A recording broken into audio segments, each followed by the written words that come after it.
Good Tuesday morning, everybody. John and Lance along with Dell for the next 3 hours here, commiserating. Yet another 3 straight losses by a Cougs team. Doesn't happen. Doesn't happen under Kelvin Sampson. Just doesn't happen. And they may get into the playoff game now, the play-in game. They're going to be in the tournament. Man, they've gone from 1 seed to 3 seed potentially. Yeah, in the span of a week. They're going to be a 3 seed. They've got 3 relatively easy games left that won't help them that much. At best, they're the 4th 2 seed, but they're probably a 3 seed.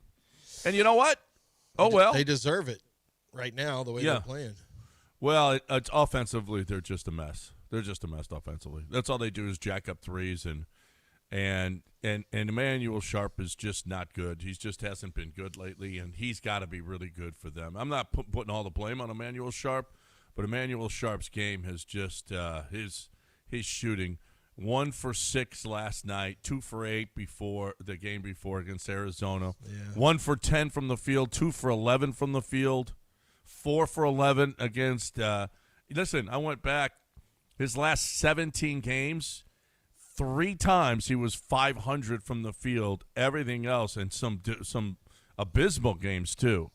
But for the last 17 games, he's only hit 500 from the field 3 times, and that's just he just is not. I mean, wow, that's bad. Yeah, he had. I mean, he does shoot longer shots, but still. Yeah, well, but you know, some of his long shots are just bad shots. He just, I mean, some of them, he just throws it up there. It's just like, wow. And that's not an offense. That's just not an offense. They've got to get some kind of – they had Juwan Roberts who bailed them out last year. They could get it down low to him. They don't have that this year. Right. They just don't. There's nobody that they can go down. JoJo every once in a while will sit at the free throw line and work his way down low. Sinek is pretty much a face-the-basket shooter.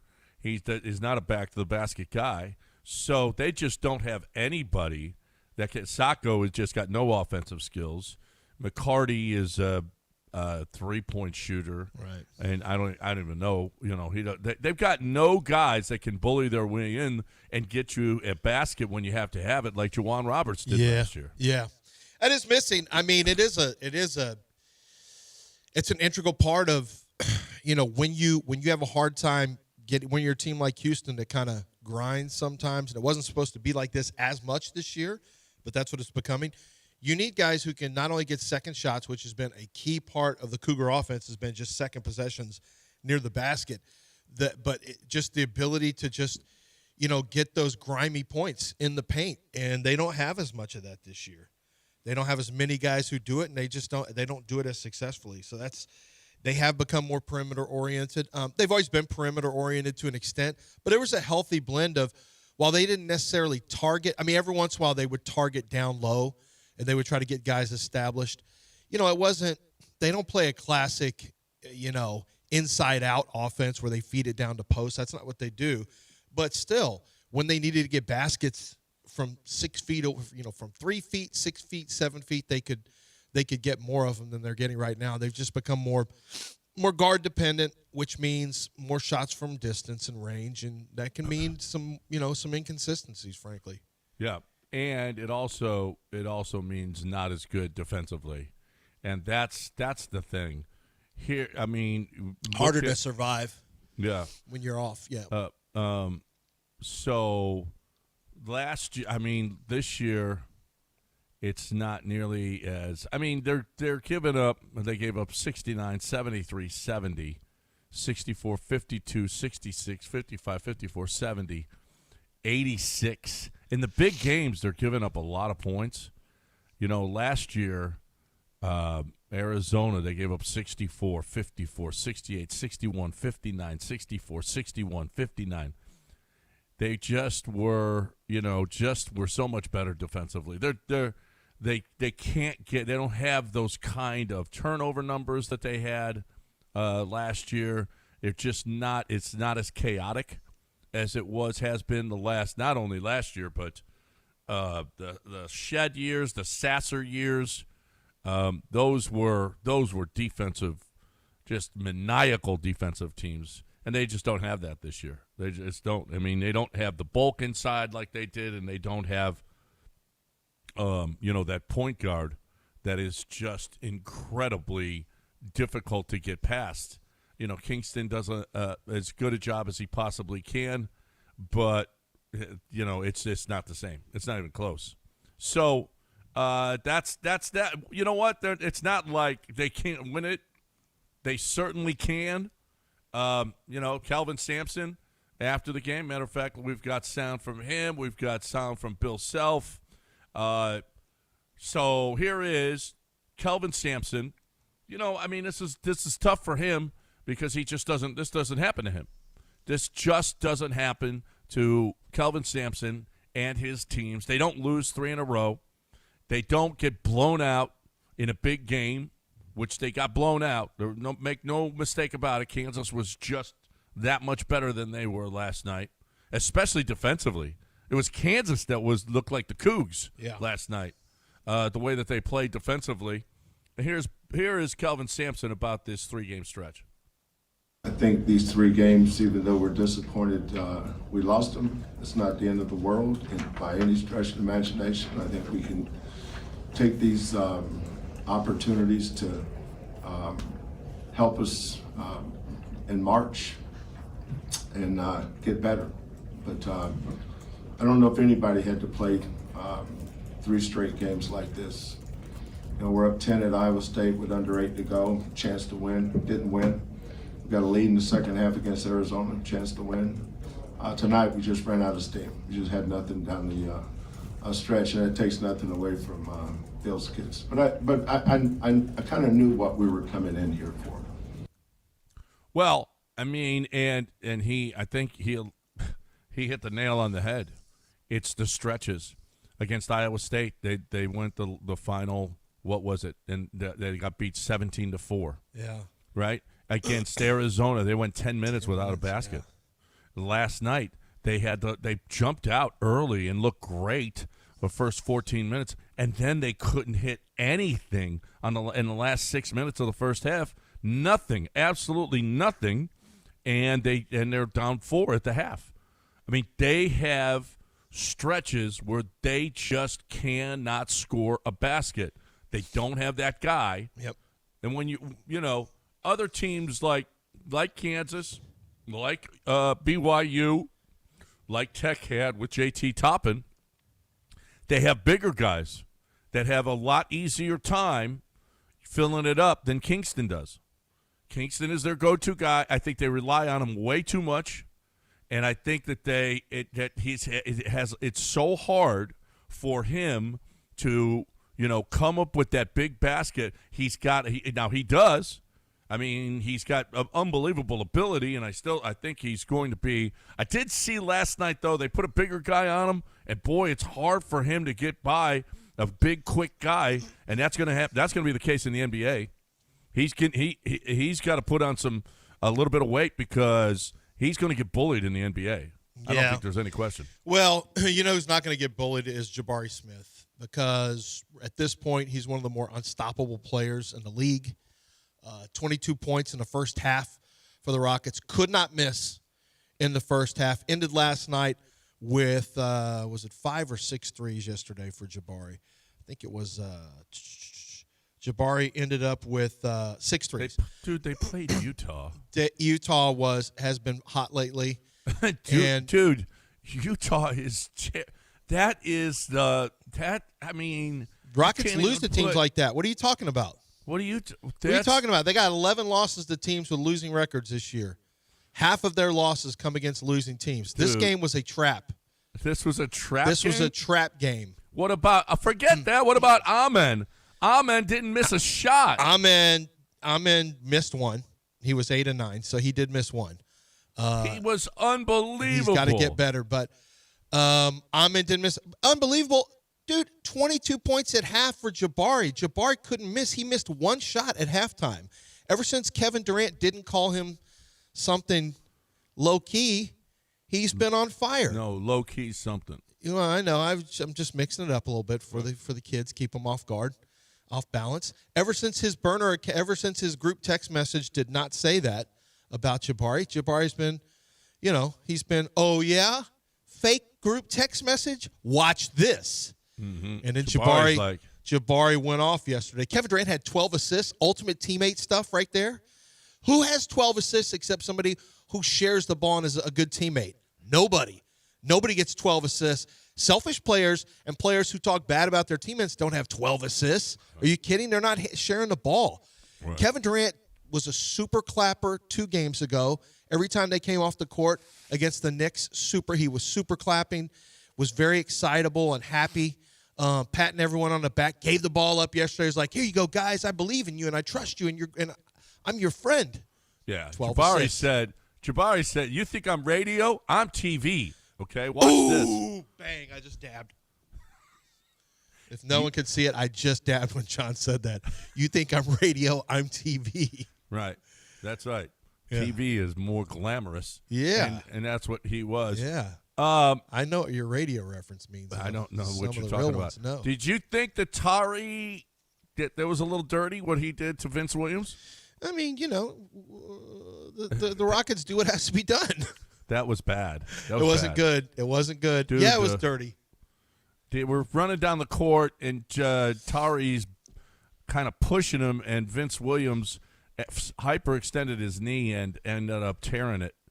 And well, I don't know. Okay, dirty might not be the word, but it was unnecessary. Unnecessary. Yeah. They're away from the ball. They're not even near the ball. Yeah, I don't want to say dirty is a little different. That's Bruce Bowen territory. This was unnecessary, but it's made worse. We wouldn't even be talking about it if it wasn't for the injury.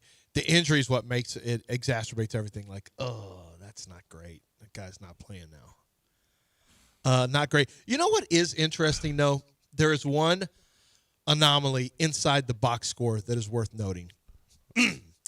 Kevin Durant and Jabari Smith both have plus 28s. I know.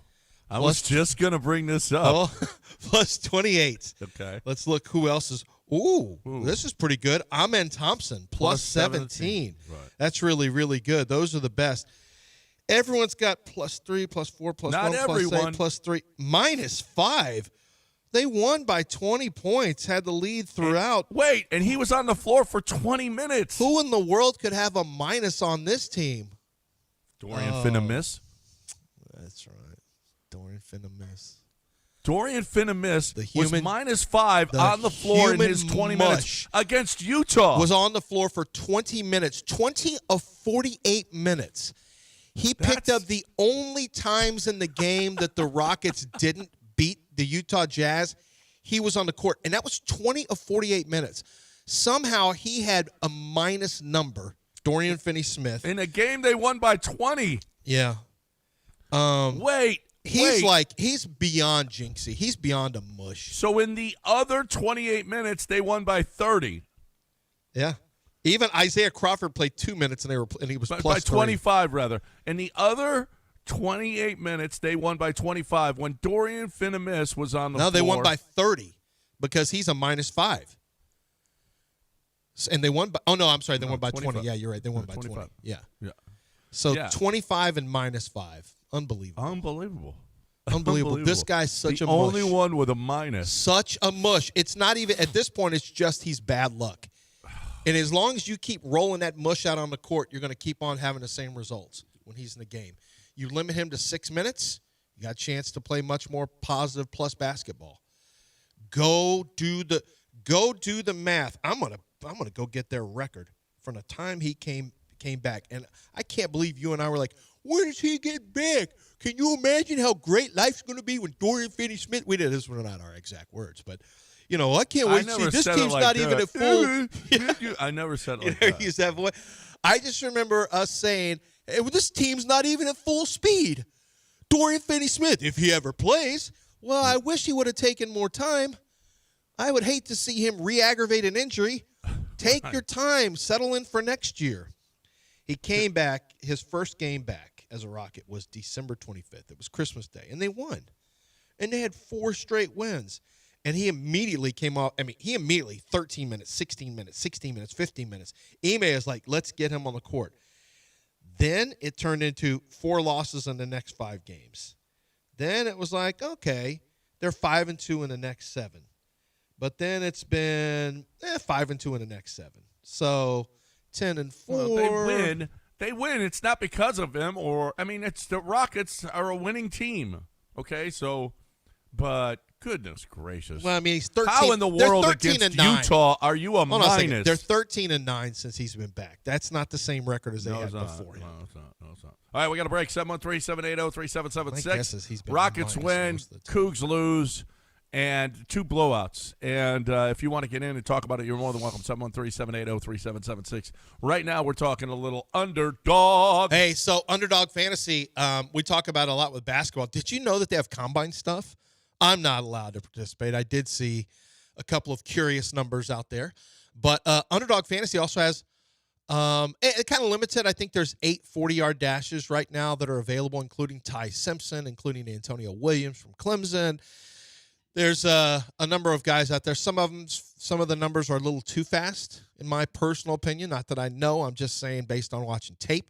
So they actually have combine. That's something you can go higher or lower. So when I tell you that, that should give you a hint at everything that you have a chance to look at. Golf, UFC, MMA. They have boxing. They have, of course, college basketball. And, of course, the headliner right now is pro basketball. So no matter what you're looking for, these players have a lot of different statistics. It's only the 40-yard dash right now for the combine participants. But you've got, for basketball, you have a slew of statistics to choose from. And what's really fun is every single day is an opportunity for you to turn $10 into, $10 into $700. It's going 70 to 1. I mean, that happens we see people do that with 5-teamers with 5 players. That can happen for you. Sometimes 6, depending on, what the odds are for your higher or lower. You can kind of craft what you want to. You can even move the statistics to make it harder to reach, which gives you a higher payout, or make it easier to reach, which gives you a lower payout, but it's easier to reach. So you can manipulate it, play it however you want. Just know that while you are watching your games, you are playing along with them. It makes it a lot more fun, and you can win real money right here in the state of Texas. All you have to do is download the app, Underdog Fantasy, and use promo code Lance. You get $75 in bonus funds whenever you make your first $5 play. They even have boosts where they boost your profit on picks all the time. Like they're trying to give you more chances to win money. It's Underdog Fantasy. Use promo code Lance.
I ain't like that dirty ass trash ass city. On ESPN 97.5 and 97.9 HD2. Live from the Huntington Bank Studios, here's John Granado and Lance Zierlein. So why did you play that? Why did Philadelphia just catch a stray? It should always catch it, to be honest with you. I get a little itchy finger when I don't trash Philadelphia. When you don't trash Philadelphia for a while, I you get a little shaky, like an addict who hasn't had a hit in a while. Wow, I don't like that dirty ass trash. No, I don't like that dirty ass trash ass city. Yeah, I mean, that's Philadelphia, folks, and they got they had a bad basketball player, Ben Simmons, and that's where the famous crumb bum came from. Yeah, Ben Simmons, you crumb bum. Yeah, that was when he was in Philadelphia, I believe, and Philadelphia. I think it was minutes after he passed up a layup and they lost to the Hawks. I think that's how long that stretches back. Yeah, that goes away. That goes away as bad. All right, let's get. Wait, hold on a second. Okay, we'll do this. Get him. But I've got a problem. I've got a problem too. I got a real problem. We got some problems Like here. a personal problem that has nothing to do with the show problem, or Well, yeah, but I mean, okay. I have a something to do with the show problem too. Oh, I had to go into the boo-boo juice last night. Oh my God! Real problems. I thought I was having appendicitis. Nope. Okay. No. Nobody wants to know. But about everything's your fine boo-boo now. juice. It's just some left. so that's your problem. Well, no. For those this who don't is, know what boo-boo juice is. No, this is different. Okay, let's get to Matt first. All right, let's get Matt in here before we get it's silly. What's up, Matt? Hey, Lance, I completely agree with your take on Jabari. Somebody should let your afternoon host know that, because he went on a 10-minute rant yesterday about how Jabari doesn't really mean anything to this team. I think the only way he can host a radio show is engagement for him, because it sure isn't on merit as a radio show host. That's all I got. Wow. Picking on Jabari to me is like Low hanging fruit. Yeah, a little bit, but I think Jabari. See, I think there are two people in the world: people who think Jabari is completely replaceable, and people who see the value of what Jabari brings. For one, he doesn't have to have the ball in his hands all the time. He is not a diva. He is not somebody who is a high maintenance player. Like, he will do multiple things for you in terms of defending and blocking shots. He does some dirty work stuff. I think you need to have, and I do think that he has those nights like last night where he shoots it well from distance. Well, how I think about he's this? become Wait a better minute. player. I think people get after Jabari too much. I don't know where that came from, because Jabari has had his struggles. Obviously, last month he shot 38% from the field. That was bad. This month, in 2, 4, 6, 9 games, 55% from the field, 47% from three.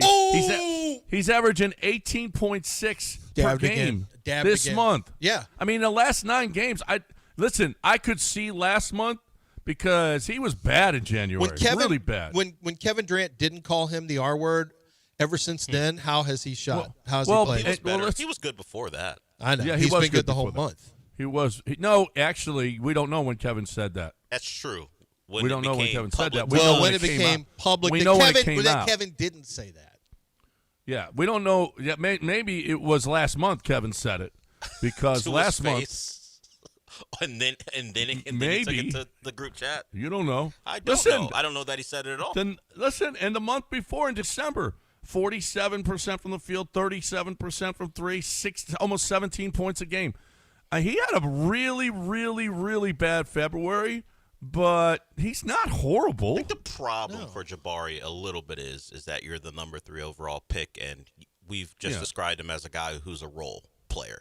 The Rockets have drafted in the top 3 times in the last 5 years, and to this point have not drafted a star. So if you have an issue with Jabari, it's probably because of your expectations of him before you draft. Yeah, and I don't think. I mean, I think that's one of the biggest mistakes people make is and this is in all drafts, because you're right. There is always an expectation tied to your, but once you get into camp, once you get into on the court, once you get on the field, you become a player, and then you're a certain type of player. And are you a valuable member of the collective, or are you not? If you only look at him, and I agree with that's what happens, because I deal with this when I talk to my son. He's always looking at it from, the third pick of the draft, I always look at it as, who cares? He defends, he does this, he does that. He's a valuable cog in what they are building. I no longer care about where you're drafted. I care about how you play. Well, so it's a different expectation, I guess. And while he wasn't a star, the number 2 overall pick, Jalen Green, got you Kevin Durant. Yeah. I mean, he helped. I mean, he was a big part of getting you that star that you wanted.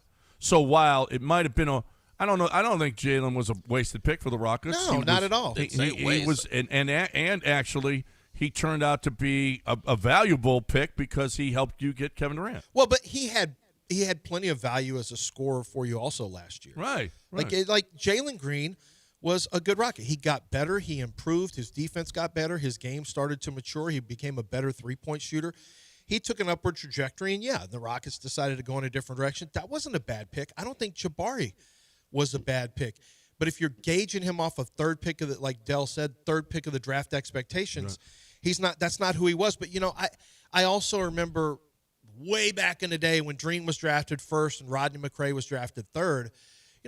Rodney McRae was a good role player. He had a role. He did what he was supposed to do. He was a good player. Was he as good as Clyde Drexler, who was drafted after him? No, but he was good for the team that they had, and they got to an NBA finals way back in the day because of him. There's lots of guys who you draft to be part of a collective, and that's what Jabari is. He's never going to be a star. He's not going to be the SEC Player of the Year again in the NBA. That's not going to happen. But I don't know.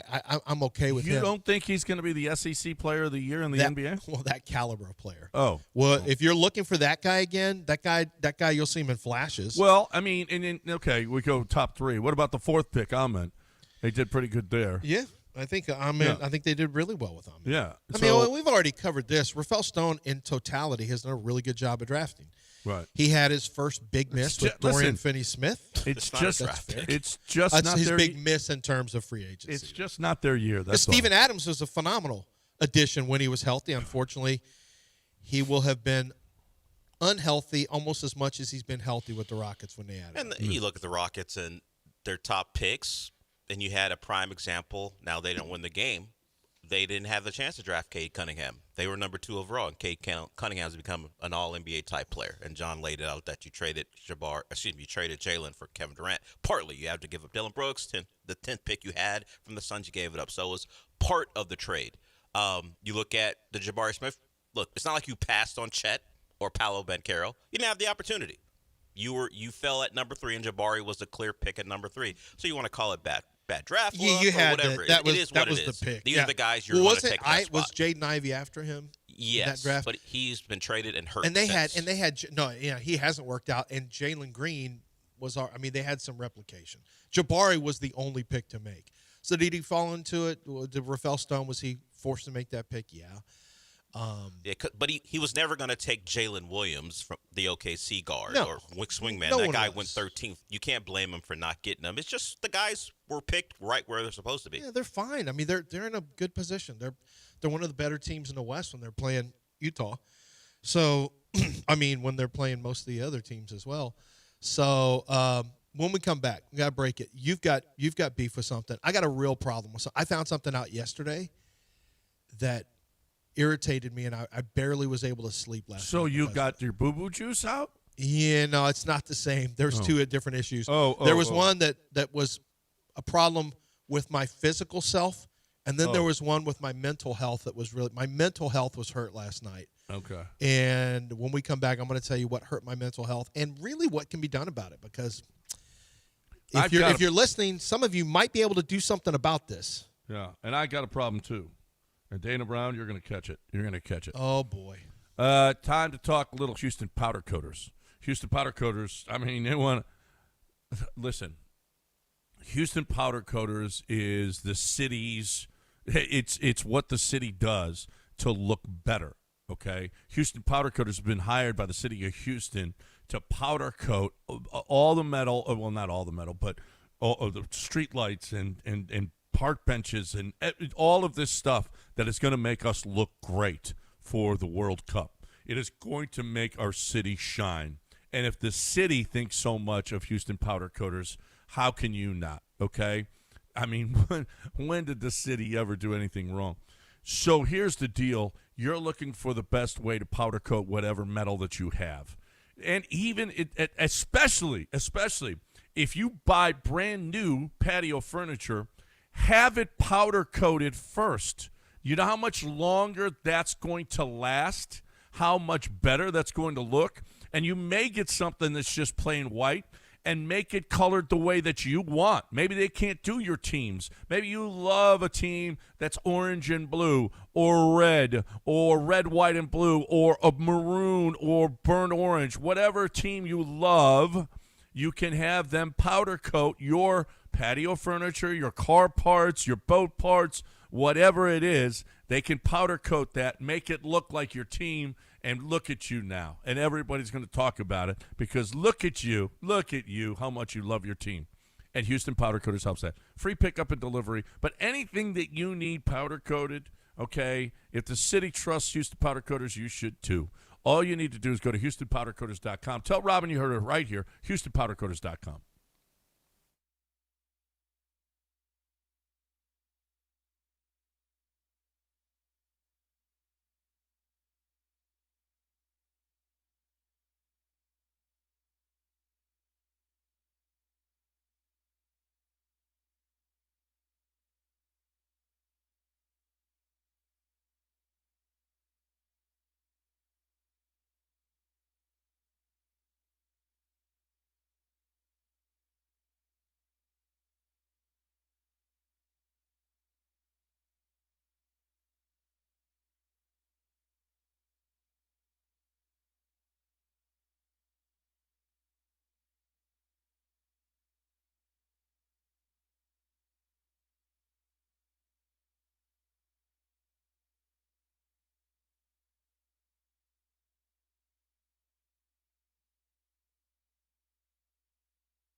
It's John and Lance. On ESPN 97.5 and 97.9 HD2. Live from the Huntington Bank Studios, here's John Granado and Lance Zierlein.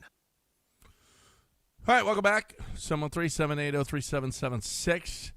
Lance, you've got an issue that you need to take care of? Yeah, I got a big issue. Okay. Last night, I was in the midst of, I'm like finishing the last of my combine guys, and I get a call. and it's my guy, Matt Money Smith. And I'm like, I have not spoken to Money forever. And I knew I was going to be disappointed because Money and I always grab pizza at Basbo's in Indianapolis on Tuesday, drink some beer, and have a good time, catch up. He's one of my favorite people. And he was calling. I'm like, God, I got to tell him I'm not going to be there. And I was bummed out because I really love seeing Money every year. And he is the play-by-play man for the San Diego Chargers. He is also Petros and Money. They basically are the John and Lance of L.A. They started about the same time we did, John. Only they went national for about 4 to 6 years. That's one of the differences. And you can listen to them where you ought to listen to Petros and Money when you're you're in L.A. right now. You could listen to them if you want to. Now, we are in the Texas Radio Hall of Fame, which is, frankly, bigger than the National Radio Hall of Fame. It's considered the best Radio Hall of Fame in this country and in North America for the most part. It's the biggest. You can't really get to a bigger Radio Hall of Fame.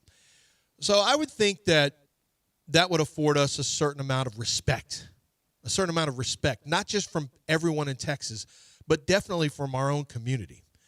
What I found out yesterday from talking to Money, we talked about a lot of football players and stuff like that, getting them ready for the combine. And then we were talking about radio stuff. And he mentions that, we're talking about Hammond, Indiana, because the Bears are, I think, likely to move there now. Mm-hmm. And he's from Hammond, Indiana, which is it's not a great place. Anyway, I found out in this conversation, he goes, we've got the key. He goes, me and Petros have a key to the city in Hammond because I'm from there. My brother is a lawyer for the city or something like that. And I thought it was funny. And then he says, we also have a key to the city to two different little cities here in the Los Angeles area, 2 different towns in the Los Angeles areas. They have keys, quote unquote, keys to the city. And I said, so you have 3 keys to the city? He goes, yeah, West Covina, there's some other place in Hammond. And we've been doing radio for as long as Petros and Money have. And correct me if I'm wrong, but we've done shows in Cypress, we've done shows in Katy, we've done shows in, I don't know about Pearland, but we've done shows all over the surrounding areas. Yeah. And have never been given a key to a city, ever. I am from Richmond, Rosenberg, the Twin Cities, as they're called. I have never had anyone from Richmond or from Rosenberg. I did live there until I was, in third. I did live there until I was all the way through 4th grade. And I did live in an apartment there when I moved back from New Orleans. I lived in an apartment there for 2 years. So technically I was a Rosenberger then as well. No keys to a city. 0. You have lived, John, in Alief area. Yep. You've never heard from Alief for a key to the city. Bel Air. No keys. I lived there for 20 years. No keys to a city in Bel Air. Street named after me. And you were there. very big in the Little League scene for a little bit. Oh my there. God! Probably one of the great managers in Bel Air Little League history. And what? Well, we did go 0-2 in the Little League World Series. Well, it's what you do in the postseason. That probably is hurting you with. That's probably hurting me getting into the Hall of Fame like Kelvin Sampson. I never won at all. Yeah, or even keys to the city. Maybe that's why Bel Air's never made the call. Like, why are we? Well, Bel Air needs to step up. Yeah, 20+ years there. That's my point. Richmond, Rosenberg, Katy. I know we don't have a direct tie to Katy, but you can hear us out west. You used to be able to, at least. You can still hear us on the app. I mean, all of the surrounding areas. Spring Branch, Spring, Cypress, Tomball, Right. Katy, Woodlands, Pearland, no keys. Galveston, no keys to a city. Money and Petros have so many keys to so many cities, and we've got no keys to any cities? Right. Are you kidding me? That's dumb. For all we've done for all the surrounding areas over the years? Not financially, but just, Right. through entertainment, obviously. We well, didn't really impact your economics. But is there anyone that means more to these cities than us? No. I mean, very few. Every once in a while, you may run into, there may be some Andy Pettit in Deer Park. I get that. Maybe. Well, how many times I went out there? I hosted his golf tournament for him once.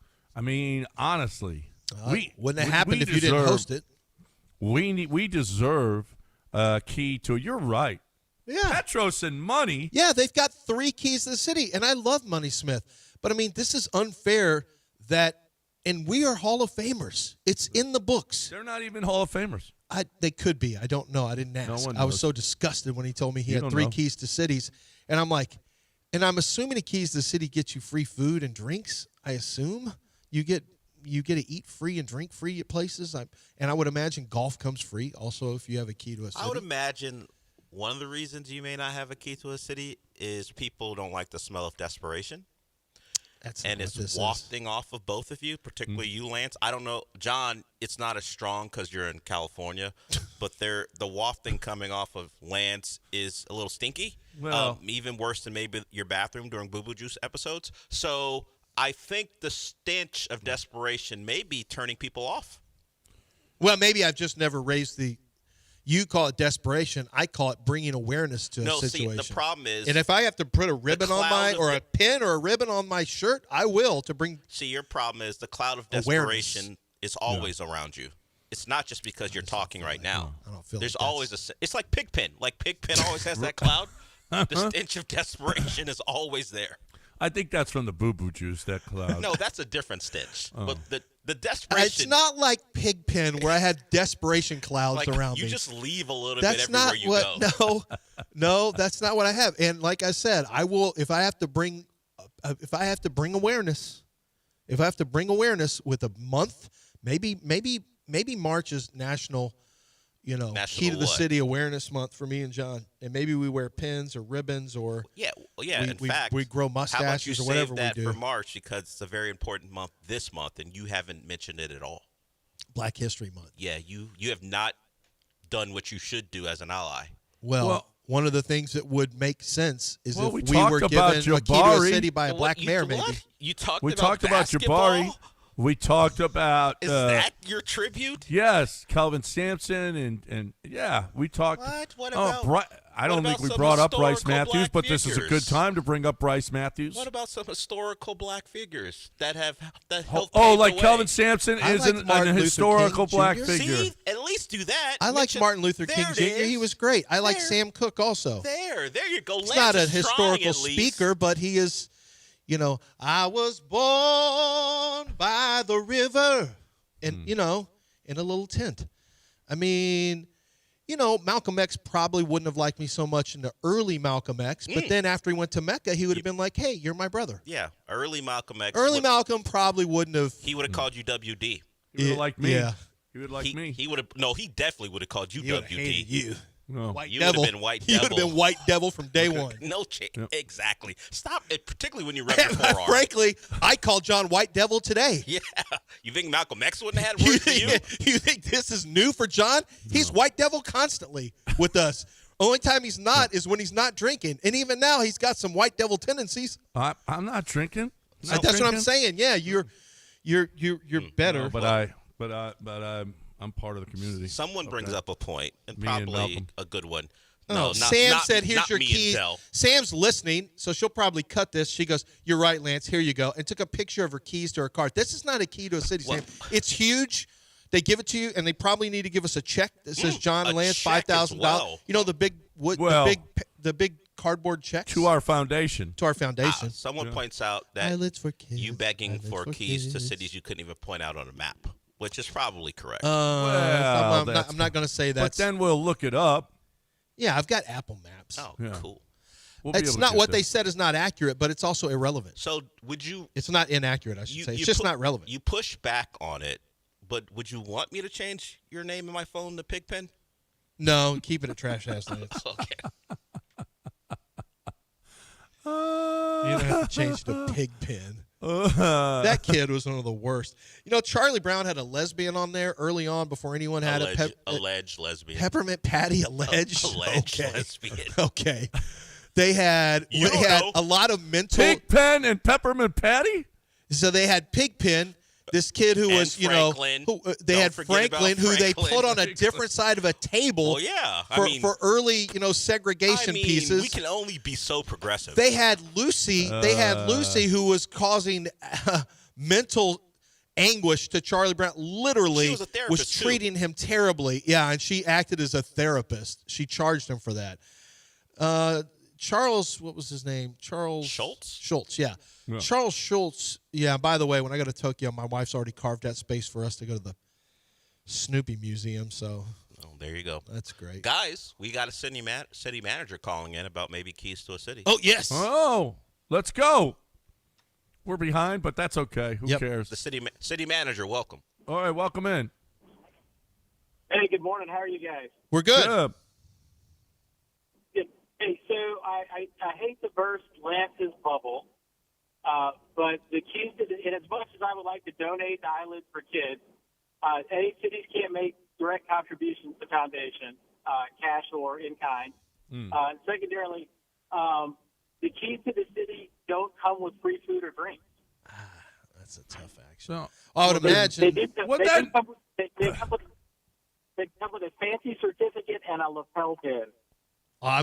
We'll take it. If that's what Money Smith is getting, that's what we need. What is he getting? We need the certificate and a lapel pin. So hold on. Let's a see what he's lapel got to say. pin? Yeah, hold I on. want one. Hold on. But I want free drinks more. Well, we'll work on that. You have restaurant owners, Well, that's once we where you get your it, drinks from. once we get a key to the city, What we'll city? strong arm local. Hold on. But yeah, what let's city? find out what What this is. city are we Which talking city are about? you a manager of? I don't care.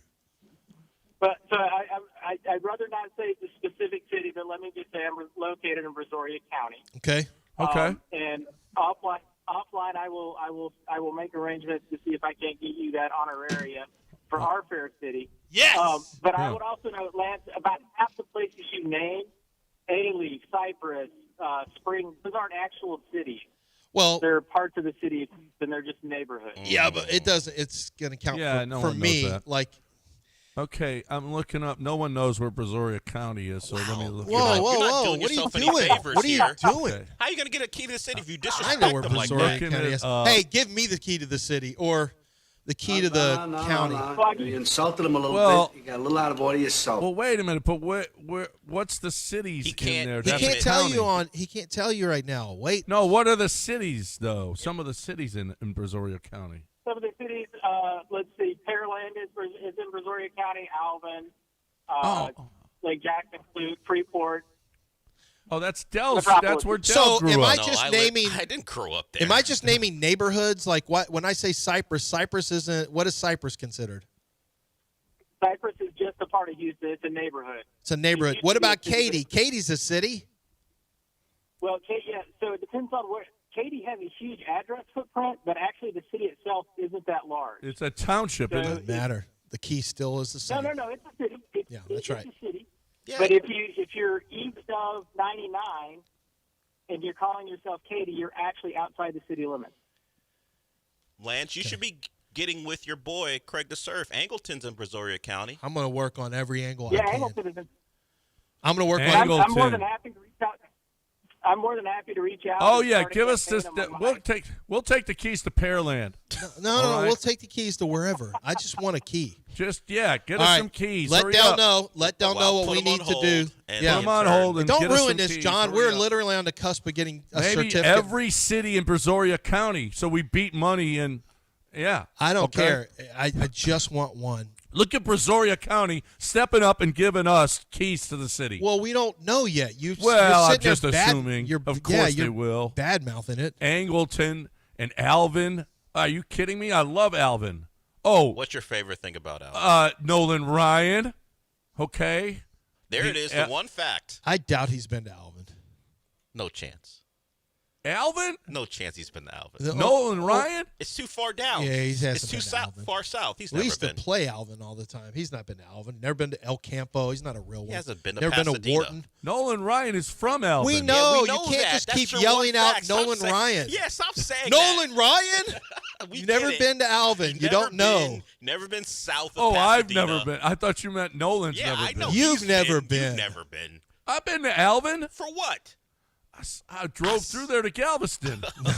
No, you didn't. Oh, yeah. You took the scenic route. You don't have to drive. You don't have to through drive Alvin. to get. Why would they you have drive that to? place where the strip club where the coach brought the little leaguers? No, that's Dickinson's. That's Heartbreakers. Oh, Yeah, it's not Alvin.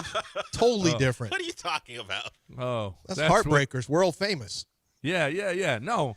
So Alvin shouldn't give us the keys. I know Nolan Ryan was Why? there. Well, they're not going to after this. You've never even been there. If anyone's getting the keys on this show, it's me. I went to Alvin Community College. Yeah, you got a shot. Yeah, for the that's keys. right. But you would count for us. No, I wouldn't hand them to you. The Dolphins, the Alvin Community College Dolphins. Lance will lose the keys to the city in 2 days. That's not true. It's true. I've got one of those Apple tags where I can just find true. it on my Find My Keys. Hey, we got a break. You do see, and I'm going when we come back. I got a little something for Dana. Did you hear just a little while ago? We just had a young lady on, and she was talking about HR&P and what HR&P does for her business. I don't know that there is a business in this city that gets as many people, as many testimonials as HR&P does. I mean, the people love when they partner up with HR&P, and I say partner up with HR&P because that's what you do.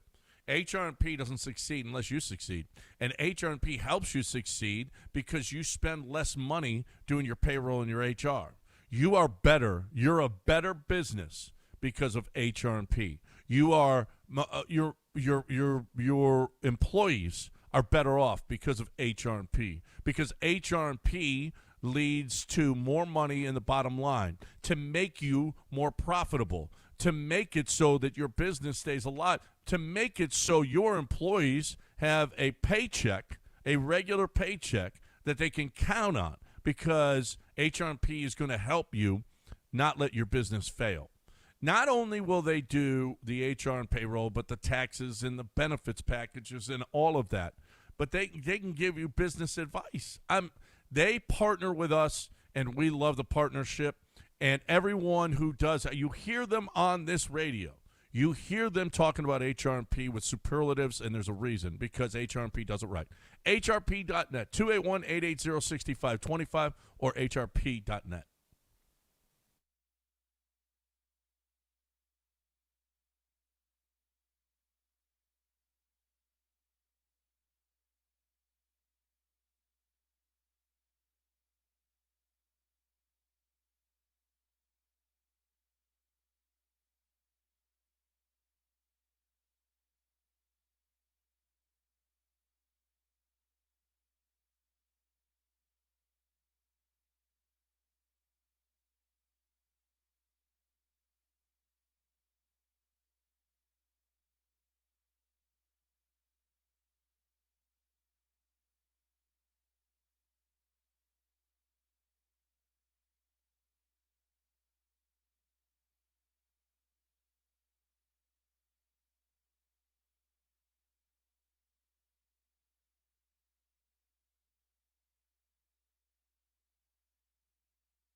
All right, welcome back here on ESPN 97.5. If you have keys to the city, let us know, and we will gladly accept them. Well, we'd like you to present them with a big ceremony. It needs to be a big deal. Yeah, big ceremony. Yeah, but we've got a bite. But I mean, we don't want to stop at one. So if you're a city manager, a mayor, or just somebody of a certain level of fame in your community that you can push through this agenda, and it's not an agenda so much as it's really just honoring people who have given so much to the city. Well, here's the deal, too, though. I mean, Brazoria County stepped up. What if we got keys to the county? That's even bigger. Do all the cities have to agree to that? How does that work? It doesn't matter. No, the county can act on its own. Can they? Yeah, pretty much. Let me just give you a little hint. We just need somebody in some position of authority to act for the whole city or county. It doesn't matter. We do have a real person. The guy who called in last segment is actually someone who can get something done. He has promised in today's meeting to bring it up. Okay. That's right. All right. No, See, we squeaky love wheel Brazoria gets the grease, but sometimes the squeaky wheel is not an a-hole. They're just trying to get what's right. Listen, Harris County is Brazoria County's bitch. We're never going to. Okay. Don't rule out Harris County. I know. What are you doing? Why do you don't have to make enemies everywhere you go, White Devil? What's wrong with you? This is his White Devil routine that he has. I told you. Yeah, Malcolm but X would have hated you. If you put Brazoria on a pedestal and you denigrate Harris. No, you just say Brazoria County is just as good as Harris County. That's what you say. Hey, and Montgomery, you haven't stepped up. What have you done? Keeps doing this. Why are you yelling at counties? Supposed to have you bring ever them heard? together. You know why? This is why. See, he's like my wife with customer service. You know who handles customer service? Me. AT&T. Hey, AT&T. Hey, how you doing? Hey, I just want to see if you could help me with something. I appreciate your time today. I'm buttering them up, and by the end of it, they're like really friendly. Oh, thank you so much for your help. I really appreciate you. My wife is like, and then that's why nothing good happens if she calls customer service. That's like John. You got to denigrate. We hate. What's wrong with you? That's how he's talking to counties and city managers. Right. No, just counties. How about just being? How about Brazoria stepped up and you others? There it is. POSs. If you want to just give Lance a key to a city, that's fine. This does not have to be a show thing. Understood. At this point, he's not even a Texas guy. We're going to own the whole county. Yeah. City, we don't need no city. I'd like a key to a city. Why don't you make an appeal to the city manager of Cerritos? Because you're not getting anything from Texas. Yeah, you might want to try somewhere far west Texas. Culver City or something. Yeah. Yeah. No, we don't want no. Get Lake Charles. California. Yeah. You suckle from Lake Charles so hard, you might as well ask for them. Well, there's something. Lake Charles. Step up and give John something. It's not enough. How many people do we bring into your town? Huh? Do you really more people than live there? They give you free food and beer and golf. That's why and I love a room. What? You don't need to ask for anything there. I don't need a key. I get that. That's I know. better than a key. Free food and beer. Well, stop messing up my key. Okay. Dana Brown. Yep. Okay, Del, play this soundbite.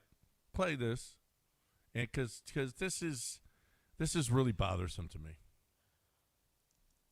We're loaded in the infield, and so I think Joe, with the age of some of our players, is going to be able to find some playing time. Get Alvarez in left. You open up the DH for Paredes. So, he's going to have to juggle that a little bit. Anything could happen too. We're still talking to other clubs. Maybe we get a trade done for a left-hand bat or something like that if it makes sense. But it has to make sense, and we don't want to weaken our team right now. So right now we can roll with the way we have it. Okay. I don't know if you know this, but the Astros have had some injury history, Dana. So if there is an injury, do you realize what will happen to this team? Do you realize that your only bench players are Bryce Matthews, who you don't know if he can play at the major league level, and Nick Allen? That's it.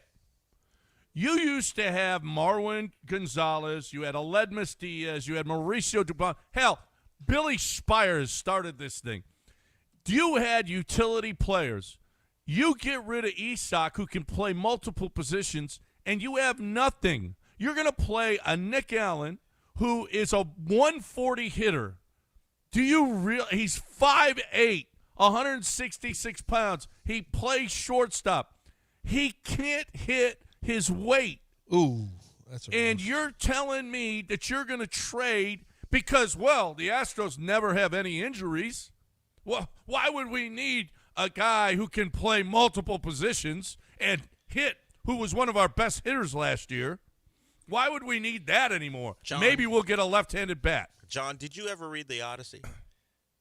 Yes. Homer's Odyssey? Homer's Odyssey. And you know Odysseus did everything he could to get home, right? Nothing was going to stop him from getting home. This is Dana Brown's Odyssey, getting himself that left-handed bat he's been talking about for 3 years now. He's been talking about that left-handed bat since he got here. He'll do whatever it takes to get himself a competent left-handed bat. But you're going to give up. So okay, if you have an injury, Pena gets hurt. Nick Allen every day. If Correa gets hurt, what are you going to do? If Christian Walker because nobody ever gets. Are you going to play Shea Whitcomb, the guy who made 4 errors in an inning at third base? That's what you're going to do? What's your plan? Because there's never any injuries. Never. It's like Chance doing, your parents never die. No. Immortal even, I think. Right. You know what's going to happen this year? They're going to have injuries. So why would you want any depth? Zach DeCenzo's ready. Zach DeCenzo. Oh, my God. You've got you're trying to get rid of you've got a short porch and left. You've got player control for 2 years. You got a guy who had an over 800 OPS, which was non-existent last year. I mean, and we got to get rid of him. We can't have this guy on the team. We might get a left-handed bat. Holy crap. What is going on? Why is this continuing? I know the outfield sucks. I get it. You know what? You just put Jordan in left more. Put him out there. Paredes can DH, or Christian Walker can DH, or Carlos can DH, or even Pena or Altuve can DH. Well, it's so we can't play Jordan in the outfield. Yes, you can. Yes, you can. Because Jordan told us he never gets hurt playing left field. So that's not. Well, he did kind of say that. No, he did say that. He's never been hurt playing left. Never been hurt playing left. Through an interpreter. That's what he said. And, by the way, you turn from the weakest hitting outfield in baseball to a decent hitting outfield with Jordan out there. A decent. But this thing that, we got too many infielders. What? You don't have Mauricio Dubon anymore. What are you going to do? What are you going to do when there's an injury? I mean, do we not think well, they've made Paredes a clear guy they're trying to trade. He knows it. Everyone knows it. So the question is, because we dealt with Ryan Presley getting demoted and it messing him up, where's Paredes? Because he came into camp saying, let's wait till opening day before you just say I'm not going to play every day. Because he was, it's through an interpreter, somewhat defiant with the thought that, hey, I'm not going to play every day. All the guys have approached it that way. We're playing every day. So is Paredes a guy who's going to go in the tank or be a problem now that they tried to trade him all offseason and he's still around? No, but there's a way to get – because how many games do you have to play? Honestly. At least how many 6 a games week? do you have to play? 150? Oh, you mean the whole season? I mean, to be a regular. I mean, there's a way to move guys around and to get him in the lineup. There's a way to do this. But just we got to get rid of him because we got too many infielders is ridiculous to me. It's ridiculous. Well, we're going to see if you keep saying that once you have a left-handed bat in this lineup. What left-handed bat? There's one coming. Are you not listening to Dana? He better have an 850 OPS. There is a left-handed bat, and there's also a big-time starting pitcher coming. I don't know if you heard Jordan's a left-handed bat. No, he needs another one. Okay. The Odyssey. The new gotta Jake have Tucker. a left-handed bat. Got to Kyle have a Tucker. left-handed bat. What the shnikes? Oh, you're just going to – I mean, it just doesn't matter. We got to get rid of one of our best hitters. Got to. Let's make sure we hurry up and get rid of him. You heard the last part. He said we're loaded. We're fine. not loaded. He said we're fine if we stay like this. You don't have Well, Dubon let's see. anymore. He said we're fine if we just keep all these guys. He said that too. Oh, he's got some other little Dubon somewhere tucked away.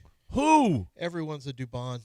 Dubons are dimes a dozen. Bryce Matthews could be. Yeah, Bryce Matthews. Dubon. Why do you think Bryce Bryce Dubon? Matthews can play third? Because Bryce Dubon. They had a Ledmus. They had Mauricio Dubon. They'll just produce another one. That's what they do. Oh, my God. Yeah, you just produced. They Here. just produce some. Poof. You're There's worried. Put Altuve at third. Stop worrying. We put Altuve in left. He's more likely to play third.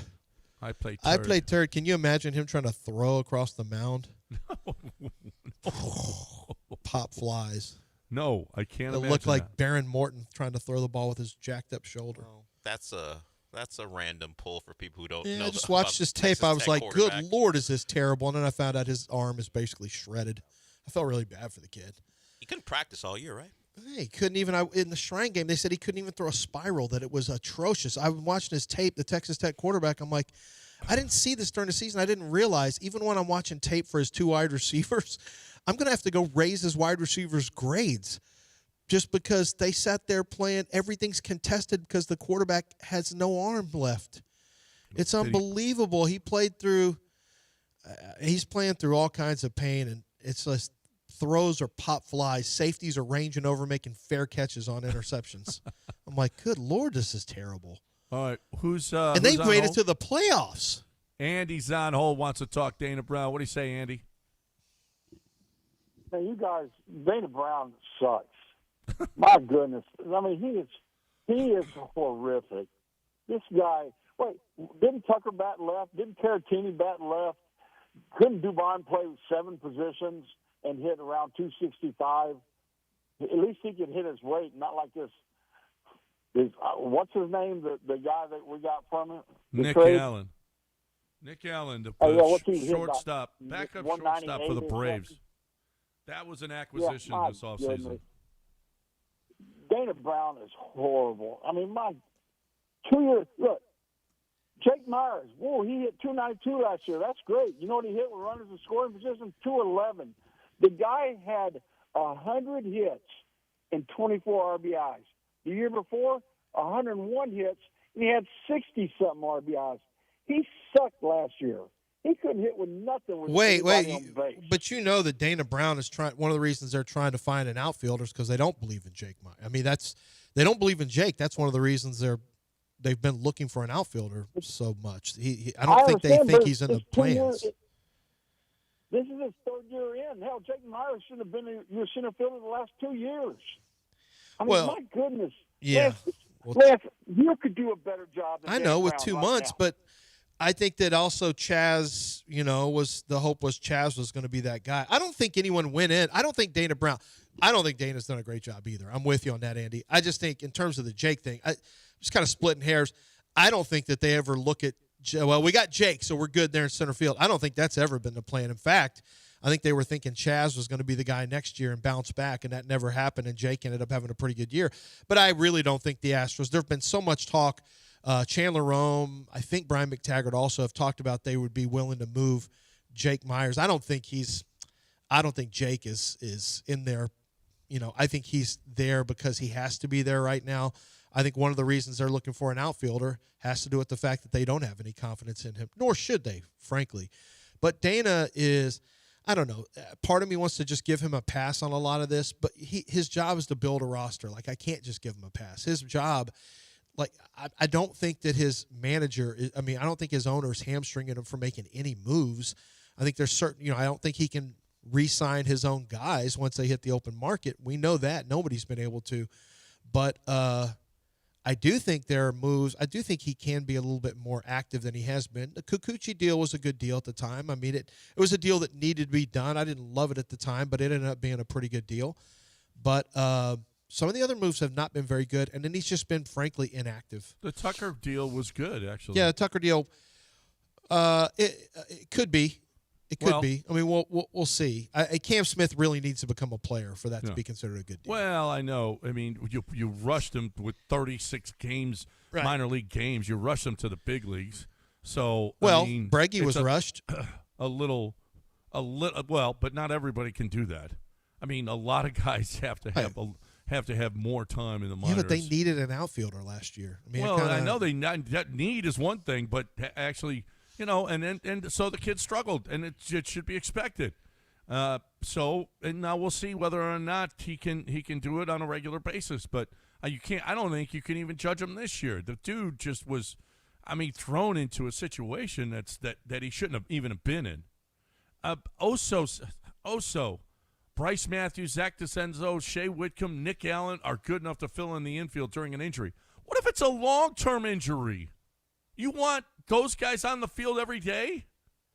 With the outfield that we have? Do you want one of those guys in the infield too? Well, this is what happens when you're no longer the king and you're no longer the queen and you're one of the sorry people. You have problems like this. We never used to have these conversations. We were so spoiled with our roster. It was just like our seventh best player for a few years, our seventh best player was better than other teams' fourth best player. That was just the truth. Yeah. And it ain't that way anymore. Now we're like, this is what it's like to have a real middling baseball team. Although we're not expecting middling results. That's the difference. It's kind of a middling lineup because you don't have much of a middle class in this lineup. That's one of the problems. You need more of a middle class. You got your high-end guys, and then you got your poverty guys. And we need a more robust middle class in this lineup. And it's going to have to start with, honestly, Yadier has to be one of our rich people. Who? Well, Correa's got to have a big year. I said not Yadier. Yiner? Yiner. Yeah. Excuse me. I hit him with the eyeliner guy. Can you tell me which Astros are hitting below the poverty line this year? Because you got poverty, you got poverty line would be. I think guys? Jake's back to the poverty line more than likely. I think Christian Walker. Now everybody has a different poverty line now because there's certain expectations for certain players. Yeah, depending on where you live, the poverty line do you can be play different. better than expected? Well, or too expected or worse than expected? Well, you're going to have to depend on a Lo Perfido or a Zach Cole. Poverty, and you don't know. Well, you don't know. I don't know. You just don't know. But my projection is they will live in a lower income neighborhood of of OPS. That's my projection. Walker will hit better than he did last year. Why? He's just hoping because change. He's got a history of hitting better than he's he just did last hoping change right now. And isn't the likelihood that but a lot of guys look at Jose Abreu when they get older. The curse of first there's base always a isn't bounce thing back here. season for guys You're right. 34 and older. You're right. The always first base happens. thing the Astros have had a problem with for years is going to change. Yeah, well, Christian Walker will be better. Pena's going to have a better season. Altuve, he just keeps getting better. Then what were you yelling at Dana Brown about if all these guys are going to be better? Because they get hurt. Because Carlos never had any injuries. Well, if I can guess if you can guess they're all going to play better, I'm just going to say no one. Yeah, can but hurt. you'd much rather have a starter than a Dubon, though, John.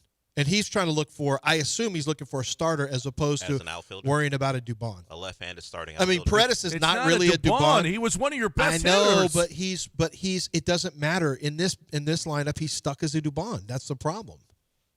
No, you can work it where when Alvarez plays left field, you've got an open spot. Who's going to get that? Cesar Salazar? Who's going to get that? Nick Allen? Why would you put him? How much do you think he's playing left? I think he's going to play left 60 games. Ooh, not if the Astros have their way. Yeah, well, but hey, right after they were talking about him not playing left field, which Joe Espada had to come back the next day and say, hey, I never said that. I never said he ain't playing left field. Dude wants to play left field. So, you know what? You placate the guy who is your best hitter. Absolutely. He's not. He's going to say, hey, I want to get out there. I don't want to be the DH every day. And so, I mean, 60, that's a third of the games. A third of the games that he's out there. And you only play him at home. For the majority of the games at home, you play him in left field. Because that's a short porch. And he knows it. And he knows the. But I think Dana still is going to say, instead of the guy, like, he's going to prioritize. I mean, this is if he ever even gets it done. But if he can find somebody who's an everyday player as opposed to one of these, mix and match type of players like Paredes has to be, unfortunately, for this lineup. It's Christian Walker's the problem. It's not. It's Christian Walker's making Paredes expendable, and that sucks because Paredes is the better player. Because you can't in theory, you can't move Christian Walker. You can't move Christian Walker. Move That's him. the problem. The problem is Christian Walker. It's not, and Dana's trying to get an everyday player to in play for the outfield in place of this. A guy who's been pushed into a Dubon role, who frankly shouldn't be, but you have to because your guy Christian Walker, the great Christian Walker, who's going to have this amazing year. I mean, if he has this amazing year anyway, then it would be good to move on from Paredes and go pick up another starter in the outfield. Because like you said, you think it's the worst outfield in baseball. Yeah, it is. All right, we got a break because we talk a little underdog, and maybe we can talk about higher and lower on Astros. Well, so you can do it. You're not doing season long. We're doing individual, game by game. I'm looking at Underdog right now. I just opened it up, and what do I have? I've got confirm your details to start. You got unlock your team picks. So there's team picks available right here. Got basketball right here to choose from. Anthony Edwards against Portland, higher or lower, 38.5 points, rebounds, and assists. Or you can just do higher or lower, 28.5 points. The higher is 0.88 times. The lower is 1.03. So you actually benefit if you go lower. Your payout gets a little bit higher. And so there's a number of basketball players here. Here's Jalen Brunson, who beat us up the other day. You click on that, and there are, there's like 13 different categories right now for Jalen Brunson. Three-pointers attempted, 7.5. His turnovers, his first quarter points, whether or not he has a double-double. If you say yes, he gets to, 10 and 10 assists. That is going to pay 2.51 times, 2.61. So one of the ways that you can really increase your winnings is go higher on double-doubles.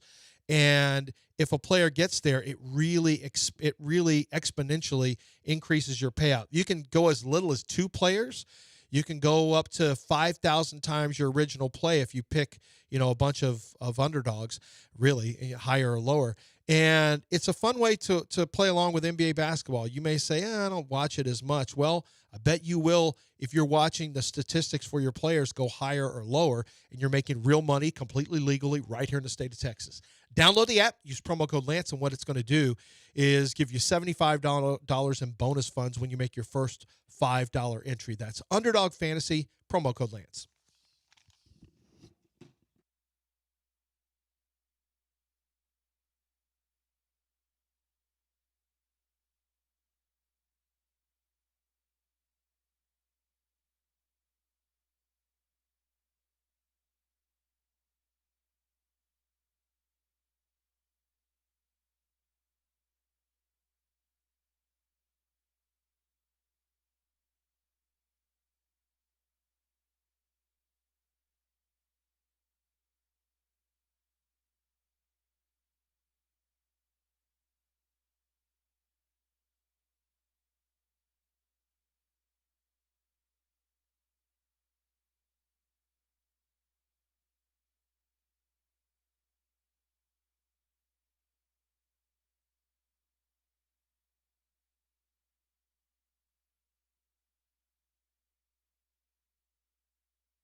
Broadcasting live from the Huntington Bank Studios, it's John and Lance. On ESPN 97.5 and 97.9 HD2. Now here's John Granado and Lance Zierlein. Eat Drink HTX is back for its 5th year. It's going through from now through the 28th. You can enjoy great food, and just like for Houston Restaurant Week, a portion of each meal is donated to the Houston Food Bank.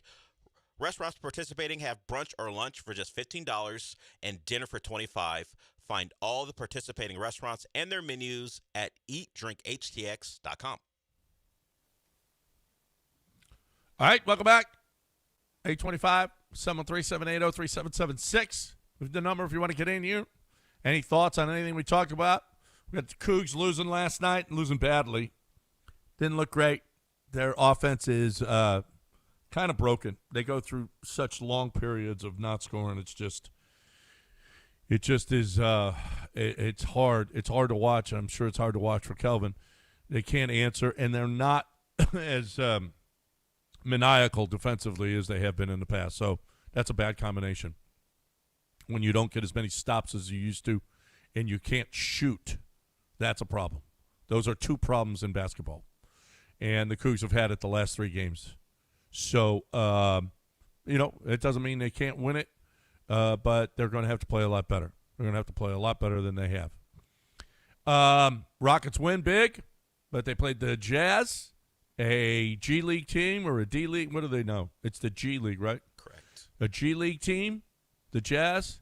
So that really doesn't count as a win, I don't think.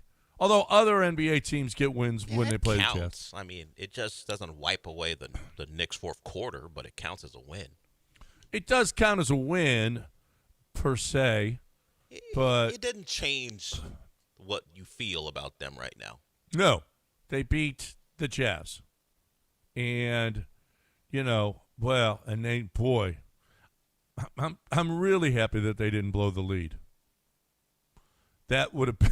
That would have been. Can you imagine that? Really, really bad if they blew that lead to the Jazz. Because you know what they do? You know what this team does? Blows leads. And it's not just that. They're bad in the clutch, too. It's like they're bad in close games. Part of those close games are because they've blown a lead, but they're not good when it's tight and it's winning time. Those are bad combinations in the playoffs. Yep. We blow leads, and then when it gets tight, you're really bad in the clutch. Okay, well, so Big Perk. I know everybody loves Big Perk's takes. Big Perk, now, this was not this morning after the Jazz game. This is Big Perk talking about the Rockets, and this was after blowing that 18-point lead in the fourth quarter to the New York Knicks. Here is Big Perk. The Rockets are going home in the first round. Number one, they lack high basketball IQ. Number two, they've lost their identity defensively. They used to be a defensive-minded team. I don't know what the hell happened. Number three, they play individual, selfish basketball. They play my-turn basketball offensively. If you watch the Rockets play, that's what Coach Ime Udoka was alluding to. It's times where you just watch Amen Thompson. He want to go one-on-one, show the world that he could go get a bucket. No structure to their offense. The same with Şengün. Here's the bigger thing, and this is what pisses me off. The Rockets had the audacity and the nerve at the trade deadline to not pick up the phone and call the Milwaukee Bucks to try to get Giannis Antetokounmpo. They had the audacity not to pick up the phone. They had the audacity to say that all of their young guys are untouchable. Have they lost their damn mind? When you talk about being able to get an all-time great that's in the middle of his prime and Giannis Antetokounmpo and pair him alongside Kevin Durant, and we're looking at a Western Conference that is wide open right now because a lot of teams are dealing with injuries, and all of a sudden you look at this routine, this pattern of behavior of dropping games while being up double figures in the fourth quarter. This is disturbing. They'll be sent home in the first round. I guarantee you that. I don't think so. But also, you can't make that. You can't make a deal for Giannis. You have no Steven Adams. You would have gutted your entire roster You would have gutted. Tari Eason would have been gone. Either Jabari or Alpern would have been gone for sure. Probably either Jabari or Tari. First-round picks would have been gone. There was no – you either were going to do Giannis in the offseason or you're going to do KD. It was never going to be both. You either had to do one or the other. You wanted to knock out the roster or you wanted to go cheaper with Kevin Durant. You went cheaper, trade commodities with Kevin Durant. He's still an expensive player. But you decided to go cheaper, older, less valuable, frankly. But the expectation was, well, he'll have more value in the half court. Not really mattering. Not really a closer. What Perk said, there is a lot of truth to what he said offensively, though. I wanted to ask you guys this. So the big talking point is that the Rockets need an offensive coach, an offensive coordinator. They need somebody. It's his offense. And I'm gonna text Van Gundy, see if I can get an answer. He is in the middle of a season, so he might get mad. But I wonder. 6:30 here. Is it right? I'm just saying in the afternoon, but I'm curious. Like, I wonder if basketball people think that's overrated because there have been offenses. Steve Kerr's offense. You have Michael Malone has had there are coaches who will do some things offensively. I don't think Kevin Durant has ever been part of one of those structures where there's movement and it's free flowing. He was at Golden State. Yeah, I mean they had some of it, but I think it was more guards moving than him. I think it was more Steph than him. He was the cheat code. He could solve any problem they had. But But is the offense is changing the offense? Is that overrated? Is it a matter of your players don't produce and are not playing smart and executing on offense? Or is it truly, are we just an offensive system or scheme away from seeing them be a much better offensive team? I ask that legitimately. I don't know the answer to that, but I feel like sometimes when I'm watching, I don't feel like, man, if they had a different scheme, all these problems would go away. I don't know that I see that necessarily. And I'm not absolving Ime because the buck stops there.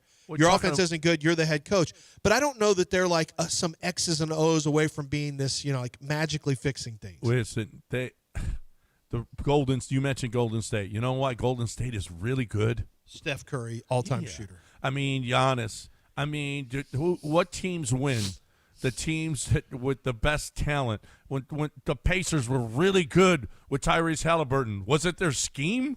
It was Tyrese Halliburton getting buckets. They do have a specific system. Their pace and space allows for Halliburton to be at his best. Well, it's I not think a question. we space too, but we don't have Tyrese Halliburton. Well, but it's not. The pacing is a little bit different. Yeah, the Rockets don't play at pace, and that's not an X's and O's. That's a philosophy that allows for something. We're gonna play fast. And now maybe that. Now that I could buy into if the Rockets played differently in the first 12 seconds of the shot clock.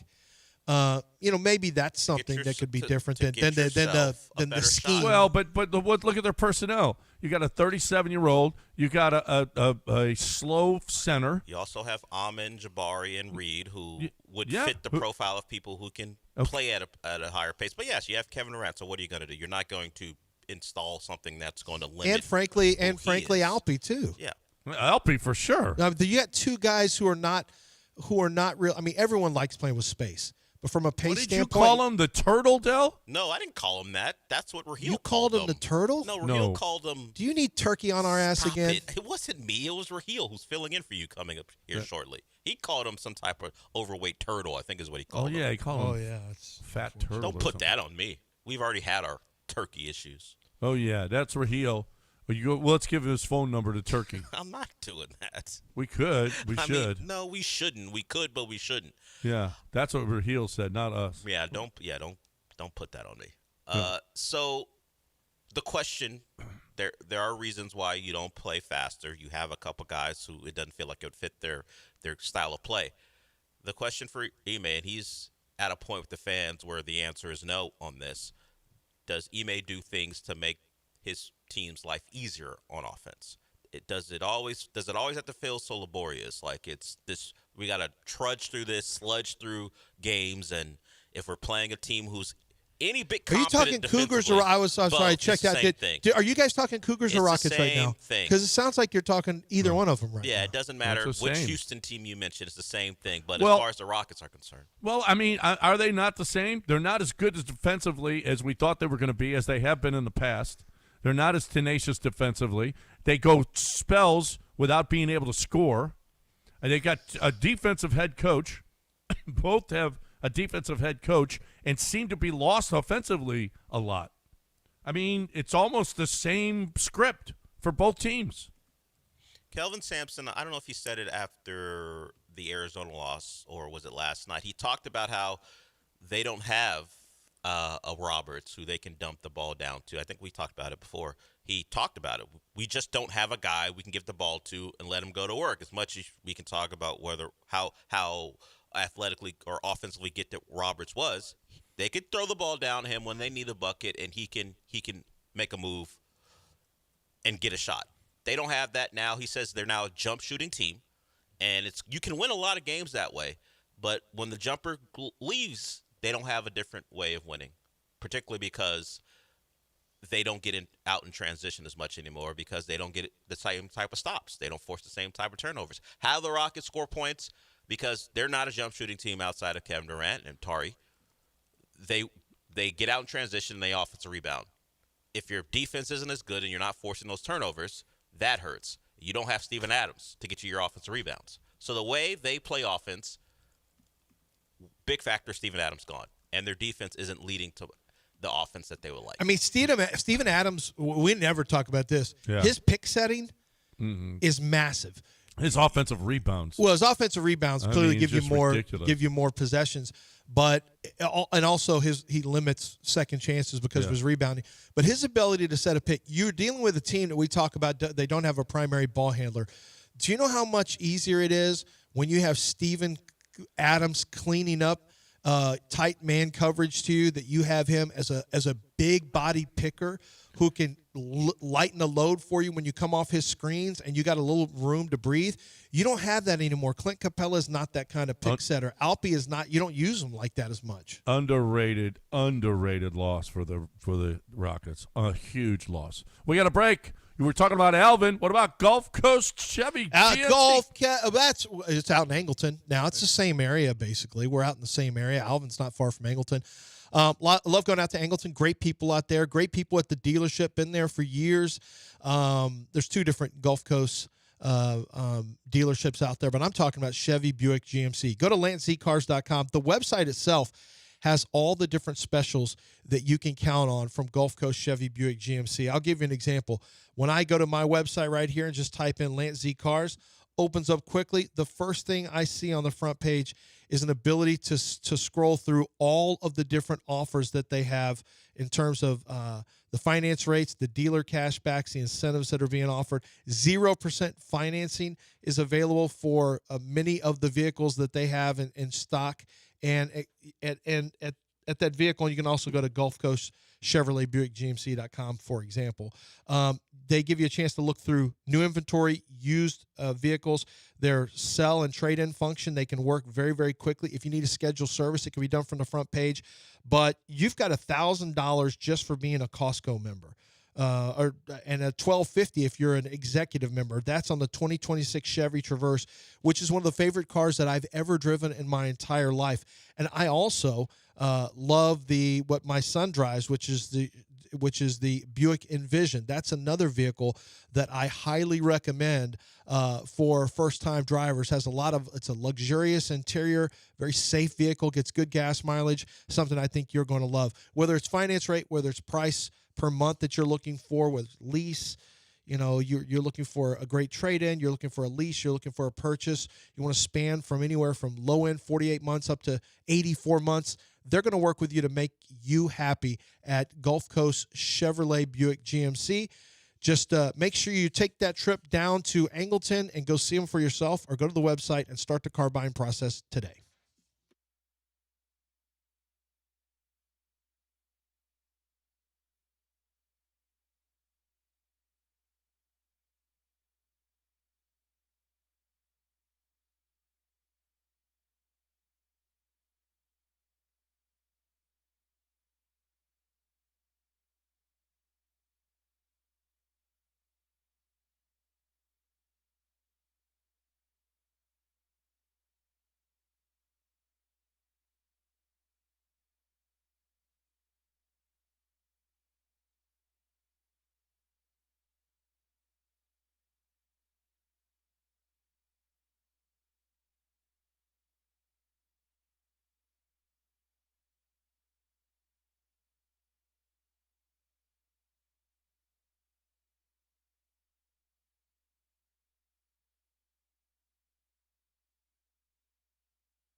It's John and Lance. On ESPN 97.5 and 97.9 HD2. Live from the Huntington Bank Studios, here's John Granado and Lance Zierlein.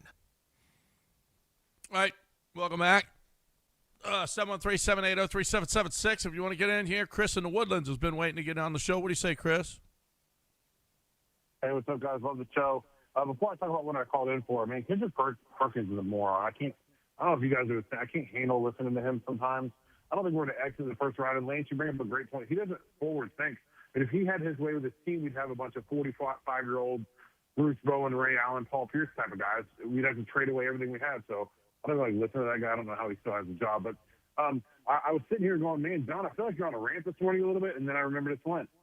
And I thought to myself, if teams around Houston, the Astros, the Texans, and the Rockets want an honest assessment of their team and where it stands right now, they need to call you into these meetings. And as you guys made an appeal to the city for keys to the city, I think if there's any business owners out there that need assessments of their employees or anything like that, I think you need to bring you in for these meetings before Easter hits and we get back to getting in the sauce again. So, and I'll hang up and listen. Thanks, guys. So an unusual level of honesty and lucidity in terms of your evaluations. Aren't you more honest when you're drunk?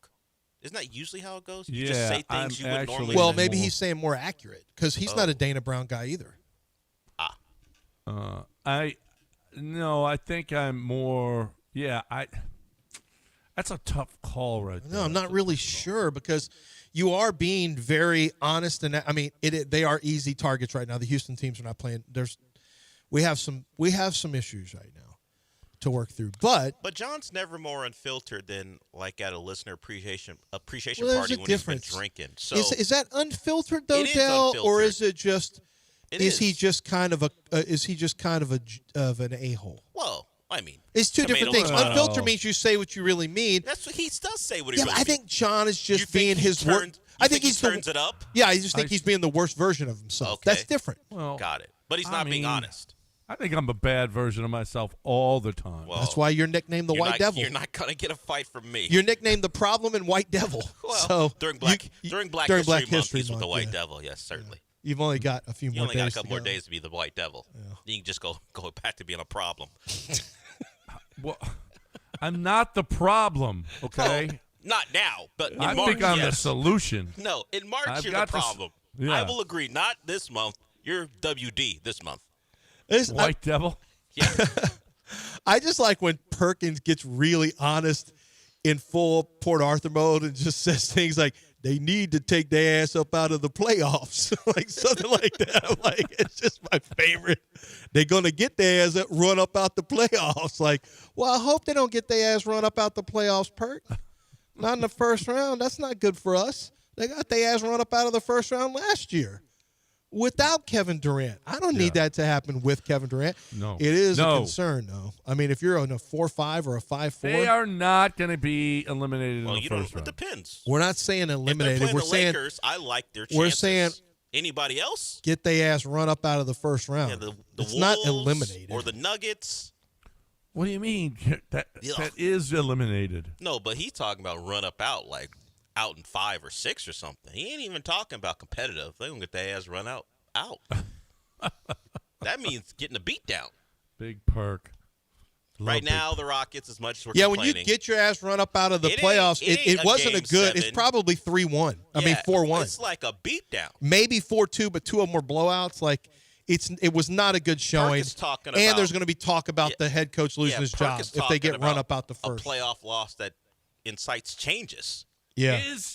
Is Ime on a bit of a hot seat? I think the playoffs. Yeah, I hadn't thought that, but I don't know. Is he a Rocket play? Is he in the fans' hot seat? Yeah, a little bit. Is he Tillman and Patrick Fertitta's hot seat? I don't think so. How many first-round exits? I don't know. I think they had. I mean, there's some good options. I think they had some more expectations for this team. Mike Malone is out there right now, and that's a good option too. And he's known for offense. And I mean, and he coached Jokic, so. I don't know. There would be some appeal for a championship-winning coach on the market. Championship-winning coach who has coached Jokic, and you have Alpern, who's kind of leveled off offensively. Yeah, I could. You're right. There may be John, I don't know. Ask Patrick. Yeah, get your answer from Ask Patrick. Are they close Patrick to firing doesn't tell Ime? him. Patrick doesn't tell me. And oh, by the way, they'll say, no, I don't take no orders from no fans, sports by the talk way. show host. Well, I think if they get run up out the playoffs, as Perk would say, then the questions will be asked. Like if they get beat down, and rightfully so. I mean, some of these games, the losses that they've had have been ridiculous. Some of these losses have been ridiculous. You would be in a better position, better seating.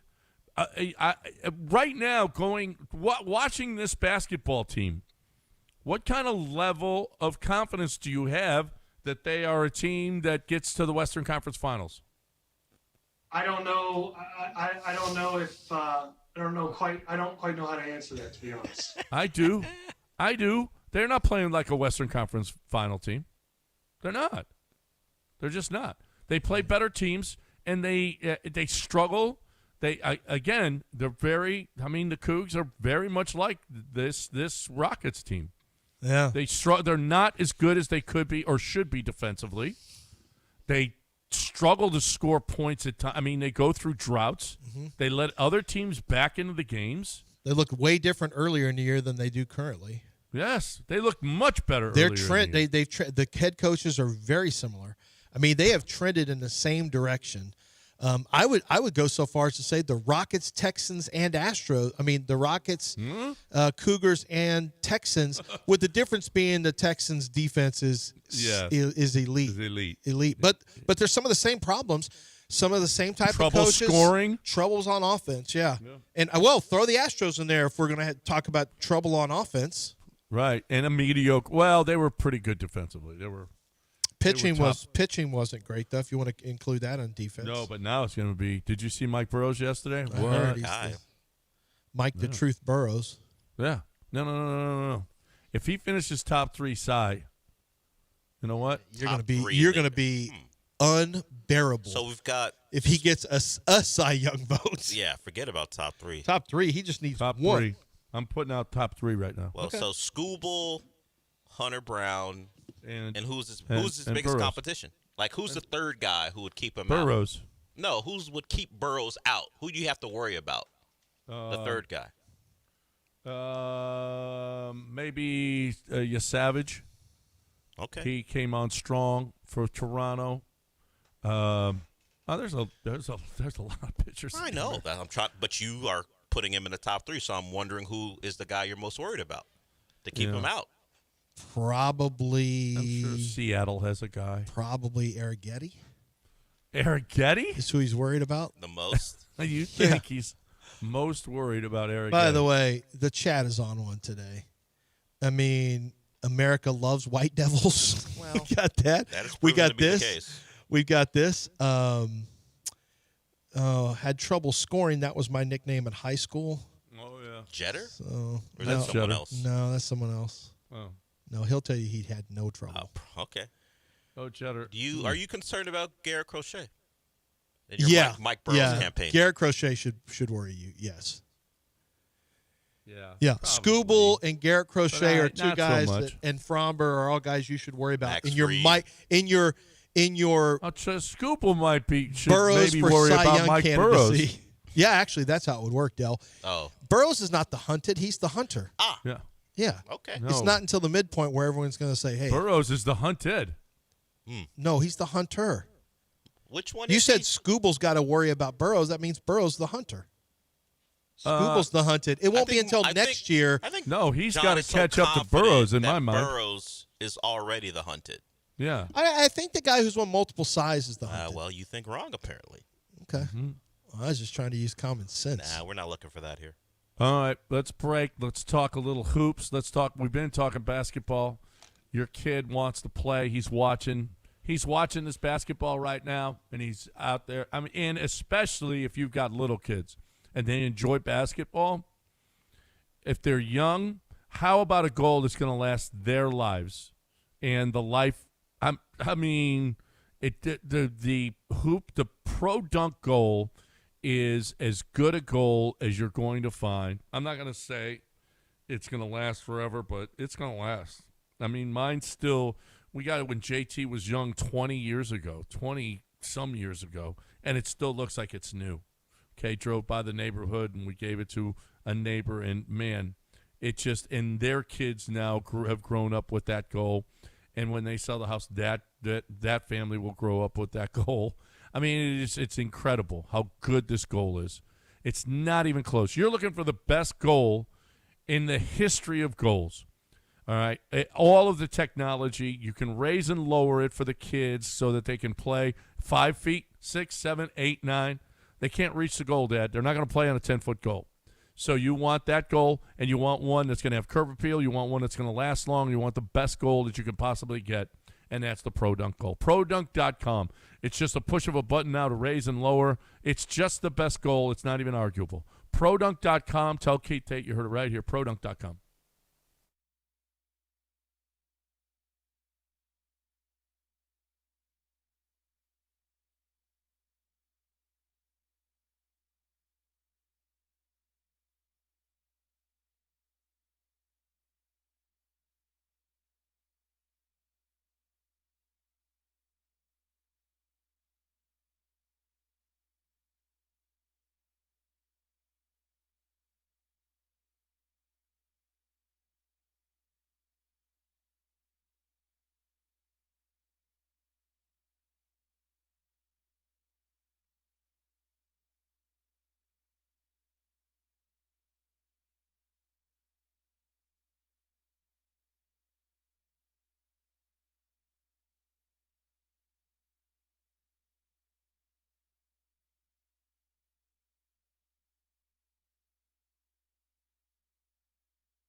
So Bill Barnwell put out that Titus Howard is a possible cap casualty this year.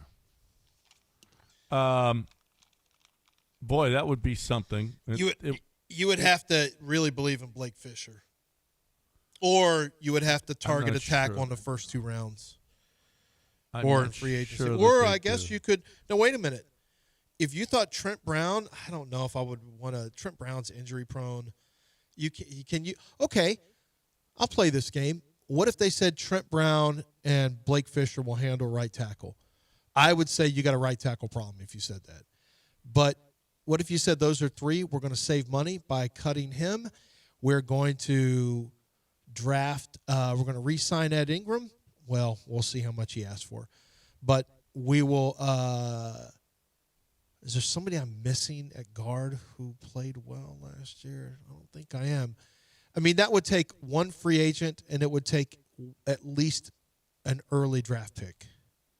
You'd only save $4 million. You'd have $23 million in dead cap.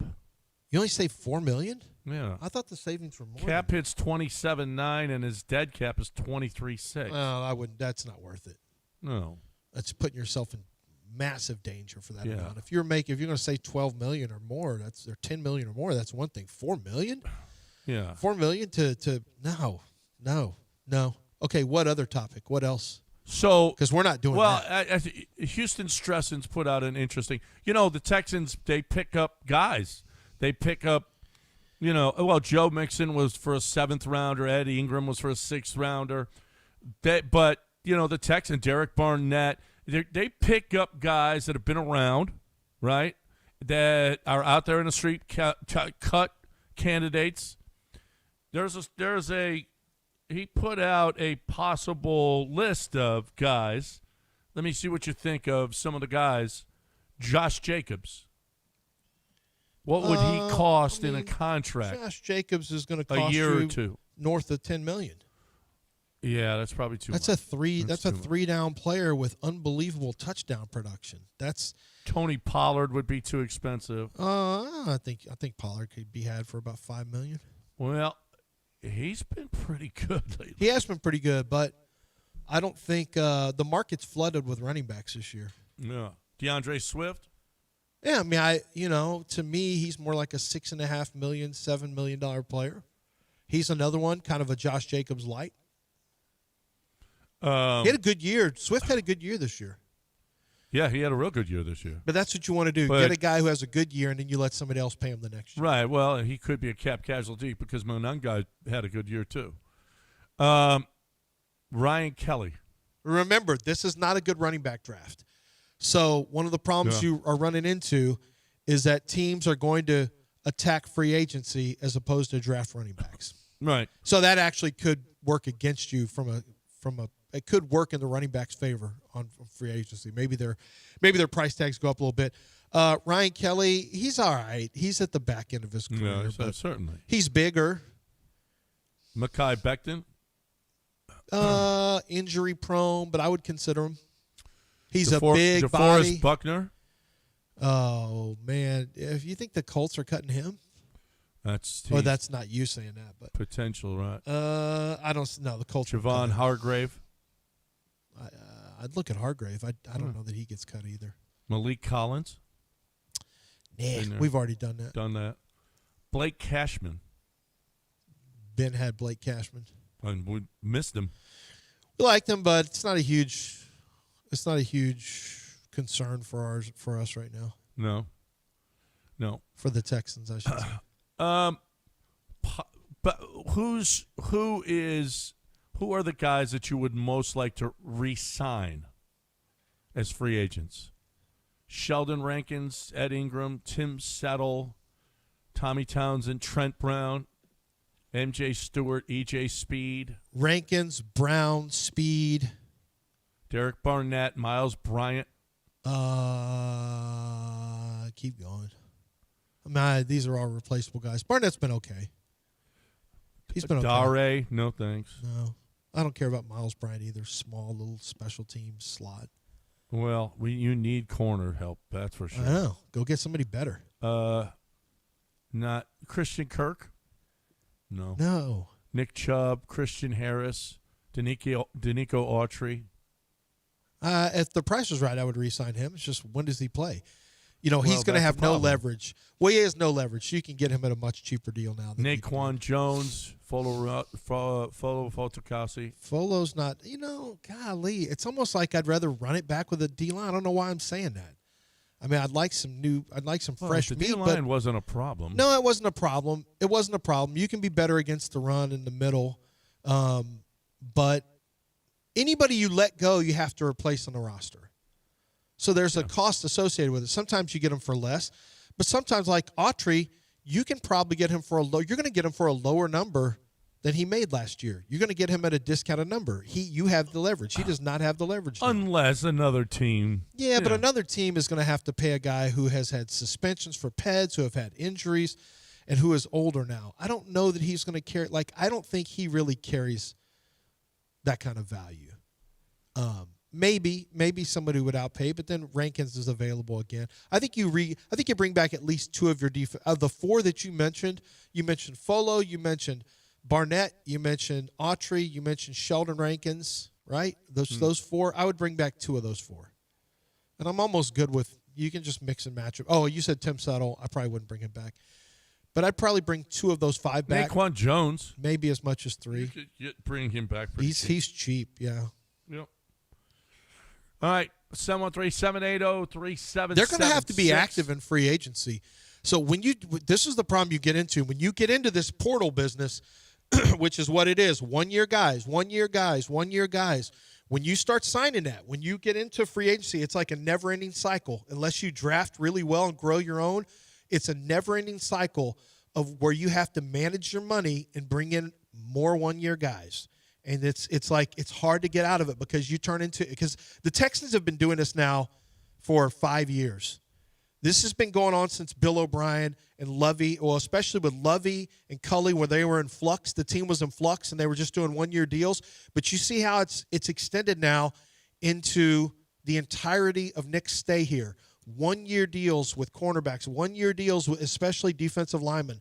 This is a team they got a bunch of 1 year deal players. And when you start doing that, it's hard to get out of that because you don't end up having a bunch of cap space to work with. So you can't sign guys to multi-year deals. So you have to start going veterans on the cheap, and you hope that they outplay their contract. And then when they do, you can't afford them. You got to go find another one. It's one of the underrated. It's one of the underrated difficulties of being a GM is managing your money for multiple free agency spots every year. And that's what they're going to be faced with this year. What did I see? I think I saw it was Spot Trek predicted Tank Dell $22 million a year. Extension, 3 years, 22 a year. 22 per year? Per year. That's impossible. I know. Well, I thought you meant 3 years at $22 million. I was like, yes, that's reasonable. 7.5 per. No, I'm pretty sure. No, it was 22 per. Yeah, no, I don't know where they get that number. Well, I mean, now wide receivers are 40. Well, but they're expecting him to have 10 touchdowns and 1,100 yards receiving, I guess, 70 catches. To get to $22 million, that's a ton. Wide receivers aren't 40. Perkins, you got what's his name from the Cowboys looking for $30 million per year. George Pickens. $20 million is not like $20 million. Well, and they're going to franchise him. Yeah, but that's $28 million. Tank's not getting $22 million. If he does, he had a Pro Bowl season. 22 total.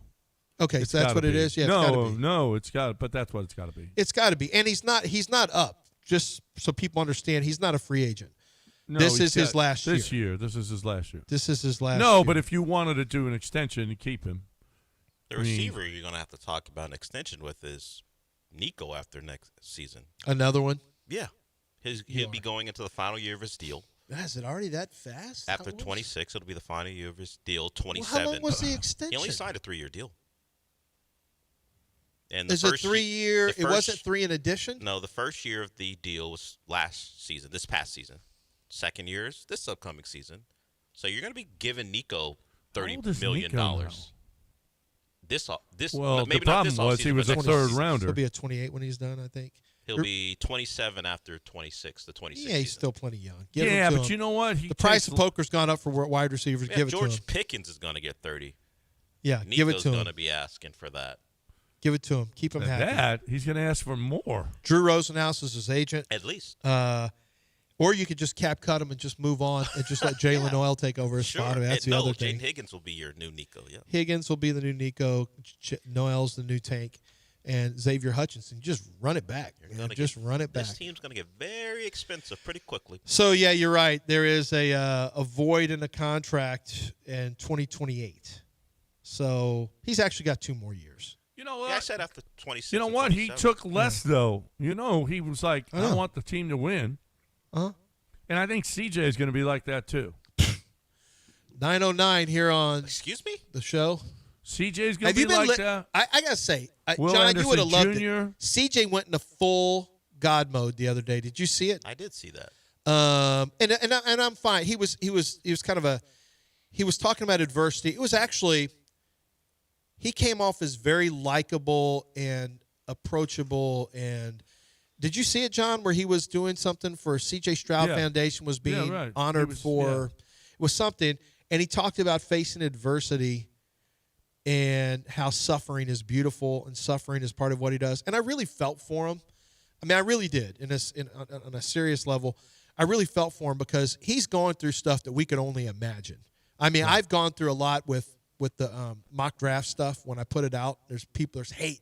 Entire fan bases hate you me. reacted positively to it yesterday. Yesterday, your reaction to the comp stuff. It caught me off guard. John caught me off guard with it. You know what helps, though? The poor CJ. You know what helps? Here we go. That the millions that he's already made and the 60 that he's about per year. You that don't he's care about to mental make. health? You know what? You can Does money buy mental health, John? You can give me all the crap because I won't listen to it. I'll stay off social media. And you don't have his talent. Yeah. You don't have his talent, so we don't have to worry about that with you, John. Well, that's what I'm saying. No, but what I'm saying is he handled it with great. He's handling it with grace. He just talked about the mental health. He hasn't gone on a podcast, lashed out at fans. He in fact was very positive with the Houston fans. I think he's handled it with grace. Now, that's great, and from a personal standpoint, that's awesome. Does he turn it around as a quarterback?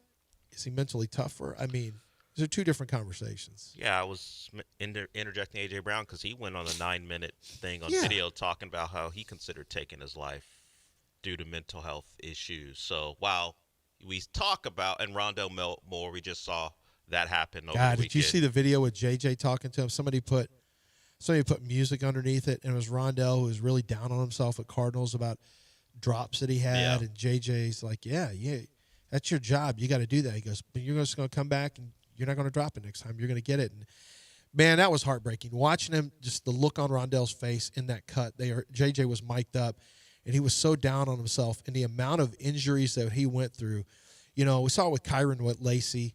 We saw it with Rondell Moore now. When these guys think that they have they're so short-sighted because their life is all football. I mean, I'm not judging. I'm just saying this is a separate conversation, obviously, than what we're having.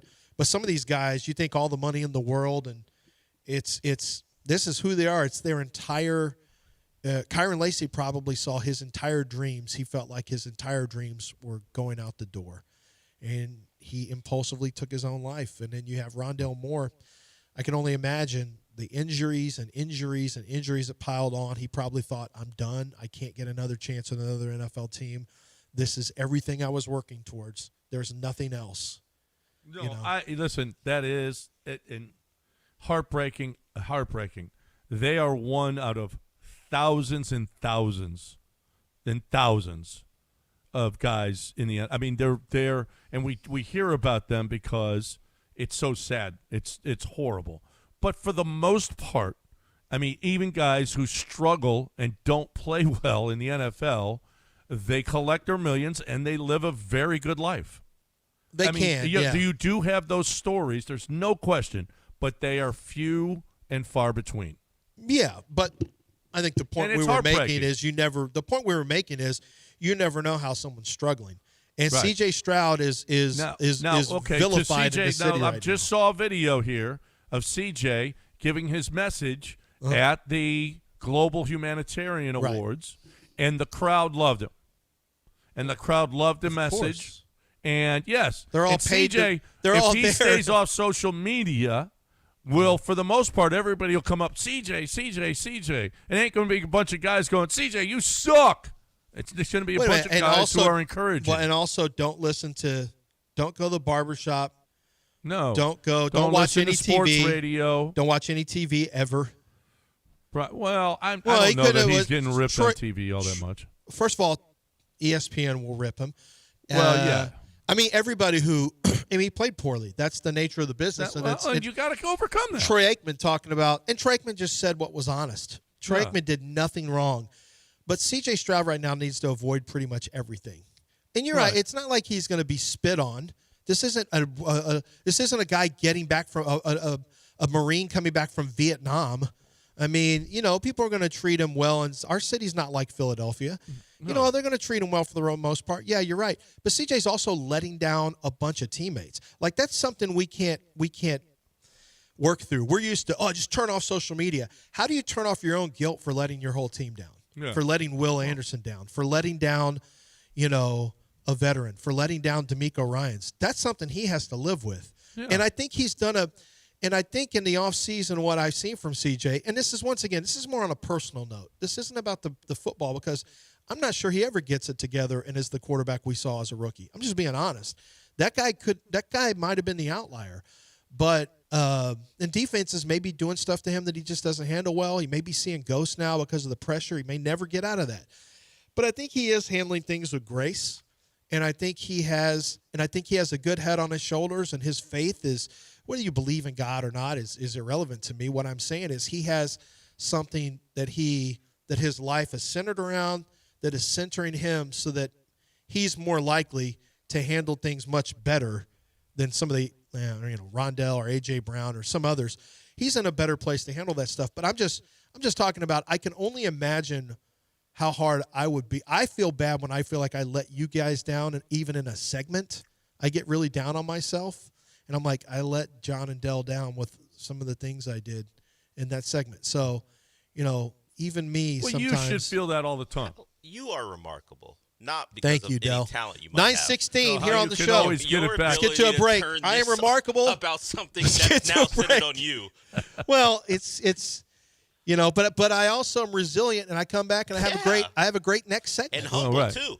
Yeah, and I have a great next segment. And I'm getting keys anybody to make it about themselves. No, he's spectacular. I mean, this is what it rolls into. I know you don't like this word, but you're generational in making it about yourself. I appreciate that. But I'm just trying to lay out a foundation for CJ to turn it around. If I can do it, you can do it. You want him to be more like you.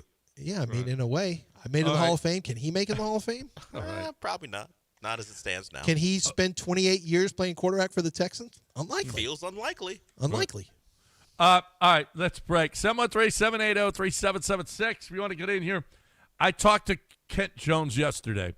I heard you guys on a speaker. Todd had it on speaker, and I heard you and Kent talking about Gilbert and the baked potato incident yesterday. Right. But we can bring up Gilbert on the other side. But I also gave him crap about Oregon, how they suck. I mean, that's but that's what I do with my clients. I have to make sure I insult them enough. And Kent Jones is somebody. I want to tell you something. I was enlightened yesterday. Now, a broker. What is a broker? Well, a broker in the mortgage business, a broker is a colleague, a teammate, an ally. He's your partner. He's going to fight against big mortgage. Kent Jones is here. He's been doing this for 31 years. Better Business Bureau, A+. He's not rich. He doesn't put his name on golf tournaments. There are mortgage companies that put their name on golf tournaments. You know why? Because they make so much money off selling these mortgages. Kent Jones doesn't do that. Kent Jones is a regular guy. He's like us. He listens to the show, loves the show. He's one of us. And he's not making a ton. What he's doing is he helping you save money. He knows all the wholesale lenders. Basically, it's wholesale. When you go with the other mortgage companies, it's retail. He's wholesale. Title companies, insurance agents, buyer's agents, that might refund part of their commissions. He finds you all of these things, okay? Now, here's the thing, too. If you have a mortgage right now and your interest rate is 7 or higher, you need to call Kent Jones. You need to call him because there's a chance you could refi. He'll do the math for you and find out whether or not it's good for you to refi. He'll tell you how that works.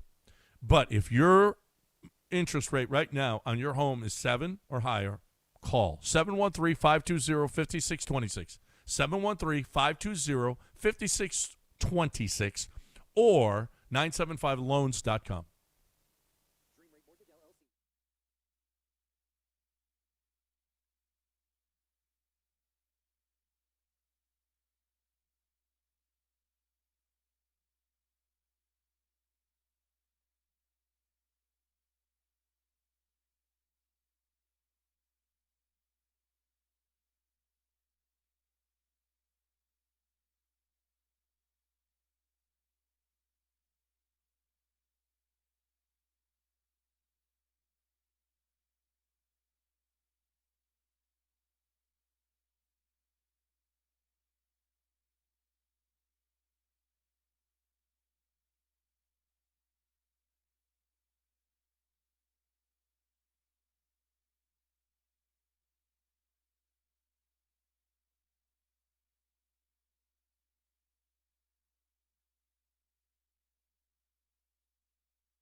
You're listening to John and Lance. Broadcasting live from the Huntington Bank Studios, here's John Granado and Lance Zierlein.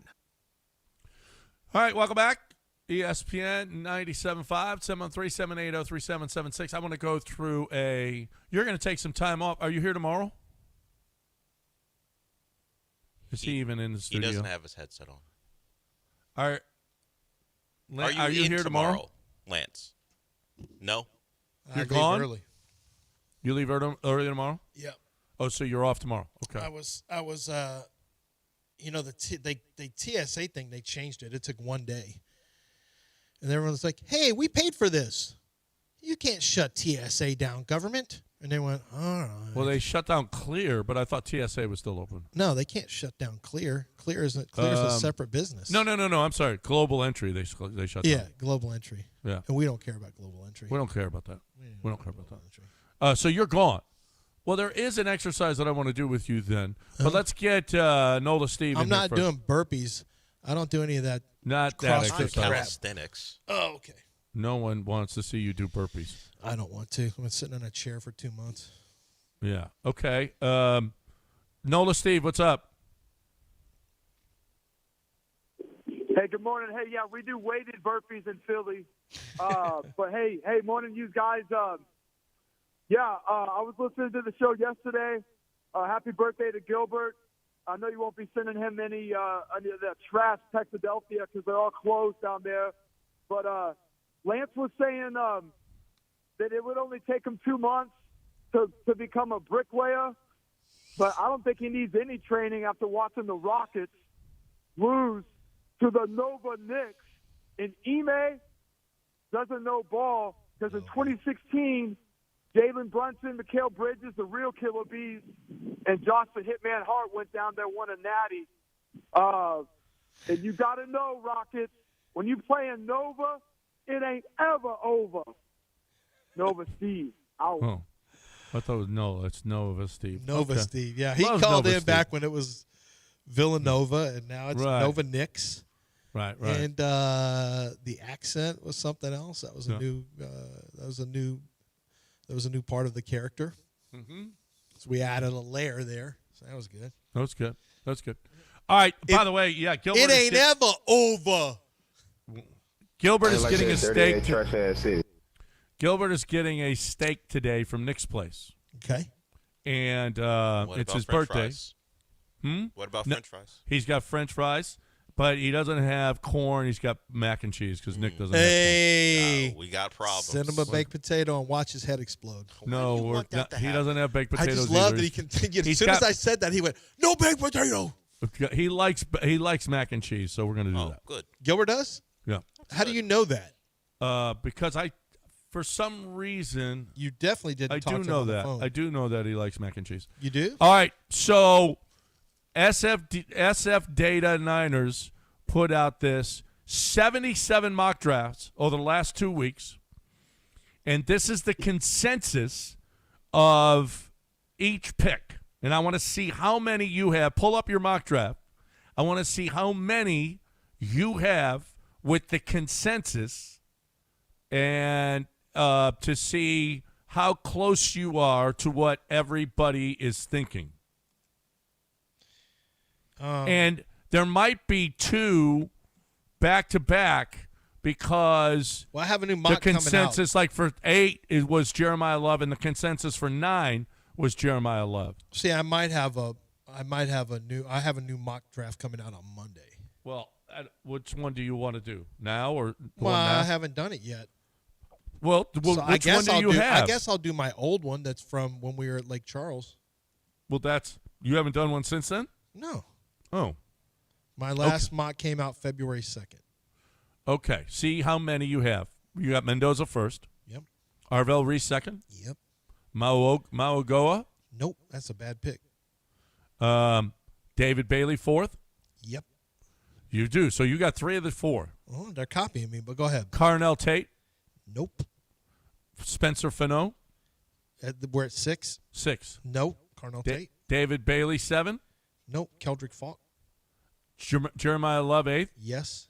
Okay. Jeremiah Love 9th. You can't have that. Reuben Bain 9. Okay. Caleb Downs 10. Francis Maianoa. There's no Jermod N in there. I don't know how we're getting that pronunciation. Jermod McCoy, Yep. 11. Yep. Everyone's just copying each other. Daniel Jeremiah put it there. I put it there. Now everyone's putting it there. So wait a minute. Now, how many is that? Dell, keep track. 4. No, that's 5. Is that 5? 3, 4. Yeah, that's 5 with Jeremiah Love. Yeah, that's 5. 5. 11. Yeah. Okay. Sonny Styles, 12. To the Cowboys? To the I had him Cowboys. there originally. I put Caleb Downs there. Okay. Jermod McCoy, you can't have that. 13 Ioane? Rams. Ioane? No, Colton Hood. Cassius Howell, 15. Oh, wait. Okay, so we're at 50. Who'd you have for 13? 13 was you went Jermod McCoy again. Yeah, no. But 15. Makai Lemon was second. What do you mean was second? Well, the consensus was Jermod McCoy first, 22%. Okay. Makai Lemon, 15%. I don't have either one of those guys. So I got Proctor with the Ravens. I've got Sonny Styles with the Bucks. Hold on. Okay, so you got Sonny Styles at 15. Right. Makai Lemon, 16. Yes. Okay, that's 6. Yep. Caleb Lomu. Nope. 18 is Avion Terrell. Yep, they're copying me. Wow, 7. Kenyon Sadiq. Nope. Okay. C.J. Allen. For the Cowboys? Yeah. Nope. Ty Simpson to the Steelers. Nope. Ioane. Yes. You have him 22nd? Yeah. That's 8. Yep. Caden Proctor to the Eagles. Nope. Denzel Boston. Nope. To the Browns. Nope. Caden McDonald to the Bears. Nope. But I got Caleb Banks, so. Kevin Concepcion. For the Bills? Nope. Kenyon Sadiq for the Niners. You have Sadiq there. Kevin Concepcion or Caleb Lomu to the 49ers. Nope. I got Caden Sadiq. Proctor to the Texans. Nope. Caden McDonald. Monroe Freeling. Nope. Ty Simpson. C.J. Allen to the Broncos. Concepcion. Akeem Messidor to the Patriots. Freeling. And Brandon Siss. Nope. Chase Basantis. Although Brandon Cece was my pick, and then I changed it after I went to the editor, so I could make another change. So I guess 8 of the 32. 8 of the 32. One every 4. 32, yeah. You have. So they're not really copying you per se. Where did you have Mansour? 4. Or really? Yeah, everyone else is wrong. They have him late, bro. I'm sorry. I got him 5 to the Giants. Yeah, Mansour is. Well, here's the problem. I may be a little early on him. He's going to run really fast. If he runs to the combine, he's going to run really fast. Mansour, by the way, he's the LSU corner. Yeah, so he's not 6 feet, and he doesn't have long arms. So from a trait standpoint, he's not a big, long corner, which profiles in the top 6 picks usually. But he has smothering coverage. He has rare combination of speed and change of direction. His tape was unbelievable. Like, he was strangling people. Every single route, he just strangled the life out of it. And I gave him a really high grade. So I'm interested to see where teams see him. But I think most teams are putting him way too late. He's better than McCoy. McCoy's coming off of an ACL tear, too. Like, McCoy's bigger, but Mansour's tape is better. So I wouldn't be surprised. You know, J.C. Horn went behind Pat Surtain. I had Surtain way ahead of J.C. Horn. This may be the same thing, where they end up letting Mansour Delane go second and then draft McCoy first, and then he's never as good as, McCoy is, plays like J.C. Horn does. Good players, but they're not as good as, Pat Surtain is the number 1 corner in the league. Delane, to me, is clearly the best corner in this draft. Really? So, yeah, we'll see. That's a little high, though. Dude, LSU had a bunch of guys who are going to get drafted. This is kind of crazy that they were as dookie as they were. And their defense was actually pretty good until late in the season. No, their defense was good. Yeah, their defense was pretty good until late in the season. But they have 3 different receivers. Well, 2 of them have a chance. No offense, too, by the way. Yeah, I don't have any offensive linemen from them getting drafted, I can tell you that. Do you have that big tight? Is a big tight end coming out? Yeah, Bo Sharp. No, Bauer Sharp. There's a guy named Bauer Sharp coming out of LSU. He was a portal guy. Bauer Sharp from, I think Louisiana Lafayette or Southeast Louisiana, something like that. He's going to the combine. I don't know if he's the one he must not be the one you're talking about if you don't recognize his name. No, that's not him. Yeah, so he's going to the combine. No, but I think he's too young. Trey Green? No. He is. Wait. Is he going to be really good? He's like Washington with the Steelers. The big, huge tight end that is just monster like Darnell Washington. Yeah. Who's 310 pounds right now, by the way. Darnell Washington. In camp when my son was there, he was 310. And then he admitted it on a 6'7", 240 Trey does. 240. He's going to be bigger. Okay. I was going to say, if he's 6'7", he needs to be at least 260. No, he's going to be 270. He'll probably be 270. Yeah, he'll grow into it. LSU's safety, A.J. Halsey, I really like him. Came from University of Houston. Mansour Delane, I think Halsey goes inside the first 3 rounds. I think Delane will go inside the top 10 picks. They had some, LSU still had some. Harold Perkins, I think, will probably go somewhere between the 3rd and the 4th round, depending on medicals. Really, that high? Yeah, because he's going to test fast. He's going to be explosive, and people want him to be what he was. So, I mean, 4th is not bad for him. If he plays special teams, 4th is a backup linebacker spot and special teams player. That's where To'o went, I think, is the 4th, maybe 3rd, but I think he went in the 4th. So that's not bad. I wasn't that impressed with him on tape, and I didn't think he looked as explosive. And then I got some of the readings on him from a sports science standpoint, and his explosiveness numbers are really good from first and second acceleration. So he's probably going to test better than I expected, and that matches up with how he used to play. So that wouldn't be Henry To'o was. Let's see. For some reason, Pro Football Reference is making you verify you're a human every time you visit a page now. You're a bit of a robot. Yeah. Well, it's probably because of ChatGPT or whatever, AI. He was a 5th-round pick. So, yeah, I can see Harold Perkins as a 3rd or 4th-round pick. 3rd seems rich for my blood, but I can see him in the 4th round. I think he's too small for defensive end, and he didn't play that well at linebacker. So yeah, I think he's just pretty average at linebacker. Yeah. All right, we got a break. 713-780-3776 is the number. You better get in a hurry because we got one segment, then News of the Weird. I've got to talk about GiveMeTheVin.com. I got to talk about John Clay Wolf. I want to talk about you selling your car. Listen, I don't know why you got to sell your car. It doesn't matter why you got to sell your car. If you're going to sell your car, get as much money as you can for it. Because why would you sell it for less? I don't get it. So one place that you have to go every single time, you have to go to GiveMeTheVin.com. And you should go there first. And then you go, John Clay Wolf ain't scared of you going to CarMax or your dealer or wherever, any place, and saying, hey, how much are you going to give me for your car? And John Clay Wolf's going to say, and by the way, if they give you more, if they say more than John Clay Wolf does, come back to John Clay Wolf and say, this is what, I've got a bona fide offer here in writing from this place. And John Clay Wolf will tell you, okay, let's take a look at the car. Let's take a look at the quality. Let's say, oh, you know what? I'll give you more. And, I mean, he's so sure of this that, I mean, before, well, the dude just gives away money. He's unbelievable. But he said if he couldn't be CarMax, he'd give you $100. Listen, John Clay Wolf does billions in car buying and selling. I mean, who does that? A guy who is crazy and gives more, especially classic cars. GMTVCC.com is where you can sell your classic. He loves those and gives way more. So you're looking for the best way to sell your car. One place that you have to go. GiveMeTheVin.com, GiveMeTheVin.com.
You're listening to John and Lance. Broadcasting live from the Huntington Bank Studios, here's John Granado and Lance Zierlein.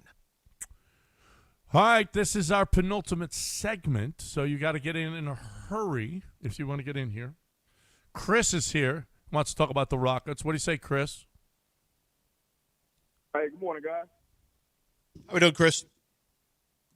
Hey, yeah, I was calling because I wanted to put in, what do you guys think about, like, what J.B. Bickerstaff is doing over there with Detroit? Do you think Rafael Stone should have maybe gave J.B. more time with the Rockets in regards to everybody, like, kind of being out on emails just because of what he's showing as of late? And I hang up and listen. Appreciate it, guys. Golly, we did. I'd forgotten about the Bickerstaff era, the short-lived Bickerstaff era. I think they wanted to get the headline coach. Ime had taken the Celtics deep. Well, Silas was here for 3 years after that. Yeah, so. Bickerstaff was an interim, and then he became a Grizzlies assistant, so he wasn't probably at a point in his career, at least according to the Rockets, where he was ready. And, he had the Cavs job, and he got fired because they had a flame out. Then they hired Atkinson. But he went into Detroit, and his style, his attitude fits what they have, and now they're the 1 seed in the East. They took a loss to the hot Spurs yesterday. Yeah, they just got their ass handed to them by the Spurs, though. But they've got a one. They've got a real one. I mean, Cade is fantastic. Yeah. He's a real one. I remember I think you were talking about Oklahoma State people were a little concerned about him or something in his 1 year there. They weren't sure if he was really the dude. That dude is so the dude, it's crazy. And he's really filled out. Like, he's a great example of what a young man and 19-year-old frame looks like and what happens when you fill out and become a grown man. Like, he is a big, muscular, a big, well-built, dual-threat player who plays under control with great confidence, can play two ways. Man, I like Cade Cunningham so much, and that's what the Rockets are missing. You can't say – like, he's a one with the ball in his hands one. Kevin Durant is a wing player who is a great scorer and a great shooter. Alperen Sengun is, a hybrid post flex who can flex outside. Cade is a one. Cade's like what we had with James Harden. Frankly, you kind of need Luka as that kind of guy. Like, LeBron had some of those tendencies for years and years and years. It's still, to this day, the best way to gauge if your team can have sustained success is, do you have, SGA has ball-dominant, primary ball handler tendencies as well. Yeah. We don't have. That's not where our offense originates, which is part of the problem. Kevin Durant creates his own shots. Yeah, but not off the dribble. True. He creates through just being tall and separating vertically. He doesn't create off the dribble. He's older now. Yeah, he does plenty. No, he can't get by anybody. Well, he can create a shot. He creates a shot. That's different than being able to run. One of the greatest scorers of all time. But that's great. I know. Listen, these guys are young, and they're great. Don't get me wrong. The offense doesn't run through KD as a primary ball handler. That's my point, John. He's not a number one ball handler. He's not a number one ball handler. Where everything runs through him as a primary. That's what I'm talking about. I'm not doubting how great he is. He's a different type of great. Yeah, okay. He doesn't set the offense and run the show. Right. And that's different. And we talk about them having a hard to we talk about all the time. You can't not acknowledge that when we talk about there's no one to handle the ball. It is true. He was at his best with Steph. With Russell Westbrook. Yeah. He's also younger. Yeah. But yeah, I don't know if I believe in the Pistons yet, though. They're really, really good, and maybe and they dominate the Knicks. So it's hard not to believe in them more than you believe in the Rockets. The way we're playing. Yeah, you got to go through the East too, as opposed to the West. Well, that's a delight, actually. Yeah, I know. That's a walk in the park. The Rockets would dominate the East. Okay, so this is, and we've said that for 30 years now. What if they were in the East? Do you want to take on the reasoning that Coutinho and that was and other Kelvin Cato? Yeah, it was Kelvin Cato and Coutinho both said that. Reasoning on 30 plus. I thought you hated that basketball. I hated that basketball, but they're right. I mean, if you're right, you're right. They're There's not nothing we can do about it. I don't care where it came from. They're not right. If the Rockets were in the East, they'd have 12 NBA titles right now. They didn't even say they would dominate. They just said they'd make the playoffs. That's what they said. Well, but I'd said it. So there you have Which it. Rockets team? This one or the ones before? Dal, can we play the Jeff Kent thing? Why not? Well, have you listened to it? Yeah, I played it on my show yesterday. Oh, you did? Okay. All right. Well, I put it in for us, and then you stole it. No, because I grabbed it on Saturday or Sunday and had it ready for my show. No, I put it in the show. You didn't even put it in the I don't show. know. Well, yeah, because I saved it because for my you were show. keeping it for yourself. You're damn right I did. So, Dal, hey, Lance, have you heard this? No. Okay. He's on the broadcast, the San Francisco Giants, which I don't know why he's there when he's going to go in the Hall of Jeff Kent's going to the Hall of Fame as an Astro. I don't get it. But he's on the broadcast with John Miller, and this is the conversation that they had during the game. A-Rod, he was your size, and he came in hard on you, and you know, you survived it, but I think he got banged up a little bit. I think he was on the DL for a little bit. Yeah, I did. He tore my knee up. He slid and rolled his fat ass past the base, the son of a bitch, and put me out for a little while. I was not happy about that because he was a middle infielder, and we were beating him up pretty good. He didn't need to be doing that. So, not that you've thought about it much since then, but that's half empty right there, John. But that was the one time I do remember that a guy really came in hard on you. But anyway, and I would throw the ball. I would literally throw the ball between their eyes. If they came in and they weren't ducking down, I was throwing the ball right between their eyes. They better get down. And that's the way it got taught. That's the Jeff Kent we all heard about. That's Jeff Kent. That son of a bitch. Like, hey, whoa. What does he mean by we were beating him up on the infield pretty good? Like, what does that mean? Does that mean they were sliding into him hard or something? Maybe. I don't know. Because that doesn't exist anymore. No. It's such a foreign concept. Like, kids, you used to be able to slide through the base and take out the shortstop or the second baseman who was making the relay throw to first for the double play. You used to be able to come in and, quote unquote, break up the double play. That doesn't exist anymore. Mm-hmm. They have eliminated that from baseball. No, you don't know. Kids don't know about that. They don't know. They don't know about taking a quarterback's head off. They don't know about sliding hard, coming in high. They don't know nothing about that. Okay, that's how baseball and football used to be played. Oh my God, Isaiah Thomas going into the lane would get destroyed back in the day. Now it's ole. Go ahead. Go to the basket. Not unless your name is Tari Easton and you just want to hit a guy running down the court. Well, that's different. Different. Hey, don't run down the court next to me. Right. And I'll cheap shot you and tear your ACL. Nice job. One thing we missed, Nick Sirianni says there's mutual interest between the team and A.J. Brown that he not come back. Yes.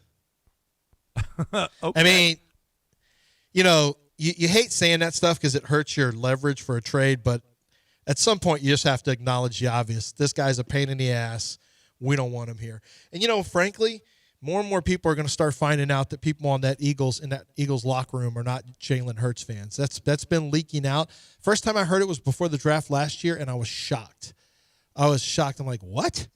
People in the locker room aren't crazy about Jalen? Like, nope. People, players, and also people in the front office. And I'm like, and I assume he meant coaching staff too. And I'm like, really? Yep, they could look at quarterback. And I was shocked. And then it started coming out a lot this year. I don't know if you should be saying this on the air, but there goes the keys to our city. Where? Why? I'm talking bad about Jalen. Isn't he from Brazoria County or somewhere? No, he went to North Shore. Oh, I don't know. That could be Brazoria Harris County. I think he went to Hightower, didn't he? Oh, yeah. He didn't go to North Shore. Well, wait. I don't know. I don't think he went. Wasn't he out by Pasadena? The show doesn't. It was Channelview. Yeah, it's the same. Is it? Yeah, same thing. Well, the guy who called and why don't we get? Oh, wait. If you missed it earlier when Lance was demanding a key to a city because some of his radio friends had them, the guy who called isn't in the Channelview area. but he will, once he attends a meeting today, bring up the possibility that Lance and John get a key to the city. Key to the county. No, the city. Oh. He doesn't have the power for the county. He used Missouri County as a reference point because he didn't want to unveil what city he's from. I gotcha. But his email does have .gov and the city in question. So, I believe him. And we'll go do whatever city it is. We'll go do the show there. You don't know where the city is. I don't No, know. I don't care where it is. It doesn't matter. If the mayor comes and gives us the key to the city. Now, are we willing to take Are we willing to take a certificate? And a key? And a lapel? No, we got a giant check. You don't get any money. He already said we can't have money. You don't know. He said no money. Hey, stop pocket watching. He said it himself. He said that. Oh, well, I don't care what he said. You mean it's guy what he does. who's trying to get it done for you? Don't You don't do care what I he said? say. Do what I do. Well, he's not getting you any money. Giving money.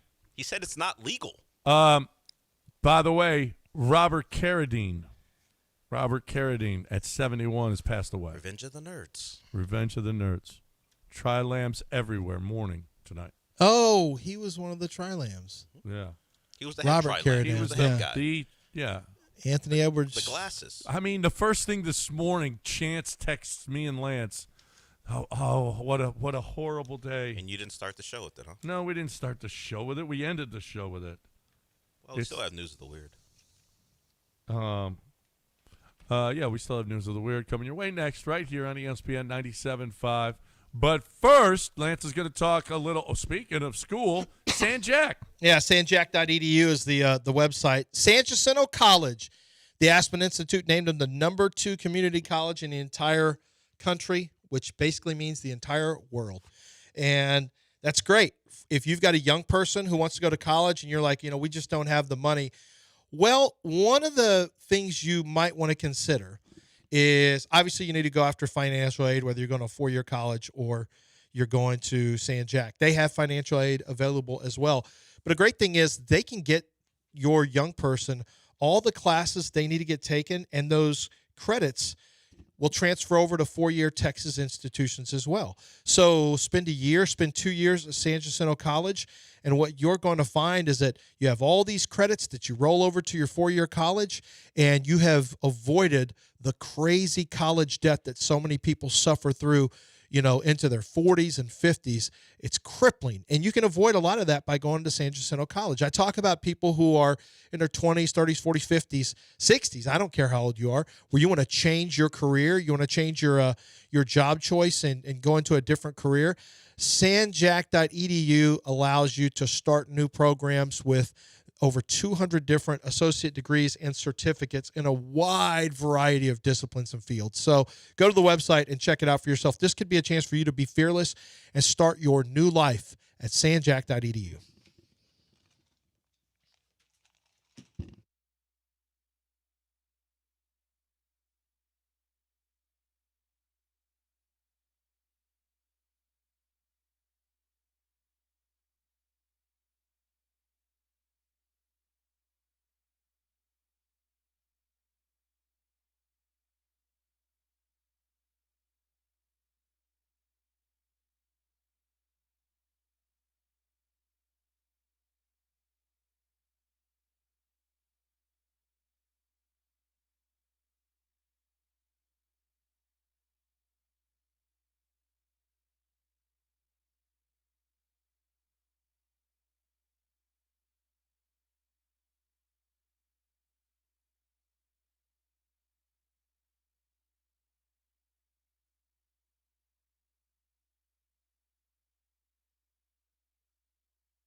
All right.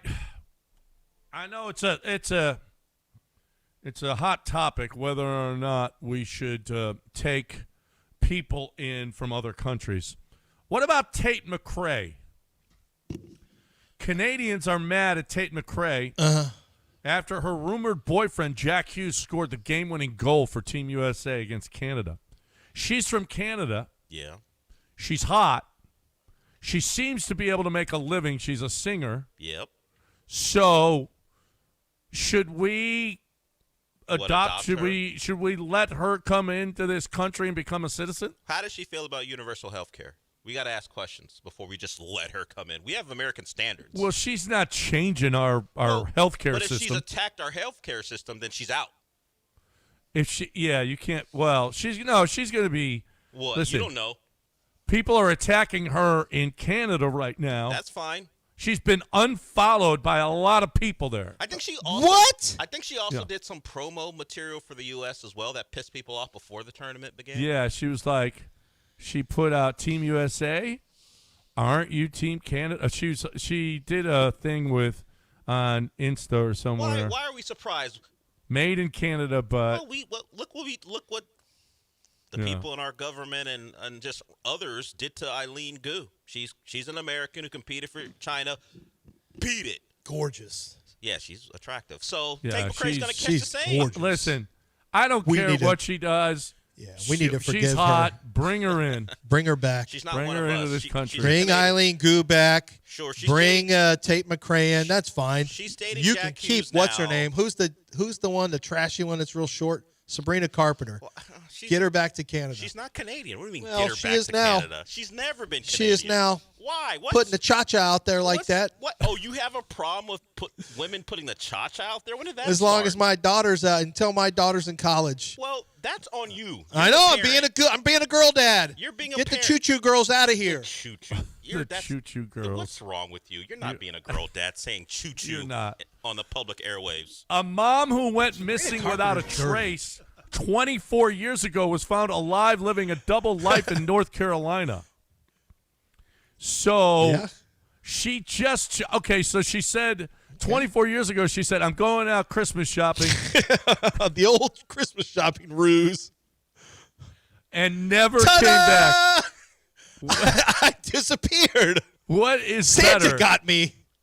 That Christmas without her, or all the Christmases without her thinking of mom?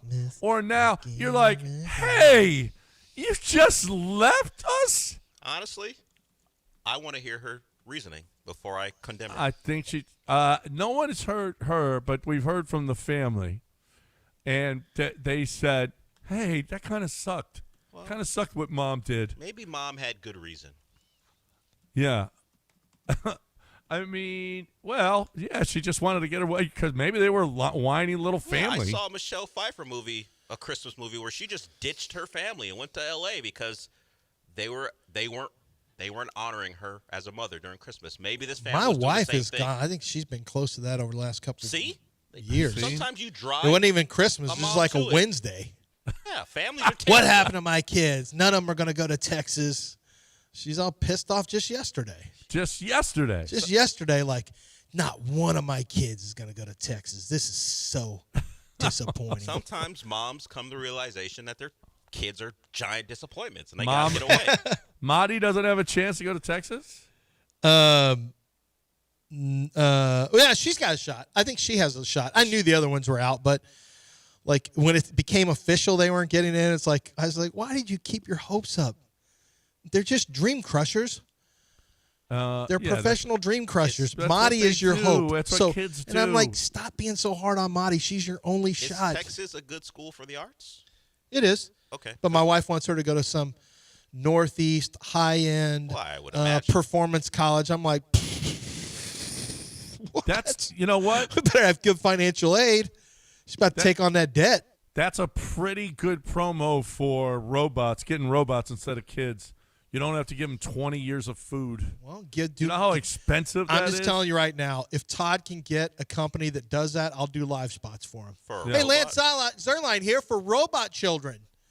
Let me tell you, if you're tired of your kids leaving food, literal food, for months under their bed so the whole room stinks, why not get a robot? They'll actually do all the cleaning in their own room. I've seen Megan and Megan 2.0. It Robot goes food wrong. Robots don't try to choke each other out and have fights where one of them literally tries to choke another unconscious. Rampages. Yeah, they will. I mean, what about Ex Machina though? What about Megan? It's true. I got a lot of. Trust me, it's not going to be an easy sell that robots won't hurt you. No. I get it. All right, Dell, you've done enough. It's not like those robot dogs from Metalhead from Black Mirror. These robot dogs are friendly. Yeah, no, they're not. We're done. size. Dell got 5 minutes out of it. They're so small, and they don't have guns or knives. No. We're done. Mopey and Mapes next, right here on ESPN 97.5. Hope you enjoyed the show. We will talk to you again tomorrow, everybody. Give us our key. Yeah, now.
We had a big night of Houston basketball.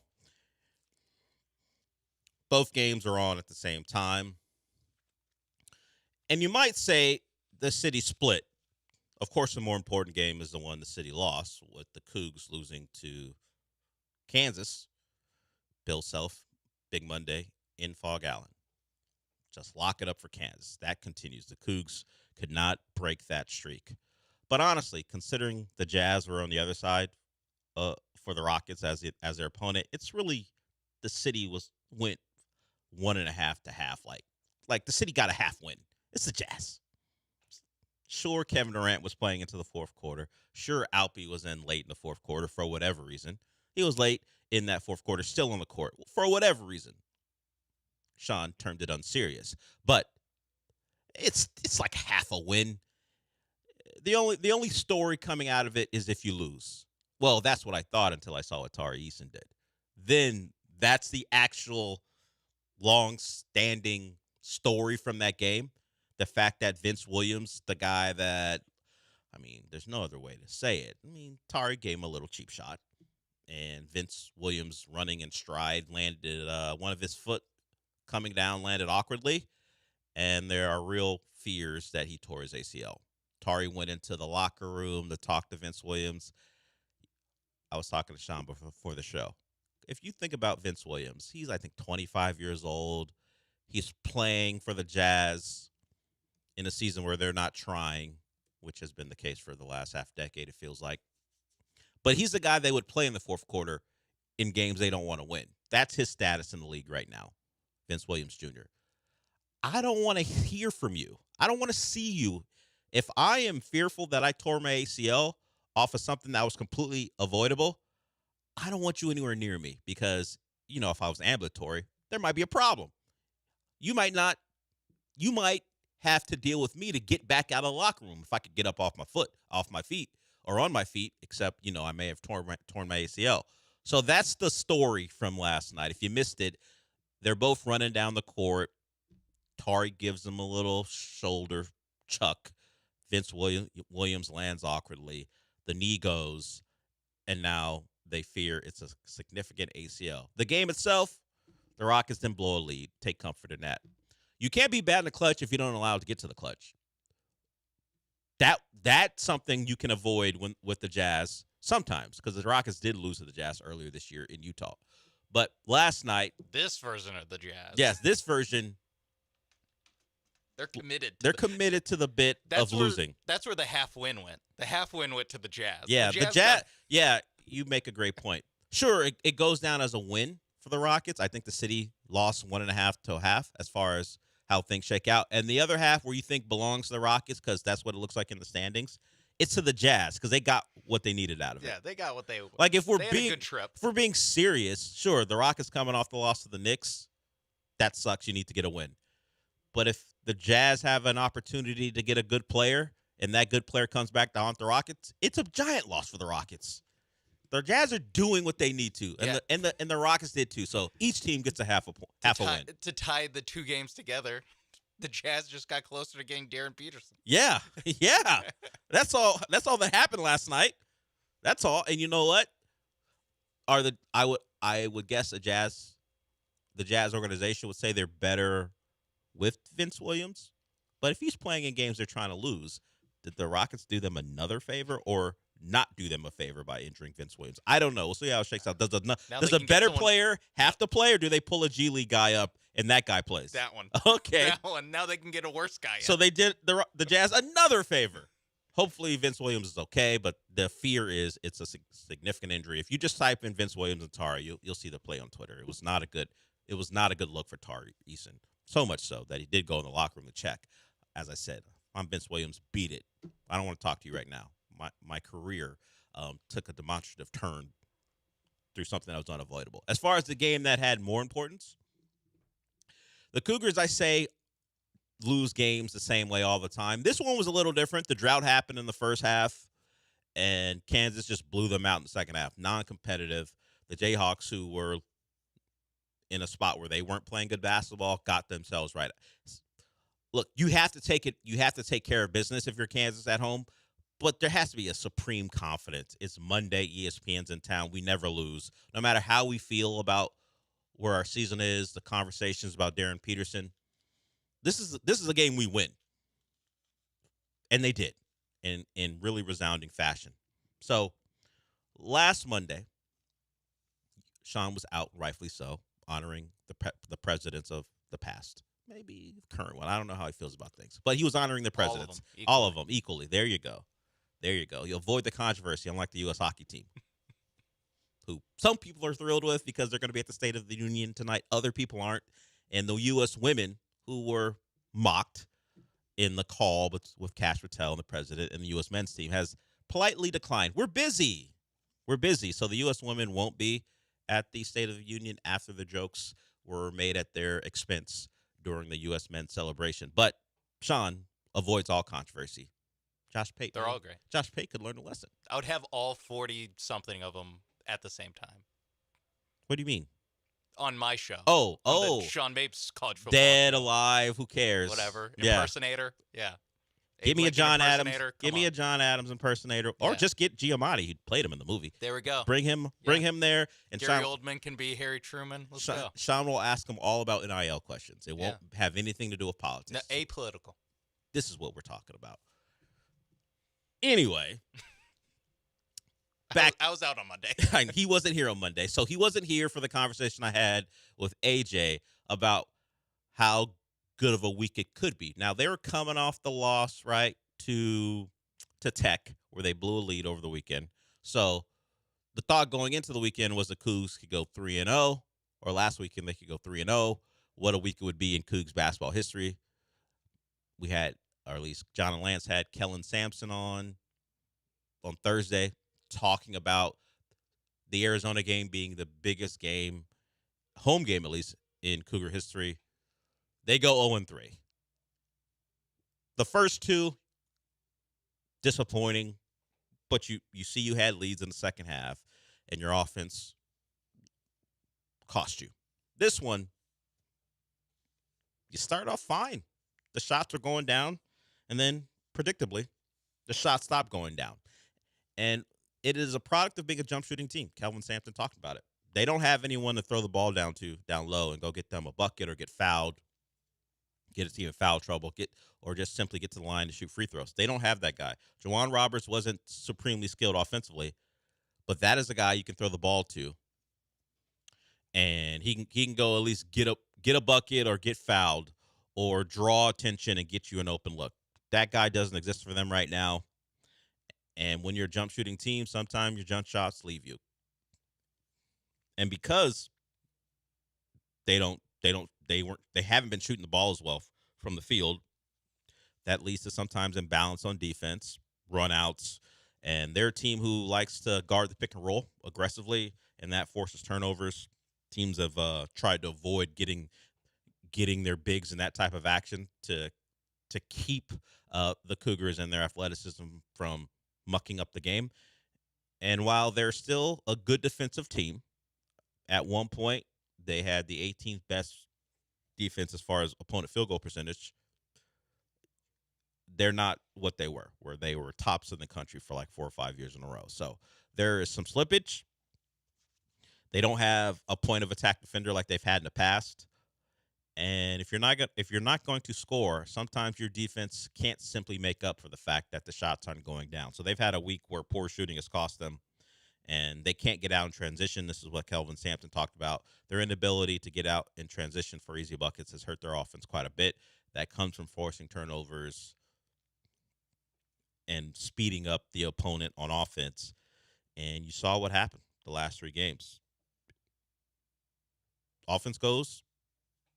Your defense is good, but not elite, or at least not to the standard we've seen, and you drop 3 games to good teams. That's still the normal thing. The Cougs don't lose to bad basketball teams. They're losing to teams who, maybe Texas Tech not so much with Toppin being out, but the other 2, even with all the controversy surrounding Darren Peterson, Arizona and Kansas will believe they have a shot to go win a national title, and the Cougs certainly are of that belief as well. Let's hear from Kelvin Sampson before we go to break.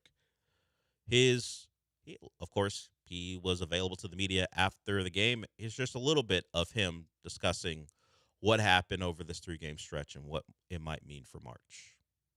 I think these 3 games, even though we're disappointed we lost them, it's not the end of the world. And by any stretch of the imagination, I think we can take these opportunities to help us in March and get better. But I don't know if anybody had to play 3 straight games like this. Tough. It was a tough stretch. Hopefully, the lessons learned from the 3 losses help them going forward. They're still a title contender. Seeding may have changed quite drastically. Look, you lost to 3 teams that are good to very good. The question will be, did you just go from a 1 seed to maybe needing to win your conference tournament to secure a 2 seed in a favorable region? That's just the swing of things. It was set up to be a big week that could solidify the Cougs status as a 1 seed. Now, people are questioning whether they will fall to that 3 line. We'll see how the rest of the season goes. Eric, I see you want to talk Cougars basketball and some USA hockey. I can imagine how that will go. We'll get to Eric when we come back. Eric, hold on. We'll get to you. But first, I want to talk about Monument Chevrolet. Go to the website right now. If you are in need of a new vehicle or maybe something pre-owned fits what you're looking for, maybe you're a business owner and you're trying to add to your fleet. All those things are available for you at monumentchevrolet.com.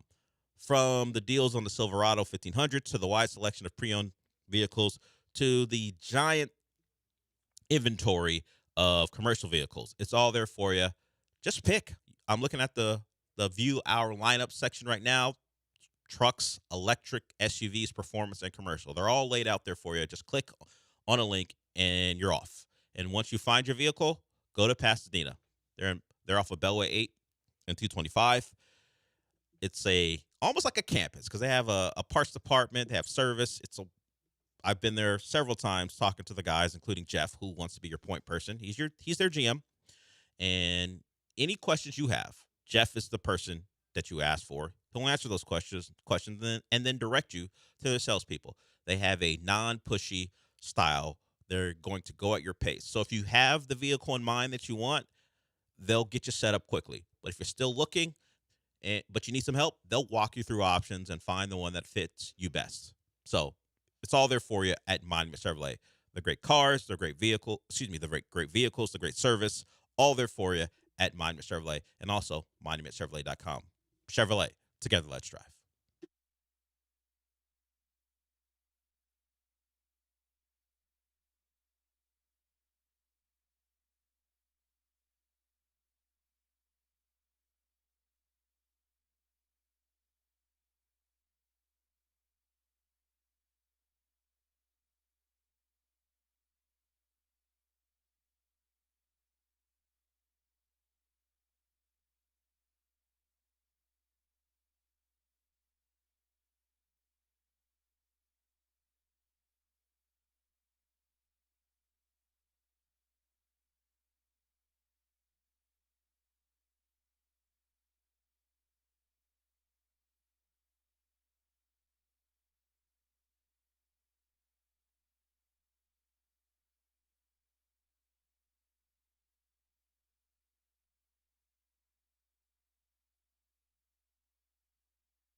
This is the Del Alalea Show. On ESPN 97.5 and 97.9 HD2. Live from the Huntington Bank Studios, here's Del Alalea.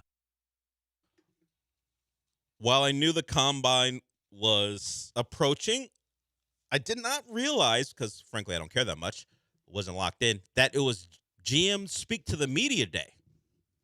So we'll get some gems maybe from Nick Cassero if he speaks. Does he speak today? I know some have started. I don't know if it's everyone speaks today or I think they split it up over 2 or 3 days. Well, we got to make the content last. What else are we going to do? The NFL has to own the week. It is their combine. So we'll see if Nick Cassero speaks today. I'm sure the dedicated Texans reporters know and very excited to hear from the GM of the Texans. What are his plans? I mean, Bill Barnwell thinks they may cut Titus Howard.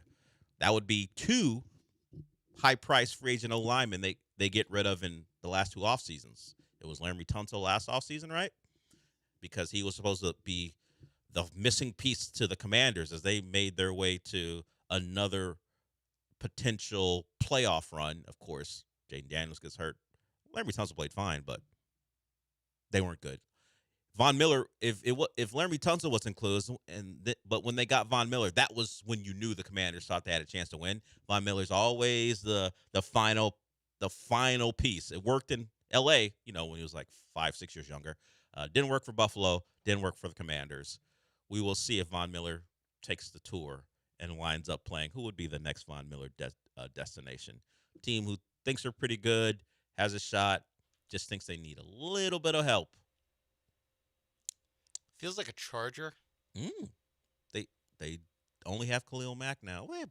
Because they don't have Bosa. He's now a Bill. Yeah. So maybe Von Miller goes to the West Coast. Who knows? That's just I can close my eyes and see him in the uniform. I could see if Danico Autry doesn't come back.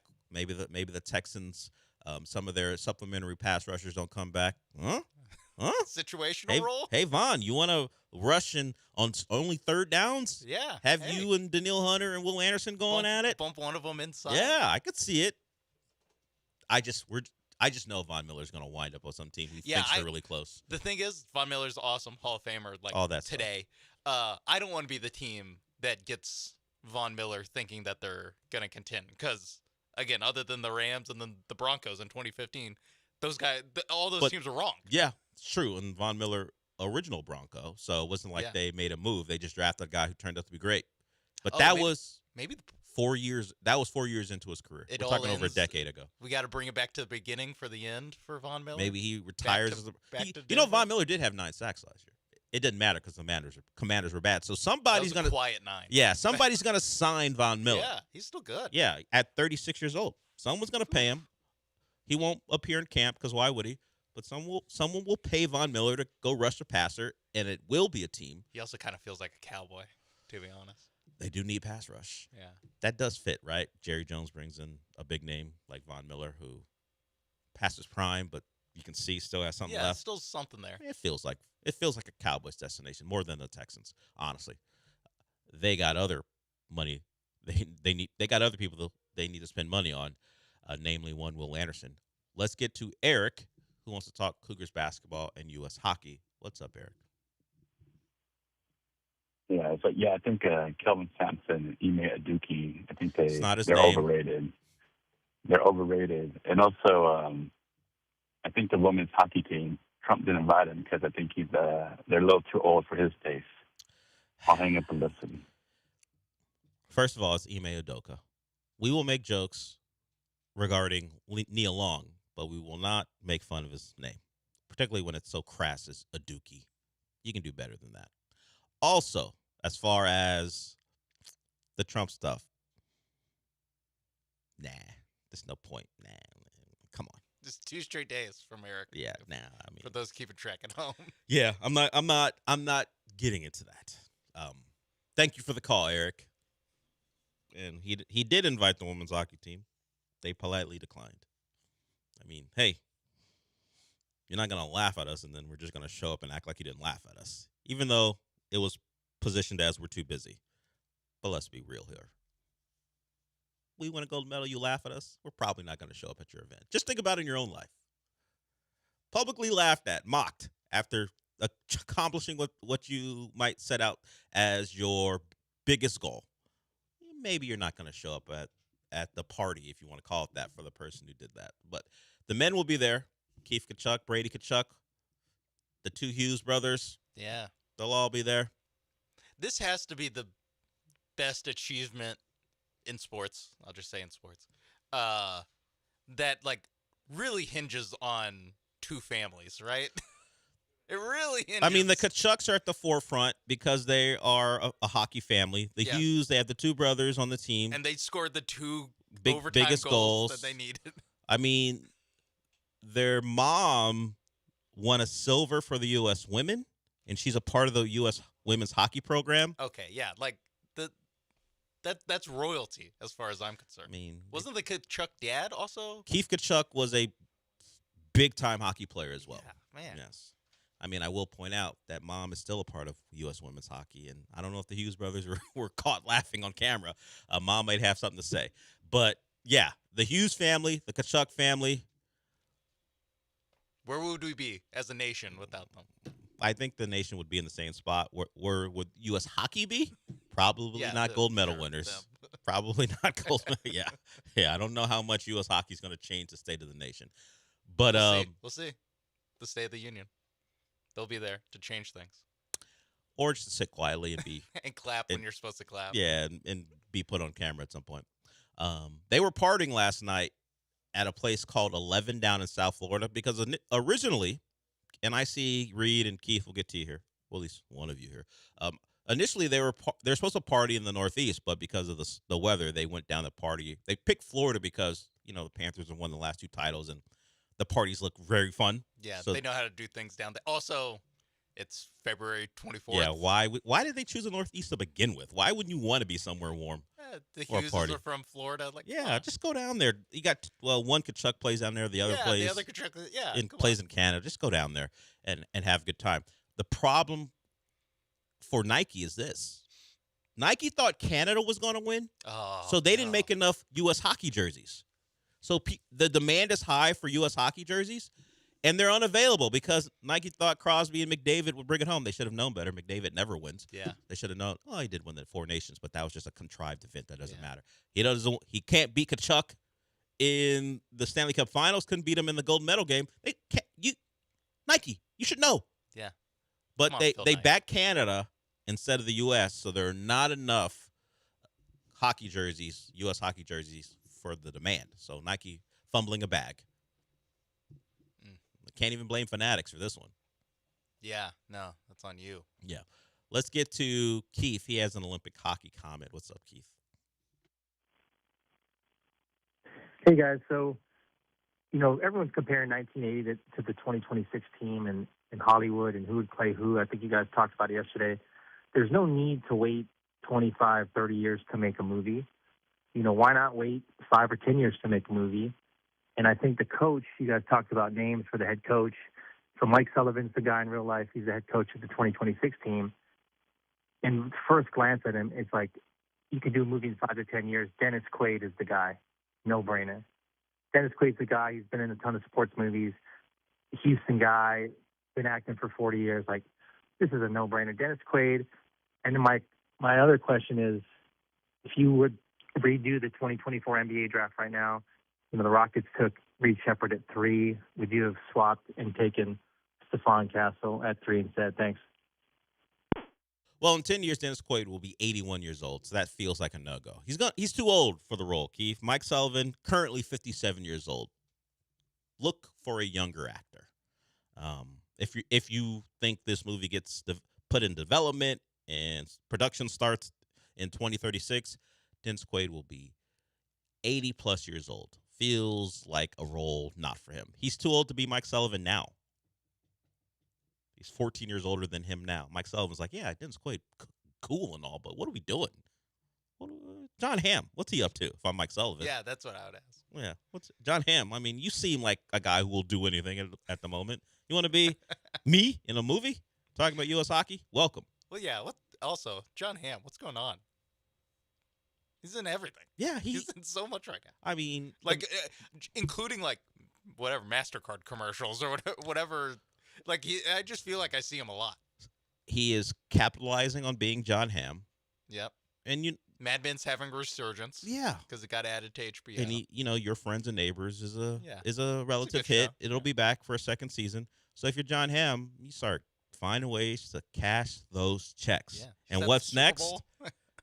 Let's play Mike Sullivan. I appreciate the call, Keith, about the casting. You got to know the ages of these guys. Yeah. But as far as your Stephon Castle thing, yeah, take the bigger defensive-minded card. We've talked about this. When you look back, of course, Reed Shepard was the consensus. It felt like the Rockets are taking Reed. He was considered, even at the time, even though he wasn't going to go number one, the best player in the draft. And you know what? If he had lived up to the hype, he would be at least better than Ricochet and Sarr. Ricochet was playing fourth quarter blowout minutes coming off the All-Star break against the Heat. I was like, oof, is that Zachary Ricochet out there in a game where they're getting beat by 25 points? That is him. Well, not great for him in Atlanta. And Sarr is, whatever. So, yeah, if Reed Shepard had been the player people predicted him to be, he would be at the top of the heap. But Stephon Castle fits the profile of a Rocket. And yet, they did not take him, which made us talk even just yesterday, I think, that it might have been a Rafael Stone choice as opposed to a Ime Udoka choice. And if we go by how he treats his minutes, it doesn't feel like that's an Ime guy. Yeah. Or at least a first choice. Wouldn't help the offense very much. No. That's the thing. It's like he'd play more. But we know Ime wants to lean in the defense. And if you're having issues with your point of attack defense, you saw how he treated Cade yesterday. Look, they got into a little back and forth, but Cade was not good. And they would actually just win games like 85 Yeah, and Stephon Castle's defense had a lot to do with that. They would just big, strong, and wants to get after you. That fits Ime to a T. Yeah. And yet they went with the smallest guard who we were told was good defensively because he had good instincts. I don't care how good your instincts are if the guy you're guarding 6'7". He was on the marketing a lot. I don't know what they're doing. It felt like marketing was always bullying Reed yesterday. Bullying. Can't allow, what does he finish? Yes. We don't allow Finnish people to come in our country and bully our point guards. Cut it out, Larry Markkinen. You shouldn't be playing that many minutes anyway. Not that you helped any, as far as the Jazz winning, but don't you know you're like a 25-minute a night guy now? What's going on? Cut it out. Chill out, dude. Relax. Don't ask for more You saw minutes. what happened to Vince Williams. Yeah. Oh, yeah. You lucky Tari didn't get close to you. Reed Shepard is holding. Reed, hold on. You want to talk about Mexico? Mexico's back to playing sports, by the way. We talked about it yesterday. The Mexican national team will be playing a game, and we'll talk about that with Reed when we come back.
You're listening to the Del Olalea Show. On ESPN 97.5 and the ESPN Houston app. Live from the Huntington Bank Studios, here's Del Olalea. Appreciate you holding Reed through the break. And, well, Keith's call as well. You want to talk about Mexico? What's up, Reed? Hey, what's going on, Deli Belly? Hey, Reed. Vapors. I didn't say Reed, it was Ryan. Okay. What's up? But Ime Dookie is kind of funny, man. You got to admit. And also, I didn't know women played hockey. And that was kind of a shocker there for me. But what's all that set tripping going down there in Mexico, man? I hear there's some nasty stuff going on. Do you know anything about that? First of all, maybe it's because of my Nigerian heritage. We're not going to do the whole calling Ime Udoka out of his name. At least not on this show. Sometimes you have to hold yourself to a higher standard. That's all. I think it might be the whole I'm Nigerian too thing. Yeah. Bothers I think me a that's little why bit. I'm uncomfortable. Because I'm Nigerian or because you're Nigerian? No, also because I feel like we could do better. Yeah, I if mean, we're gonna do it, look, this show pretends like it's funny, but when we try, we try harder than adding Dookie to Ime's last name. And Ryan or La Salsa or Reed, depending on how the intern hears you, do you really want to be that much in line with Eric on things? Is that who you're siding with when it comes to your level of comedy? I say that, but this is the man who called consistently asking about women from the early 2000s and their likelihood of joining OnlyFans. So maybe I'm asking too much. I should know my audience in some ways. As far as your set tripping, I don't know if that's been said since the early 2000s. But yes, the story coming out of Mexico is a cartel leader was killed by authorities down there. And because of what they thought and were right on, the volatility of the country in some spots, they postponed some matches. That will not stop the Mexican national team from playing a friendly against Iceland, I believe, tomorrow. So El Tri will be on the field against Iceland. Now it might be a case where it's the nation's team, so we're not going to do anything because it's our team. Like kind of that thought process when you see a movie or you hear a story about there's a star player in a particular area of the country that isn't all that great. Everyone in the community surrounds the kid and goes, not him. We're going to make sure. Maybe it's that way in Mexico where El Tri is on the national stage and a world stage in some ways. We're not gonna do things. I don't know the dynamics there, but El Tri will play. If I'm Iceland, I'm like, you know what? that's what I was gonna say. You know what? I'd bet my life that Mexico wins. You think Iceland's going to be a little... Look, Mexico has had a big-time advantage at home for other reasons, particularly when they play in Mexico City because of the altitude. We know the U.S. national team has won there once in a friendly, maybe tied it another time in the last, 50 years. So it's a tough place to play. It's even tougher now if you're Iceland flying in going, excuse me?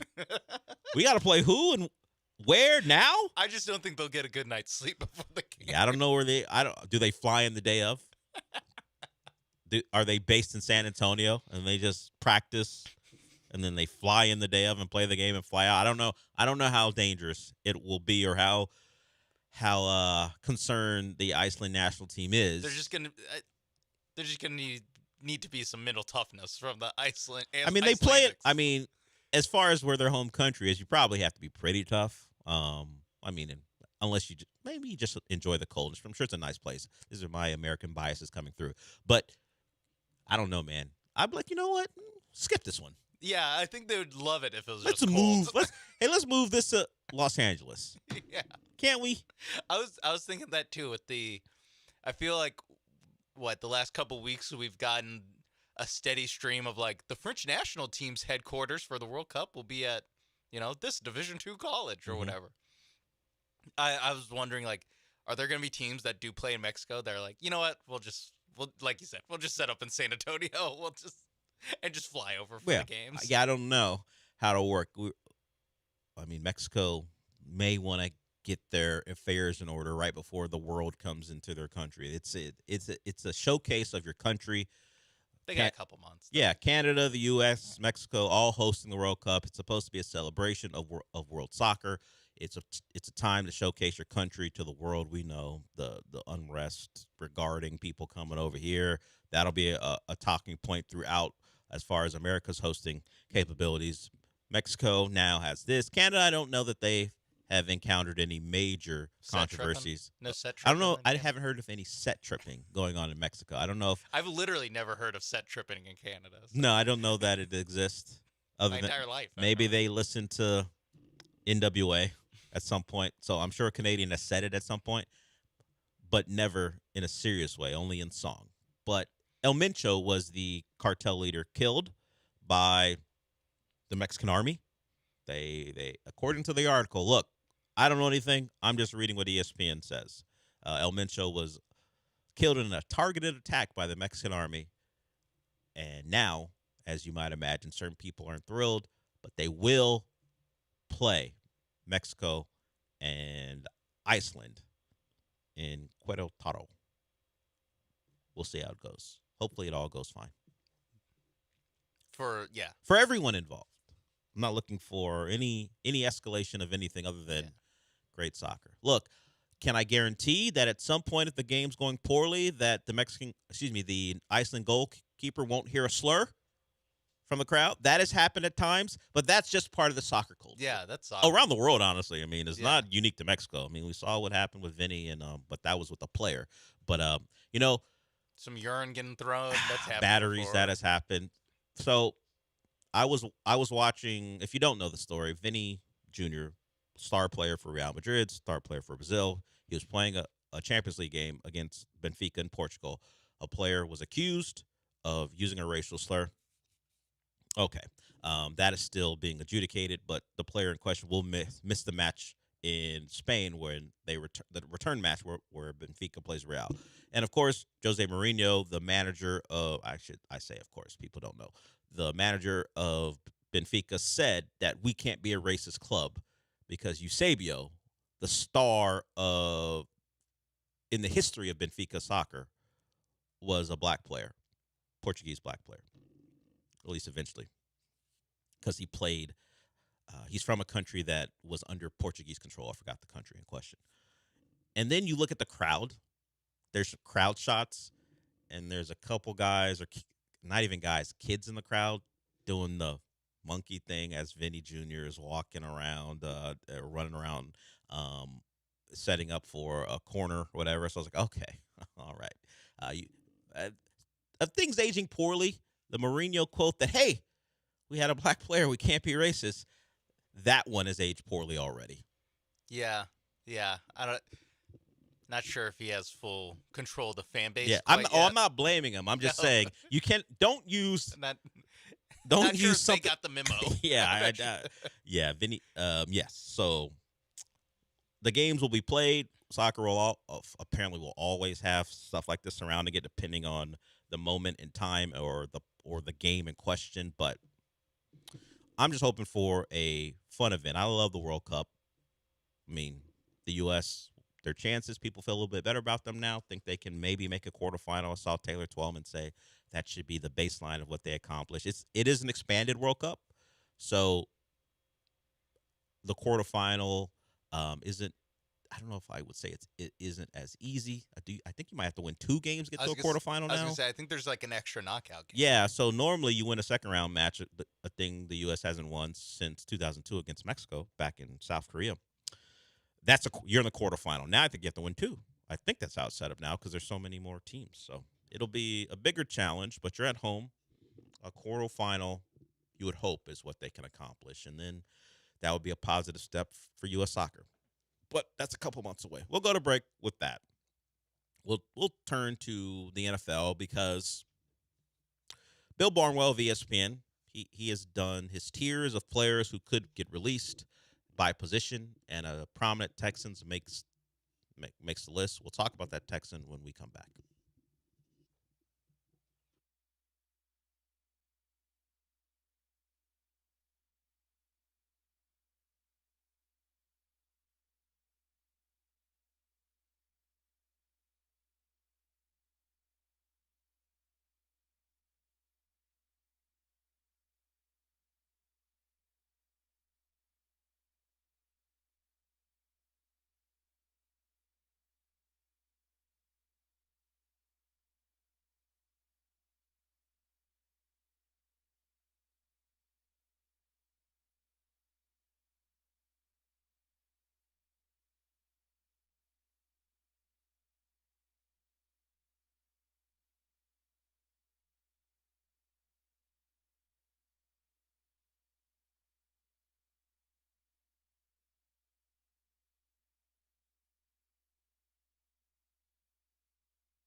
I made a passing comment that it's combine week and general managers are available to give their quotes,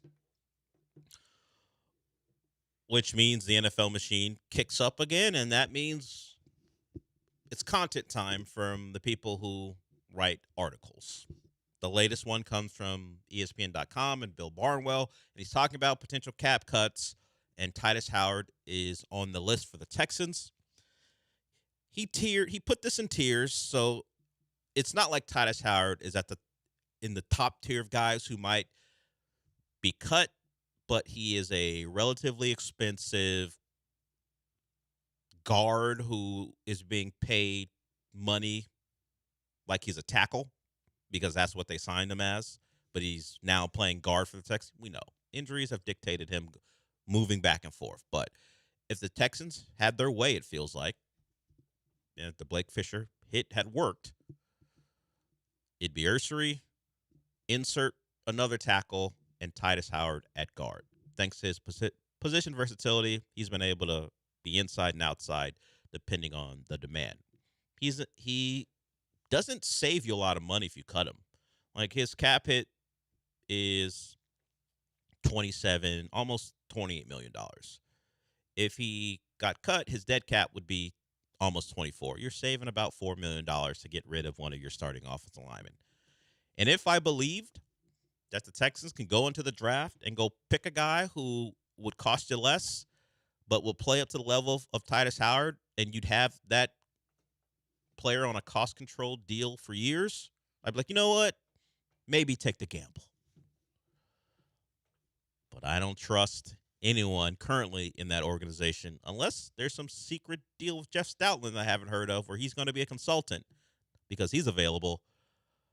I'd rather keep Titus Howard. He cost you $4 more million, but at least I know I have at minimum an average starting right guard as opposed to letting Nick Caserio use the draft as a way to replace Titus Howard. Look, the Ed Ingram thing somehow worked out to the tune where he might be too expensive for you to bring back. Who could have ever predicted that Ed Ingram would be a guy who plays so well for you that now you got to question, is he really worth $15 million a year? Do I think they could get that done twice in 2 off seasons? Grabbing a guy off the scrap heap because money might be a little tight and him turning into a good player for you? Well, the answer is no. If my tone hadn't told you, I don't believe they can strike gold twice in that way. So if they're not getting it through the scrap heap trades or a free agent that is cast aside by another team, that means you're doing it through the draft. And history suggests somehow even more so than tackle, because at least Ursery has some promise that the Texans under Nick Caserio trying to draft a guard is a failed venture before it even really begins. It's the reason why you have Ed Ingram here and you brought in Laken Tomlinson, because you missed on the combo of Juice Patterson, as we call it here on this show. Scruggs and Jared Patterson, interior guys, did not work out for you. And now you're still looking for a guard that you can point to and say, he can be here for the next 5 years. I'm keeping Titus Howard. Look, the Laramie Tunsil thing, I get. Bad culture, you want to change your culture. Although, remember, let's just remind everyone, Texans reporters would tell you that everyone liked Laramie Tunsil, at least the players did. There wasn't a bad culture. And I would agree. The players did like Laramie Tunsil. The problem is his bosses didn't like the influence he had. Yeah, that was always the thing of like, yeah, no, I mean, like, sure, they like him. Yeah. But is that a good thing that they all like them? The whole point is his bosses and he's the leader. Don't want his influence Yeah. and don't actually like that the guys like him. They would actually have preferred guys pushing back against his habits to go, hey, Laramie, that's not how we do things here. Yeah. That's why they made all the changes they made last year. They got rid of guys like Shaq Mason, who somehow was negatively influenced. The veteran Shaq Mason apparently was negatively influenced by the other veteran Laramie Tunsil to the point where they both had to go. So it worked out fine enough last year. Would I have rather had Laramie Tunsil playing left tackle? Yes. But Arante Ursary, year one, really no complaints for a rookie and how he played. I just don't have any faith they can get this done when you're getting rid of a guy who I know at least can play. I know I don't have a vote, but to Bill Barnwell, I say no. We keep Titus Howard here because I don't believe in the guy who is tasked with replacing him. Yeah, that's why I'm like, just sign Tyler Linderbaum. Like, at least we know he's good. I don't need Nick Caserio Guessing, looking for diamonds in the rough. Yeah, he got it done one time. Eddie Ingram, all the credit in the world for that working out for you somehow. Let's not tempt fate. That is still one in 5 years. I know. This is not a run of success where he can where diamonds in the rough. He's scrubbing them up and look at that, polished, and we got a really good player.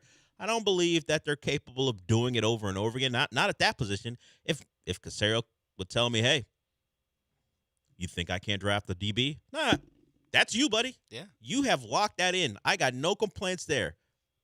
But the position that's protecting the most important player in the sport, as far as the position, the quarterback, nah. How much is Tyler Linderbaum at 25 years old going to cost? Is it too rich for Texans blood? They probably will say, hey, Jake Andrews is our guy. Sick. Love that. Let me go watch the Patriots game again. Sounds like you do. Yeah, no. I mean, love watching those guys work in the Patriots game. Mm-hmm. That was amazing. I just think he's going to cost a ton of money, and it feels like out of their range. That's all. Yeah. Of course, I would love him. There's a little bit of just like, do it. Fix the problem. Fix it. just it's gonna be expensive. If you're better at this, yes, this would be.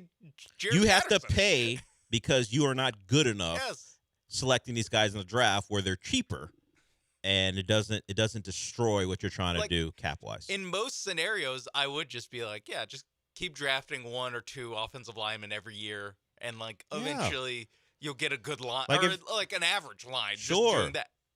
If you were the Cowboys from the 2010s, just most teams, the mid 2010s. If I thought you had that capability, fine. Even throwing darts on the board, you'd be better. If you just dumb luck, you would have more than one hit. Yeah, in 5 drafts. I take them hitting on a replacement level player. These are whiffs. Kenyon Green, Patterson, Scruggs. Blake Fisher's now relegated to being the 6th O-lineman and tight end. We'll see what he is in year 3, particularly if the Bill Barnwell plan that he lays out potentially comes together, where now Blake Fisher becomes imminently more important because he may have to start. Yeah. As it stands, he doesn't have to start, and let's keep it that way. These guys can't play. They're not even disappointing picks. They just are unplayable in the NFL. What game was it where they ran? Did they run Juice Scruggs out there for a drive or two, and he got absolutely destroyed? Who was that? No, that was the Jags game. It was a guy we had never heard, Sudi Sal or whatever. Some guy we had never heard of. Yeah. And how's this guy starting? He played 9 plays. And he was so bad, and I think we talked about it. What did he show in practice that made you think he could handle this? And then you had to take him out after 9 plays. So it wasn't one of their draft picks. But it was so bad, they played that guy first. Yeah, no, that's part of it, is that they've drafted, at least 3 guards off the top of our head. And they were like, you know what? City Sal gives us the best chance to win. That's bad. That's the fact that you had to play that guy isn't good. So, yeah, I don't know. Just it feels like we've been in the Nick Caserio world long enough to where we just kind of we get how this goes, where the next awesome starter or even definitively good starter they draft on the offensive line will be the first. Yeah, we'll see if Ursary can back up. Ursary's fine. He's fine, but he's not. Yeah, he's not okay. He's not C+. He's not like he didn't have Gray Zabel's season, stuff like that, where you're like, okay, that's a lock cinch starter for the next 10 years if he stays around. The bar is so low that it's he is playable. He can play on an NFL field without wrecking your offensive line. Yes, and that's what we have to live with right now. Oh yeah, it is. it is disappointing that we were having this conversation last year, and they still traded when they traded Larry Tunsil. We're still talking about how could you do this but we knew the other stuff. But the national perspective was, why would you do this? This offensive line wasn't good. How could you trade your best player? And they would say, we got better by the subtraction. I don't believe Titus Howard's the type of bad influence that Larry Tunsil was. I don't know that the Texans have any interest in making that move. He is an expensive player who is being paid and not playing to the level that he's being paid at.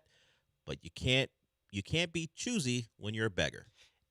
It's just so sad that we just can't even talk ourselves into getting above average offensive line play. When's the last time the Texans were an above average offensive line? I don't want to say 2012, but it's the last time off the top. Like, we're of my not head, taking could it have been possible that the like Cully Lovey lines were average or above average? We just didn't notice because all the other nonsense that was going on. I feel like they would be a little bit better if they had better lines. I guess if they had decent lines, they would have won 5 or 6 games.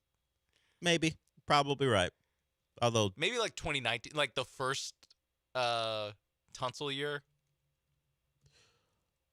Probably. You mean when they made the trade? Yeah, when they traded for Tunsil, maybe that.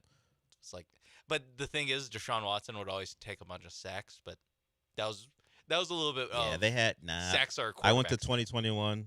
Max Sharping started. Of course, he got better when he left. Charlie Heck started 13 games. Yeah, no, it wasn't 2011. For that reason, I am out. Not 2011. That line, no way that was good. Or 21. 2021, not good. 2011, I know they were good. 2022, Tunsil was still there, but they also, and now 2021 was the year that Tunsil missed a lot of games too. Yeah. 2022, guys like AJ Cann started games. Scott Quessenberry, Kenyon Green. Nope, not then. No, I think we're gonna we have to go pre-Casario. COVID year. It's another 4-win team. Nick Martin, Zach Fulton, Titus Howard, Deshaun Watson had a great offensive year. They didn't win many games, but they did have a quarterback who had a great year. I would say with Larry Tunsil, Max Sharping, Nick Martin, Zach Fulton, Titus Howard, I'd give that average at least. I think that's the last time they had a potentially above average offensive line. I don't remember the 2020 season very well. It's COVID. Don't blame anyone for not remembering much. They're 4-12, and they were bad, but they're fired, Bill O'Brien 4 games in. Yes, but their quarterback had a great year. Was he running for his life? I can't really remember. I would have to look up how many sacks he took. But either way, it has not been great. We are hoping for average, and getting rid of Titus Howard doesn't make me feel like we'll get there. And average is it feels like a reach goal. It feels like that's we're striving for average. That's the as it stands, average is more likely. As it stands now, we're striving for average. Merely below average. Last year's line again is basically where it's this is below average. Is not. And you might be worse on fire if you don't want to pay Ed Ingram apparently what he's going to command. Yeah, you might have an actual hole to fill. You're adding a hole to fill from last year's merely below average line. What would it be like to be a Lions fan? Probably a lot of misery, but at least you knew it wasn't coming from your own line. Yeah, I think that's what it is. It's so concentrated on this, which is arguably the most important part of the football. For a young quarterback who has some questions he has to answer, having a line that will protect them and he feels confident behind is a pretty big deal. It's the one thing that I feel pretty confident that they will not be good at. Every other position, I'm I can see maybe running back was a little tough to be they'll be a good running back team. Some of that, dependent on the offensive line. So even that one, it's not fully the running back's position's fault. But yeah, it's on defense, there's every position group. Feel good. This seems awesome. Offense, receivers, love Nico Collins. Let's see what the Iowa State guys can do. Maybe we'll see what about Tank Dell. Tank Dell coming back. Every other position, I can kind of this talk yourself into this things. This is at least NFL average or better. 7 offensive line. I can't even see how they get there. Other than an overhaul. You nail every pick, but we know that's not happening. If that happens, I am fully chalking up NFL draft to like it is just dumb luck. No one's actually good at the draft or bad at the draft. It is just if you pick enough times, you will have hot streaks and cold. Like if they attack offensive line through the draft and draft 2 starters who are good. Just like it's dumb luck. Yeah, there's nothing I can say to this. That's where we are, people. At least that's where Hoping this show for is. Dumb luck. Just I mean, it's better than it's all we got, bad certainty, which is what Yeah. we've gotten so far in the Nick Cassero regime. Bad picks, bad results. I am certain they are bad. Yeah. Yes. That's what Even we've gotten. Kenyon Green, when he got traded to the Eagles, there's probably like 2 weeks where we were like, what if the Eagles because figure out it's Kenyon Jeff Green? Stoutland. We're like, Just- what if it's like- what if Jeff Stoutland fixes them? If any team in the league was gonna It didn't work there either. no, he got cut before C.J. Gardner-Johnson did, Who lasted all of what? 2 Was it games? 2 games? Yeah. or I guess he got cut in the Jags game, or not in, but after, After the the Jags, Jags game, yeah. because of what he did tearing. Yeah, apparently he wasn't conducive to coaching either. He wanted to be more freewheeling, No. which is something they were trying to avoid because of their shockingly wanting to avoid big plays, giving up. Odd how a defense wants to avoid what a that. weird defense. Chauncey Gardner-Johnson was like, whatever. I'll take this to Chicago. Let me be me. They'll be glad to have it. And brought a lot of luck, it feels like. Chicago's a team I look at next year and go, they can't possibly get away with this again. Like, they may just be better and it won't matter. Yeah. But if we're just looking They're at not it, doing that they're again. not doing whatever they did to make the playoffs and then win a playoff game again. That's impossible. All the times where they were down by multiple scores late in games and still won. And the legend of Caleb Williams started to grow. We'll see what he does in year 3. All right, we'll go to break with that.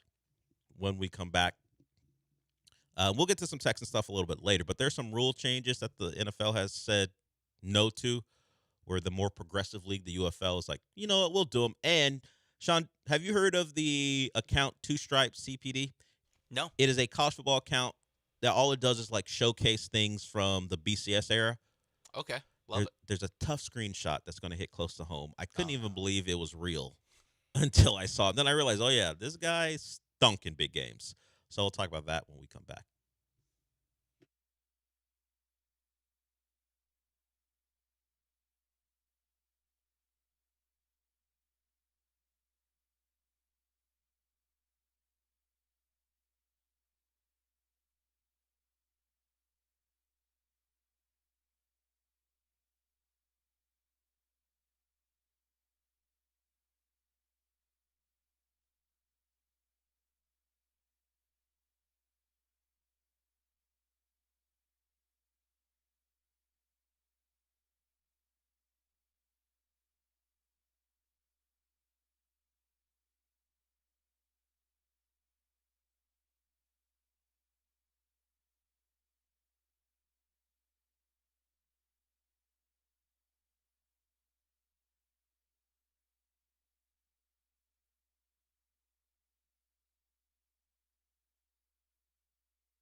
Broadcasting live from the Huntington Bank Studios, it's the Del Olaleya Show. On ESPN 97.5 and 97.9 HD2.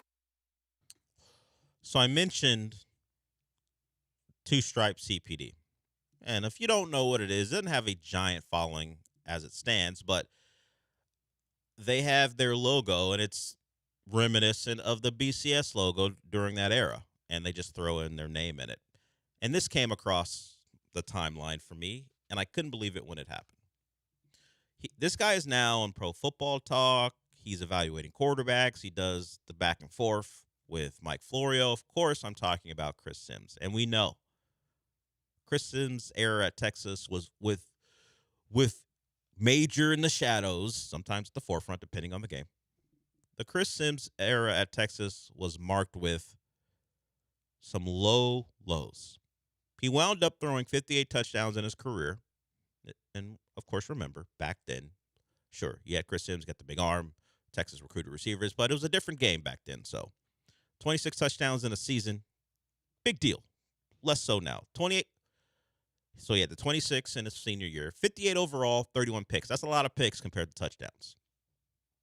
We know Chris Sims had some problems throwing the ball to the other team. I remember that.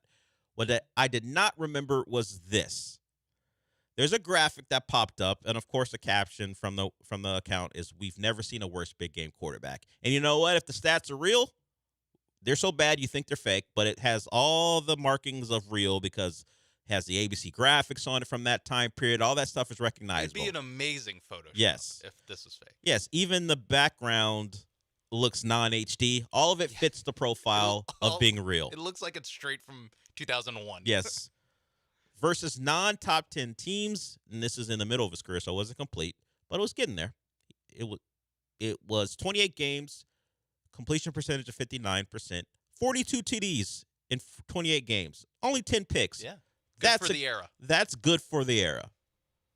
Versus top 10 teams, 5 games, a completion percentage of 53%. Okay, fine. Lesser, you're playing better teams. A little bit worse. But yeah. 0 touchdowns. That's not great. No, not good. 15 interceptions versus top 10 teams in 5 games.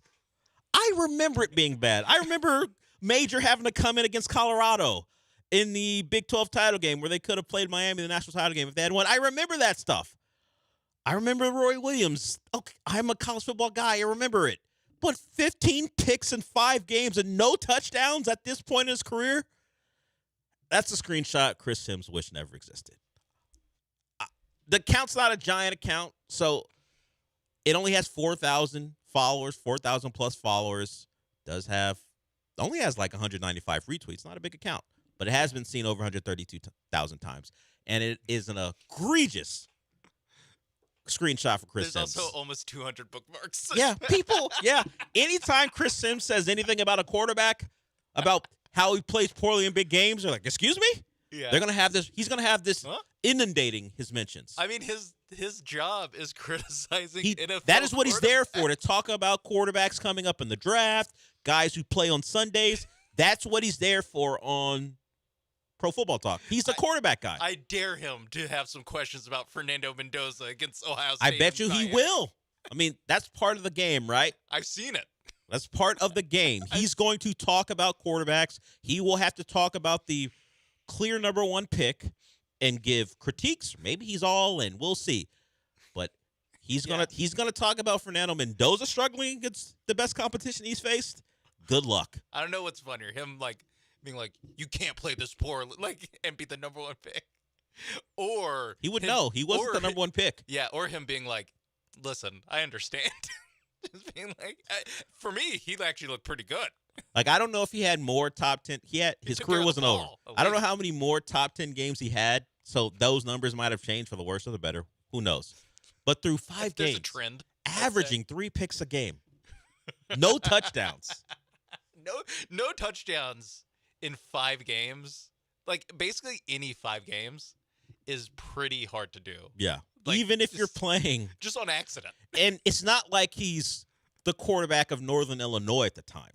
He's the quarterback of Texas. He could have tripped into a touchdown throw at some point. And yet. So sometimes, because this is, before my time as like a sentient football fan with opinions. Sure. I did always think that like the older members of my family were overreacting a little bit to the Chris Sims Major Applewhite stuff. I might owe them an apology. Looking at the Come on, man. Chris Sims is so lucky that Twitter was not invented for another like 10 years after this. Could you imagine a guy with this resume? People talk about, Carson Beck's going to do the Carson Beck thing, and of course he eventually did it in his final throw of a tough way to go out. Yeah, final but throw. He didn't do it for 5 straight games. Yeah, and he was on the verge of maybe another comeback. Yeah. Chris Sims doesn't survive A&M. No. He doesn't survive Pitt. They weren't top 10, but he doesn't get there considering how forget about it. There's no reason to even have the comp. Carson Beck won a lot of big games. There's like not really a comp. Not for this, no. A guy who kept getting opportunities for a team who had national title hopes. Of course, the name meant something. The recruiting ranking meant certainly a lot. We know about the Major Applewhite story. For those who are older than Sean, you know about it. That Major was the lesser of the recruits, the older player, and was known as being a big-time player. But you got to get out of the way because Chris Sims is coming to town. It's, to a lesser extent, what would have happened if Sark had thrown Quinn Ewers out of there 2 seasons ago, as opposed to telling Quinn, hey, either go to the NFL or go find another college job. Arch has got to play. And Arch didn't shine early, but of course he got better. He threw a touchdown against Ohio State. At least. Yeah, he wasn't great. In top 10 game number 1, he got a touchdown. Yeah, so there was no chance of it being Chris Sims. God, could you imagine? Oh, my God. I don't know. It's best this happened 24 years ago, 25 years ago. I don't think I could like if you were take them seriously if I watched these games. No, I sort of remember them. But this was back even when college football was getting more national, where the games are on everywhere. But this was still regional. There's still some FSN games. Yeah, you didn't have the opportunity for me growing up in California where you could see every Texas game. So I wasn't watching all the disasters. Like even the Red River, there might have been a game. Maybe they're all on TV or national TV when I was at the time because they're both national title contenders. But you didn't get to see all the Chris Sims failures. And you definitely didn't get to live look at all the people who were watching. Who are more emotionally invested. Reacting on Twitter. Yeah. Videos being filmed of themselves watching Chris Sims throw pick after pick. People talking whatever face to the camera after the game. Yeah. With their everyone recap. has a reaction video about what they've just seen.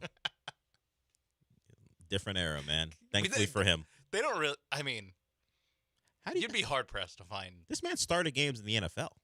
Yeah, he made the playoffs in the NFL. Like John Gruden, I think. Wasn't he with the Bucks? Yeah, it was the 06 Bucks. Yeah.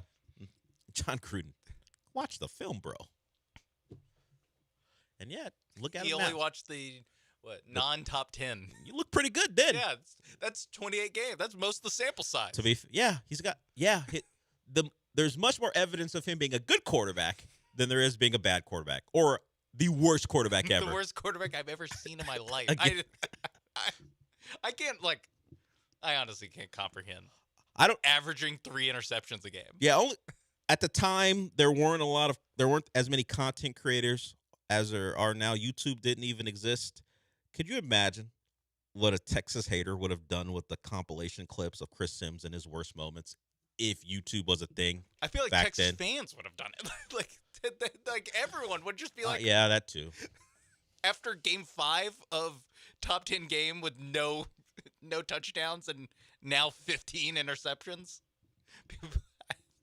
What? How is he allowed to walk around campus safely? I don't know what happened after. after. Have armed guards around. Yeah, I don't know what happened after that Colorado Big 12 title game where it had fallen to them where if they beat the Buffaloes who were hot because they had taken out Nebraska, or they were going to get to play in the national title. They were set. They're going to go to the Rose Bowl and play Miami. They were the next team up, and he was a disaster. It's like the C.J. Stroud, and this is, by the way, I guess 2 C.J. Stroud games. So what if you did that all the time? Just every time. Every time you saw a playoff level team.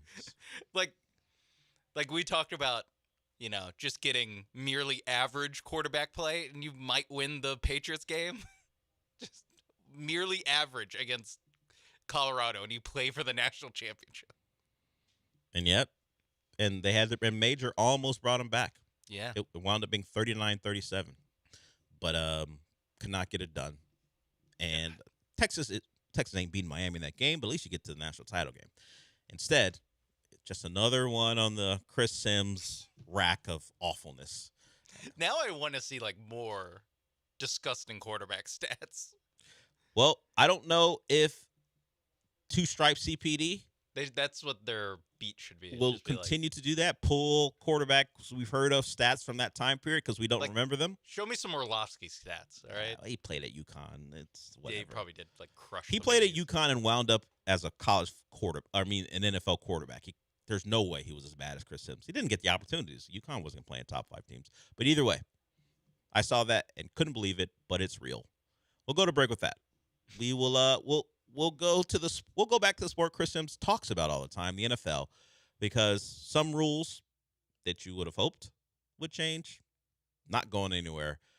Although the UFL with the Houston Gamblers are going to ban a couple of things that maybe the NFL adopts after another year of people complaining because it can't be officiated correctly. We'll talk about that when we come back.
It's the Del Olalea Show. On ESPN 97.5 and 97.9 HD2. Live from the Huntington Bank Studios, here's Del Olalea.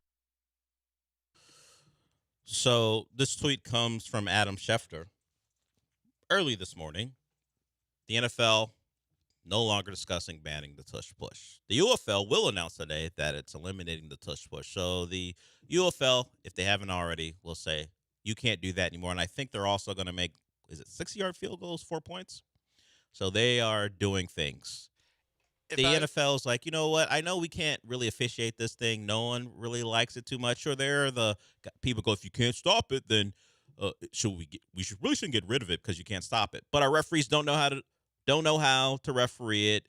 Sure, guys line up all sides all the time, offense and defense, and we don't call it. False starts happen quite a bit. We don't throw flags for that. We're keeping it in. That's my problem with it. If they could officiate it correctly, I wouldn't complain. Probably because I only see the Eagles play either the Texans or the team I grew up rooting for once every 4 years. So I don't have to deal with it very much. The Bills do it, whatever, okay. But not to the extent where every time it's 3rd and 1, the Eagles are doing it, or 4th and 1. You're going to go for it on your own 28 because you know you can get it? Okay, that can get annoying if you're an NFC East fan or an NFC fan. But I don't mind it. Make sure it's 3rd and or 4th and 3 instead if you want to stop them from doing it. But it's something that apparently the NFL can't figure out how to adjudicate. So that's why I would vote to get rid of it until a referee can prove to me that they know what they're doing and can properly allow the play to run, get it out of here. But it's not going anywhere. It does feel like it's been 2 years of during every regular season, we're like, oh yeah, they're taking this out. There's no way they keep this play in. And then in the offseason, and when we get to it, it's like it's like not even that dramatic too. It's like nope, not a chance, not doing it. And if I'm the UFL, this is very smart. I would just do like whatever the general public is a fan of, the NFL won't do. The opposite. Just like, actually, we don't allow that here. Actually, we do allow XYZ here. Yeah. You know, like just actually, we're the cool league. In fact, we're got the league with Twitter. In fact, we got a special deal with Chris Berman and Tom Jackson. Jacked Up is back. Yeah, we're gonna do that. Yeah, we're an ESPN product. Whatever. We're gonna do Jacked Up. Bring that back. Yeah, we have no problem doing Jacked Up. Yeah.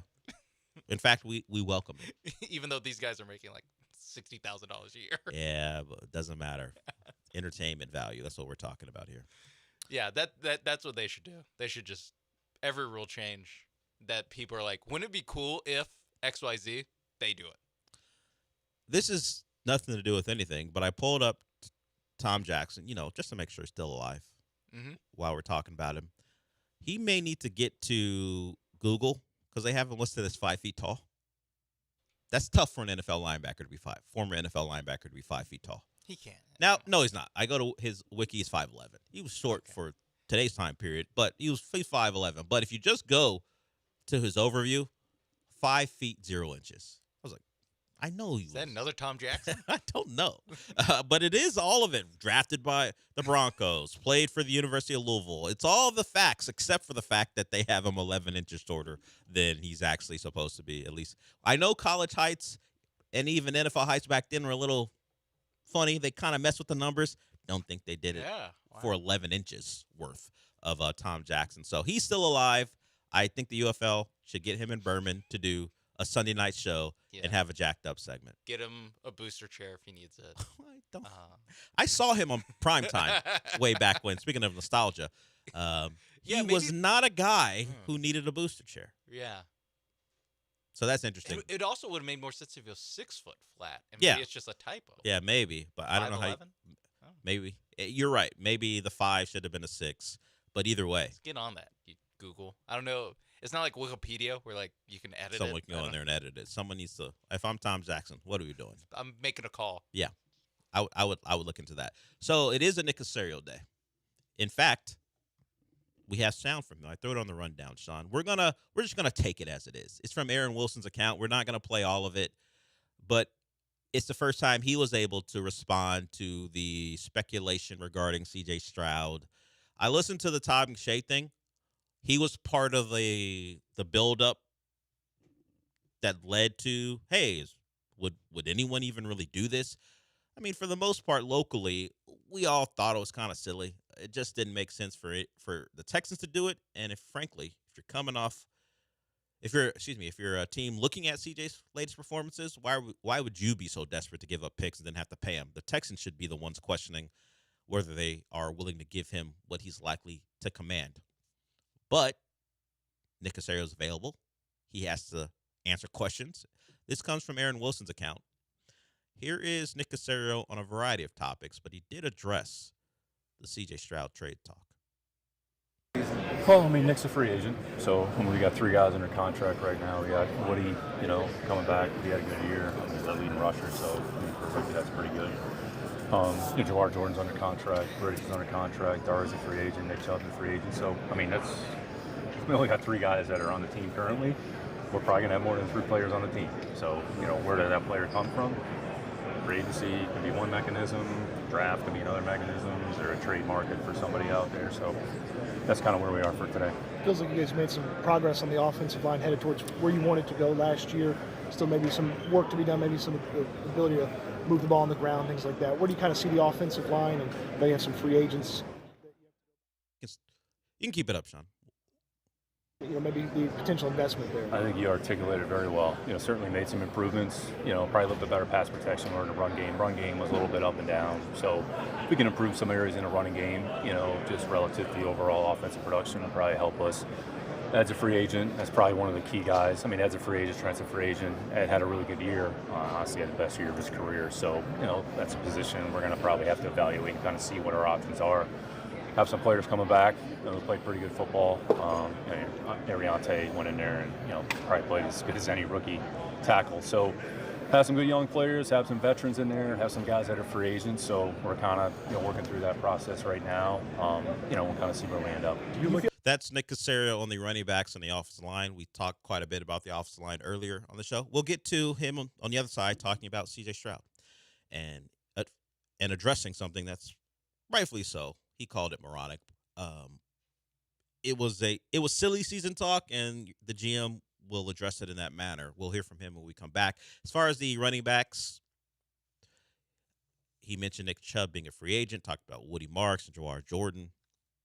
Said they're going to have more than 3 guys on the roster. Well, if you go by Mel Kiper, he says Notre Dame running back Jeremiah Love.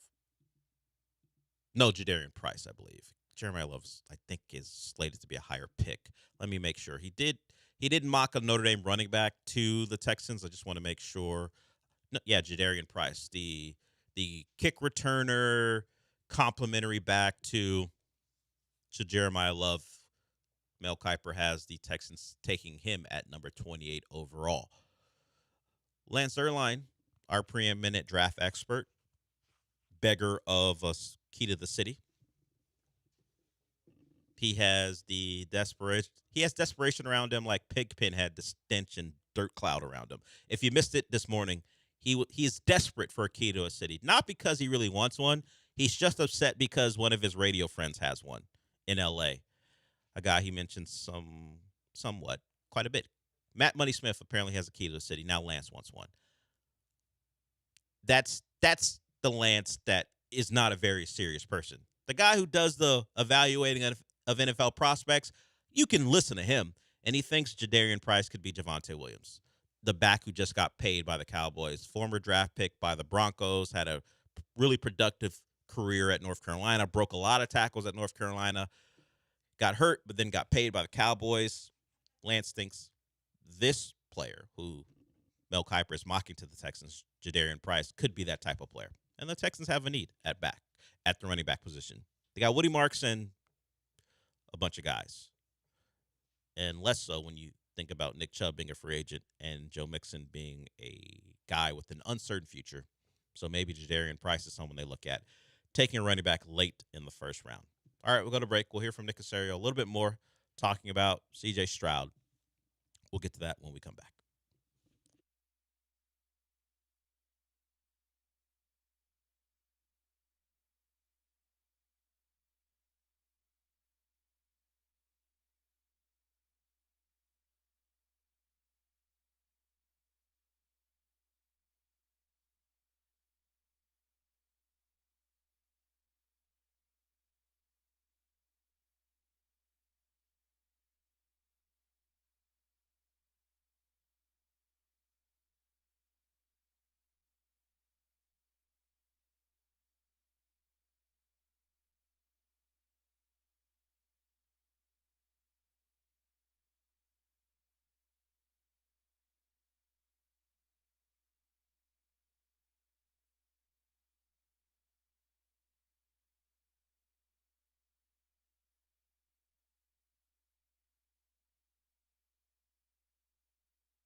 It's the Del Olalea Show. On ESPN 97.5 and 97.9 HD2. Live from the Huntington Bank Studios, here's Del Olalea.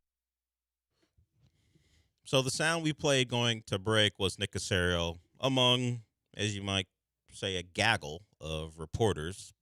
They surrounded him. He was asked questions. He answered regarding multiple things. We heard him talk about the running back room and the O-line situation. He went on to call trade speculation about C.J. Stroud moronic, and he's their quarterback. C.J. Stroud is their quarterback. Well, the clip you're going to hear is of him up on the stage, a little bit more formal. He answered questions, but the answers were much in line with what you might expect. CJ isn't going anywhere. Here's Nick Caserio on his quarterback. Yeah, he's our quarterback. He ain't going anywhere. We have a lot of confidence, a lot of belief. I mean, I'd say the philosophy that D'Amico and I have, we're going to support our players and do everything we can to kind of help them. And this league's about ups and downs. I mean, nothing's perfect. I mean, there's no team that's undefeated unless I miss something this year. So that's not going to happen. You know, by and large, we're probably going to lose 5 or 6 games. Going to be some margin on either side. You're going to have some good plays, you're going to have some bad plays, you're going to have some good games, you're going to have some bad games. Okay, how do you bounce back? How do you handle that? So it's just, I mean, this league is a one game at a time proposition, and how you handle it, every situation, ultimately is going to determine your success and your longevity. So no loss. I mean, look, the stock market's been going down for 5 days, so everybody's probably panic selling. So, you know, really what you're doing is you're investing more. So, but anyways, we have a lot of confidence in CJ. We got a lot of confidence in our players, and I'm glad he's our quarterback. Go ahead. I'm not anyone who has any expertise in the stock market. I watch industry but don't understand it at all. Is what he said true? As it continues to go down, you just invest more? I mean, you're buying low. Like, you have the opportunity to buy low. It's a little bit different with quarterbacks because it's like guys just might not be able to, like, cut it in the league. Sure. And those are the guys that are performing the worst, so you shouldn't invest in those. You shouldn't invest $54 million plus a year, or however many millions it'll be. Yeah. Well, I don't know if he was asked a question because we're just getting the clips as we find them. All he said was what he said was fine, predictable. CJ's your guy. He's your guy until he isn't. And why would you even entertain the thought of trading him if that is not in the plans? Was he asked about the willingness to go high on the investment? I don't know. So I'm not judging. I don't know if we'll get that question and answer. Considering everyone believes Will Anderson, if it doesn't happen immediately this offseason, it'll happen at some point that he's going to get a deal. And if it has to stretch into next season, there's no question that Will Anderson is going to get a lot of money from the Texans. The question is about the quarterback. So the words, predictable, understandable. He would have said nothing else. The actions are going to tell the story. No one really believes C.J. Stroud's in a position to ask for a big deal here. But if we hear that conversations are ongoing, or some side wants to start him, what are they willing to go? Where are they willing to go? Excuse me. So I think the easy part is saying he's your quarterback. The commitment to that quarterback, the investment, as he would put it, in that quarterback, is of question. And while he said you'll have good days, you'll have bad days, ups and downs, you could lose 5 to 6 games, that's kind of what's expected per year. When your quarterback performs in a way that people are talking about it in a historical perspective, much like our very own Chris Sims, and he's now our quarterback since we mentioned him earlier, our very own Chris Sims. I don't know if I want him. Well, the way he plays against big-time teams, yeah, I don't want him. But he is our guy, at least for today. When we're talking about performances at that level of ineptitude, it's not just simply you have good days and bad days. You had days, and Lance talked about it this morning, you had days that may affect how your teammates perceive you. The words are great, much like Caserio. The words coming out of the Texans, we support a guy. I don't know if we played the clip from Dalton Schultz. We might have, where he talked about how it wasn't all CJ's fault. He said, I got injured. Other players didn't play as well. He had guys in his lap that led to some of the poor play, and that's correct. But CJ gets one mulligan, I think, this season was a mulligan. You're an elite defense. I've never seen it not happen, where if the quarterback begins to be a reason why you can't accomplish things that you're very well capable of if you get good quarterback play. I've never seen it not become a thing, even if the team doesn't want it to become a thing. People like us and the fans will make it a thing. Fans were very vocal, and then they watched the rest of the playoffs and saw the opportunity slip through their fingers. Right or wrong, C.J. Stroud is looked at as the reason this team didn't make a Super Bowl. I don't know if they beat the Seahawks. We saw the matchup earlier this year. The Texans were kind of run off the field. But missing out on a Super Bowl because your quarterback couldn't be average is something people aren't going to forget. And I wonder if the players will be more forgiving because that's their guy. They go to all the cliches. We go to war with him. We back him. We love him. All that stuff. You get the one. If it happens again, I don't think the Texans will have a decision to make. It'll be pretty easy. You can't have a guy be looked at as a reason your team can't reach their final goal. Particularly if he plays awful. Like if he's average and you don't win, okay, that's football. But it wasn't average. No. And that's why, like, to me, like, you really can't commit anything to him this offseason because, like, you need to see. Like, you need to see what this guy is. You can't, sign a deal for just consistency's sake and he's our guy's sake. And it's like, well, if he does it again, is he still your guy? You give him the fifth-year option. That's the way you say he's your guy. You don't give him the long-term deal and say he's your guy until he proves otherwise. And if he gets more expensive because you made him wait, cool. Great problem to have. Great. That means you probably went farther than any Texans team in history. I mean, if it becomes a thing where CJ can hold you over a barrel because you waited, I'm good. I'm glad because that means whatever happened in the playoffs and really in some ways the last 2 years where he hasn't taken a step forward, that stuff's out the way.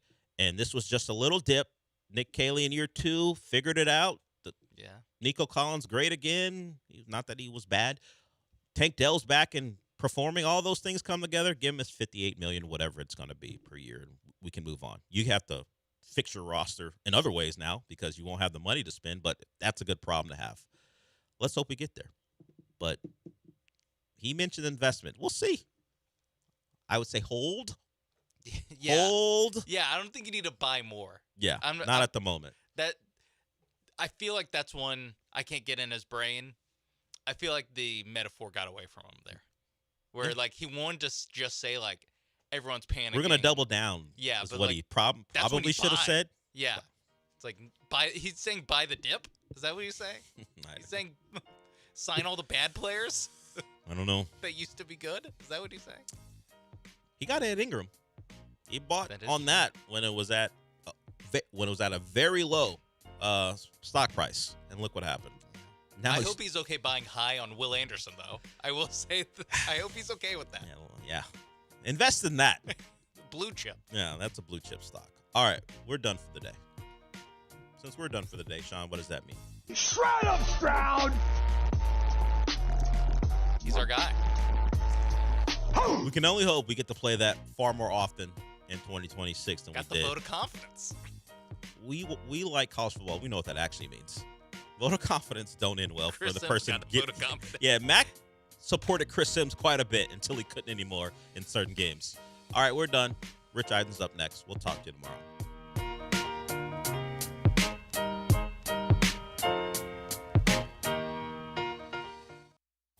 ESPN 97.5. This is Ron Ansana with your market scoreboard report on ESPN 97.5. In today's trend watching, once again, unpredictability is taking over for uncertainty as a factor in the marketplace, given that President Trump responded to the Supreme Court's decision to overturn his so-called IEEPA tariffs and impose 15% tariffs across the board using so-called Section 122, which is indicated to be of use when the United States is running a balance of payments deficit. That is something that's not happening and can only happen when you have a fixed-rate foreign exchange system, something the U.S. abandoned in the early 1970s when we went off the gold standard. So the predicate for using Section 122 to impose new tariffs is effectively not in place, even though the president is trying to use it as such. We'll have to see whether it gets challenged in court. Business is already scrambling to see if they can get refunds from the IEEPA tariffs, of which about $135 to $170 billion was collected. You have to wait and see how this all plays out, but it's unpredictability, not uncertainty, that the markets currently dislike. Lance Zierlein here. Let's talk Buick SUVs. The Envista, perfect car for young drivers, a sporty crossover with great gas mileage. The Encore GX, think affordable luxury and great design. The Envision, next-level comfort and technology. The Enclave, awarded top safety pick and a first-class experience. Here's the kicker. Right now, well-qualified buyers can get these Buicks with 0.9% APR financing, plus up to $3,000 in purchase allowances for current eligible non-GM owners and lessees. Go to Gulf Coast Chevy Buick GMC in Angleton. Buick, exceptional by design.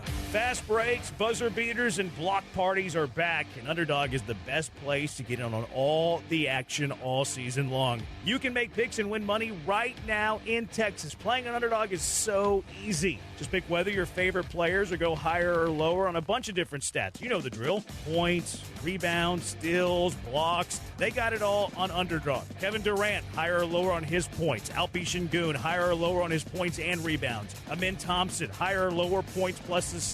You can do all of that on Underdog. Get your picks right. You can win up to 5,000 times your cash. You know ball. Go prove it right now. Download the Underdog app today and use promo code KILLERB to score $75 in bonus entries when you play your first $5. That's promo code KILLERB, KILLERB. Underdog. Make picks, win money. Must be 18 or older and present in Texas. Terms apply. See assets.underdogfantasy.com/web/play and get terms _dfs_.html for details. Concerned with your play, call 1-800-MyReset or visit www.ncpgambling.org. Whether you're buying a home or you're refinancing, Kent Jones at Dream Rate Mortgage is the guy for you. He's done over 1,400 closings. He's been in it for 30 years. He knows all the hacks. He can save you thousands and thousands of dollars. He does it all the time. Dream Rate Mortgage is the way to go. Shop your loan. Kent Jones loves that. Dream Rate Mortgage, 975loans.com. That's 975loans.com. Dream Rate Mortgage, LLC. NMLS number 2482473. J. Ken Jones. NMLS number 356118. Equal housing lender. Your home for Aggies basketball is ESPN 97.5. Contact Tax Relief Helpers for details and restrictions. Attention, anyone that owes money to the IRS. Every day, your unpaid tax debt gets bigger and bigger from daily interest. The longer you wait, the more you will end up paying. If you owe $10,000 or more, now is the time to settle your debt before the IRS takes aggressive action, like taking your wages or property. A special toll-free number has been established so you can stop penalty fees, avoid liens, levies, or other hostile measures by the IRS. Call Tax Relief Helpers right now. I got behind on my taxes and owed $48,000. I called and they got my bill lowered to just $3,500. I owed $87,000 in taxes and it was scary. I got the amount I owed down to just $3,500. I saved $83,500. If you owe money to the IRS, don't wait another day. Your tax debt gets bigger and bigger from daily interest. Call right now before the IRS enforces liens, levies, or other aggressive measures. The call and consult are absolutely free. Call now. Call 800-849-4957. 800-849-4957. That's 800-849-4957. ESPN 97.5, presented by Zadok Jewelers. KFNC 97.9 HD2 Mont Bellevue, Houston. This is The Rich Eisen Show. Hey, everybody. Can't get enough of The Rich Eisen Show? You're in luck. You can find us everywhere.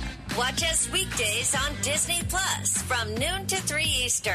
Miss the show? We've got a podcast so you can listen anytime. But here's the best part.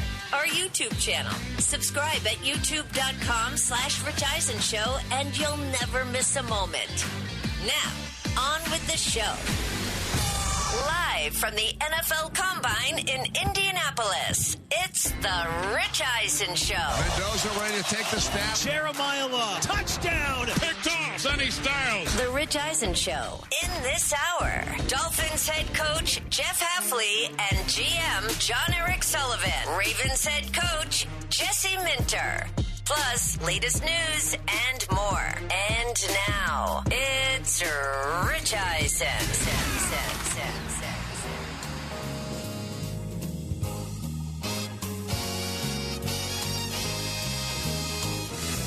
For the first time ever, the Rich Eisen Show comes to you live in person at the NFL Scouting Combine in downtown Indianapolis. Thrilled to be here with you. Not just with my guys, Chris Brockman and TJ Jefferson. Hey, good to see you guys. What's up, man? But also to see you with us right here. This is a big moment for our program that's been in existence since 2014. This is the first time, as I mentioned right off the top, that we've ever done this show live from an NFL Scouting Combine with me here and you there. And we're thrilled to be on ESPN right now. To be honest with you, my mind's kind of blown that I'm sitting here on the Rich Eisen Show on ESPN at the NFL Scouting Combine, and we're also live where we're usually found every day, 12 to 3 Eastern. We're streaming live on Disney Plus and the ESPN app. We say hello to our ESPN radio audience, Sirius XM Channel 80. As you heard off the top, we've got a lot of general managers and coaches coming here, and there was also, as you heard, the and more portion. I'll tell you about the and more portion.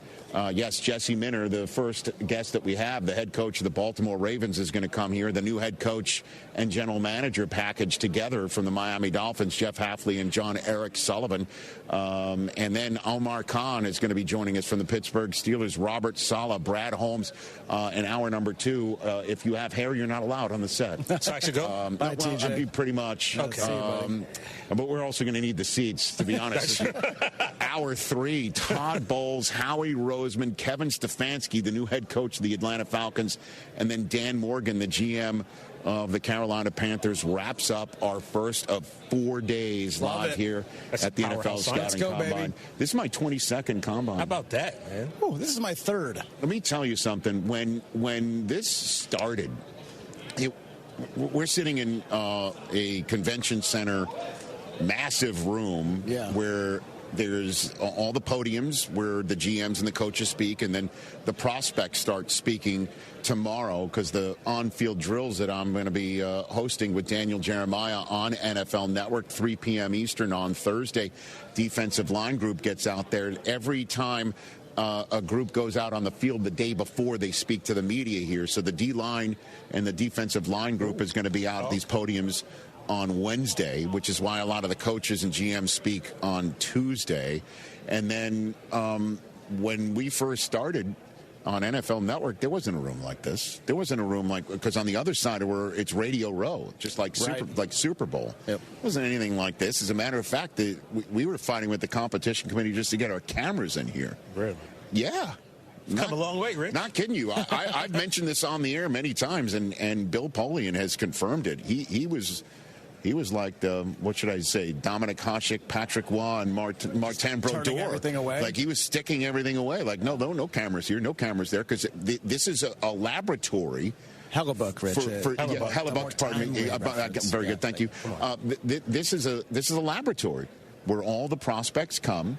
And back in the day, though, they didn't let the prospects have cell phones in there because they wanted nobody to have an outside influence in the way these kids are working out. Now we know, people are now FaceTiming after they break a record, and they're crying because there's mom on the phone, like DK Metcalf a few years ago. There's been some incredible moments here over the last 22 years that I've been covering this combine, but I don't recognize a room like this. This is wild. It does have a Super Bowl kind of feel and buzz to it right now.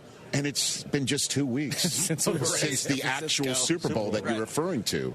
Have they played that game yet? Yes, I'm they really have excited to watch it. Well, Vrabel's going to be here tomorrow at 1 Eastern I'll try time. This bit with Mike. On Wednesday. Try that bit with him when he's here. Ask him if he's played the game yet. Yeah, I'd say no. Don't do that. But which, by the way, it's amazing he got out of New England with 3 feet of snow hitting that area. But in all seriousness, this is the beginning of the non-playing season, all right, where the prospects are all here. They're being interviewed. They're being poked and prodded by medical staffs. They're being tested mentally. They're being tested physically. They're also part and parcel of an off season, a non-playing season, where franchise tag decisions are right around the corner. Yep. And then the new league year is just 3 weeks away. It's all jammed into a 3-week period where all 32 teams are making news. And the biggest story of this combine coming in isn't, the first overall selection, because it's Fernando Mendoza. I think it's going to be him. He's not throwing here on Saturday. He will be at a podium on Friday, and we put our hat in the lottery ring to get him to sit down with us and when he's walking around this room here. And we do hope you appear on this program. I'm also freshly on LinkedIn, Fernando. I started following them. Maybe I should reach out. I did too. I started following them the day after you brought it up. It's my first follow. Yeah, at any rate, long story short, is usually the first overall selection is the story for a franchise that's holding that. And the biggest story involving the Las Vegas Raiders, though, is Max Crosby. Is there any there with Max Crosby being so upset with the decision makers who are still there from the previous year? Is he still so upset about being deactivated with 2 games to go with an injury that they said we don't want you to run the risk of having a problem with for your offseason, for everything else? Is there something bigger than that? Has he told the team that he wants no part of them? That makes no sense because he was in the facility on the day Clint Kubiak was named the new head coach. The new head coach said he had coffee with him at the facility, which is great, like the silver and black drip coffee machine, I guess, is where they had a chit-chat. Is there any there with Max Crosby, who says he just wants to be left the F alone? I'm wondering if the general manager, John Spytek, felt that when the subject of Max Crosby was brought up to him at his podium appearance in this room just moments ago. All the trade talks surrounding Max Crosby, do you anticipate him being in a Raider uniform when the season starts? I do, yes. What has been your communication like with Crosby over the last, month or so? Max and I have a great relationship. He's in the building every day, getting healthy right now. We talk on the phone, we text. So I have a great relationship with Max. So, okay.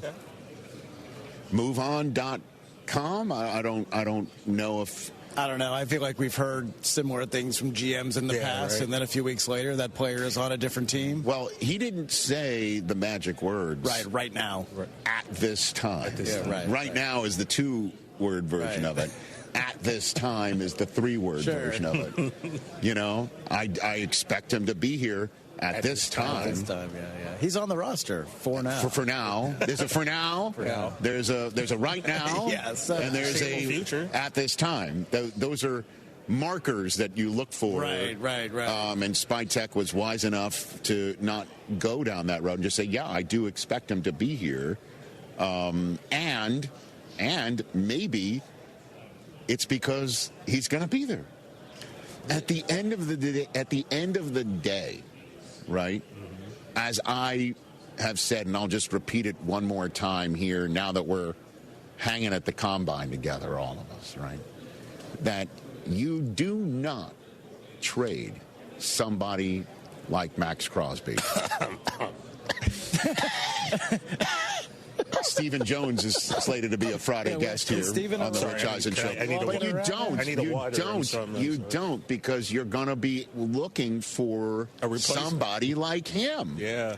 You're going to be now, listen, the reason why Micah is in Green Bay now is different from the circumstances as to why Max Crosby might wind up somewhere else over the next few weeks. Yeah, Max Crosby got paid. Micah was trying to get paid. Plus, someone like Spytek and the rest of the, Raiders organization could sit down and say, we have so many holes to fill. This is a way that we can amass so many draft choices to do all that. But once again, though, the draft choices that you amass would be to find the next Max Crosby. It's not like guys like him are easy to find. Right? Exactly. That can prove out to be that guy. Right. And that's the first line group. That's the first group of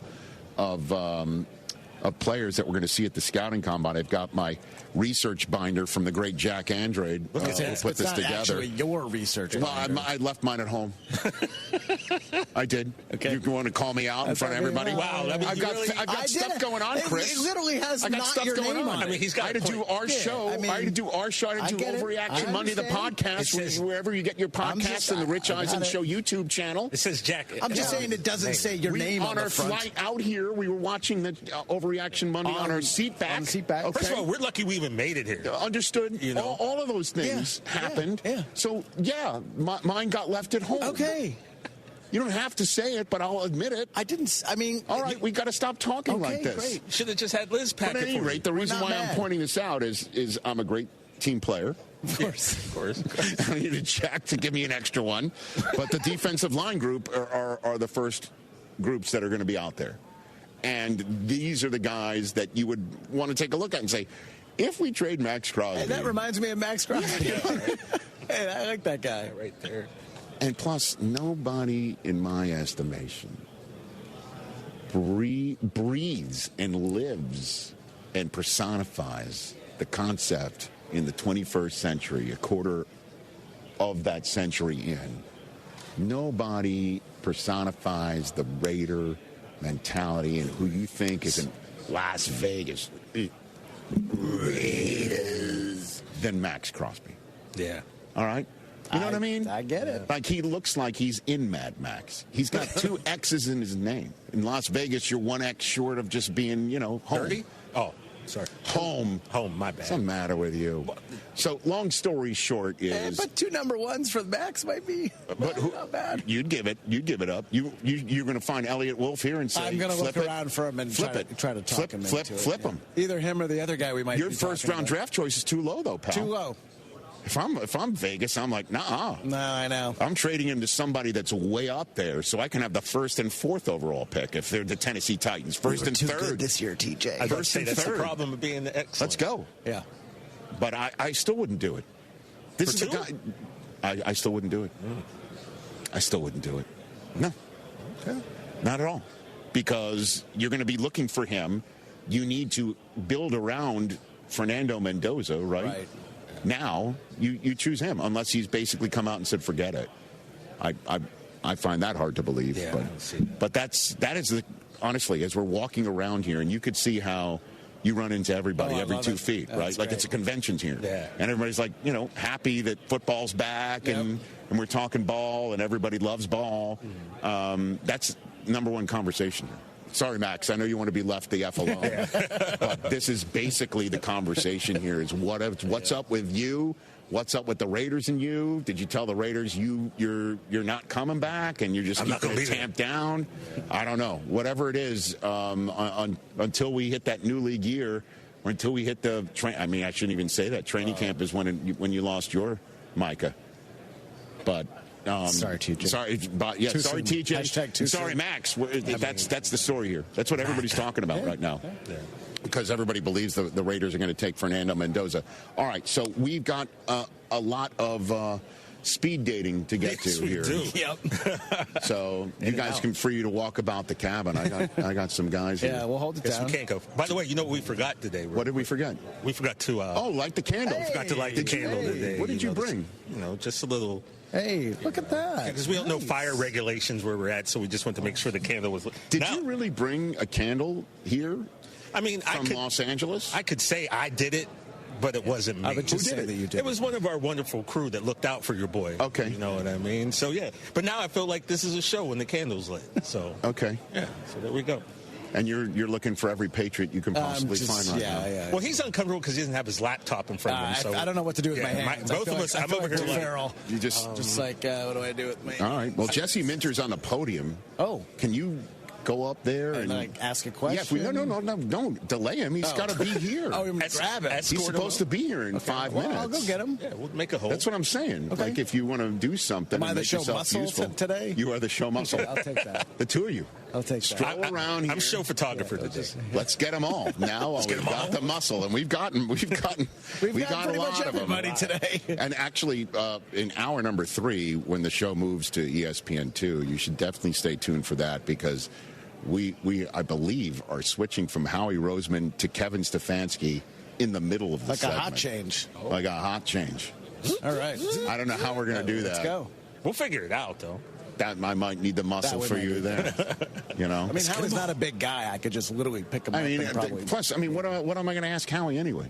He's not going to. Well, there's not. Okay. Is the tush push going to be banned? AJ What's going on with your new offensive coordinator? What's happening with the A.J. Brown? What else are we going to be talking about? What cheesesteaks and Phillies are the best? Yeah. You know what I mean? Who's the best when you're choosing 23rd overall? Who's the best Georgia player available? What SEC guy are you looking at? All right. Yeah. Okay. I mean, is there X number of Georgia players they must draft? Yes. What's his plan? Yeah. Exactly. All right. Let's take a break. Jesse Minter's off the podium, and I'm sending my muscle throughout the rest of the room. We're off and running here from the Scouting Combine with the new head coach of the Ravens when we come back. Diabetes, high blood pressure, anxiety meds, everyone's on them. If you're a 50-year-old male, maybe a bit porky, and you may even have type 2 diabetes, $1 million of term insurance may only cost you about $200 a month. Call Term Provider. Speak with Big Lou at 800-568-2790. Big Lou will find a term life policy for you even if you have type 2 diabetes, are overweight, or have high blood pressure. Term Provider has helped thousands of people like you who think they can't afford term life insurance. To buy $1 million of affordable term life for you, all you need to do is call Big Lou at 800-568-2790. Lou will make sure the scales are tipped in your favor. Call 800-568-2790. Big Lou will answer your call and work to fit you into a term life policy that you can afford. Remember, Big Lou's like you. He's on meds too. Call 800-568-2790 or biglou.com. Join thousands of other screaming fans for an in-person experience you have to see to believe. NCAA March Madness. Attendance is encouraged. Passion is mandatory. Buy your men's basketball seats today at ncaa.com/MBB tickets. Place your next bet at the DraftKings Sportsbook inside the Golden Nugget Lake Charles. Catch all the action and immerse yourself in over 3,200 square feet of LED screens. Wager, watch, and win in the sleekest setting with the best odds. Order your favorite game day bites and sip on an award-winning cocktail at your game day headquarters. Only at the DraftKings Sportsbook, Louisiana's largest sportsbook at the Golden Nugget Casino, Lake Charles. A 2-hour drive from Houston. Must be 21 or older. Gambling problem? Please call 1-877-770-STOP.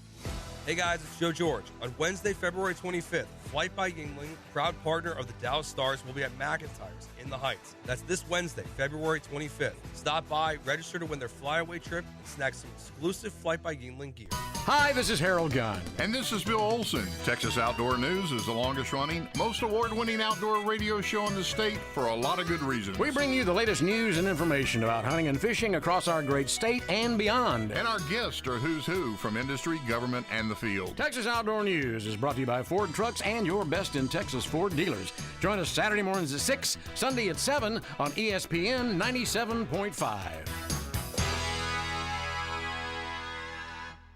You don't have to be fearless to take the first step. You just need a place that gives you every reason to keep going. A college that's nationally recognized for student success, you can be fearless at San Jacinto College. Here, our graduation rate is higher than the other colleges. Our job placement rate is higher. Our transfer rate to universities is higher. That track record is why San Jac is the #1 community college in Texas. Be sure your hard work will take you even further and fear less every step of the way. The John Clay Wolf Show. Here's what's going on in the Wolf Pack. Bobo, we appreciate you. Thanks, man. Gigi doesn't. She said, you left me hanging, but whatever. I still love you. And I was there first. You're talking about the show meeting you had yesterday. She's the only one that showed up. Yeah, and I'm sitting there like, yeah, guys, I'm 3 minutes early. Right. What the heck? That was 50-1 odds in Vegas. The John Clay Wolf Show. Every Saturday morning.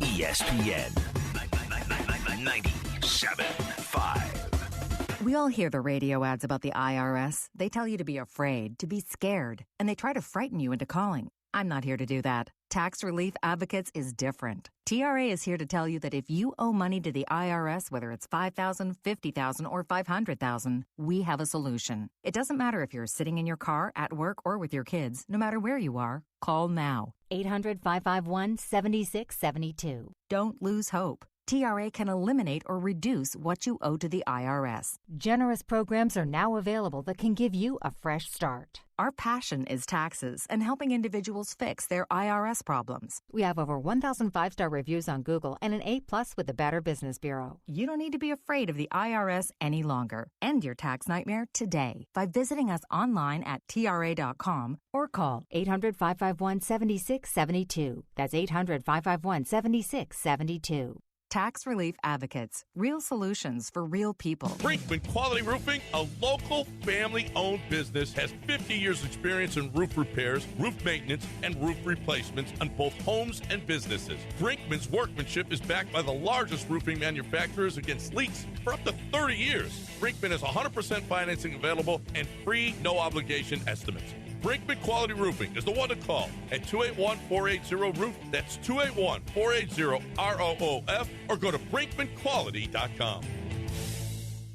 Oh, and that's a hard foul. Let's listen for the call on the floor. The taxpayer owes back taxes. Penalties and interest are assessed and wage garnishments to begin immediately. The IRS never misses that call. I wonder if they will challenge it. The call is under review. Priority Tax Relief has been called in for a review. Priority is the best in the business at negotiating your tax debt and has even eliminated the debt for some clients. Priority Tax Relief is saving their clients millions of dollars every month. After a careful review from Priority Tax Relief, the debt has been eliminated. No foul on the play. Whoa! That completely changes the game, folks. If you owe more than $5,000, call Priority Tax Relief, and in minutes they'll review your case for free with a direct line to the IRS to see if you qualify for life-changing relief. No more worrying about wage garnishments or frozen bank accounts. Call Priority Tax Relief today at 800-584-7531. That's 800-584-7531. We make your tax relief our priority. Call now. Priority Tax Relief.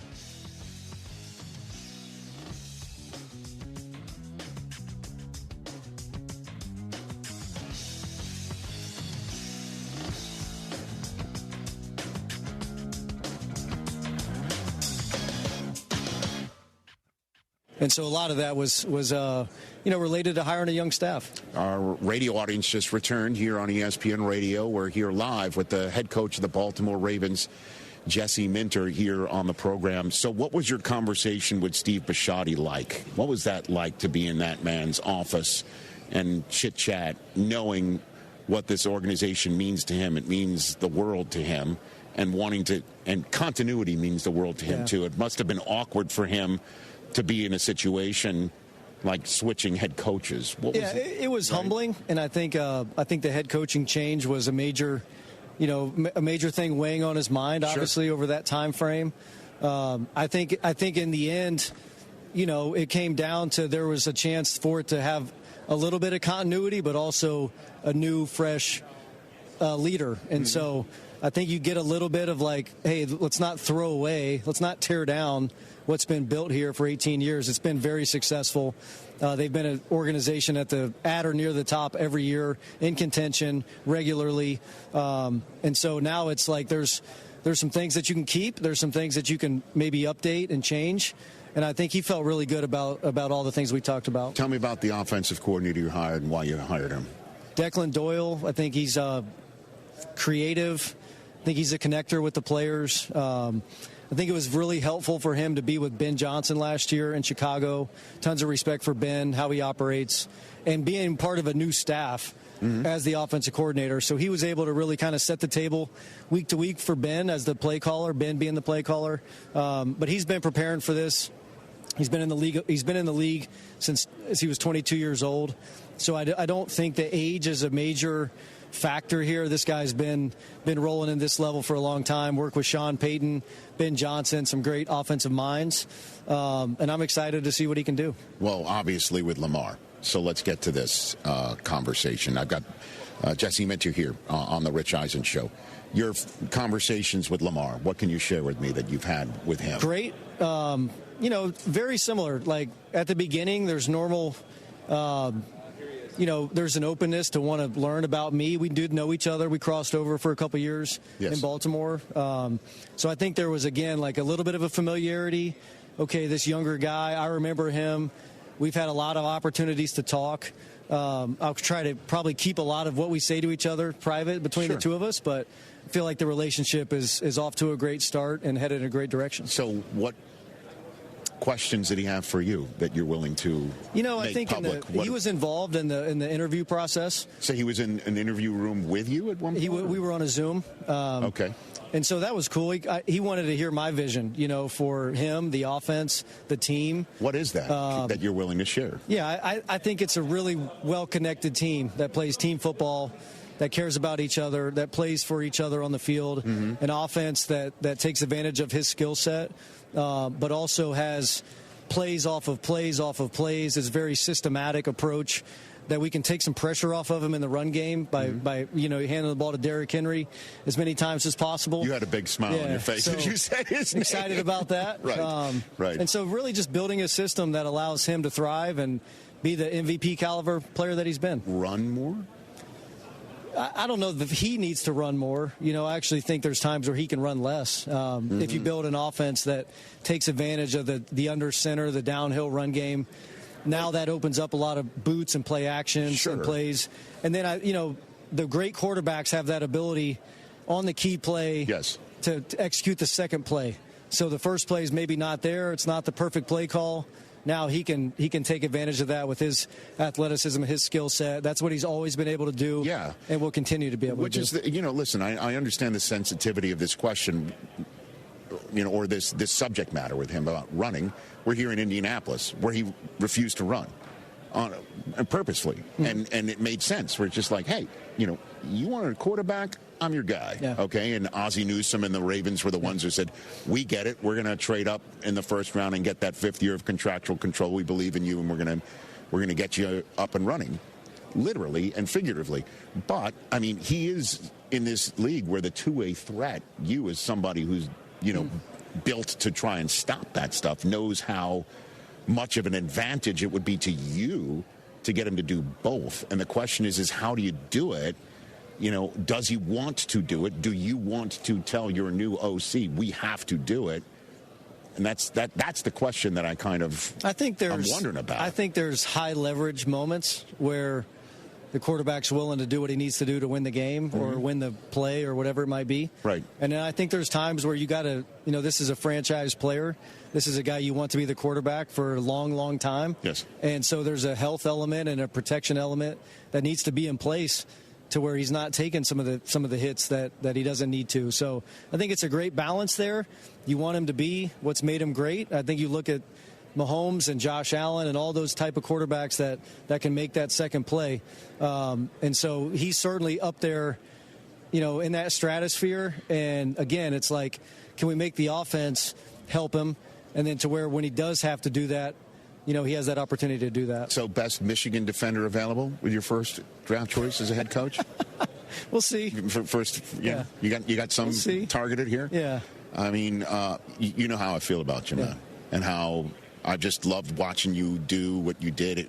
And when I first saw you with the lightning bolt, I'm like, of all the guys that Jim took, you're the one that really just, stuck it in the guts. But the fact that you left with a championship and now you're trying to bring that to Baltimore, I'm excited for you. Yeah, thank you. I'm really excited for you. You all situated? You got everything going? Getting there. Okay. Getting ready to maybe make an offer on a house. Okay. How many kids do you have? 3 kids. How old are you? 9, 7, and 4. Okay. So it's my wife Rachel. She's the rock star. She has her hands full right now. Right. Kind of going back and forth. Figuring out schools and stuff like that. See, people don't get that. Well, they get it, but they don't think about that when my daughter, changes, right? For example, is 4th grade, and she's gone to 5 different schools. Oh, my word. So we've had some different moves. Of course, right.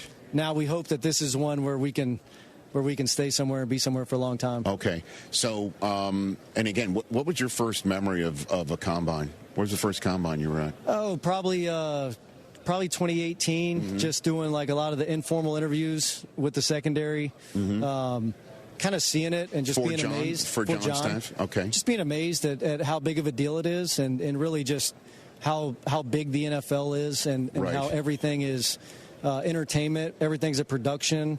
And you realize quickly that it's a business, but it's great, and it allows us to be able to do what we do. Like, this league gives us that platform to do what we want to do at a high level. And so who did you, over the years, spot that you can take credit for that wound up somewhere? I'd say the first one for me was Geno Stone. He was a safety that we drafted in Baltimore. Now, ironically, he went somewhere else first, came back there, had a really good year. I think in 23 he had 6 or 7 interceptions. Sure.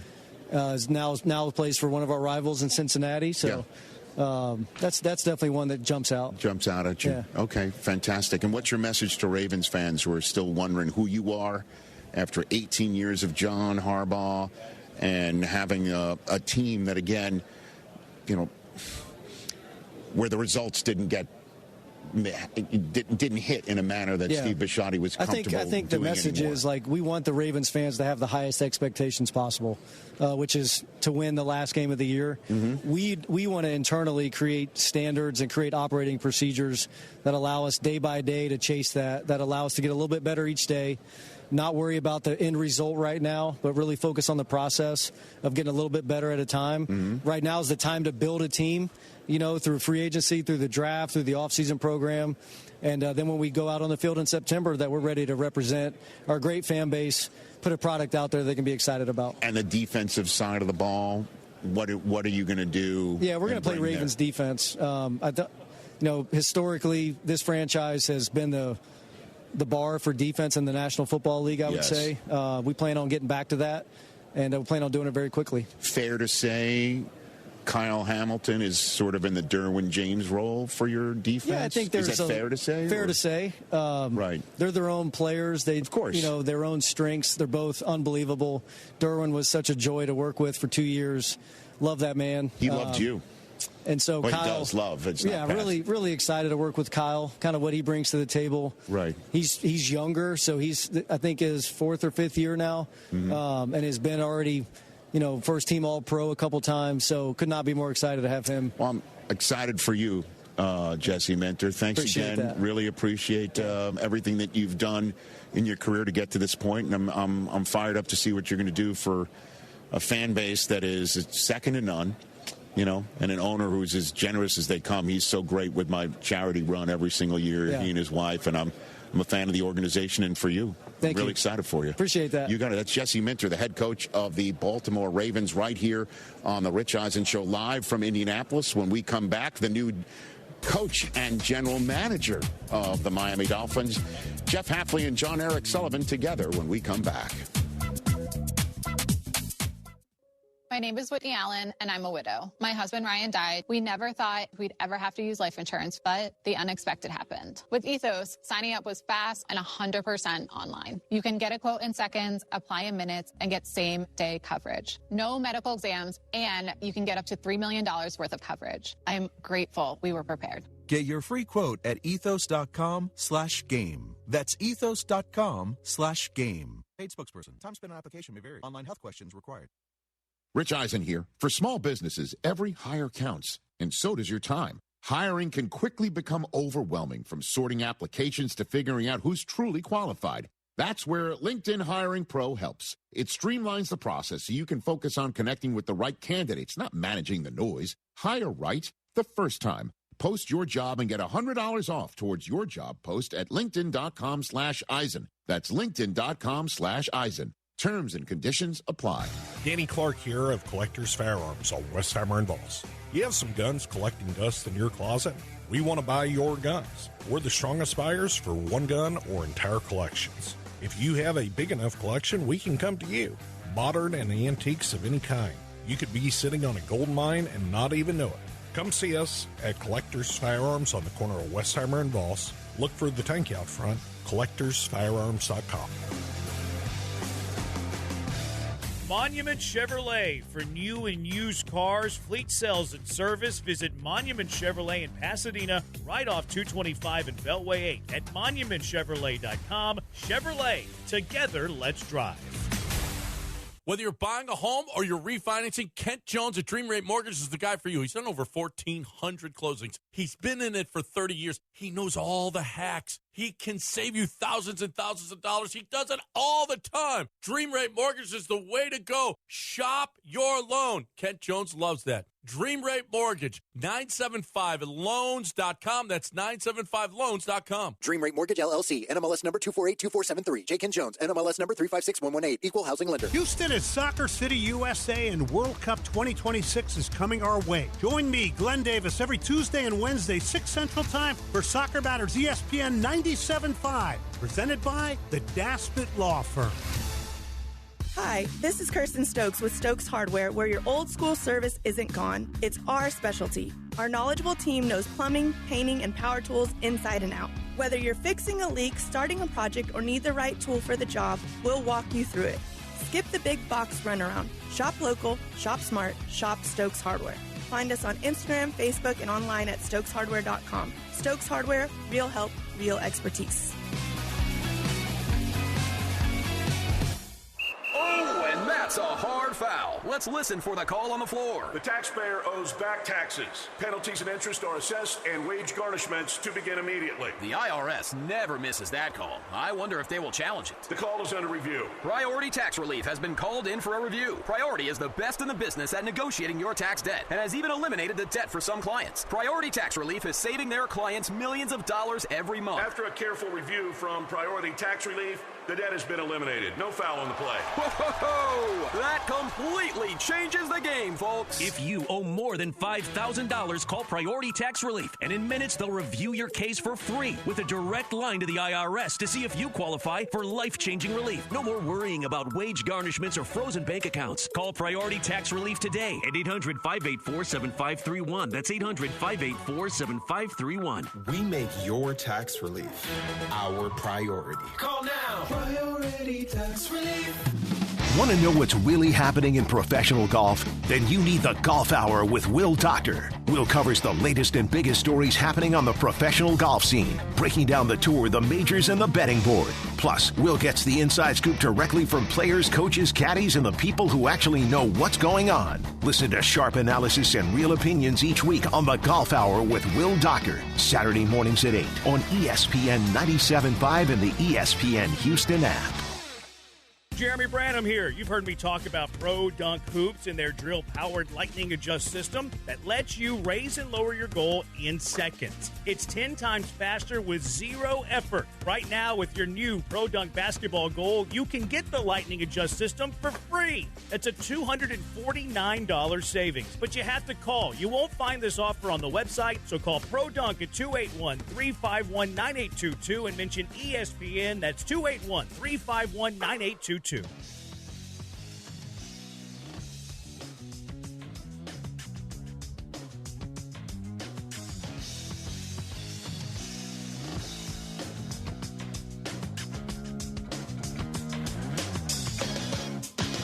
Early on, we started off 0-9 Kyle's first year, which no one remembers. Yes. But we built the foundation the right way, and they had each other's back the whole time. So then when I left college football and went to Green Bay, and I got a chance to work with Sully, I started to feel that way with him. And then last year we sat down, after work a bunch, and we would just throw on draft tape and watch it. Mm-hmm. And what was cool was he could say, this is my top guy, and I'd be like, you got to show me. And there would be disagreements, but it always came from a good place, and there was always resolution at the end, and it was never attacking. So this year, after almost every game, I'd send him a text, even sometimes on the plane, and be like, what'd you think? What'd you see? Did we play hard enough? Let me know what you thought.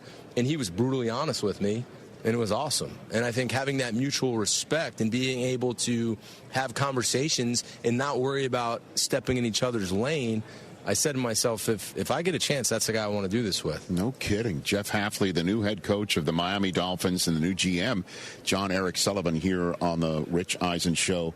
Did you guys know at any point in time in your careers that you were on the radar screen of Troy Aikman in any way, shape, or form? For me, that's a no. Not until this Miami Dolphins. Not until this right now. Kind of the Miami Dolphins situation came into play. I will say it was a privilege and an honor to, once I came on board, work alongside of Troy to get him in place. What a resource, what an asset. goes about it the right way, and just a good guy, like a tremendous sounding board. For me, when we were going through the head coaching process, to have Troy and Dan Marino, sitting. By the way, I shouldn't leave him out. Yeah, My bad. My bad. But just Troy's new to the operation that Stephen Ross is putting together there. Exactly. So. But from my vantage point, to look at Troy and Dan, two of the best that ever did it at the most important position, and I look at them and I say, would you follow that guy, whoever it was, and to get their feedback? I mean, I'd be a fool not to weigh that heavily into the equation. Obviously, they both thought the world of him, as I knew they would. But yeah, Troy was awesome. And so you never really had any conversations prior to a Packer game on the field on a Monday night or a Sunday or anything like that? No, I met Troy years ago, so I'll give you probably more information than you want to know. I'll make it quick. No, go ahead. So my we have time for you. My dad grew up in Miami. And grew up with Joe Avezzano's family. He lived with Joe Avezzano. Bounced around in the foster care system for a while. He lived with him? Joe's family raised him. They both went to Florida State together to play football. And so their relationship is lifelong. Obviously, Joe went on to be a longtime coach of the Cowboys. He and Troy are close. So I met Troy very quickly on the field when the Packers played the Cowboys. It's a 5-minute conversation in 2007. I remember it because it was Troy Aikman. He doesn't remember it. I was just a young scout at the time. But anyway, so that was our one and only kind of crossing paths. Memorable for me, not for him. But it's kind of cool how life works out, small world. Yeah, I had done the broadcast meetings with Troy. Sure. Just being back in Green Bay for the Monday night games. And then he actually reached out to me, I forget, at some point, before all this happened. And I remember getting a text and said, "Hey, Jeff, it's Troy Aikman. Can you talk?" I was like, "Yeah, Troy Aikman, if you want to talk, I'll talk whenever you want." I was like, at first I thought it was one of my friends just kind of playing a joke on me. It's like, "This is Troy Aikman." It's like, "Okay, yeah, sure." Sure it is. But it was, because I called him and it was Troy. And we just talked, and then he said, he asked me if I ever thought about being a head coach again, and I was like, absolutely. And we kind of kept in touch a little bit, and then went through the process, and really cool to get to know him and be able to pick his brain on a lot of things. So that was really our first interaction. Who's the GM mentor for you? Is it Gutekunst? Is it his predecessor? It was Ted Thompson. And then Brian Gutekunst. I mean, both had a tremendous impact on me. So you're not going to trade for anybody? That's all my Packer fan friends. What I will say, like within the pillars of our process, those never changed. But Brian was more aggressive than Ted was. So it was cool to me to see within the same process how they can be a little bit different, just based on your personality and your way of doing business. Yes. But both had a tremendous impact on me. I kind of chased Brian through my career. He was a Southeast scout. Then I was the Southeast scout. He was the director of college scouting. So then I was the director of college scouting all the way up. And so he was a tremendous sounding board for me. He's a very forward thinker. He's aggressive.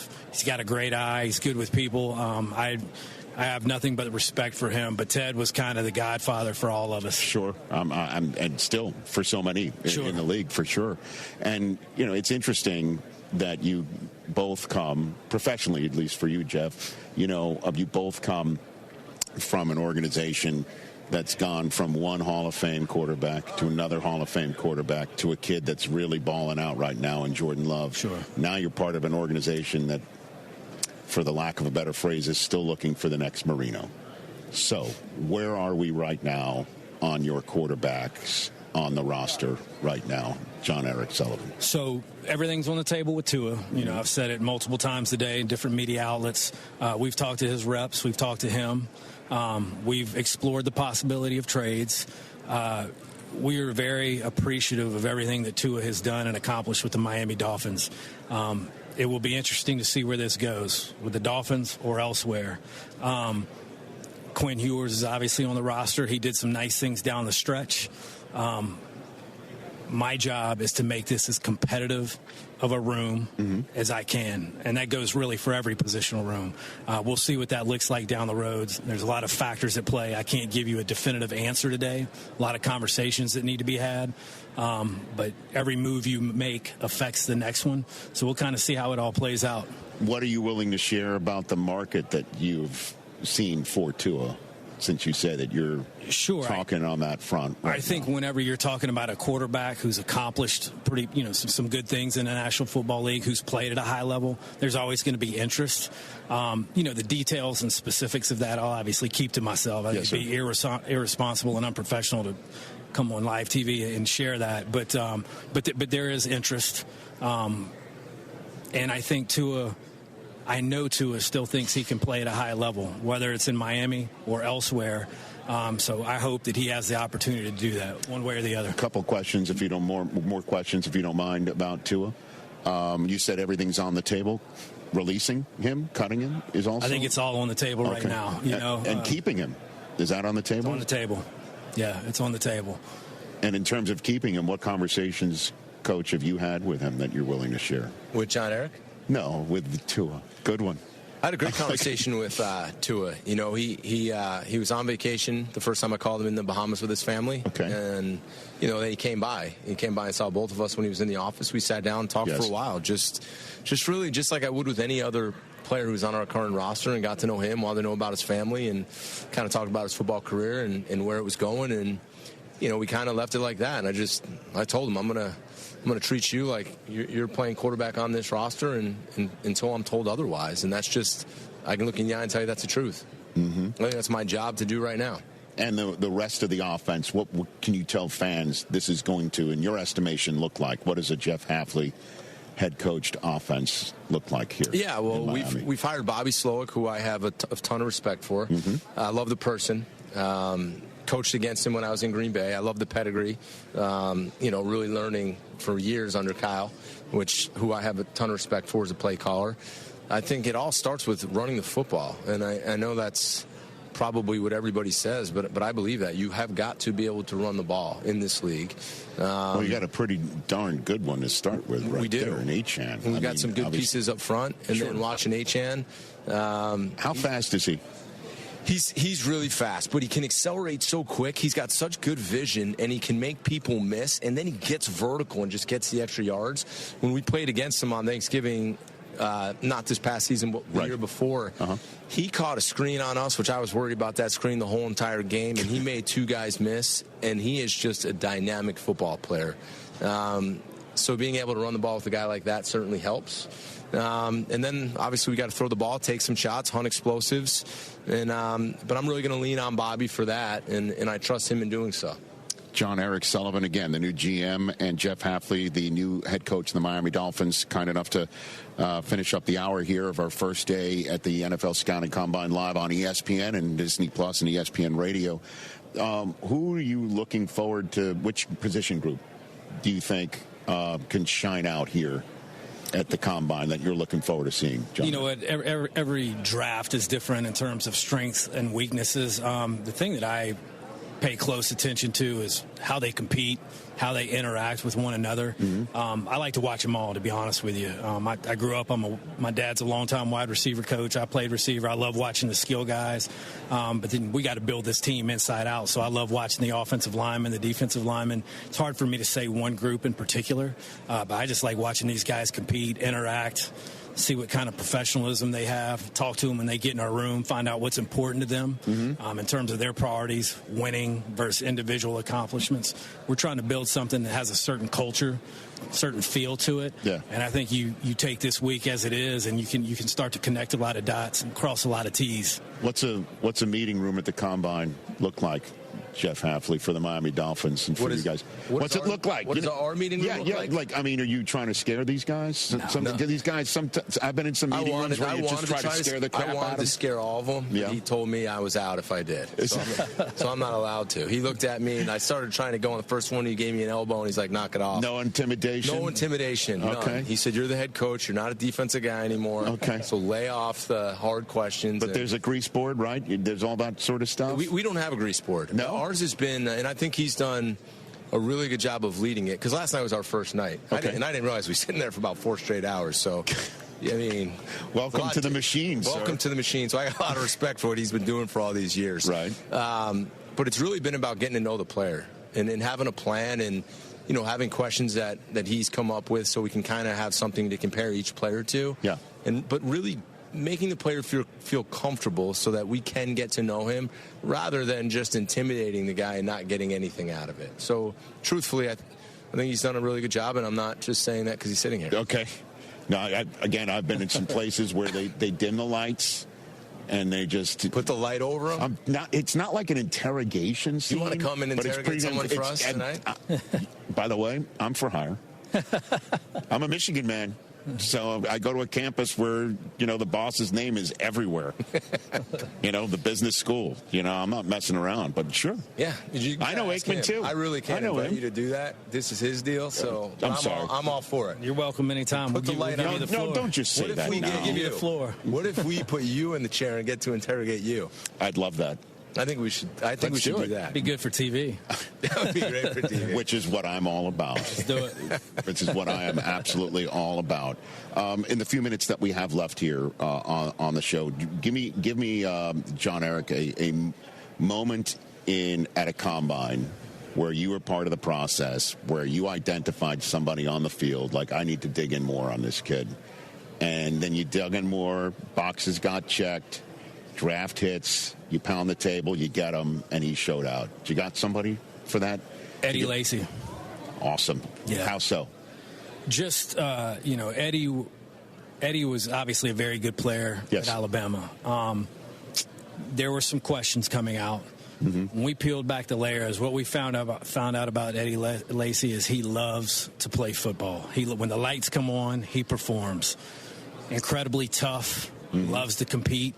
And I think that showed itself in his time with us. We had to have a lot of conversations, but you couldn't find anybody in the building that Alabama that in their own way didn't say, hey, listen, are any players perfect? No. Right. But here's what you need to know about this guy.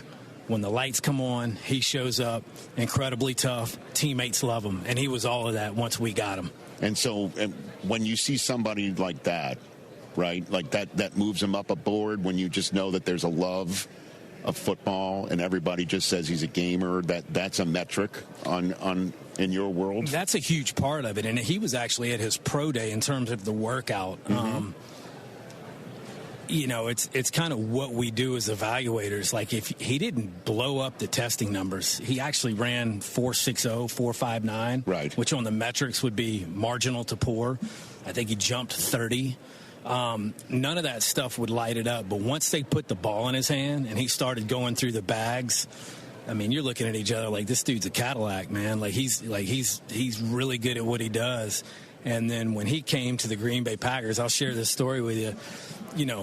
You go through phase 1, phase 2, you never put on the pads. And we had drafted a guy by the name of Jonathan Franklin the same year out of UCLA. Sure, remember. Really good football player in his own right. Great human, great dude. Yeah, right. Really good football player. But in shorts and T-shirts through those phases, everybody's going, man, I think Jonathan might be the better player of the two because he's twitchy, he's fast. As soon as the pads came on and we put the ball in Lacy's hand, all that went away. Yeah. The balance, the contact balance, the vision, the feet. He was a marvelous player, really fun to watch. Anyway, that would be my example. That's why you get the Bucs, man, is to try to figure out who in pads, right? I mean, Terrell Davis didn't run very fast at his combine. You put the pads on him, he's in the Hall of Fame. That's what you're hiring him to do, is play football. You can't get away from that. This is all great. It's important. Of course. But it's a means to an end. It doesn't drive the ship. Well, congrats on your new gig. Thank you. Appreciate it. Both of you, obviously. Congrats. You got this is the team right here in South Florida. I'm excited about it. This is it. You got a message for Dolphins fans, Coach? What do you got? My message is, it's like what I said at the press conference. They deserve a winner. And I think this is the starting point for us to build this foundation. And in time, we're going to make them proud. Okay. Thanks for coming on. Thanks, Rich. Thank you. Say hi to the boss. We'll do. Tell him go blue for me. And I also meant Aikman. Say hi to Troy. Yeah, will do. Fantastic. Thanks, Rich. That is the new general manager and the new head coach of the Miami Dolphins here, John Eric Sullivan and Jeff Hafley, to wrap up our first hour here. When we come back, Omar Khan, the GM of the Pittsburgh Steelers, and Robert Saleh, the new HC in Tennessee, coming up. Rich Eisen here. As you all know, I care deeply about pediatric cancer research and awareness. That's why I'm proud to talk about Hyundai Hope on Wheels. For over 27 years, every Hyundai sold has helped fund life-saving pediatric cancer research. Together with over 850 dealers nationwide, they've raised more than $277 million, supporting over 25,000 kids in their fight against cancer. At Hyundai, hope isn't optional. It comes standard. Visit HyundaiUSA.com and search Hyundai Hope on Wheels to learn more.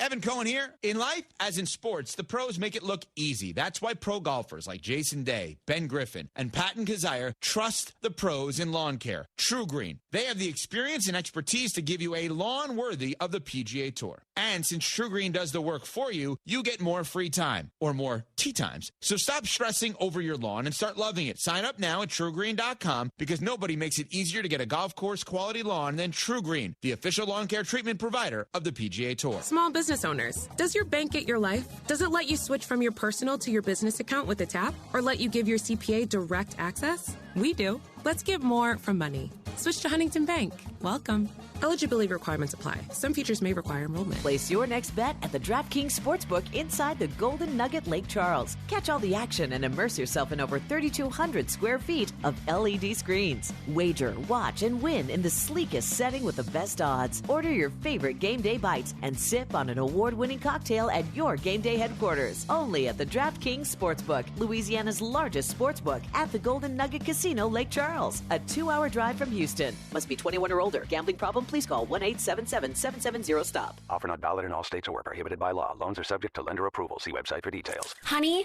I'm paying the bills. Now with rent due, we're only able to pay the minimum on our credit cards, and money's going to be very tight. Geez, it feels like we can never get ahead. We need cash help. Maybe it's time to go to 47fastcash.com. A personal loan? With our bad credit? 47fastcash.com helps people with any type of credit, even bad credit, get up to $5,000. Any type of credit? But we need money now.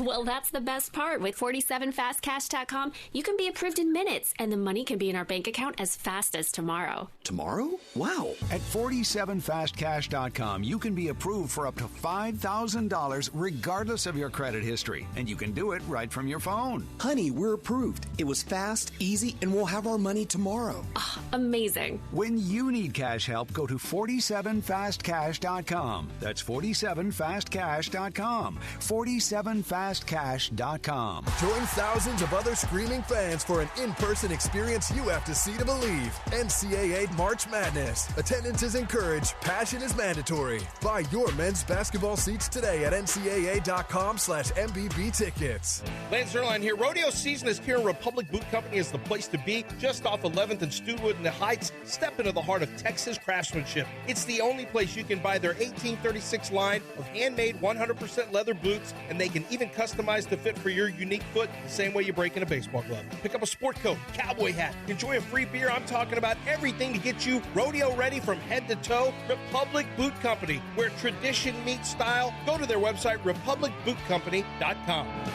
Hey, you got better things to do than think about your electricity bill, but how do you avoid the surprise of a high bill at the end of the month? Here's what I do. I rely on the guys over at Champion Energy. With their low-price, fixed-rate plans, there's never any surprises. Plus, the team at Champion sends me weekly usage reports with my projected bill amount. Again, no surprises. They also remind me when my contract is about to expire so I can lock in on low prices. Visit champion.energy to view a variety of fixed-rate offers. That's champion.energy. Promo code 1560. Promo code 1560. ESPN 97.5. KFNC and 97.9 HD2 Mont Bellevue, Houston. Presented by Zadok Jewelers.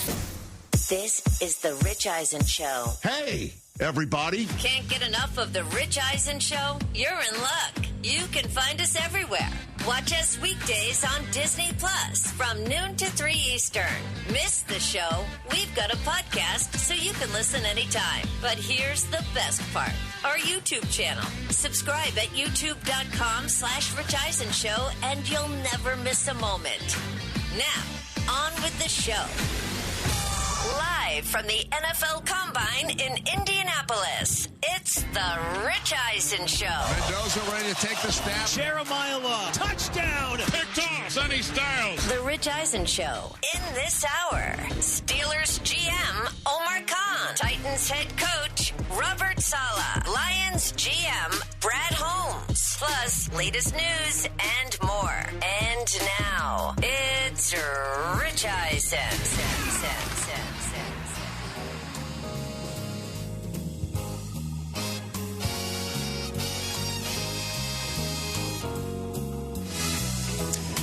Hour number 2 of our first day here at the NFL Scouting Combine in downtown Indianapolis is on the air. Robert Saleh, the head coach of the Tennessee Titans, is making his way to our set.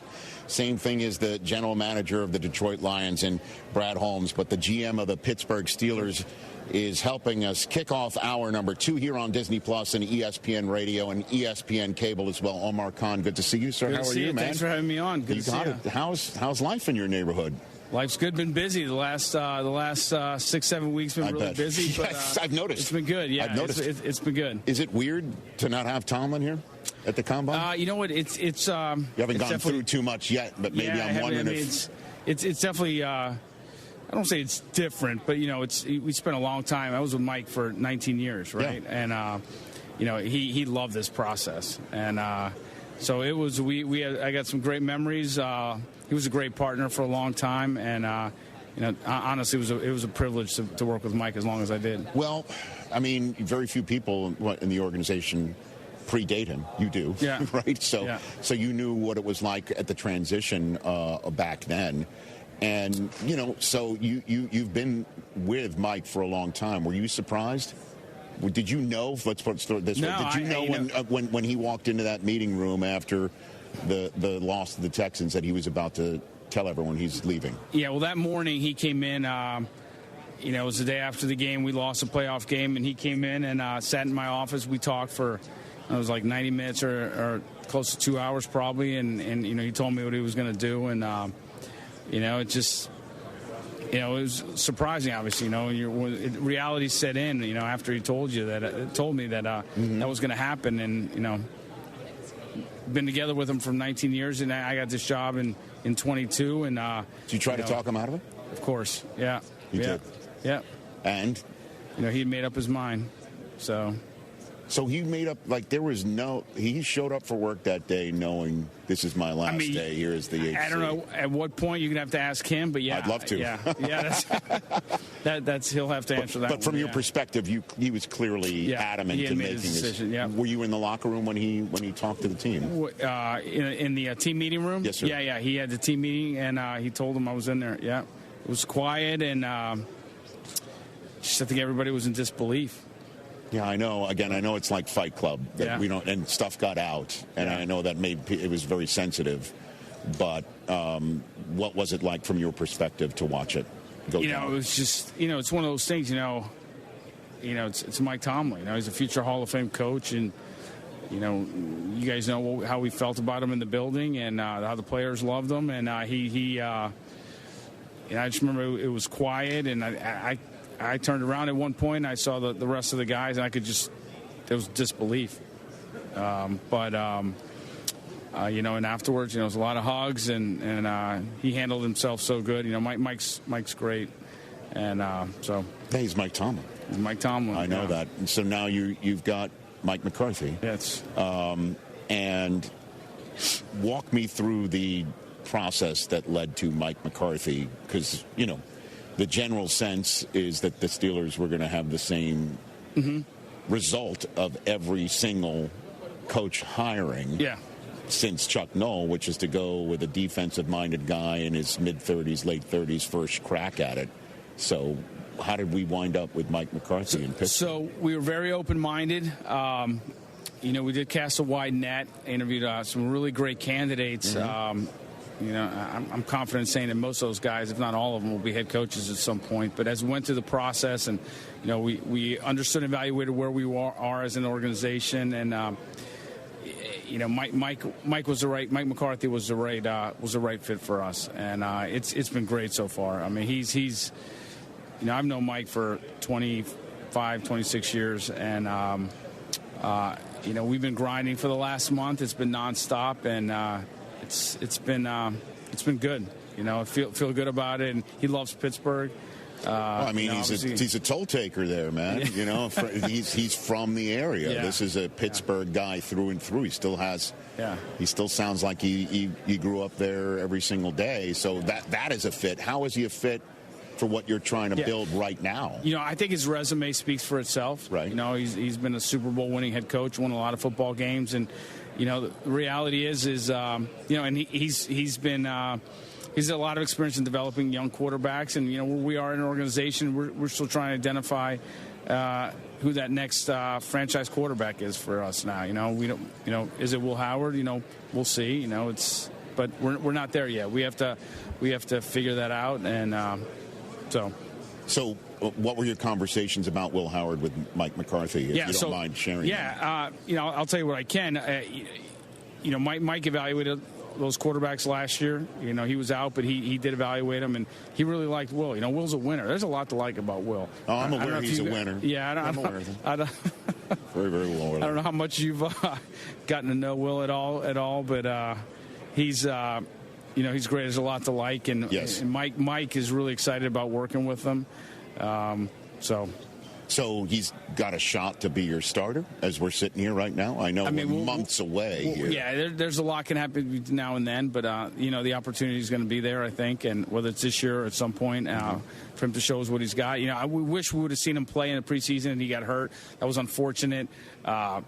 But we spent a lot of time dissecting his practice film and what he's done. And I understand his practice, but with Mike McCarthy and I, we've evaluated it and, you know, feel really good. You know, we've seen the improvement week to week when he was out there, and it was just unfortunate he got hurt last year and we couldn't see him on the field. Well, I not very rarely do I pat myself on the back, Omar Khan, but we're several minutes into this interview and I haven't even said the name Aaron Rodgers yet. So I'm proud of myself. Good. To be honest, just the longest you've had an interview without being asked about him? Yes, it is. Yes, it is. Yes, it is. I'm very proud of myself. So now it's good time. Work. Thank you so much. Right. Appreciate that. Appreciate the attaboy. Where are you right now on the process of maybe rehiring and bringing back Aaron Rodgers? You know, I've had conversations with Aaron. You know, we had a great experience with Aaron last year, and I think we went into it last year. I think everybody just expected it to be a one-year thing. You know, we obviously didn't say it. We didn't close the door on it being longer last year, but you know, with where everything was, it was really a good experience. Aaron was great to have around. He was a great teammate. You learn a lot just talking to him and talking ball and about life and non-football things too. Teammates really liked him, and you know, we'll see where it goes. You know, I don't. This isn't going to be like it was last year, the whole spring. And I'd assume we'd have an answer sooner than later. What that means, you know, I don't know if it's just it won't be like it was last year. No, last year was June. Yeah, it will not be. I'm confident saying it won't be that. How about newly year? What do you think? You know, I'm not putting a deadline on it, but, you know, it'll be sooner than later. Okay. You know. So, but you have had conversations with him and are open to having him come back. Yeah. And he and Mike McCarthy go back like a car seat, right? So what if I told you on that Super Sunday in Dallas that Mike McCarthy was going to be Mike Tomlin's successor and potentially Aaron Rodgers, your quarterback in 2026? What if I told you that on that time? I'm not sure I would have believed you at the time, man. It's interesting how things work out in life. Isn't it amazing? Football is just like you can't make this stuff up. You can't make this stuff up. So which group are you most excited or intrigued in seeing here at this scouting combine? So I feel like I say this every year around this time, but there's a lot of good players here, a lot of players that can help us, and you know, the spring's going to really dictate how we feel about the draft as a whole by the time we get to the draft. You know, we got to go through all the medical stuff, all the security stuff, all the other stuff, and it'll but there's just some good players. I mean, I'm excited about all of them, to be honest what position group? Well, you know, there's a lot of there's good receivers, there's some good quarterbacks. You know, I'm big on the guys in the trenches. There's some good old linemen, some good defensive linemen there. Right. It's some corners. There's some exciting corners out there too. So okay. Did you run your 40 yet? I have not, sir.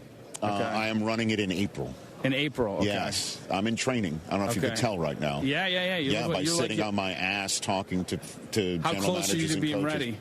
Not at all. Not at all? Not at all. But right. yeah, you'll just what I'll do is I'll go through my training I'll reach out to you and I'll ask you where I am on your draft board. All right, perfect. Since we're coming to your town. Perfect. You ready to host this thing, man? Oh, I can't wait. It's long overdue. Pittsburgh's the perfect city to be hosting this event. It is great. It's a great sports town, as everybody knows. Yes. There's the city of Pittsburgh and the Western PA. They have so much to offer, and I can't. I've been there now since 2001, and I love it. Like the region has so much to offer, and I can't wait for all you guys to kind of.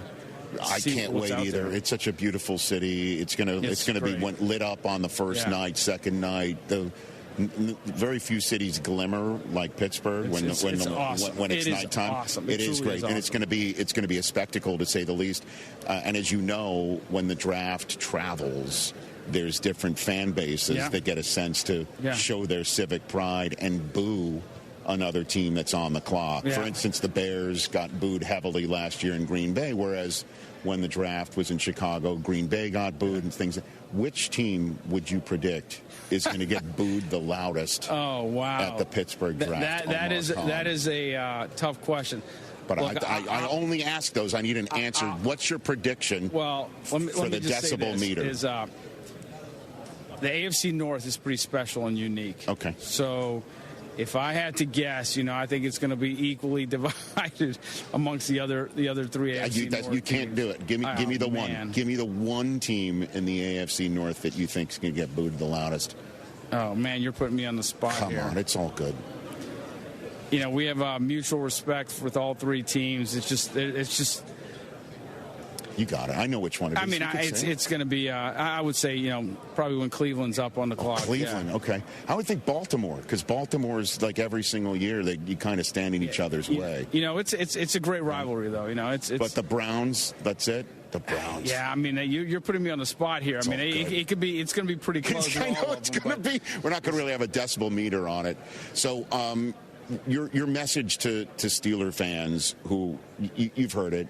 Tomlin heard it all the time, and the fact that this team has not won a playoff game in a time that you're used to having them. Yep. Right. What's your message right now? Mike McCarthy's coming in. Don't know who the quarterback is. There are some lion-hearted veterans on this team. Cam Hayward's one of my favorites. I'm assuming you're having conversations with him about coming back? Cam, I met with Cam right after the season. Okay. It was obviously emotional because Mike had just stepped down. Sure. And we agreed to speak in a few weeks, and that's coming up. But he's a Hall of Fame player, and sure. So he's still on your radar screen to return as well. Yep. Okay. So what's your message to Steeler fans, Omar Khan? Just trust that we're looking to win Super Bowls here, and that's what we work towards every single year. And we understand that what's happened in the last few years is unacceptable. And just like every year, we're evaluating everything in the organization and seeing where can we improve. But I assure you, our goal is to win a Super Bowl. All right. And before I let you go, the one guy in your tenure with Pittsburgh or doing any of this business in the NFL that you saw at the Combine and that you and the rest of the brass identified at the Combine and were like, okay, we're going to draft this kid, and he turned out to be exactly who you hoped. Was there one person like that, Omar? That's a tough one, man. These are some tough questions. Hey, man, this is what happens when you show up on the Rich Eisen Show. Yeah, that's which I good. Appreciate, by the way. Yeah, no, thanks for having me on. So, man, that's... Saw him at the Combine, tested well, checked every box, grease board. I've been in that Steeler room with Tomlin years ago. He let me in there. I remember on the grease board, sitting in the back. I was scared. I remember, and I wasn't on the grease board. But serious business. I remember all that. Look, it's hard to pick just one, but this goes way back since I started. Obviously. Ben Roethlisberger and Troy Polamalu. There's been some great players. So Ben obviously he did test. It was in the old RCA Dome. That was one of our first. That was in fact I believe our first combine. That was your at NFL Network. Okay. Yeah, kid from Miami of Ohio. Yeah, and everybody saw that he was. Yeah, and there was the 3 quarterbacks that year, right? And everybody's trying to sort out who's going to go where, Yeah, he was good. You know, Troy Polamalu. I mean, there's been so many good, great players, Steelers. Like, it's hard to pick just one. Sure. You know, Cam. You know, there's just so many guys. Yeah. Good to have you here. Great to be on. Thanks, man. I hope to see you in Pittsburgh. I will be there. You'll be there? Oh, heck yeah, man. Right. From pick one to pick last. I'm the only one who does that on TV, man. Yeah. So many other people tap out after one day, after 2 days. I'm there till Mr. Irrelevant. It's going to be great. If you need advice where to go or let me know. I'm going to get my fries on my sandwich, if that makes any sense to you. You know what I mean? On the salads. That's it. Okay, good. Yeah. Thank you for that heads up. Omar Khan here on the Rich Eisen Show. By the way, the follically challenged hour continues with Robert Saleh next, right here on the Rich Eisen Show from Indianapolis, Indiana, at the Scouting Combine.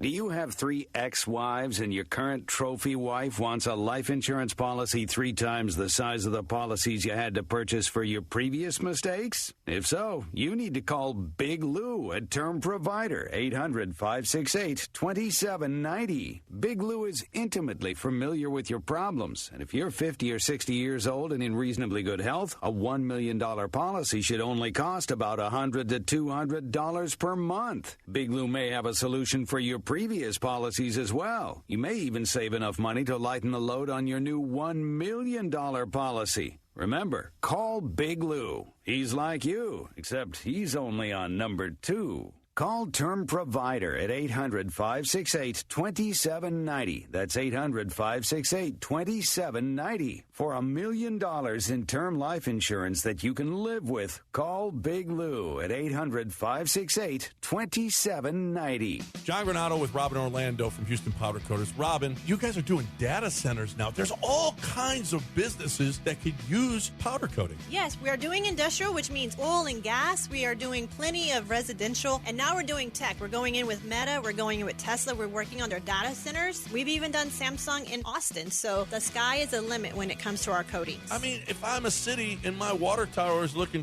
terrible, I'm going to call you. Call us because we want to make sure you take pride where you live. And all these businesses, they have fencing. And if you are a business, you will go to them. Yes, there's not many bricks and mortar anymore, but the ones that are still here, they want to look great. And we are here to help you with your railings, with your fencing, with your door frames. We can do it for you. And residential, free pickup and delivery. You guys are so nice. Yes, we try to be. For all your powder coating needs, there's only one place to go. Houston Powder Coaters. HoustonPowderCoaters.com or 281-676-3888 and ask for Robin. That is me. You wouldn't send a team onto the field without a strong bench. As an IT managed service provider, EAG delivers IT outsourcing solutions for Houston-based organizations needing consistent software and infrastructure performance. We manage day-to-day help desk support, cybersecurity, cloud, and on-prem infrastructure so your business stays focused on execution and growth. When issues arise, our engineers focus on fast first-call resolution. EAG is built for pressure, not excuses. Learn more at eaginc.com/ESPN.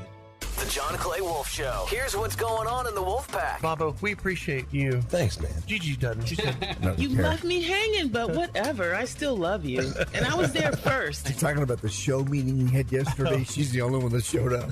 Yeah, and I'm sitting there like, yeah, guys, I'm 3 minutes early. Right. What the heck? That was 50 to 1 odds in Vegas. The John Clay Wolf Show. Every Saturday morning. ESPN 97.5. you don't have to be fearless to take the first step. You just need a place that gives you every reason to keep going. A college that's nationally recognized for student success, you can be fearless at San Jacinto College. Here, our graduation rate is higher than the other colleges. Our job placement rate is higher. Our transfer rate to universities is higher. That track record is why San Jac is the #1 community college in Texas. Be sure your hard work will take you even further and fear less every step of the way.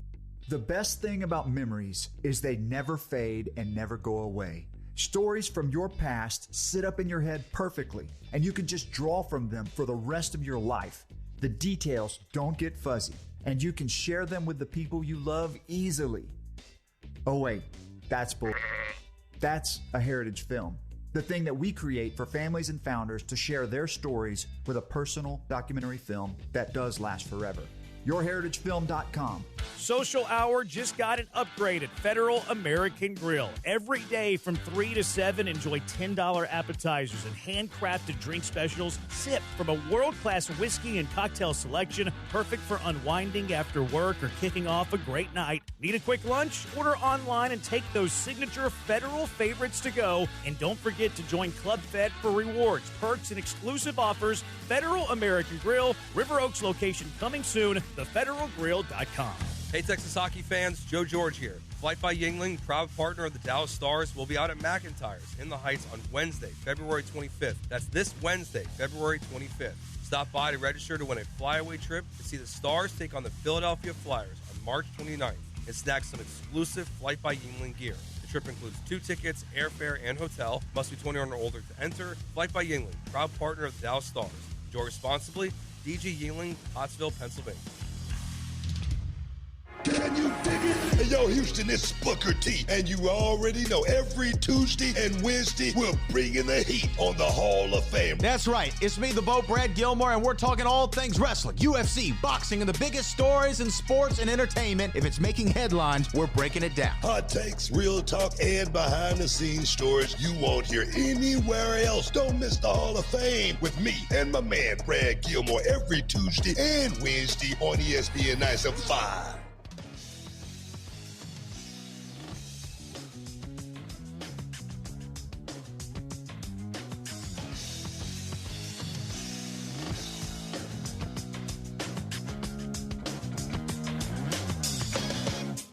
The ESPN radio audience is back. We've got Robert Saleh right here on the Rich Eisen Show as part of our ESPN Cable and Disney Plus and ESPN Radio simulcast here on the program.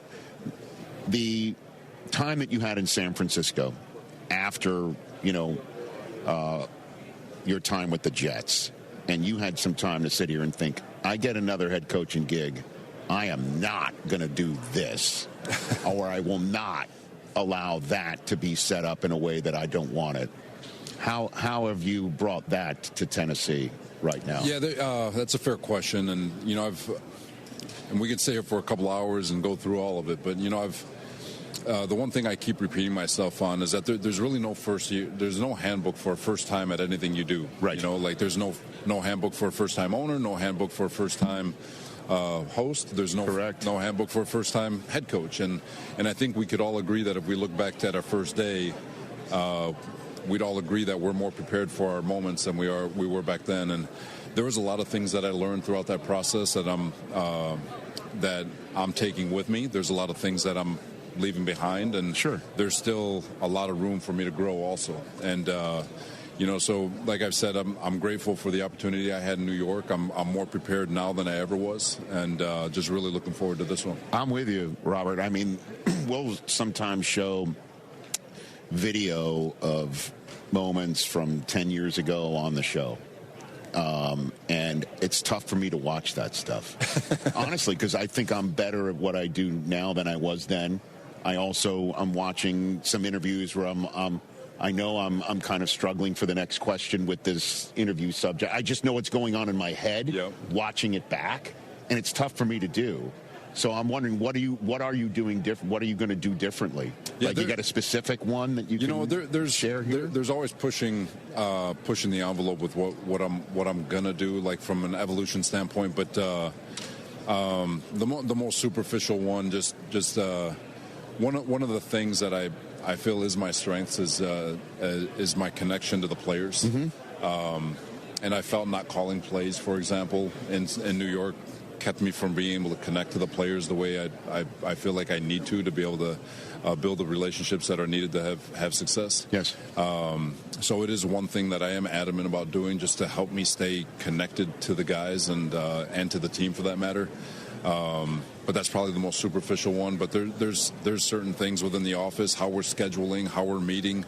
My time in Green Bay with Matt LaFleur, I thought some things that he did was really cool. And not that we're doing things exactly, but just to cherry pick one or two things here or there, and then going back to San Francisco and piecing the puzzle back together.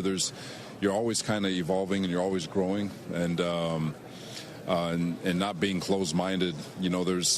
There's always two ways to approach things. That when you don't have success, you can either from an egotistical standpoint, you can point the finger and say, well, you kind of got screwed in the process, or you can look inward and just try to find ways to get better and find your weak spots and try to make them strengths. And that's kind of what I've been doing for the last year and a half. It's kind of crazy how things work in the NFL. I mean, once upon a time, you were the head coach of the Jets. Your offensive coordinator is head coach of the Giants in MetLife Stadium at the same time, right? I mean, like you're sharing a stadium together. Now you're sharing a team together, right?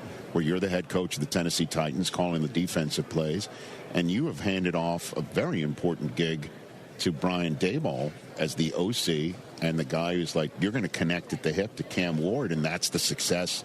You can handle your end of the business on the defensive side of the ball while also being the CEO of the operation. But the very crucial aspect of what you have delegated to Brian Daboll is pretty huge. And I'm wondering what you can share with us about how you envision that partnership. Yeah, it's ultimately it's a partnership, really in all three phases. Yeah. And like I said, really, really excited about the staff that we were able to put together, especially when you consider all the competition. I think there's 18 OC jobs open this year. There's 10 head coaching jobs, and there was a lot of movement, more movement than normal in our league.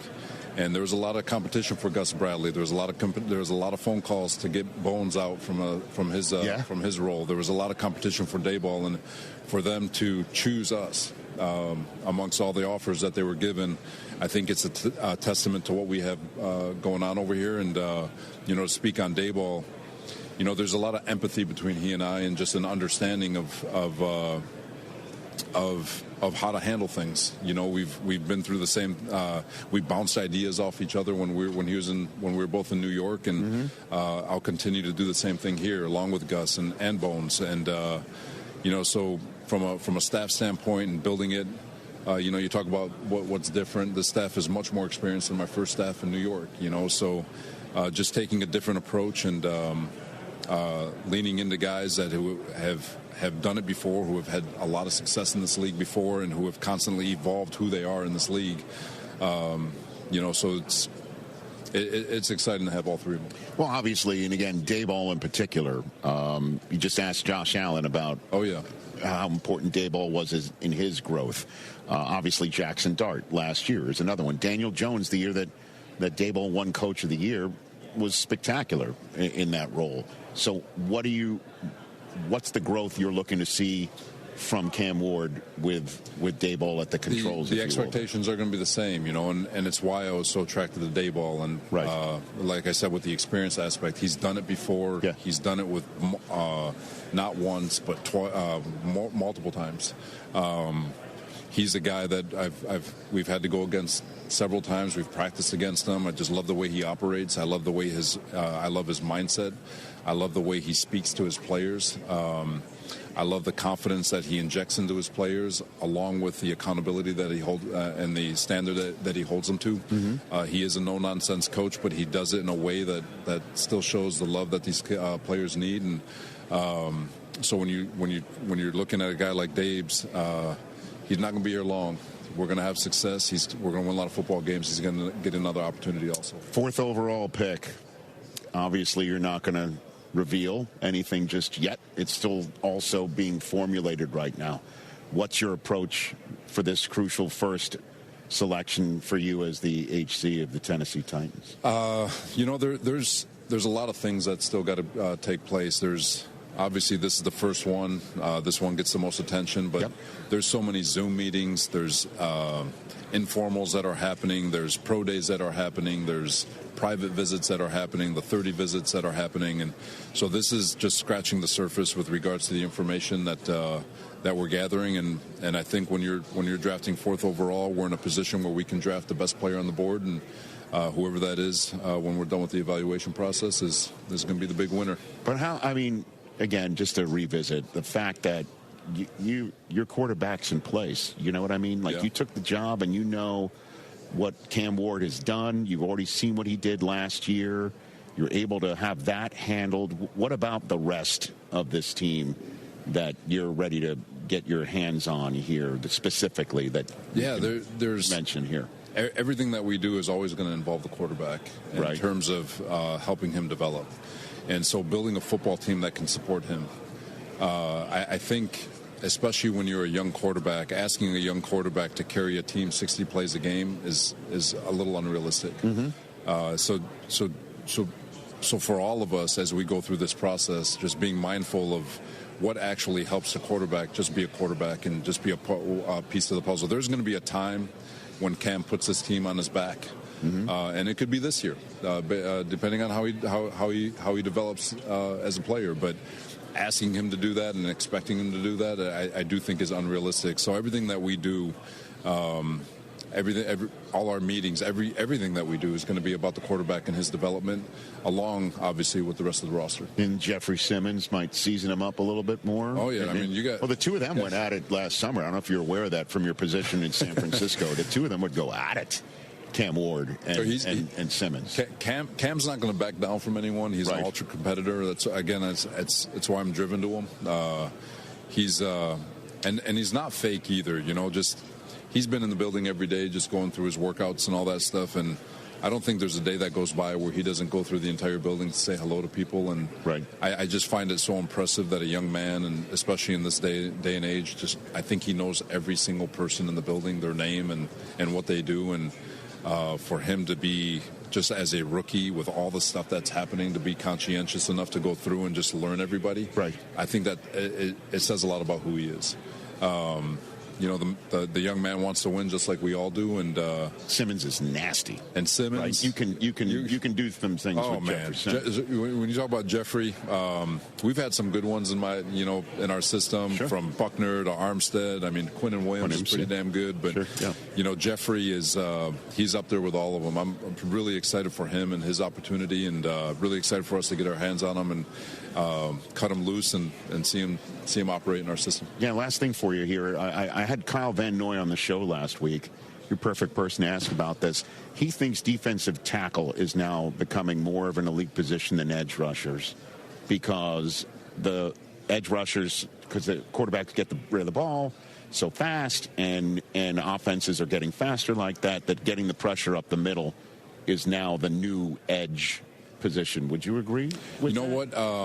Anywhere you can generate pressure, but offenses have gotten very, very good with regards to protection. They know exactly where to slide, who to chip. They're finding ways to get four hands on at least three of your players, and most of the time it's two edge rushers and one of the interior guys. So most of the time it's one of your inside guys that is going to get the one-on-one, and if you have a guy like a Jeffrey Simmons, you've got a chance to win more one-on-ones. You're going to force the slide, and you can force protection to go away the way that you want, so you can kind of manipulate it the way you need to. But I guess, I mean, Myles Garrett, I think, would have something to say about that. Right. Well, Myles can also wind up lining up there anyway, right? Yeah, Myles can go anywhere, but sure. But the edge rusher is always going to be the high sack guy. But to be able to get that pocket push, especially with these young men, when, like you said, the ball's getting out pretty quick, the fastest way to get pressure into his lap to make him flinch is through the middle of the defense. And if you can do that, it's always beneficial. Yeah, and those are the first guys that are out there on the field on Thursday. Congrats on getting a well-deserved second crack at this, man. Appreciate you. I'm very excited for you, and thanks again on behalf of all of us follically challenged people to do what you've done to put this staff together. I can't get enough of it. And just to show you I'm all about it as well, Omar Khan was sitting there before you, and Brad Holmes is coming here next. Nobody with hair is allowed to appear on this show in this hour. You know what I mean? I'm all about it, man. I appreciate you, brother. Good to see you. That's Robert Saleh, head coach of the Tennessee Titans. When we come back, Brad Holmes, the man who shops for the Detroit groceries here in Indianapolis. Awesome. Rich Eisen here. As you all know, I care deeply about pediatric cancer research and awareness. That's why I'm proud to talk about Hyundai Hope on Wheels. For over 27 years, every Hyundai sold has helped fund life-saving pediatric cancer research. Together with over 850 dealers nationwide, they've raised more than $277 million, supporting over 25,000 kids in their fight against cancer. At Hyundai, hope isn't optional. It comes standard. Visit HyundaiUSA.com and search Hyundai Hope on Wheels to learn more. Progressive presents ways to save money that aren't bundling your home and auto insurance with Progressive. I can't believe the deal we got on these seats for the game. Wow, they must be pretty high up here. I think my ears just popped. Yeah, here, put this on. Is that an oxygen mask? An official team oxygen mask. Well, I can kind of see the field. Good, your senses are still sharp. You're going to need them for phase 2 of the ascent. Don't save money by sitting in the nosebleeds. You could save hundreds by switching to Progressive. Get a quote at Progressive.com. Progressive Casualty Insurance Company, affiliates, and other insurers. Not available in all states or situations. Hey, Lance Zerline here with a quick math tip. If you multiply something by 0, you get 0. Case in point, right now, well-qualified buyers get 0% APR financing on a GMC Sierra 1500 elevation truck with a crew cab and a Turbo Max engine. 0% financing means 0 interest on your payments, plus there's a purchase allowance and additional dealer discounts. So don't be a 0. Find your new 2026 GMC Sierra 1500 today at Gulf Coast Chevy Buick GMC. They're in Angleton waiting for you. GMC, we are professional grade. Progressive presents a guided meditation. Hear the birds sing. A chipmunk nibbling on an acorn. Smell the pine needles gently falling into your living room as the breeze blows through the gaping hole in your roof. Gaze up at that broken tree branch and relax, because you bundled your home and auto with Progressive and have the peace of mind of 24/7 protection. So relaxing. Progressive Casualty Insurance Company, affiliates, and other insurers. Not available in all states or situations. O'Reilly. Check engine, ABS, or maintenance light on? Take the guesswork out of your warning lights with O'Reilly Veriscan. The service is free and provides a report with solutions verified by ASE certified master technicians. And if you need help, we could recommend a shop for you. Ask for O'Reilly Veriscan today. O'Reilly Auto Parts. Contact Tax Relief Helpers for details and restrictions. Attention, anyone that owes money to the IRS. Every day, your unpaid tax debt gets bigger and bigger from daily interest. The longer you wait, the more you will end up paying. If you owe $10,000 or more, now is the time to settle your debt before the IRS takes aggressive action, like taking your wages or property. A special toll-free number has been established so you can stop penalty fees, avoid liens, levies, or other hostile measures by the IRS. Call Tax Relief Helpers right now. I got behind on my taxes and owed $48,000. I called and they got my bill lowered to just $3,500. I owed $87,000 in taxes and it was scary. I got the amount I owed down to just $3,500. I saved $83,500. If you owe money to the IRS, don't wait another day. Your tax debt gets bigger and bigger from daily interest. Call right now before the IRS enforces liens, levies, or other aggressive measures. The call and consult are absolutely free. Call now. Call 800-849-4957. 800-849-4957. That's 800-849-4957. Hi, my name is Lisa. When my mom passed away, I inherited her house in Houston. I thought I could handle it, but it quickly became too much. The tenants stopped paying, the house needed work, the mortgage kept piling up on top of my own. I didn't know how to handle the paperwork or even where to start. I was terrified I was going to lose the house my mom worked her whole life for. Then I called Sean and his team at Greenlight Offer. They stepped in and handled everything. They handled the probate, dealt with the lender we were delinquent with, took care of the tenant situation, and walked me through every single step. Within weeks, we had closed a house, cash in my pocket, and a peace of mind I didn't think was possible. Houston, it's your guy Sean with Greenlight Offer. Inherited houses, bad tenants, behind on payments, vacant houses, we buy it all and help sellers like Lisa every single week. No repairs, no clean out, and no fees. We'll handle the paperwork and get you to the closing table, even pay for movers at no cost to you. Call us at 832-779-5000. That's greenlightoffer.com. Quick, fair, and local. Let's get your Greenlight number today. That's 832-779-5000. Woo! Guys, looking for a true MVP haircut? This is Casey with Team Hopper of Sport Clips Houston, providing MVP service in a sports-themed environment. Visit one of our 13 Houston locations and mention ESPN for a free haircut for new clients and $5 off the MVP treatment for returning clients. And because of our growth, we turn to HRMP for all things HR and payroll. HRMP's truly the Sport Clips MVP. Learn more today at hrp.net.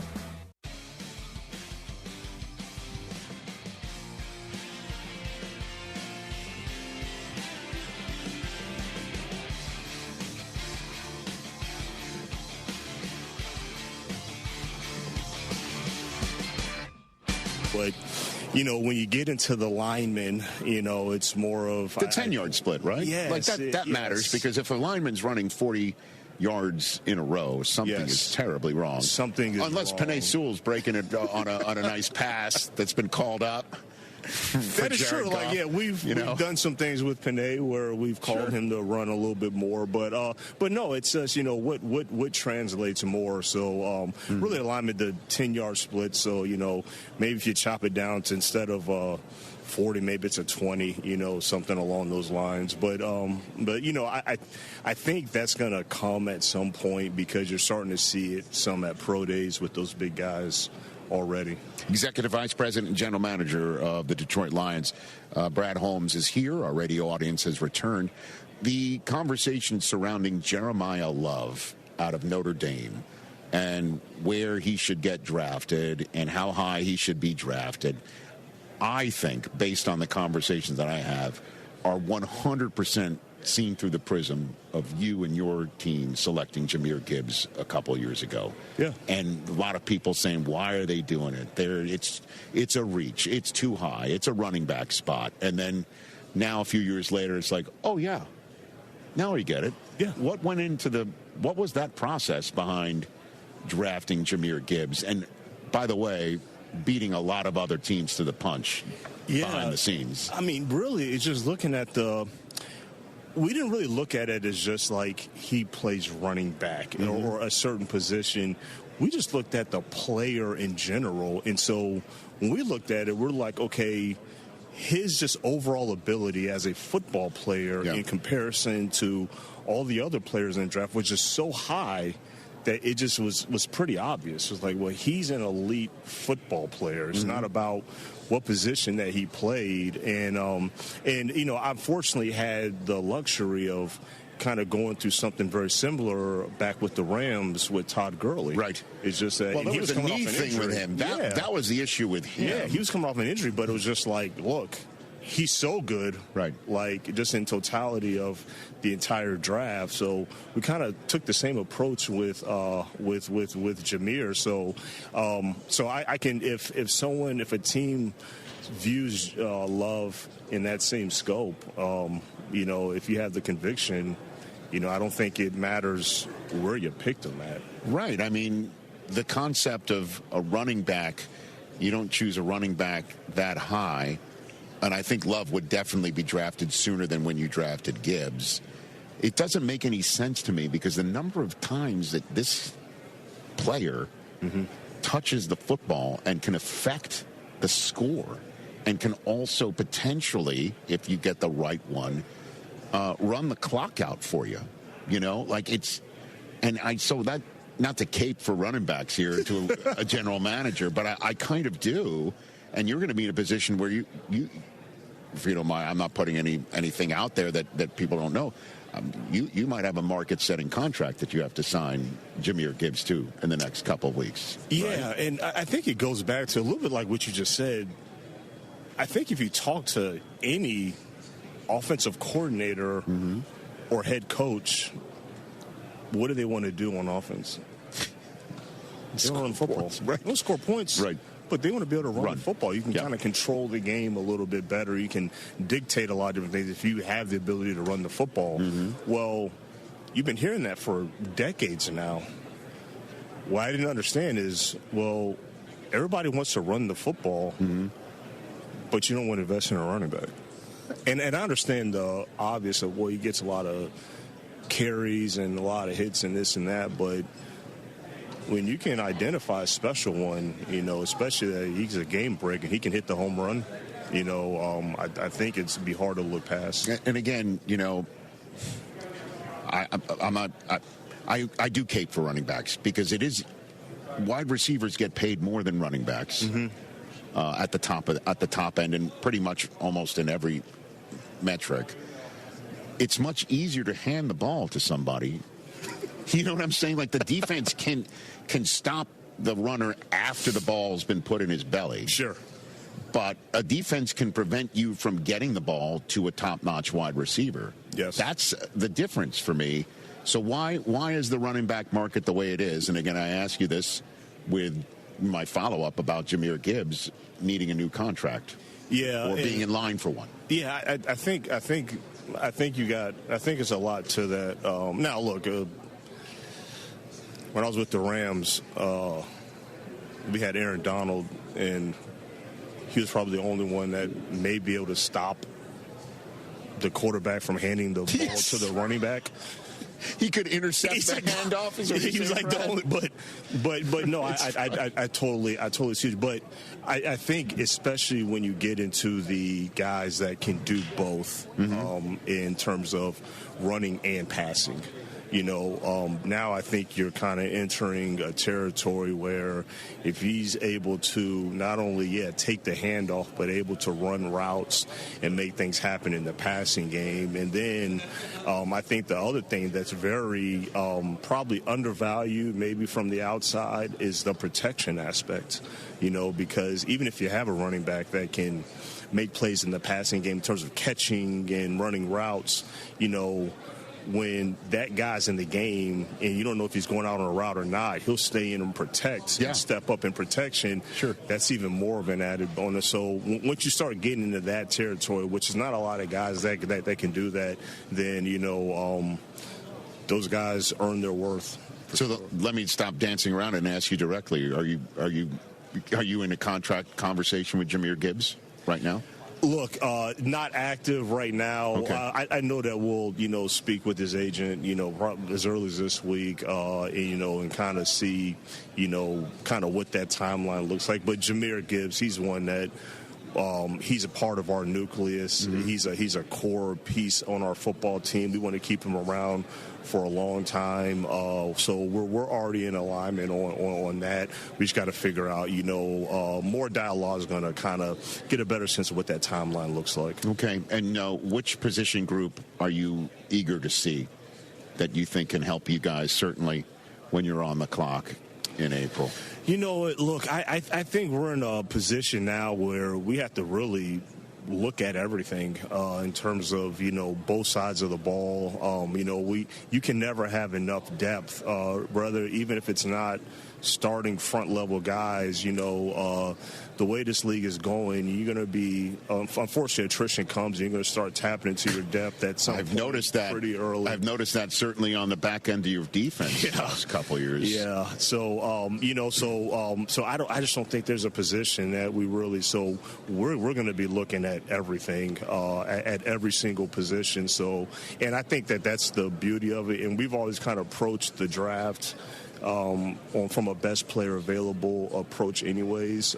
So I think that's even more relevant now. Well, even, in terms of self-scouting, when you look at everyone's got injuries, right? And the injury bug certainly hits some teams more than most. Your team, I've lost track on the number of times you're down to a defensive back who is deep on your depth chart as a starter. Yep. Do you look at, do you chalk this up to bad luck, or is there something going on that you're self-scouting in your organization to figure anything out? Yeah, that's a good question, and that's something that we're constantly trying to look at. We constantly are looking at and trying to figure out, okay, what is the solution? And, yes, you want to say it's bad luck, but if you feel like you keep having bad luck all the time, then you're going to have to make sure that you're looking at every single thing that you're doing. And sometimes it is bad luck. Sometimes it is luck, but it could be other variables that we just got to make sure that we're paying attention to and make sure that we are aware of, because player availability, that attrition happens, but those are key players that, that they're part of us because they help us win games. If they're not available, it can be a little hard sometimes. Can you let me in on the internal conversations you have about analytics and going forward on fourth downs that you have with your head coach? Dan,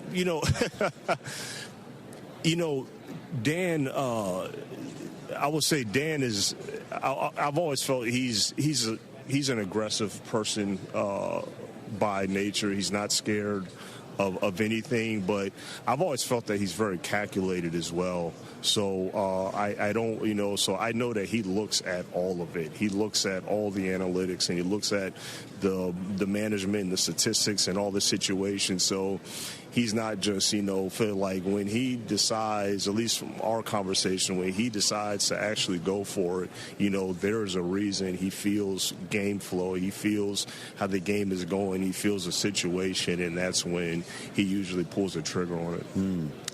What do you say, because I'm in the narrative business, Brad Holmes, what do you say to the narrative that the Lions window is closing and that the ceiling was halftime of the NFC Championship game a couple of years ago?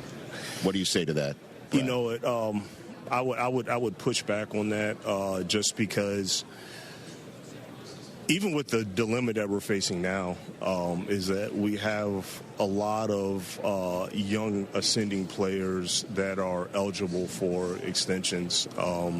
Even look back at this past season, I want to say we had 6 Pro Bowl players, and we had 3 all-pro caliber players that weren't even available. That could have been more. So I think what we've done in the draft in terms of having these ascending young players, I do think that that's given us an opportunity to keep our window open. And then also our quarterback, I think he's in his prime. He's playing at a high level. So I think just those alone keeps that window open. But I understand the situations. Like, yeah, you get that close to making it to the big game, and then you don't make it that close again. Okay, the easy narrative is, okay, it's closing because you missed your shot, but that's not what we believe. We still believe that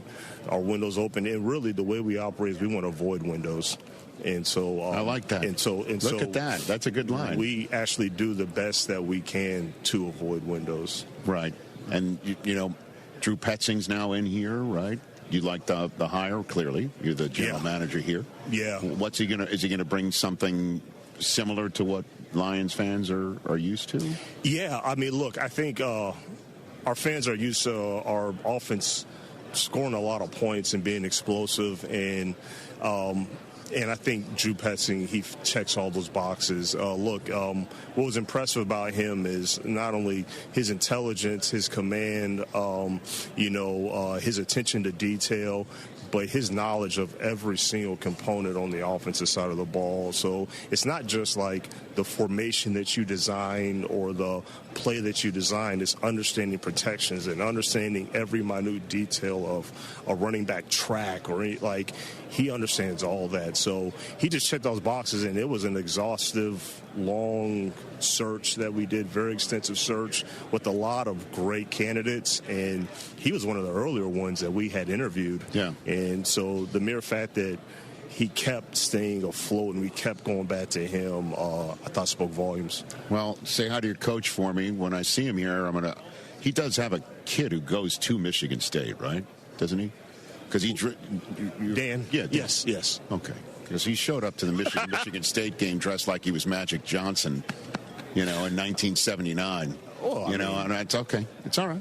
I mean, you're not going to knock him for No, I just want to make sure that if he's got that connection, I'm cool with it. So good to have you here, Brad. Thanks for the time. Thanks for having me. You got it. For small businesses, every hire counts, and so does your time. Hiring can quickly become overwhelming, from sorting applications to figuring out who's truly qualified. That's where LinkedIn Hiring Pro helps. It streamlines the process so you can focus on connecting with the right candidates and not managing the noise. Hire right the first time. Post your first job and get $100 off towards your job post at linkedin.com/Eisen. That's linkedin.com/Eisen. Terms and conditions apply. Todd Bowles is about to join us here. We all hear the radio ads about the IRS. They tell you to be afraid, to be scared, and they try to frighten you into calling. I'm not here to do that. Tax Relief Advocates is different. TRA is here to tell you that if you owe money to the IRS, whether it's $5,000, $50,000, or $500,000, we have a solution. It doesn't matter if you're sitting in your car, at work, or with your kids. No matter where you are, call now. 800-575-6759. Don't lose hope. TRA can eliminate or reduce what you owe to the IRS. Generous programs are now available that can give you a fresh start. Our passion is taxes and helping individuals fix their IRS problems. We have over 1,000 5-star reviews on Google and an A+ with the Better Business Bureau. You don't need to be afraid of the IRS any longer. End your tax nightmare today by visiting us online at TRA.com or call 800-575-6759. That's 800-575-6759. Tax Relief Advocates. Real solutions for real people. Join thousands of other screaming fans for an in-person experience you have to see to believe. NCAA March Madness. Attendance is encouraged. Passion is mandatory. Buy your men's basketball seats today at ncaa.com/MBB tickets. Hey guys, it's Joe George. On Wednesday, February 25th, Flight by Yingling, proud partner of the Dallas Stars, will be at McIntyre's in the Heights. That's this Wednesday, February 25th. Stop by, register to win their flyaway trip, and snag some exclusive Flight by Yingling gear. Oh, and that's a hard foul. Let's listen for the call on the floor. The taxpayer owes back taxes.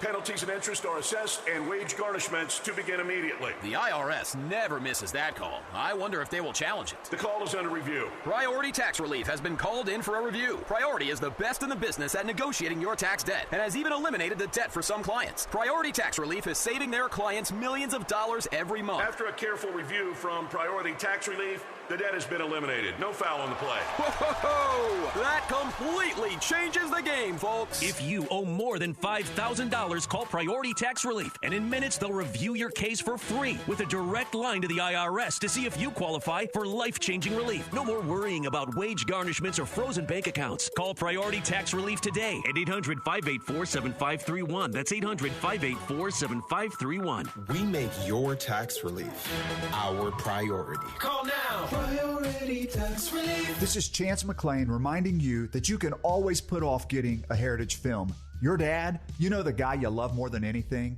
the guy that taught you right from wrong and had it hard as a kid so you wouldn't have to, he's going to live forever. So there's absolutely no rush. You know what they say, there's always tomorrow. No need to go to yourheritagefilm.com and contact us about making a feature-length documentary film of this extraordinary man. yourheritagefilm.com. No rush. People are immortal. Is your money just lying around? Switch to Huntington Bank, and your money's always doing something. Like auto-saving for special events, tracking your teen spending, and helping protect your parents from fraud. Let's get more from money. Switch to Huntington Bank. Welcome. Eligibility requirements apply. Some features may require enrollment.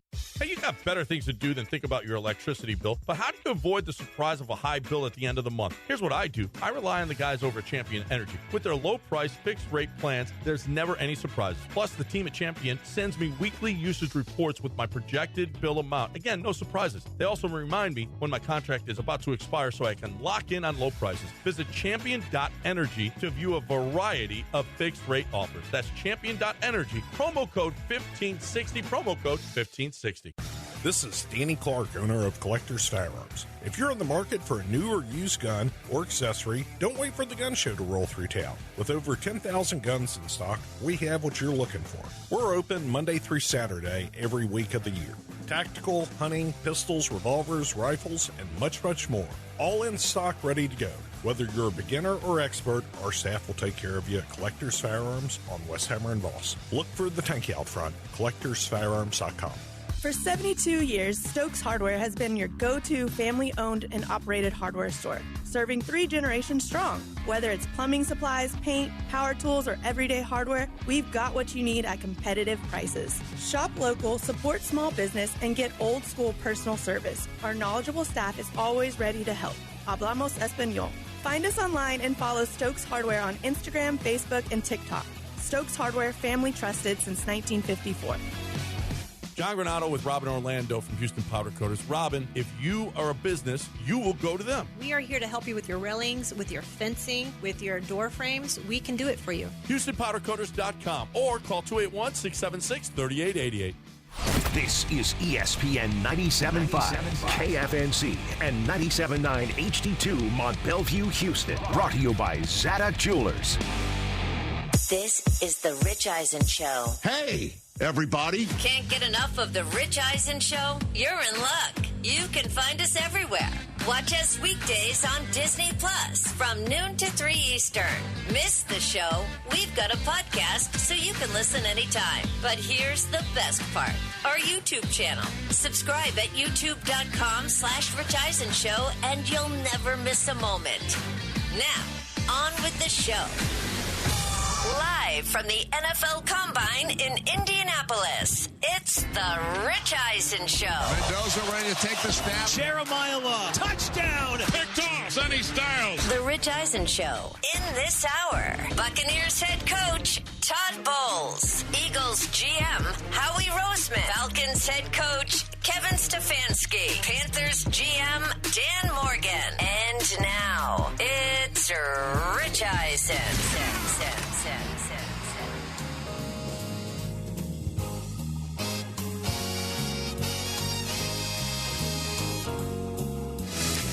Hour number 3 of the Rich Eisen Show, live at the NFL Scouting Combine in Indianapolis, is on the air here on ESPN2, here on Disney Plus, and the ESPN app, ESPN Radio. Chris Brockman and TJ Jefferson.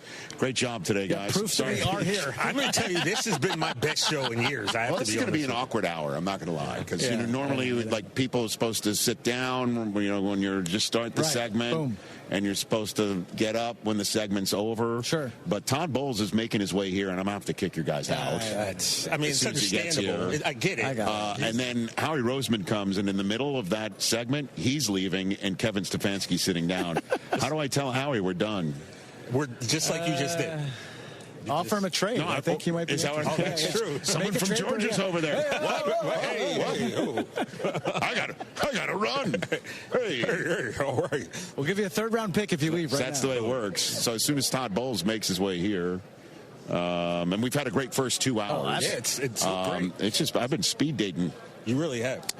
Jesse Minner, Jeff Hafley, and John Eric Sullivan of the Ravens and Dolphins organization was on in hour number 1. Omar Khan, Robert Saleh, Brad Holmes in hour number 2, meaning nobody on this show had hair. Todd Bowles is making his way here. We're on a roll right Todd now. Bowles, no hair. Right? I feel like I'm the outlier here. And if you missed anything, it's all available on our YouTube channel, all available on our podcast. All right, guys. There he is. All right. See you later. All right. This is great. Hey, come on in, Coach. Come on in. We're live on the air. So here he comes, the head coach of the Tampa Bay Buccaneers, Todd Bowles, making his way in. Good to see you, Coach. We are live on the air right now. Good to see you. Take a seat, sir. You look good, Here we go. Right back at you. How are you doing? I'm doing good. Yeah? You're doing well? No complaints, yes. Awesome. Absolutely. Awesome. Getting old gracefully, Rich. What do you are like a fine bottle of wine. You are exactly that. I was going to say that about you. Since I don't drink, you got to tell me what kind of wine. I'm a red guy. Okay. I'm a red guy. That's good to know. What about you? I don't drink. You don't drink at all? I don't drink. Never have. Awesome. Good for you. Life. Never have. Good for you. That's about probably. This game starts. I was about to say this profession might change that. It brings you that way, but I haven't done it. Oh my gosh! Well, it's great to see you here. What do you like to achieve at a scouting combine? What your goals are going in and what they are coming out. What is that for you, Todd? Going in, it's really getting to know the players in the interview process. That's big for me. You can watch the tape, but you don't know the person, and you don't know the player. You don't know the work ethic. You don't know what makes them tick. So going in, that's very important for me. How do you figure that out in 15 minutes, though? Because that's all you got. You don't. You just get a feel. Right. You get a feel, and it makes you want to dive into it more once the combine is over. Okay. And you get more information on it. But it's a start, and you get to see body type because you don't see them in pads. Yes. And you get to see them in person, and you get to see them face to face. And I think that's huge, putting a face to a face, and that's big for me. Now, whatever you see on the field, I don't know he was more athletic. I don't know he was less athletic. Sure. But the tape doesn't lie. How was Ibuka at this process last year that made you say, okay, I like this kid, or let's learn more about this kid, and then obviously you draft a kid Well, like Mecca was great, and obviously he comes from a great program, and they've talked about him all year. I felt like I knew him coming in already when he came on the 30 visit. And everything about this kid and everybody you talk to, from the weight room to the equipment people to the coaches to friends to the teammates, it was just top of the line, and you couldn't miss with this guy. And he had no flaws, he had no enemies, and I thought that was very rare.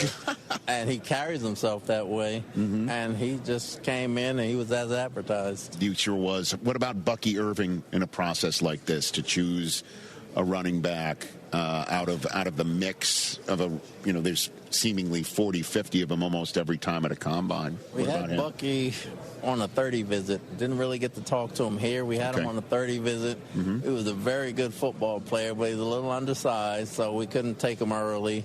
And then we were sitting there around the 5th round, and he was a returner, and he was a tough runner, and I thought he was an outside runner, and I'm like, and Jason really liked him. He said, well, let's take a shot at this guy. And what I didn't know when we got him is how good of an inside runner he was and how tough he was. I got to know him on his 30 visit, but I really got to know him after we took him. So that kind of benefited us without even, at least me talking to him here, at least talking to him at the facility and understanding his talent kind of got him in the league, and his drive kept him in the league. Todd Bowles, the head coach of the Tampa Bay Buccaneers, on the Rich Eisen Show. It's good to see you in good spirits. You were very uncharacteristic at a podium moment this year. It sounded like a truck backing up, where you let frustrations fly in a way that I never see from you. What do you look back on this season and think of about your Tampa Bay Buccaneers season? I thought we lost a lot of close ball games in the second half of the season. We might have lost 5, if I'm not mistaken, in the second half by 3 points. And just the execution, whether it was the call or whether it was the player, the execution of us not finishing and being in all those ball games and missing the playoffs by 1 game. And I think we went through about a 4-game losing streak at that point, and we lost all of them kind of at the end. And that kind of boiled over a little bit from a frustration standpoint as a coach. I mean, they hear me in practice, but I've never done it in game, like after a game, so to speak. And probably the locker room was more worse than when I came to the podium. And, that's just part of having passion for the game. Of course. I don't apologize for it, but at the same time, we as coaches have to hold ourselves accountable and at a standard to where our players feed off of us. So I don't regret what I said, but I got to have better self-restraint than that. I'm not criticizing you. I'm just saying it's completely out of character for you. You know what I'm saying? It's probably more in character. It's just the first time it happened on the microphone. Yes, I forget you're a BA guy as well. Yeah, I got it. Bruce just says it out loud all the time. I kind of keep mine down a little bit. I know that. I know that. And so, obviously, you've got so many great pieces in place. What are you looking for in the next 6 weeks, free agency and the draft, that you think can help your team here? I think we definitely need to build up the middle of our roster from a depth standpoint, because the injuries are going to happen. We need guys that can step up and play without us missing a beat. I thought we've been doing a good job at that over the past few years. This year, not as much, but we were in all these ball games. It wasn't from an injury thing. I think we got to get better at a few spots. Like, we only have 2 inside backers under contract right now, so that's obviously a depth spot that we need, and try to get those things handled. Obviously, Mike and Levante being free agents, hopefully those guys can get back in the fold, and then we can move on from there. But we got to do a great job at making sure we get some depth in this draft. Let's talk about that. Mike Evans, what's your expectation involving him?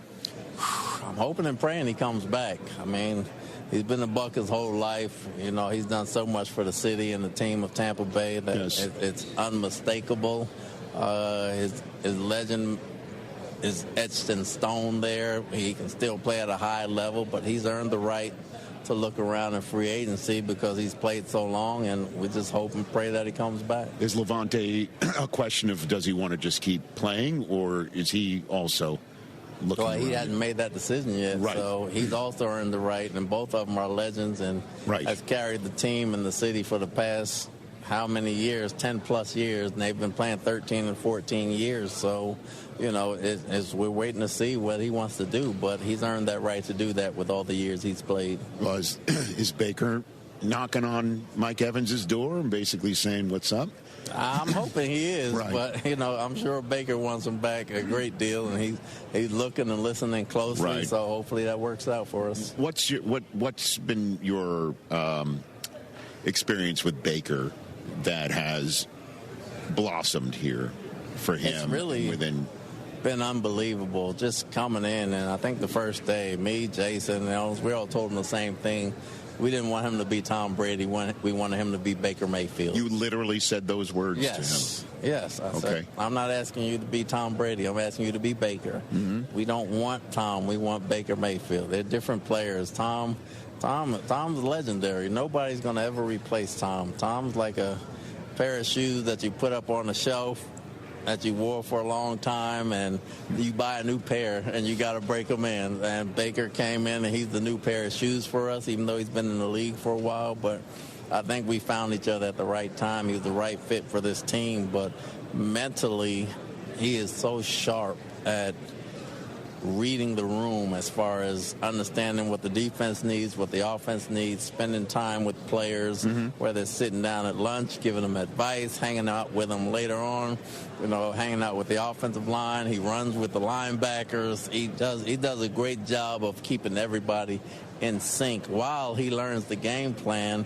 And he's a very sharp passer, especially a deep ball passer that he doesn't get enough credit for, and he's been a godsend for us. Yeah, telling him we want you to be you had to have been maybe one of the first times he's ever heard that as a professional. He said that, and he's actually said that's the first time he's ever said that. And, as he got going a couple of days and he saw it was true and believed it, everybody rallies around Baker, and we love him to death. You're the second former Jet head coach I've had here today. I had Robert Saleh on in the last hour.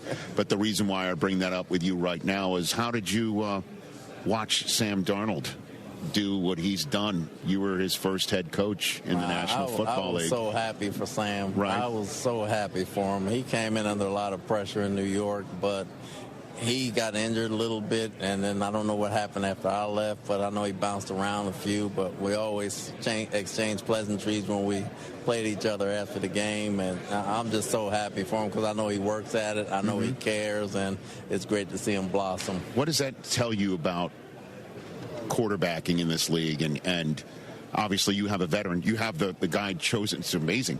You have the guy chosen 2 picks ahead of him as your quarterback right now. So you've coached the number 3 overall guy. You've coached the number 1 overall guy of that draft, who both had to go somewhere else. What does that tell you about grooming, if you will, quarterbacks in the National Football League? It takes a few years in this league to develop into a full-time legendary quarterback. You can have a great first year. That doesn't mean you're going to be great your entire career. It takes about 3 years to learn the system and settle in, and 4 years before they really start to blossom or not blossom. And I think they all need time, regardless of what they did in college, and they're coming out less and less with 18 games and 20 games, and those, instead of playing, Coach Parcells used to say, they haven't played 4 years, you don't know what they're going to be yet. So a lot of those guys coming out early, you just got to be careful, and you got to do your due diligence. Not that they're not great players, but it helps when you have games under your belt in college. Great to see you, Todd Bowles. Very good. Thanks for coming by and seeing the fine aging wine. Oh, yeah. Who doesn't drink it? I appreciate you. Great to see you, Todd Bowles. That's Todd Bowles, the head coach of the Tampa Bay Buccaneers. When we come back, Howie Roseman of the Philadelphia Eagles is standing by. This is the Rich Eisen Show live from the Combine. Please tell. This is an important notice to all U.S. taxpayers. The IRS is giving away billions of dollars in tax savings through a federal program called the Fresh Start Initiative to aid delinquent taxpayers. This initiative was established for anyone facing financial hardship and unable to pay their back taxes. Qualifying and enrolling in this program will stop all collections, settle your delinquent tax problem, and even reduce what you owe by thousands of dollars. Call the hotline at People's Tax Relief to see if you qualify and get this free information by dialing 800-372-2017. If you have unfiled tax returns or cannot afford to pay your personal or business back taxes, you can now get the help you need. One simple phone call can resolve your tax problem and save you thousands of dollars. To see if you qualify and to get this important free information, call 800-372-2017. 800-372-2017. 800-372-2017. Lance Zerline here. Rodeo season is here. Republic Boot Company is the place to be. Just off 11th and Stewwood in the Heights. Step into the heart of Texas craftsmanship. It's the only place you can buy their 1836 line of handmade 100% leather boots, and they can even customize to fit for your unique foot the same way you break in a baseball glove. Pick up a sport coat, cowboy hat, enjoy a free beer. I'm talking about everything to get you rodeo ready from head to toe. Republic Boot Company, where tradition meets style. Go to their website, republicbootcompany.com. Dream Rate Mortgage, the ultimate mortgage hookup. Visit 975loans.com. NMLS number 2482473, Equal Housing Lender. Let's go!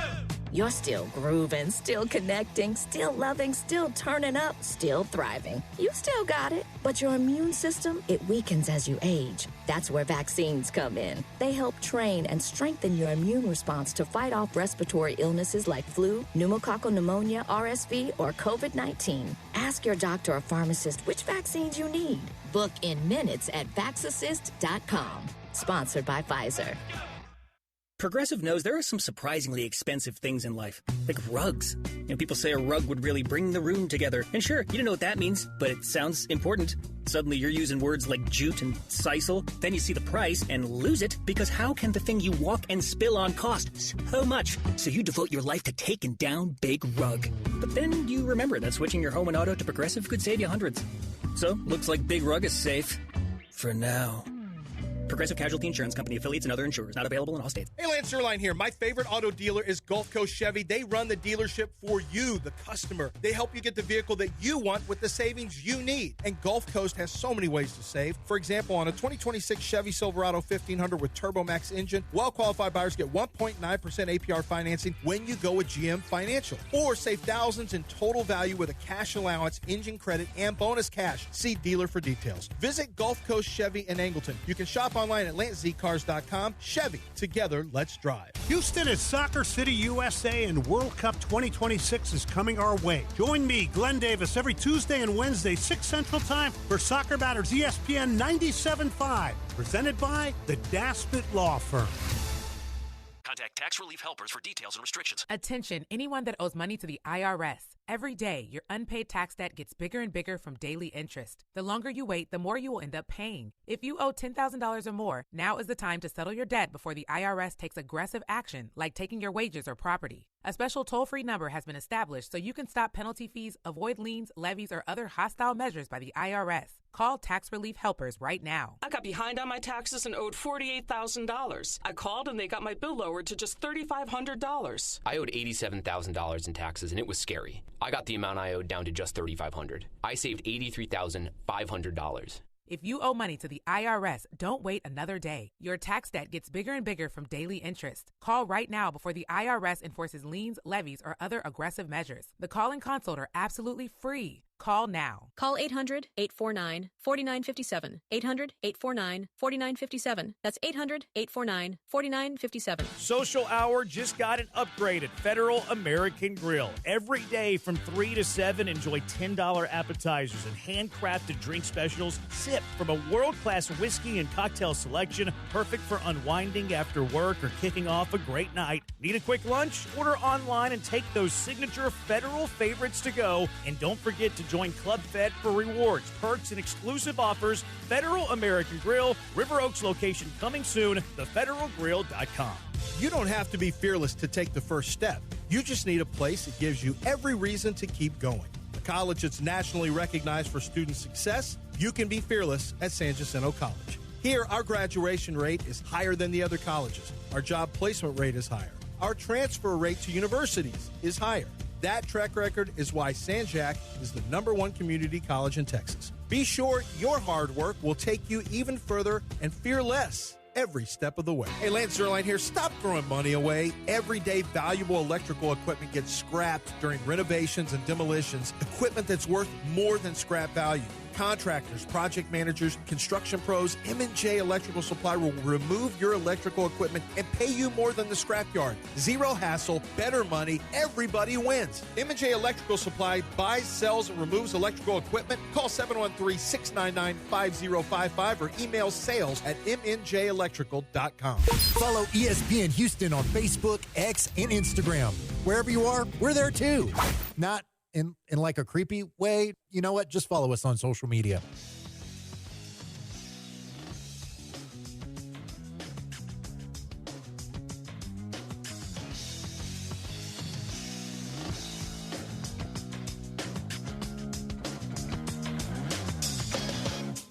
Stefanski's going to join us back here on ESPN Radio. I've got Howie Roseman here live at the Combine. Let's just jump right into it. How do you term last year's season? Yeah, I think disappointing. Disappointing because, coming off of our 2024 championship, felt really good going into the season that we had a chance to compete for another championship. Obviously, every year is not going to end with confetti falling on our head, no matter how hard we try. Things happen, but when it doesn't happen, we're disappointed. And so we got to start and look at that and why it didn't happen and go through the reasons and go through the tape and go through the roster and all the things that could potentially make us better so that next season has a better result. What is Sean Mannion bringing to this equation now, your new OC? What do you think? Incredibly impressive person, really, when you sit and talk to him about football and his vision for the offense and the people that he's been around and hopefully the talent that we can surround him to make his transition easier as a first-time play caller. And I think the good news, and you and I got married a little later, so we saw this in our own personal life, is the more you meet, the more sure you are, And so I think that going through the process and being open-minded led us to Sean, and just really excited to support him. Well, what's he going to do that gives you the confidence to tell your fan base this offensive coordinator is going to be less scrutinized than the previous one and the one before, Kellen Moore? Well, I don't know that the bar is if they're going to be scrutinized or not. I mean, we do play ball in Philly. And so being scrutinized is going to be part of the game. Well, being scrutinized will only come because if there's another question about play calling or lack of points or consistency and, tweets that in posts that are, I think, Rich, what we were looking for is we were looking for a system of play that fit our players, and having a system that we can go back to our players and show them the vision for. And Sean has a vision for how we're going to play. He has a vision for how our offensive line is going to play, how our skilled guys are going to play, how our quarterback's going to play. We think it fits the talents that those players have. And so for us, that's exciting. We go back and we look, and a lot of categories in offense, we're 20th, 21st. And so there's a lot of room for improvement. And you got to combine that. We can't forget about the defense, and Coach Fangio coming back and the defensive talent that we have and continue to improve on that side of the ball as well. And special teams, we're not looking to go this way here and then fall back that way. We're looking to, hopefully be great in all three phases. Is A.J. Brown going to be one of those players? Well, I think I've been really consistent in talking about how hard it is to find great players, and AJ's been a great player for us. Not a good player, a great player for us. He does have tremendous character, and so I think from our perspective, we're looking to add to our roster. We're not looking to subtract. And so, I've been really consistent in saying that. Well, I mean, he's a great player, and obviously you want to have somebody like him catching the ball, and you also got him.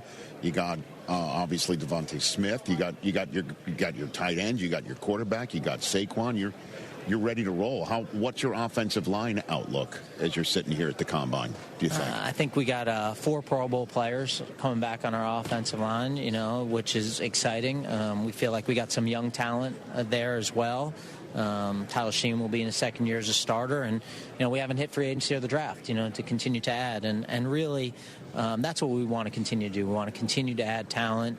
I describe it like a layer cake. Once you take out a layer, you got to rebuild that layer. So if you can add on to that cake and add on talent upon talent, you got a chance to be a really good football team. What does Jalen Hurts need to improve in? Well, Jalen's been an incredible quarterback for us for 5 years as starter. Super Bowl 5 years MVP, starter. man, no doubt. But 2 Super Bowl appearances, 1 World Championship. Probably would have been the Super Bowl MVP in 2 of both those games if we would have pulled out the first one. If there was no penalty at the end, is what you're saying? Hurts my heart talking about that. Okay. And so I think the guy's always trying to improve. He's always trying to work on whatever it is. Obviously, he's got another new offensive system. You know, he's been around a lot of offensive systems as a starting quarterback, not only in the NFL but in college. And all he's done is embrace that and take on that challenge and persevere through it. Do you like the drama? Do you like it? I don't know any different way to go about it, you know. Like you just said how many combines, they've all been in Philly, you know. And so for us, you know, it's part of running a team in Philly. It always seems to be something, though. Yeah. Do you prefer it? Would you just like to come to work and there's no storylines, there's no phone lines lit? I understand it's part and parcel of Philly. I don't. What is that like? I don't know what that's like, you know. And I think for us, what I prefer is winning. And winning at a high level and doing that in a way that changes lives. And so we got to get back to that. And we're not far removed from that.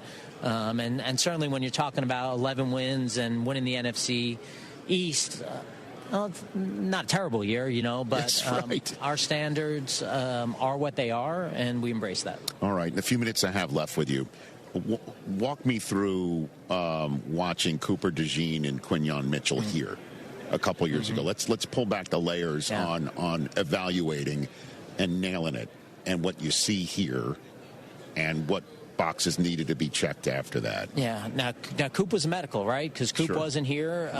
He was coming off an off-season injury, and we were chatting with him. We brought him into the facility as well, and I think when we were going through our draft prep, thinking Q had a good chance of being selected before we picked at 21. Right. Had done the work on him, loved the player, loved the person, and just anticipating probably wouldn't be there. So really thinking that Coop was a legit option for our pick. And when we were on the clock, it was because we had done so much work and we were prepared to take Coop at that pick, and having them both there at a position of need, it was a hard decision because we love both of them. And both those guys, you know, first team All-Pros, Pro Bowl players, better people than even players, as hard as that is to believe. And so once we picked Q, immediately on the phone trying to trade up. And when the day ended, that whole Friday, thinking about ways to go up and get Coop, not knowing where he would go, and just having some hope, you know, that we would be able to do it because we had 2 second-round picks in that draft. And but when you like someone that much, you know, whether it's Q or Coop, you're anticipating that everyone likes them the same way. And so you're anticipating with every pick. Anytime someone says, hey, no, we're going to pick, they're taking who you want. And so when we were able to get Coop, you know, I think it was just a really exciting and a huge part of our World Championship team, and certainly even, I guess, our division-winning team last year. No doubt about it. And hopefully for a long time to come, both those guys. What's the deepest group here, do you think? You know, I always get in trouble when I do that, and then if we don't pick from that group, it's, you know, Howie said this group's really deep. So or you could be throwing us off the scent, so go for it. What do you got? I got to be careful on that. But, you know, I think that where we are as a team, you know, you look on both sides of the ball, we got a lot of players playing at a high level for the Philadelphia Eagles, a lot of players that are either on their second contract or hopefully will be on their second contract where their journey started in Indy. And, you know, getting a chance to draft and develop. Everyone's going to get in front of a microphone when they're hired as a GM and say, I want to draft, develop, and re-sign. Right. And that starts here. It starts right here. It starts right here. And then when does free agency hit for you? Like here as well? Are you taking meetings? Just wondering how you manage generally here. You know, with our own players, you know, certainly. Understood. We are meeting with our own players, and we have a bunch of free agents. So I didn't mean to suggest you were tampering. I'm just. You know, I think for us, it gives a chance to be eye to eye and see people. And I always like doing business face to face rather than on the phone if you have that opportunity. So look forward to doing that and trying to really retain as much of our guys as we possibly can. We had a lot of young players on our football team who, whether it's this year, next year, or even a guy like Q, 3 years from now, will have contracts that expire, and guys that we want to keep in Philadelphia. Right. Who's that right now for you? Well, we got a lot of free agents here, and I wouldn't want to just pick out one, but we'll meet with all the representatives. We owe these players a lot of our success. It's because of the players that we have in Philadelphia. And so we'll try to keep as many guys as we can, but also an eye on the big picture and understanding that we got a lot of guys who are huge parts of our team who we also want to extend coming up. And unfortunately, in this league, we do have a salary cap. Yes, you do. We do. I understand that. I know. The conundrums of your job, sir. The vagaries of your gig. Yeah, conundrums. But it is also the beauty of leveling a playing field here in the NFL. I guess if we have to do that, I didn't vote on that. It wasn't a vote on that. Well, speaking of voting, there's been apparently a very quiet competition committee conversation on the subject of the tush push, if not at all. Does that surprise you?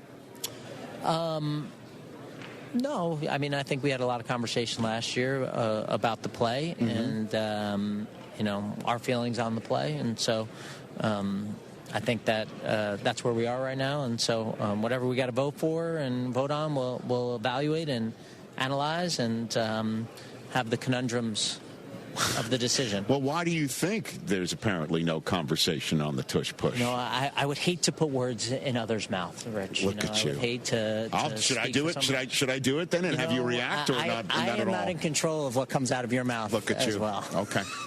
I just think it's because you didn't beat everyone over the head with it this year as much as you did the year you won it all. That's what I think it is. Well, maybe it's another area we have to improve on. Look at you. Maybe just You're too much. Hey, listen, my time with you is up. I don't want to take up too much more of your time right here. I appreciate that. I appreciate it. Kevin is a Philly guy. Kevin Stefanski. Well, he's still chatting on the podium. I don't want to take you away. You've got stuff going on. His dad was a GM in the Sixers, right? Yeah. Right?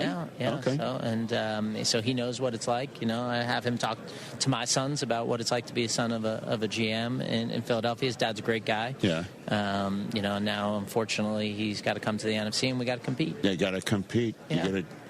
Whatever it is, Look at you. is. And by the way, it's great to see you in person. I don't see anything on your forehead. You're clear. It's funny. I saw John Schneider. I didn't see anyone throw anything in his head. It's fish. They throw fish there. Dude, they do. In Seattle. Right. I don't think that would hit as hard as the beer bottle. Look at that right there. Tell me, do you have that photograph in your office, right? It would be weird to have a self-portrait of in my office. That would be a weird thing to have. So I don't have that in my office. All right, well, we can set that up for you. But it was a great, happy moment, even gushing blood, maybe slightly concussed. You give blood to your city of Philadelphia is what you were saying, man. That's what I do. Hey, buddy, thanks for coming on the program. Thanks really appreciate it. You got it. That's Howie Roseman, the general manager of the Philadelphia Eagles. Here he is. Come on over here, Kevin Stefanski. Oh, yeah. Right here on the program. There you go. Thanks again for coming on, sir. You got it. I know this is really weird that we do this live, but what the heck? There they go. They're hugging it out. I'm describing for the ESPN radio audience. They're chit-chatting. This is what happens at the Combine. They hug it out. They dap it up. Great to see you, Coach Kevin Stefanski. How are you? We are live on the air right now. Good to see you, man. Great to see you. How are you? I'm great. I'm in Indy. Did you have a good podium session? They were easy. Easy question. It was good. Ian Cunningham went first, so it's always good when the GM goes first. He can get all the tough questions. I come in and get the easy ones. How's it going for you, man? Good. I'm drinking out of the fire hose, as you do as a new head coach, and a lot of this early in this process is putting a coaching staff together. So I feel very, very strongly about the group we've put together. We're almost done. Got one more hire to make, and then can press send and can announce that staff. But I feel really strong. And working with Matt Ryan, walk me through what is that like? It's his first role at this very important gig. It's awesome, and to Matt's credit, you'd think he's been doing this for 30 years, and maybe he has. Maybe the truth is he's been doing this his whole life, because as the quarterback, you're the leader of the team. In a lot of ways, you're the leader of the franchise, and that's a role that he's been in damn near his whole life. And so it comes very naturally to him. Very intelligent, emotional intelligence, off the charts. So I've been very impressed, obviously. All right, so I'll ask the same question that I asked Robert Saleh. It's his second run at being a head coach. How are you going to take your experiences from Cleveland into Atlanta and maybe say, I'm not going to do it that way anymore? I would hope that I'm taking every experience really from year to year and month to month and game to game and trying to become a better version of myself. And there's obviously, you look back over 6 seasons in Cleveland, there's a ton of stuff I'm proud of, and there's things that I would definitely do differently. Some of them are really small things. Some of them are big things. And I think if you have the right mindset, if you have the right growth mindset, you know, the humility to say, like, hey, I'm not a finished product, I think you can take that with you and use it to your benefit. Now, to say that you're not going to make another mistake, that's not realistic. I mean, you're not going to be perfect at this thing, but I certainly feel more comfortable after 6 seasons of doing this in my chair. Like, well, what's the small thing? What's the big thing that you're going to? Yeah, doing interviews with Rich Eisen seem a lot easier. Nice. Yeah. Well, I mean, just comfort in everything, in the decisions that you make. Comfort in putting a coaching staff together. I would tell you, Rich, being in the league now, being a head coach for 6 seasons, being in the league, you feel confident in knowing what your roster needs from a coaching perspective. So putting that staff together was something that I felt really strongly about. All right. Kevin Stefanski here on the Rich Eisen Show. Who's your quarterback going to be?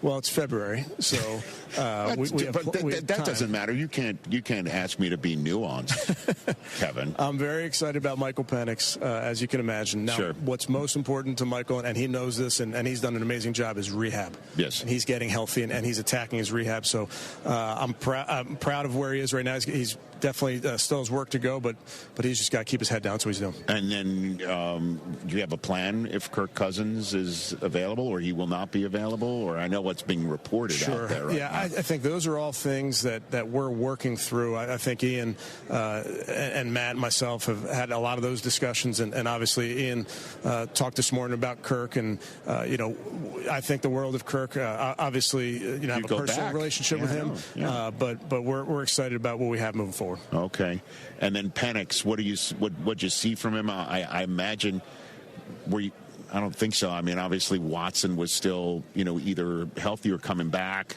Did you kick tires on him in Cleveland at all? You watch all the guys. We didn't at that moment in Cleveland didn't think we'd have a chance at him, but you watch all of them, and anytime you're watching those receivers from Washington, you're watching him. So there's some crossover that you're doing. Really talented young man. He's. The highs on tape are quite impressive, and it's our job as coaches to put a system around him where we feel like he can go maximize his talent. But this is a young man that can make all the throws, is a good athlete. So excited about him. But again, what's most important for Michael is getting healthy. Well, in terms of excitement, right, and in terms of you being a coach and how many kids do you have? I have 3. How old are they? 16, 13, 10. Okay, so bigger kids, bigger problems. I've got 17, 15, and 12, and there are times where I'll wake up in the middle of the night and I'll start thinking about work, and I got to turn my brain off. I imagine a head coach in the NFL is something similar to that. Yeah. But how tough is it to turn your brain off when you think about Bijan Robinson? I can't wait to coach him, and I've had a lot of conversations with him. He was in the building, and we talked not about football. Don't worry, we didn't break any rules. But this guy's wired the right way. I mean, man, he is all ball all the time. Forget how physically gifted he is, which we all know and we all see. Right. But just getting to know the person, oh man, I can't tell you how pumped I am to coach this young man, and for us as an offensive staff to put a system with this guy in mind. But the impact that he has in the building, just being the person that he is off the charts. Yeah, he's a dream come true, just in every facet. But what are you willing to share about what you think you can do with him? Like what? Well, I think to his credit and to Zach Robinson and the coaches he's had, they've done a great job with Bijan. So it's not something you have to wholesale change. It's not a wheel reinvention here. He's done a terrific job. I'm excited about some of the things we're going to do that, maybe a little bit differently in the run game, maybe a little bit differently in the pass game, but there's no shortage to the things you can do with him. And we have to guard against a little bit and, pump the brakes and say, okay, I don't think we can give it to him every play. Maybe we can. Maybe we'll try to break the record. But, just understanding that we want this player to affect our games on Sundays.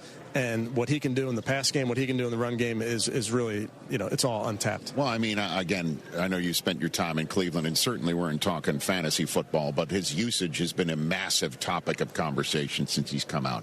Whether he's used in the red zone, whether he's used to punch it in the end zone, whether he's used enough. Yeah. And I'm wondering where you land on that subject matter. Well, as a former fantasy player myself, I understand people's desires. I'm sure having him on their team. However, we're focused on that W at the end of the thing. I understand. And this comes from some, we had Nick Chubb. So anytime you didn't hand the ball to Nick, there was some boo birds there, which I do get. I taught Sean Payton the term vulture. He'd never heard about a touchdown being vultured before because he had Kamara back in the day, and I'm like, and he didn't handcuff him? He didn't. Come on, Sean. Yeah. No, but I do bring up the fantasy element because obviously his usage in real football is a conversation to be had as well. Without a doubt. And the truth is we have talked about and will talk about you want Bijan for a 17-game plus season, and you want to make sure that you're being smart about what you ask him to do throughout the season. And it's a long season, but we want to make sure we're maximizing the player. But just to go back, Rich, I can't tell you how excited I am about the person. Yeah. Before I let you go, what's the most physically freakish thing you witnessed Myles Garrett do? Man. I mean, you could put on the highlight reels. Sure. Even if it's in practice. Even if it's in the weight room. Actually, you could do that too. You could put on the highlight reels. You could look at the weight room. I would always go back to Myles. We had an understanding, and he got mad at me because we'd do 2-minute drills. And Myles he's unblockable in games. He's also unblockable in practice, right? So in a 2-minute drive, he'd sack the quarterback every time if you called it a sack. But as a coach, I'm trying to get the work done. So I told Myles, I said, I'm not going to call the first sack. I'm going to call the second one. And I probably didn't do it enough to Myles' liking. But we also probably wouldn't have been a very good 2-minute offense because the drill would be shut down because he would just end it every time. So I marvel at what he can do physically. The first time I put eyes on Myles was when it was COVID. So we didn't have an off season. Then we had to show up for training camp, and I got to watch this guy bend. And I remember walking down the defensive line drills. I was just blown away. So, physically gifted, also just an incredible person. Was very, very lucky, blessed, you name it, to be able to coach him for 6 seasons. Yeah, and again, when you say you didn't call it, you let the first sack go. Let the first sack go. But I should have called the second one. Sometimes it did, but it was every single time Myles wanted that. I could have called the second, the third, and the fourth sack also. Yeah, but you got to practice your 2-minute drill. You got to get some work in. But he makes it very hard to practice against, and he also makes it very hard to play against. And we play those Cleveland Browns this season, so that's something that I don't know that any coach looks forward to going up against number 95. What's that going to be like for you, do you think? Yeah, I mean, I think so much of this, Rich, is the relationships that you build in this day and age. And it's not just, it's with players, it's with coaches, it's with the staff, it's with, all the people throughout that building. Those are friends, and those are really family. I mean, you spend so much time together. So, that'll be a special time for me. I went back when I was in Minnesota for 15 seasons, went back and played there, I think in 2021. Very similar, where you're staring across the sideline at so many of your friends, so many people that you know and you love. So that's just part of this business. Good luck to you, sir. It's always great to have you on the show. I'll take that luck. Please, you bet. It's Kevin Stefanski here on the Rich Eisen Show. Before we take a break, I just want to let you know to get into the Hyundai Getaway sales event right now and get away with a deal so right, thank you, Coach, it almost feels wrong, because right now you can get great deals on our most popular models, including our adventure-ready SUVs like the Hyundai Santa Fe or Santa Fe Hybrid and the Tucson or Tucson Hybrid. There's also the bold and stylish Elantra, loaded with the latest tech, or go all-electric with the Ioniq 5 or Ioniq 9. So get down to your local Hyundai dealer and get away with a deal you'll love during the Hyundai Getaway sales event. Visit HyundaiUSA.com for details. One last segment and one last guest. Dan Morgan, the GM of the Carolina Panthers, to wrap the show. I'm Boomer Esiason. My mom died from cancer. She was only 37 years old. She didn't have life insurance, and that was devastating for my family. That's why having life insurance is so important to me. Ethos makes it fast and easy. Get a quote in seconds, apply in minutes, and get same-day coverage. You can get up to $3 million in coverage with no medical exam. Get your free quote at ethos.com/play. That's ethos.com/play. Paid spokesperson. Time spent on application may vary. Online health questions required. Out on the course, they're the PGA Tour's best players. But in the arena, they're prime time. And Season 2 of TGL presented by SoFi is back with lights, cameras, action. We're talking big moments, big personalities, big names in the stands, all on the big screen. Big-time matchups with shot clocks, hammer drops, timeouts, overtime, and playoffs. It's city versus city, squad versus squad. The sport just hits different under the lights. It's TGL presented by SoFi. Keep up. It's golf. Tune into every match. Only on ESPN. Is your money doing everything it can for you? Like automatically pushing more of your money to savings every day? I don't think so. Then switch to Huntington Bank. And let's get more from money. Huntington Bank. Welcome. Eligibility requirements apply. Some features may require enrollment. Hi, this is Harold Gunn. And this is Bill Olson. Texas Outdoor News is the longest running, most award-winning outdoor radio show in the state for a lot of good reasons. We bring you the latest news and information about hunting and fishing across our great state and beyond. And our guests are who's who from industry, government, and the field. Texas Outdoor News is brought to you by Ford Trucks and your best in Texas Ford dealers. Join us Saturday mornings at 6, Sunday at 7 on ESPN 97.5. Looking for electrical parts and you need them now? Well, for over 30 years, M&J has sold, delivered new and reconditioned electrical equipment in Houston and nationwide. Circuit breakers, transformers, disconnects, fuses, panels, switchgear, and more. If it's hard to find, well, M&J has it. They have all brands, and they can cut down on your lead time. Contractors, M&J Electrical Supply buys, sells, and removes electrical equipment. Call 713-699-5055 or email sales@mnjelectrical.com. Contact Tax Relief Helpers for details and restrictions. Attention, anyone that owes money to the IRS. Every day, your unpaid tax debt gets bigger and bigger from daily interest. The longer you wait, the more you will end up paying. If you owe $10,000 or more, now is the time to settle your debt before the IRS takes aggressive action, like taking your wages or property. A special toll-free number has been established so you can stop penalty fees, avoid liens, levies, or other hostile measures by the IRS. Call Tax Relief Helpers right now. I got behind on my taxes and owed $48,000. I called and they got my bill lowered to just $3,500. I owed $87,000 in taxes, and it was scary. I got the amount I owed down to just $3,500. I saved $83,500. If you owe money to the IRS, don't wait another day. Your tax debt gets bigger and bigger from daily interest. Call right now before the IRS enforces liens, levies, or other aggressive measures. The call and consult are absolutely free. Call now. Call 800-849-4957. 800-849-4957. That's 800-849-4957. Houston is Soccer City, USA, and World Cup 2026 is coming our way. Join me, Glenn Davis, every Tuesday and Wednesday, 6 Central Time for Soccer Batters ESPN 97.5. Presented by the Daspit Law Firm. I'm Hector with LaPorte Roofing and Remodeling. My team and I take pride in giving homeowners real peace of mind. Whether it's an honest assessment, a repair done right, a full replacement, or guiding you through the insurance claims process. No pressure, no gimmicks, just genuine care of the people in our community. This work means something to me. We're not storm chasers. We're your neighbors, right here, year-round. LaPorte Roofing and Remodeling, the name you can trust. Call 281-699-9123 or visit us at laporteroofing.com. Again, that's 281-699-9123. You don't have to be fearless to take the first step. You just need a place that gives you every reason to keep going. A college that's nationally recognized for student success, you can be fearless at San Jacinto College. Here, our graduation rate is higher than the other colleges. Our job placement rate is higher. Our transfer rate to universities is higher. That track record is why San Jac is the #1 community college in Texas. Be sure your hard work will take you even further and fear less every step of the way. Want to know what's really happening in professional golf? Then you need the Golf Hour with Will Doctor. Will covers the latest and biggest stories happening on the professional golf scene, breaking down the tour, the majors, and the betting board. Plus, Will gets the inside scoop directly from players, coaches, caddies, and the people who actually know what's going on. Listen to sharp analysis and real opinions each week on the Golf Hour with Will Doctor. Saturday mornings at 8 on ESPN 97.5 and the ESPN Houston app.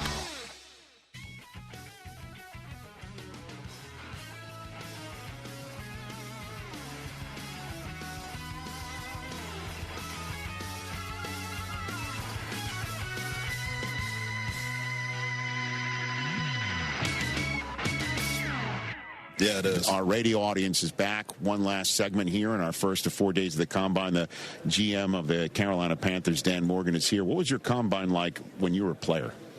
You know what? Like, it's funny because I try to remember, like, what I went through and like being here. I remember coming. I didn't work out here, but I did the interviews though.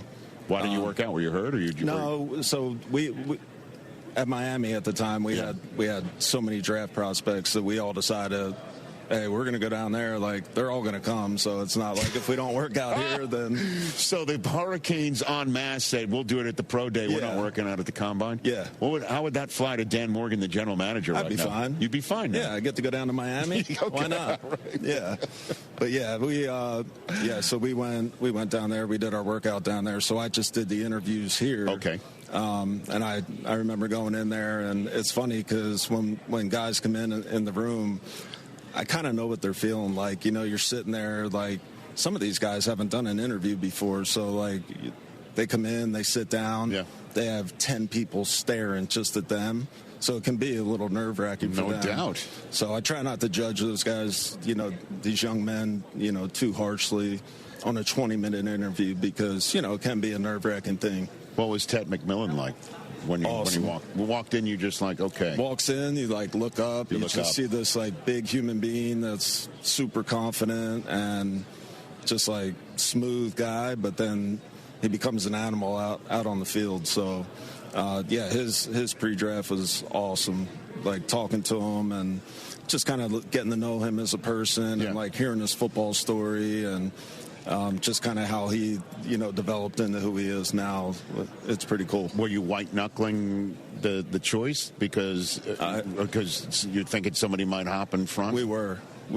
Yeah, we fell in love with him, and, you know, you watch the tape, and then you meet the individual, and, you know, you just fall in love with them. So, yeah, we were high on him and hoping that he fell to us at 8, and luckily he did. Are you ahead of schedule right now? Would you? Is that a fair assessment or not? No, I really try not to put like timelines. I let the timelines stay on the outside. Like people can put. That's my job. Yeah, right. You guys can put the timelines on, but like we're gonna stay disciplined. We have a plan. You know. We want to win the division every year. We want to go to a Super Bowl. The same thing that every other team does, but anything good doesn't just happen overnight. So, you know, we have to be, you know, real picky and, you know, we got to be methodical in our approach and do things the right way and spend money the right way and keep our draft picks. You know, none of us want to go all in and just like, hey, we're going to get this guy. Like, not one guy is just going to make you a better team. So, yeah, we just got to stay disciplined and, you know, keep building this thing brick by brick. Whenever I talk about the Panthers on this show, I always bring up the game that Kurt Warner and I called on NFL Network in Germany between your team and the Giants and how we were interviewing Dave Canales. He goes, I know we're going to be in the right spot when everybody's personality comes out on the field. Yep. And that game, Bryce Young was hopping up and doing first down stuff, and the rest of your team was beginning to get into that. Yeah. Finished nicely. Last year happens. And and if you think about it, you know, everyone's saying in the, narratives, the NFC Championship game was a de facto Super Bowl, with all due respect to obviously New England or Denver. Yeah. You almost beat the Rams a second time this year. So is that a measuring stick that you're taking? Yeah, I think, you know, we're definitely headed in the right direction. You know, the culture around our building, it's shifting to a winning culture. People are expecting to win and wanting to win. But everybody knows in our building that nothing's going to be handed to us, that we have to go, we have to earn everything, we got to put the work in. So we're, you know, the whole building, you know, we're all aligned, we're all on a mission to be great. And, you know, we want it bad. And, you know, we got to put the work in. In the 90 seconds I have left, was that your belt you gave to Irv on the sideline for these Miami Hurricane college games that he was beating? That was not mine. That was not yours. No, that was definitely not mine. I didn't see you on the sideline of these Miami Hurricane college games. I wish I could go down more often, but you got something called a playing season. Yeah, the Panthers. The Panthers making the playoffs kind of took you out of that mix. Yeah, it did. It did. I guess that's not a bad job. But I love watching them on TV, though. Right? Yeah. Just watching them, what they did this year came awfully close. Yeah. Right? Mario did a good job. Okay. So okay. Otherwise, we would have seen you, Michael, on the side. Otherwise, I would have been down there with the belt. That's right. Yeah.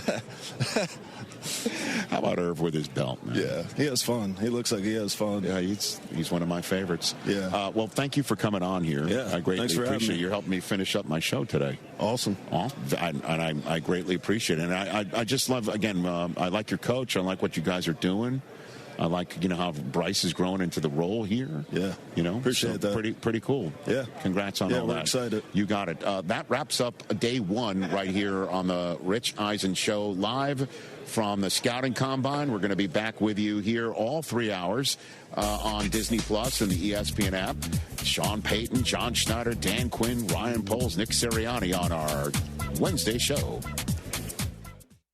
Diabetes, high blood pressure, anxiety meds, everyone's on them. If you're a 50-year-old male, maybe a bit porky, and you may even have type 2 diabetes, $1 million of term insurance may only cost you about $200 a month. Call Term Provider. Speak with Big Lou at 800-568-2790. Big Lou will find a term life policy for you even if you have type 2 diabetes, are overweight, or have high blood pressure. Term Provider has helped thousands of people like you who think they can't afford term life insurance. To buy $1 million of affordable term life for you, all you need to do is call Big Lou at 800-568-2790. Lou will make sure the scales are tipped in your favor. Call 800-568-2790.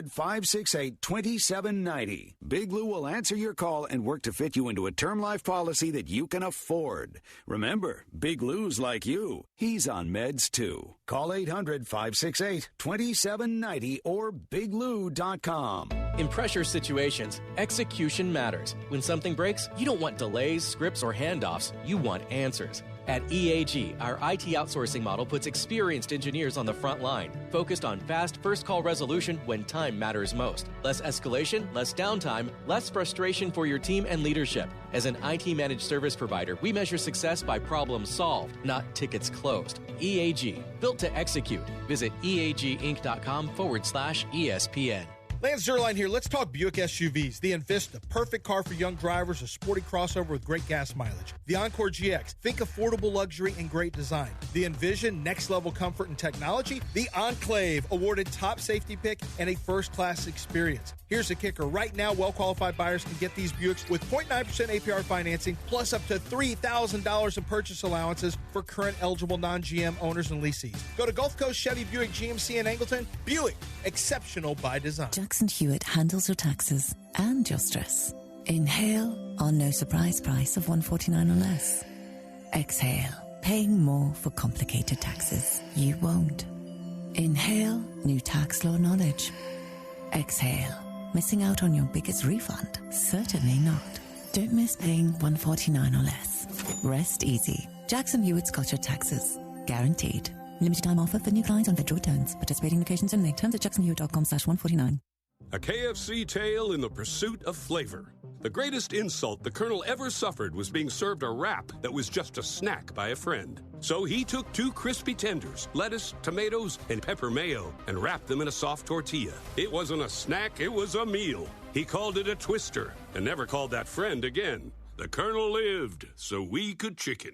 The Twister, now back at KFC, classic or with bacon. Also try it spicy. It's finger-licking good. Prices and participation may vary. Hi, I'm Kirsten Stokes, third-generation neighborhood hardware store owner. For 72 years, Stokes Hardware has proudly served our community with everything from plumbing to paint and power tools and more. We're family-owned, 3 generations strong, a small business with competitive pricing. Come see our knowledgeable team today. Hablamos Español. Shop local, save more. Follow Stokes Hardware on Instagram, Facebook, and TikTok. Stokes Hardware, your neighborhood store since 1954.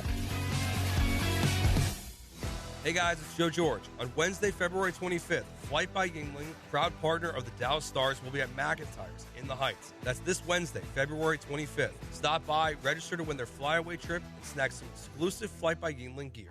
Oh, and That's a hard foul. Let's listen for the call on the floor. The taxpayer owes back taxes. Penalties and interest are assessed and wage garnishments to begin immediately. The IRS never misses that call. I wonder if they will challenge it. The call is under review. Priority Tax Relief has been called in for a review. Priority is the best in the business at negotiating your tax debt and has even eliminated the debt for some clients. Priority Tax Relief is saving their clients millions of dollars every month. After a careful review from Priority Tax Relief, the debt has been eliminated. No foul on the play. Whoa! That completely changes the game, folks. If you owe more than $5,000, call Priority Tax Relief, and in minutes they'll review your case for free with a direct line to the IRS to see if you qualify for life-changing relief. No more worrying about wage garnishments or frozen bank accounts. Call Priority Tax Relief today at 800-584-7531. That's 800-584-7531. We make your tax relief our priority. Call now. Priority Tax Relief. Join thousands.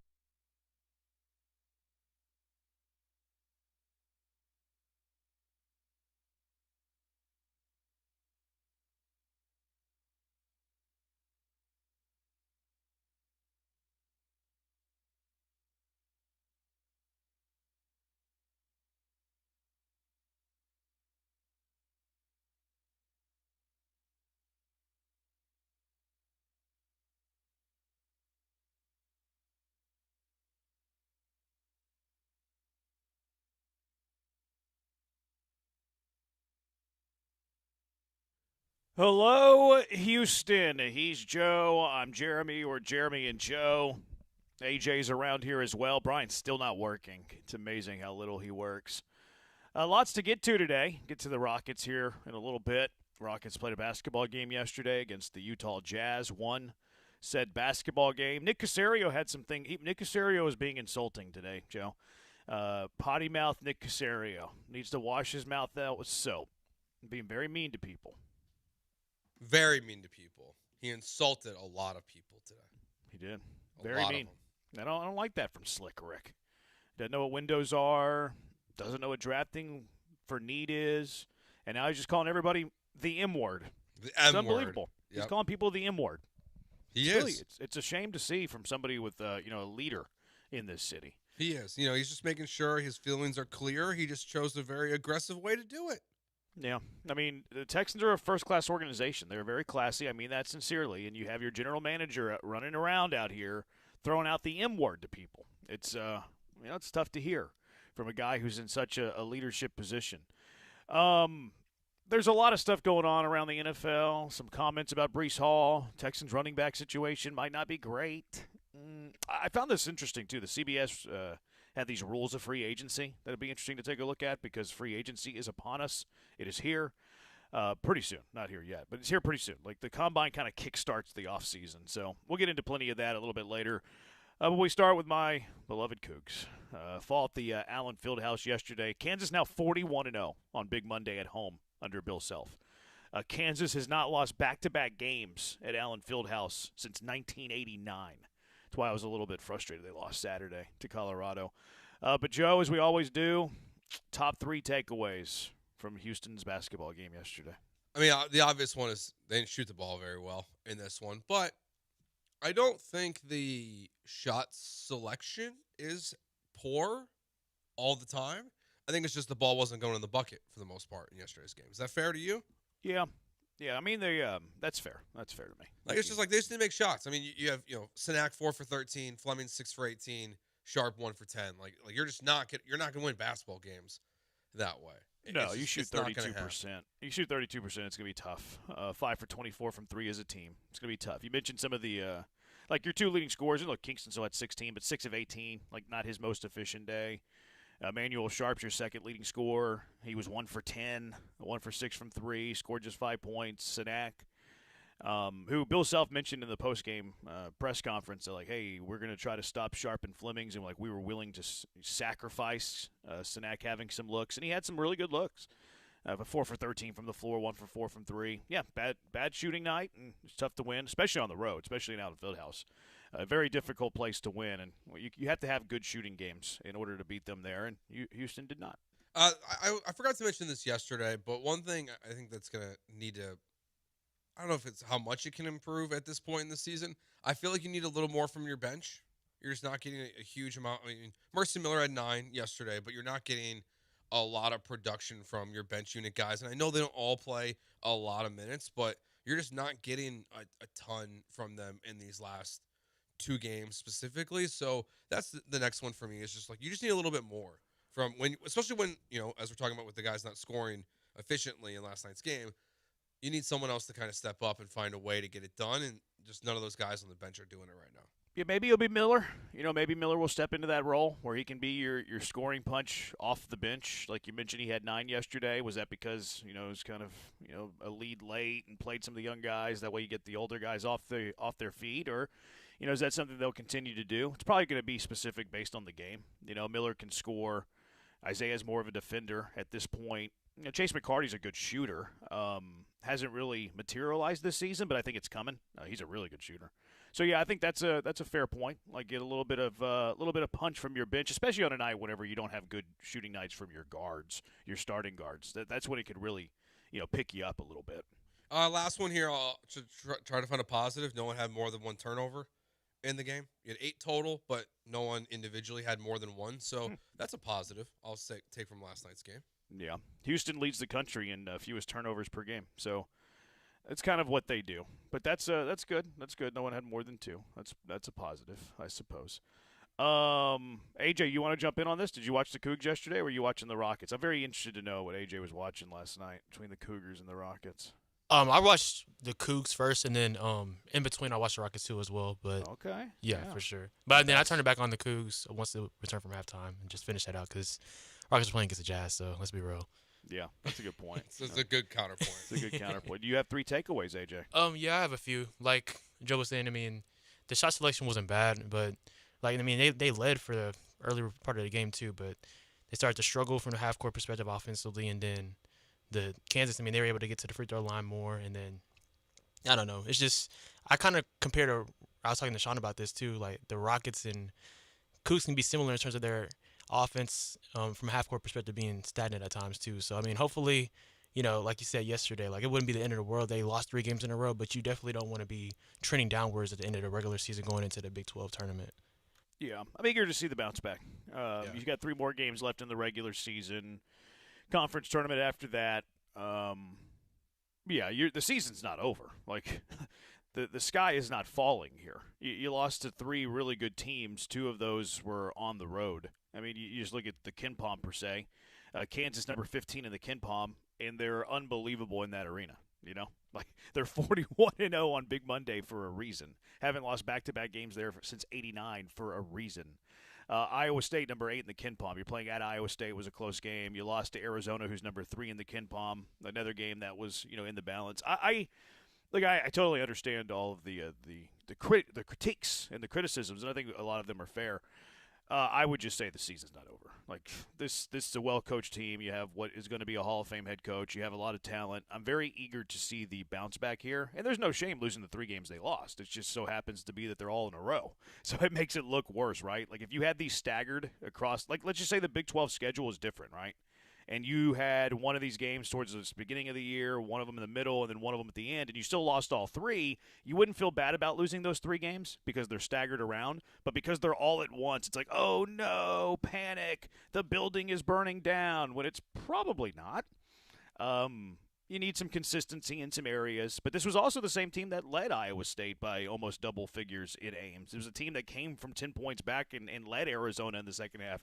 It was a team, like A.J. said, jumped out to an 8-point lead, had that 11-0 run. Now, Kansas closed the half on that 11-0 run, which kind of turned the momentum around a bit.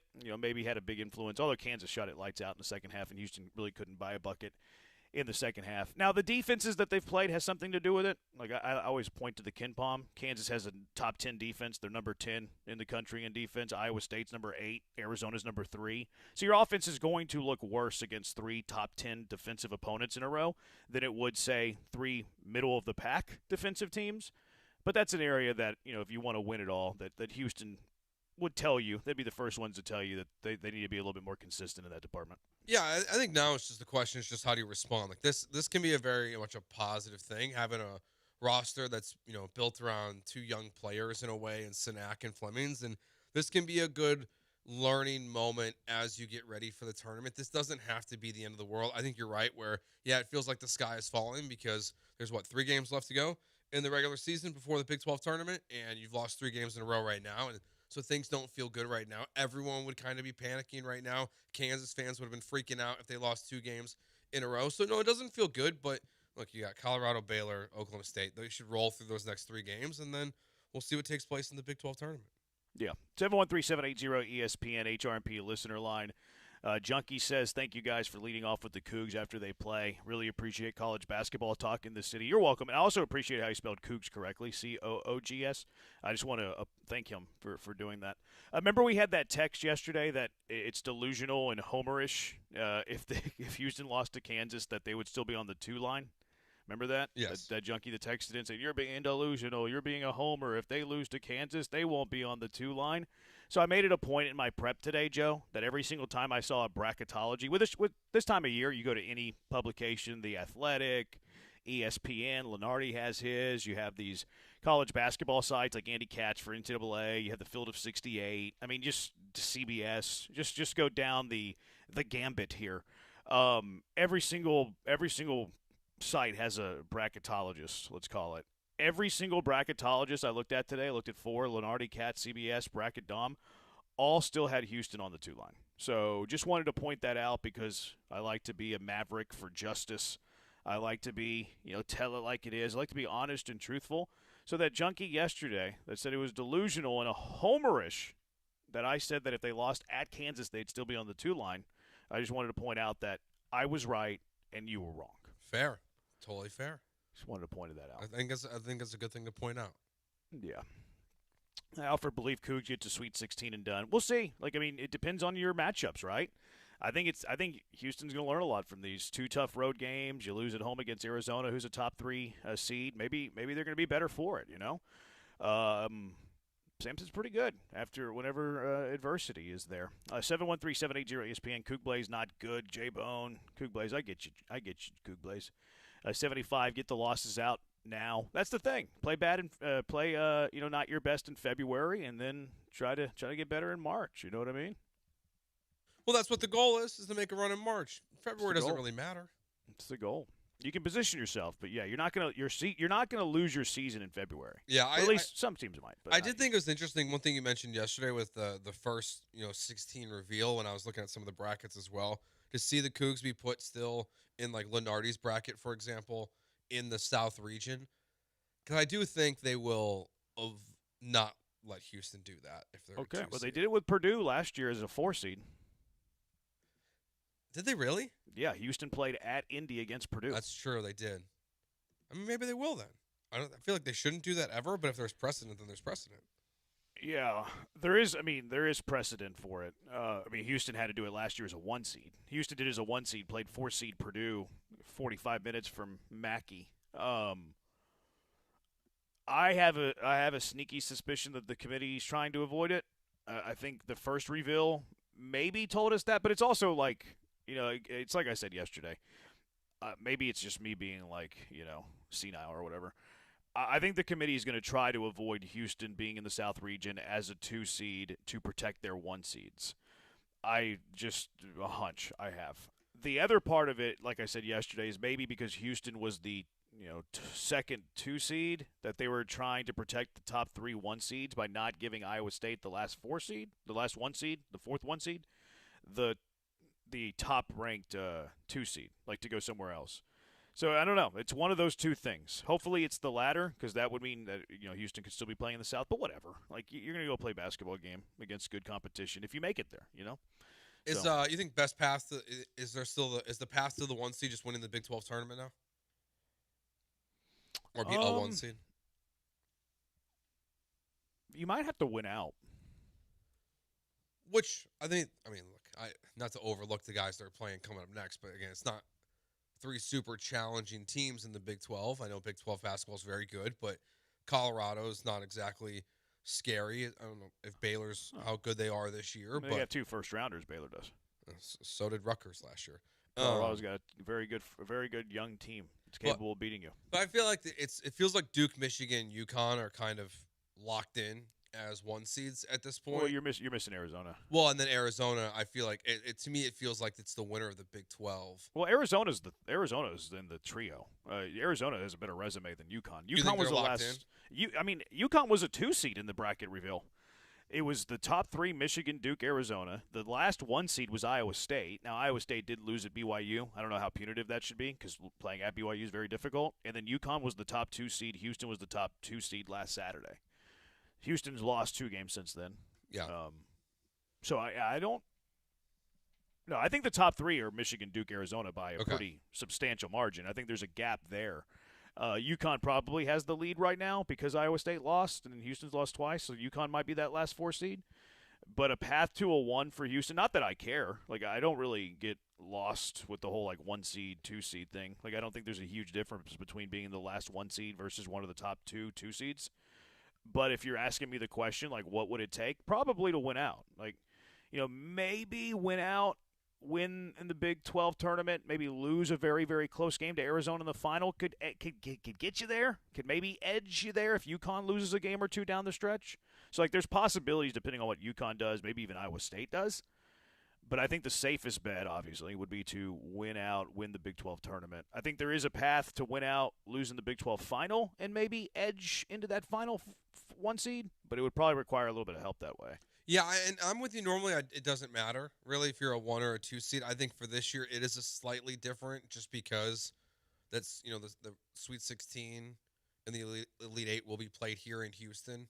That if you want to guarantee that spot in the South, you've got to be a 1 seed this year. So that's why for me this year it's only slightly different, but normally I'm with you. It doesn't really matter if you're a 1 or a 2. Yeah. Yeah, I mean, sometimes, too, it's better to just, leave the city. That's you know true. what I mean? I don't know. I think you would have different answers the more people that you ask. 713-780-ESPN HRP listener line. Alex, Junkie of the Day, texted yesterday for saying Houston would not be on the 2 line even with a loss. Good call, Alex. Let me go ahead and write that down here because I just want to, again, point out how wrong they were and how right I was. Is that being sassy? Is that being petty of me? It's not petty. Sassy, yes, but not petty. Okay. Boom. There we go. Jeremy Branham's right. I was. Look, I call a spade a spade. We're very honest with you. Whenever I'm right, I tell you I'm right. Whenever I'm wrong, I tell you I'm wrong. People are like, well, you never say you're wrong. That's because I'm not wrong very often. You gave me credit for saying Alvarado yesterday, so. I say I'm wrong more than people think, for what it's worth. I tend to agree with that. Yeah, I do say it, but I do come across a little brash, a little abrasive even. I like to have conviction. So sometimes I can get taken the wrong way. I admit when I'm wrong all the time. I'm wrong all the time. Plus, I'm not very smart. I don't know why you guys think I'm smart. People will text that. You're not as smart as you think you are. I don't think I'm smart. I think I'm pretty dumb, in fact. Anyway, 713-780-ESPN HRP listener line. You can watch along on the Twitch. Careful there. They are dogs. Twitch.tv/ESPN975. YouTube as well, ESPN Houston. You can watch along on TikTok, too. You can stream on ESPN 975 there. Joe's at Joe George Radio on TikTok. I'm at Jeremy J. Branham on the TikTok. And then somebody already stole my name on TikTok. It makes me sad. Also, Twitter. You can watch us there, ESPN 975. You can watch us on ESPN. Or you can listen to us, rather, on the ESPN Houston app. You can listen on the website as well at ESPN Houston. Many ways you can consume our nonsense. Joe's at Joe George Radio on Twitter. I'm at Jeremy Branham. 713-780-3776. Let's switch it over to the pro game. Rockets yesterday blowing out the pitiful Utah Jazz. We'll discuss that when we return. It's Jeremy and Joe, ESPN 97.5, 97.9 HD2.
It's Jeremy and Joe. On ESPN 97.5 and 97.9 HD2. Broadcasting live from the Huntington Bank Studios. Here's Jeremy Branham and Joe George.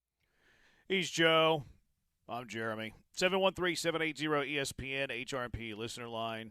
Junkie Sassy J, I love it.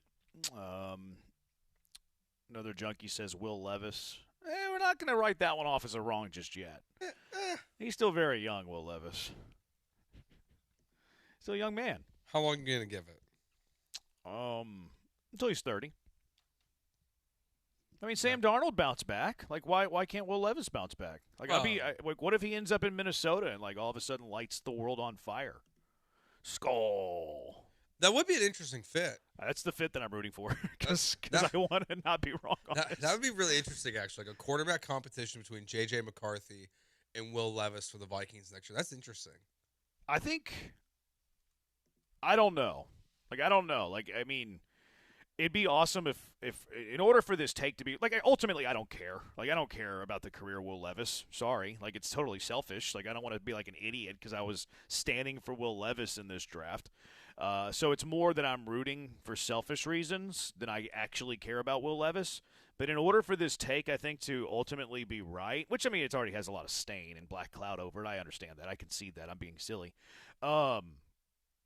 I would want him to end up with a team that has a very good offensive mind. And I think it was a terrible spot that he landed in, by the way, Tennessee, for the start of his career. But if he got under like O'Connell or McVay or Shanahan and did like this quarterback reclamation project, much in the same way that Sam Darnold did, that Baker Mayfield did, obviously that's the best path for him to have a semblance of an NFL career. Oh, absolutely. And like, I'm trying to think what other options this offseason look good. I wonder if Arizona could try a little Jacoby versus Levis. Yeah, I don't think he's going to be a starter anywhere. I think he'd be some place where, okay, this guy's uber talented. Let's bring him in. Let's see what he has. Let's see if we can develop him to, like, maybe be a guy who can either, A, eventually take over, or B, showcase in a limited amount of games that he's capable of doing it, and then it entices somebody else to pick him up. Kind of like Malik Willis. Yeah. I mean, Malik Willis, Tennessee, like, okay, whatever. Like, it didn't work out in Tennessee. Terrible spot to be a quarterback in was Tennessee. And then he goes to LaFleur, who's a good offensive mind. He shows flashes of like, okay, this guy's a capable NFL starter. And more than likely, Malik Willis is going to get a substantial contract this offseason to be a starting quarterback for somebody. Yeah, that would be like a more likely path. Yeah, he's going to get a 2-year deal somewhere, Malik Willis. At least a 2-year deal. Right. Maybe not a lot of it guaranteed after the first year. Yeah, Orlovsky had that take where he, like, in the offseason, like, he said he's going to get $40, $50 million this offseason, and people kind of roasted him whenever he said it. Like and total, then now or it's kind of like, total or per year? Total. Oh, okay. Total. Okay. No. Yeah, total. 2 years, $20 million for him? I mean, that's not 50, 60 million.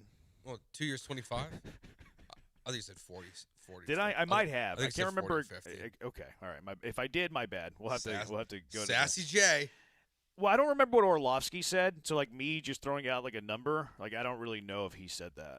Like, it was a substantial number. In fact, I think I have it bookmarked in my Bad Take Boulevard folder, in case he doesn't get that much, so I can tell him you made the list. Let me see if I can find it here real quick. Find the exact number. I can't find it. Yeah. Anyways, whatever. He said a big number for Malik Willis. I mean, it makes sense to me. 50, 60 million, maybe. I think he's like the most interesting guy in free agency this year, honestly.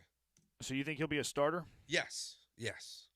There's so many teams that need a quarterback that don't have a path forward because of the draft. I mean, we're talking about teams calling on Davis Mills potentially and Tyson Bagent and backup quarterbacks. Like, Malik Willis has shown more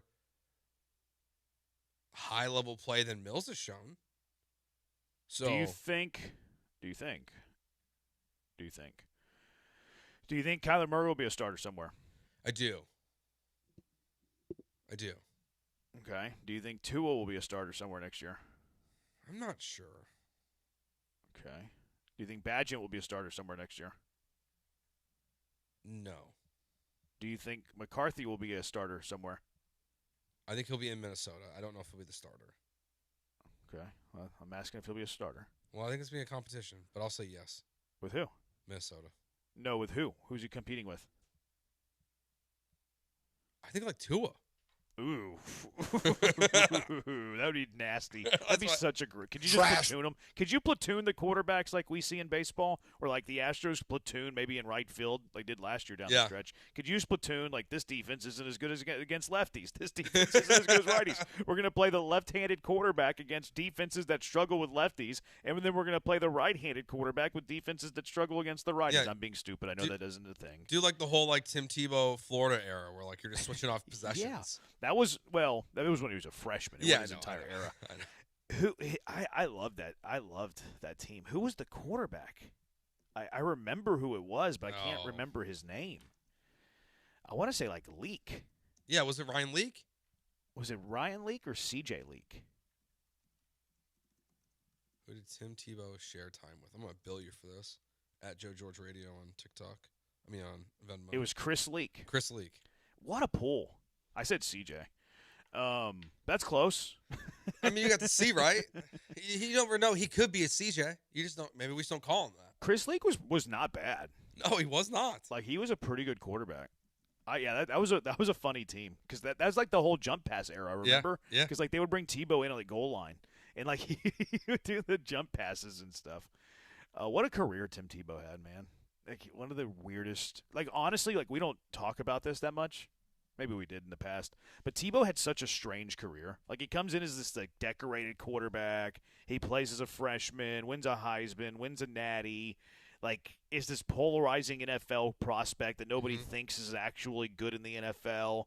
Gets drafted in the first round. Wins a playoff game, you know. With, like a 6-game winning streak in there. Yeah.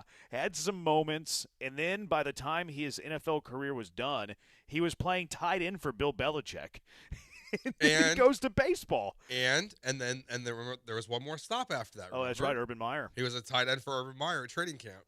Like, think about it. Like, you're this quarterback that has won a Heisman, has won a Natty, was drafted in the first round. You had some success as a quarterback in the NFL, and then by the time your NFL career is over, which wasn't that long of a career, it might have. Well, it was probably whenever he was in his 30s. But before his end of his NFL career, the dude is a tight end for Urban Meyer in the NFL and Bill Belichick. Yes. And then on top of that, let's just go play baseball for fun. Weird career. Well, he only played. Like, his last game appearance in the NFL, he was 25. Yeah. He never played for the Patriots. He never played as a tight end. The Jags. Yeah, he never played. He was just, like, in camp, right? I don't even know if they've carried him on the roster. No, I think he got cut because he was a distraction. Yeah. Like, not willingly, but the media was just hounding Tim Tebow being there at Patriots camp. Yeah. He started 2 games for the Jets. He started 2 games for the Jets. He threw a total of 8 passes. How was that possible? He must have been a gadgety guy. I think he was gadgety. So maybe just like started on. I think it was like Wildcat stuff. Okay. If memory serves, I think it was Wildcat stuff. Like he wasn't actually a quarterback. Like he'd come in kind of like in the Taysom Hill mold. Yeah. Yeah. Levis is good for a few amazing plays and a few disasters. Sound like a quarterback we know. Chris Leak. All right, 713-780-ESPN. Got sidetracked there. Let's kick it to the Rockets beating the Jazz yesterday. A lot of people are being critical of this win, which won by 20. I know the Jazz are tanking and they don't care about winning, but a lot of criticism coming from this game. Also, they're calling Jabari a different R word, which is rewarding. 713-780-3776. Jeremy and Joe, ESPN 97.5, 97.9 HD2. Since 1976, D&M Leasing has been in business, and they open their doors with one mission: make getting a vehicle easier, smarter, and more affordable than buying it the old-fashioned way. 50 years later, that mission has not changed, and they're trying to help you. If you're tired of negative equity, you're tired of wasting your weekends at dealerships, you're tired of paying too much for too little. If you've never leased a vehicle before, don't worry. They've got veterans who have been there for 10, 20 years on their sales staff and on their manager team to help you walk you through the entire process from start to finish. They will help you save money, protect you from depreciation, and design a lease around your life. And when it comes time, they'll bring that car right to you, and they'll take your trade-in with you with them as well, so you don't have to worry about going back to a dealership ever again. If your payments are too high, you're stuck in negative equity, or you just want that smarter way to upgrade, call D&M at 713-290-1000 or visit dmautoleasing.com today and tell them ESPN 97.5 sent you by.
You're listening to Jeremy and Joe. On ESPN 97.5 and the ESPN Houston app. Live from the Huntington Bank Studios, here's Jeremy Branham and Joe George. He's Joe, I'm Jeremy. We do a lot of bits on this show. A lot of bits. We even have a wheel of bits. One of my favorite bits going on right now with this show is that we have a Chandelier Rome that is in our YouTube chat every day. A+. It's so good. I have no idea who it is, but I just want to – and he talks a lot of mess and talks a lot of trash, mostly directed at me, but I just want to applaud it. I just want to tip my cap. It is so funny. Cracks me up. Well done, Chandelier Rome. Whoever you are, never reveal yourself. I just want you to know that it's really, really good. We appreciate you. It's very, very good. Orlovsky projected Malik Willis 40-50 million total. So yeah, my bad. I think I did say that. I think you did. Yeah, I think you said it correctly, and then I forgot what I said. Yes. So you guys blast me for not listening to y'all. It's not that I don't listen. It's that I have ADHD and I have the worst memory when it comes to short-term stuff. Yeah, maybe you just don't listen to yourself either. That could be it. Yeah, I do blow a lot of hot air. That's possible. All right, 713-780-ESPN HRP listener line. So the Rockets won a basketball game yesterday. They won by 20, yet all I'm seeing is criticism about this team. Like, I think it's just the easy thing to do. Like, what a world we live in where I'm the one telling people not to be so critical. Because I might be the most critical person that has ever existed, yet here I am talking about how everybody else is being too critical. Yesterday, Ime, blah, blah, blah, blah, blah, chill out. We're more Reed Shepherd, chill out. This game yesterday, Rockets win by 20. We're mad at something, chill out. But Rockets win by 20 yesterday, Joe. Which side of the aisle were you on when it comes to this? Were you critical of the 20-point performance? Or you're like, hey, they won by 20. It's all okay. I'm firmly in the middle because there's a lot of really good with this game. Jabari Smith was excellent in this game, offensively, defensively, 3 blocks. Amen Thompson played fantastic in this game. Did you see the news on Amen? No. He left the game yesterday with that injury. They didn't get like a follow-up yesterday in the postgame. But the injury report, I got this from Binkley Hoops, who does a good job with covering the Rockets. The latest injury report has Amen Thompson listed as out with left quad tendonitis for tomorrow's game. Guess I should have read the email the Rockets sent me before deleting it. You get those emails? Yeah. I'm not even on that email list either. Actually, no, they haven't sent that yet. So actually, I'm surprised that that's out there already. I guess that was reported. Yeah. Then. So a little bit bad news. Although it doesn't appear to be serious. Left quad tendonitis could be way worse. No. But the reality is, you play the Jazz, you turn the ball over 26 times, right? Like that's bad basketball. So like yes, you played some really, really good basketball in this game. Kevin Durant was efficient as well. Alfred Şengün was efficient from the floor in this game. Like there are a lot of real positive things to take away from last night's game. It is the Jazz, so it means a little bit less. I think that's why people are tending to be more critical because Lauri Markkanen didn't play the whole fourth quarter or a majority of the fourth quarter. But you turn the ball over 26 times. And if you play a competent opponent in the NBA, you lose that basketball game. No, the turnovers are a huge deal. This isn't you, though. No, but like that's a lot. Like that feels like a lot of turnovers.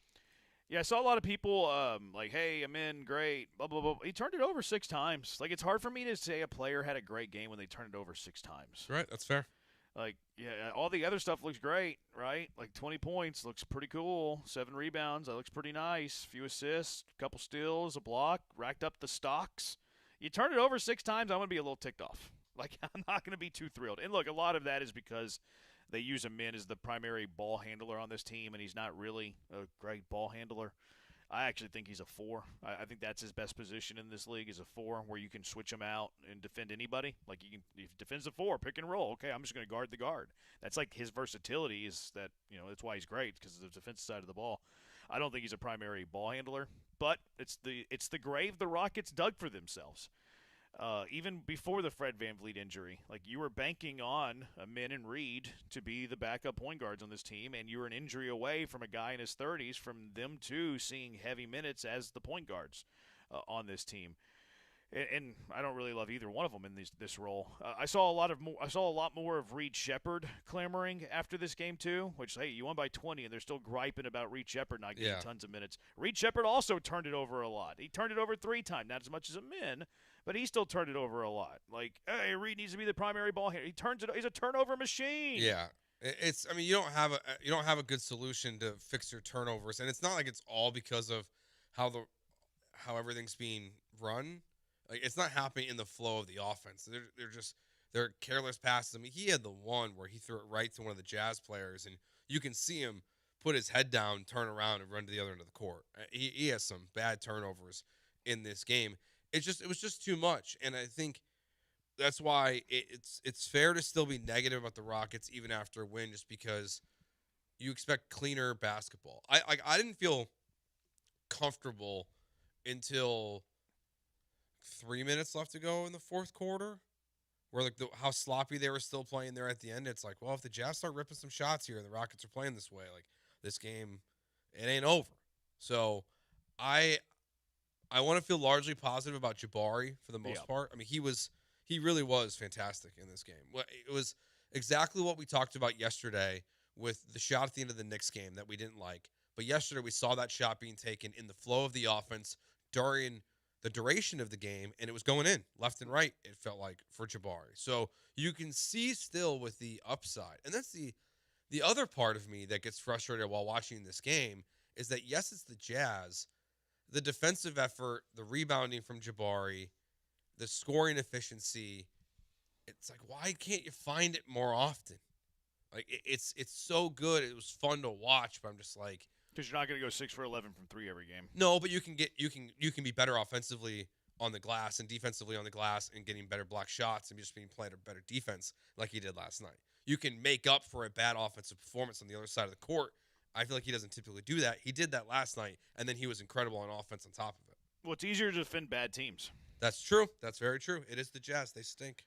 Like,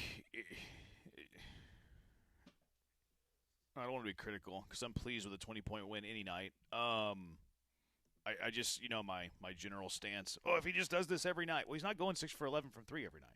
Like, it's not going to happen. That said, he is playing well. His numbers per game in February, I pulled this from the Houston Chronicle.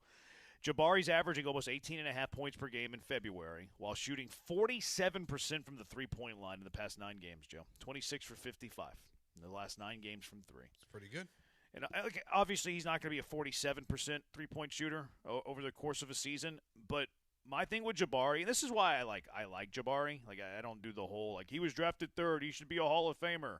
Like, that depends on draft class. I think it's a terrible way to look at a player to like, well, he was the 3rd pick. This is the average 3rd pick in NBA history. This is what I expect him to be. No, like, their draft class matters. Like, I think it's a terrible way to create expectation for a player. I think Jabari can be one of the more unique role players in the league. Like, I think he can be a solid defender. I like him more as a 4 than a 3. I think that he needs to be a better rebounder, but I think he's a guy who's capable of being a 40% three-point shooter and get you 10 rebounds a game. Like, that's my expectation for him. So when he averages, 7 rebounds a game, I think that's disappointing. That's a disappointing number for me.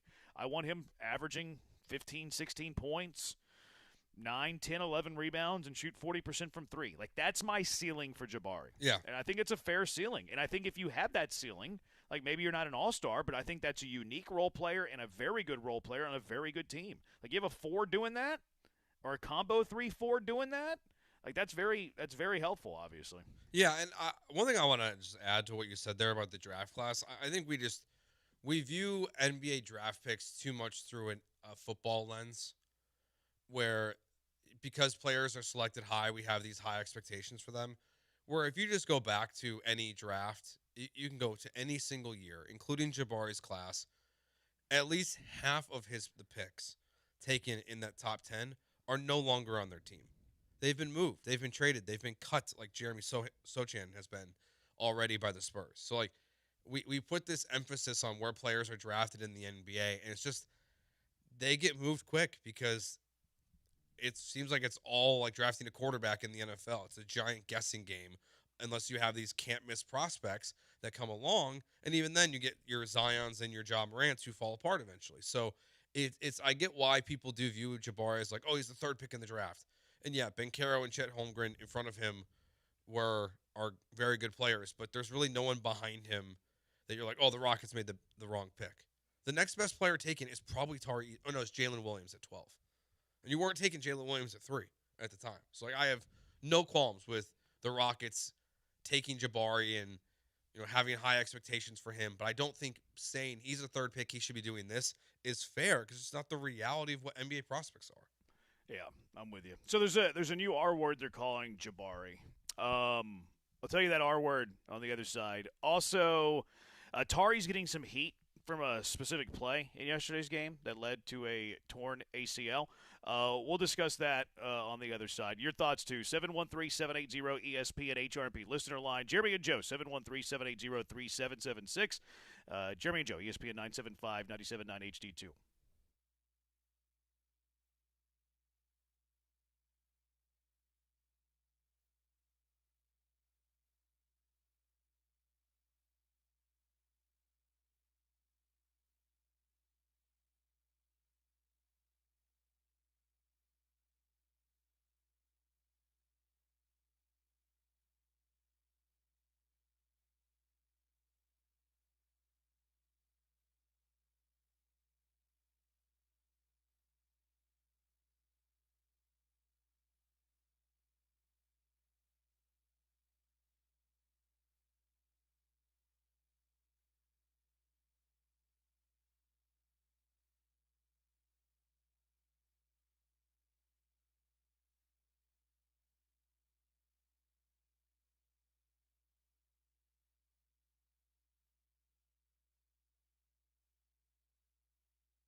Now back to the Huntington Bank Studios with Jeremy Branham and Joe George. On ESPN 97.5 and the ESPN Houston app. He's Joe. I'm the Huntington Bank bad boy. 713-780-ESPN HRP listener line. Could you treat the Rockets like the Astros? It's long and a lot can change in 3 weeks to a month. Yeah, absolutely. Now, there's trends. Like, there's certain areas where, like, okay, this is not going to be an area of strength. Turnovers. Like, they're not going to be good at taking care of the basketball. Like, the way that they are built, They're not going to be good at it. They have not been able to improve at it, taking care of the ball. Like, this is just who they are. Like, you can get better in the margins. Maybe you're not turning it over 24 a game. Maybe you can beat your season average the rest of the year. But they're never going to be a team that, like, protects the basketball really well, mostly because of the roster construct. Yeah, I think, it's a little different because it's game. I think we're at the point of the season where the game-by-game reaction is a little more fair. Because, we have there's 25 games left in the season, less than that, right, at this point? So now you're seeing this team night in, night out. You know what the expectations are. You know what the flaws are very clearly on the roster. So, yes, things can change, but that's why it's, you can't ignore the turnovers in a 20-point win because it's a trend, as you said, it's been there the entire season. Like, it doesn't just poof go away. If they had won last night by 20 and had 7 turnovers as a team, it's also something to be very positive about in the game. So I think you can view it as the Astros, but I think we're also just at that point in the season where we know enough about who the Rockets are that it's game to game was a little easier to evaluate like what's happening every night. Real quick, back on the Cougar 2-seed talk. The junkie who I told was wrong yesterday and that I was very right, he just tried to hedge. He tried to just Homer Simpson, like, back into the hedges here a little bit. He says, Jeremy, I said, it's possible they fall off the 2 spot. Don't break your arm patting yourself on the back. I can do that without breaking my arm. I'm an athlete. I just pulled up his text yesterday because our text line, it's basically like an inbox. So you can just plug in somebody's number and see everything they've said unless, it's been deleted or whatever. So I just pulled it up, Joe. Here is what this junkie who said, hey, I said it's possible they fall off the 2 spot. Don't break your arm patting yourself on the back. This is a quote. I'm reading this verbatim. If U of H loses tonight, you still think they get a 2 seed? That's a little Homer delusional, but possible. You call me Homer delusional, and I'm right across the board, brother. Like, what do you mean that you said it's possible? Yeah, no, you're call me a Homer and delusional about it. You're right here. Texter's wrong. And you know why I'm fighting for this? Is because I think that I'm very fair with my takes and never Homer and delusional. Do I want my teams to win? Yes. Am I honest about my teams? Also, yes. So when you call me Homer delusional, I feel like that's something I have to fight for. I hope you understand. 5674.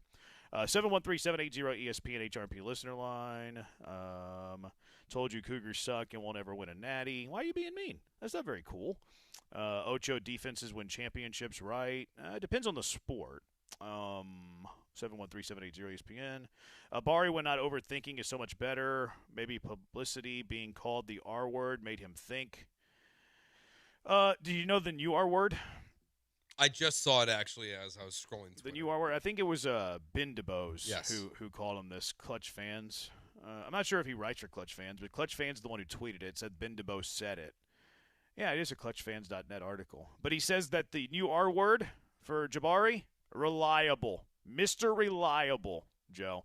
After a brutal 8-game slump to start 2026, Jabari's averaging 17 points, 7.5 rebounds over his last 17, including 42.5 on threes and 64.7 true shooting. Houston is 11-6 in those games. So Kevin Durant called him a different R word. Yes. Ben DeBose is now calling him another R word, Mr. Reliable. I mean, offensively, he has been. On one side of the ball, I'd say he has been Mr. Reliable. I still don't know if I love the player, though. He's reliable in knowing what you're going to get night in and night out offensively, I think, at this point. But is he a great player? Yeah. I mean, I think... Yeah. I don't know. It's... even as they point this out, he started 2026 in a very bad start. His first 8 games were brutal. Since then, Jabari is averaging 17 points per game, 7.3 rebounds per game, and is shooting 42.6% on threes. His true shooting is 65%, basically.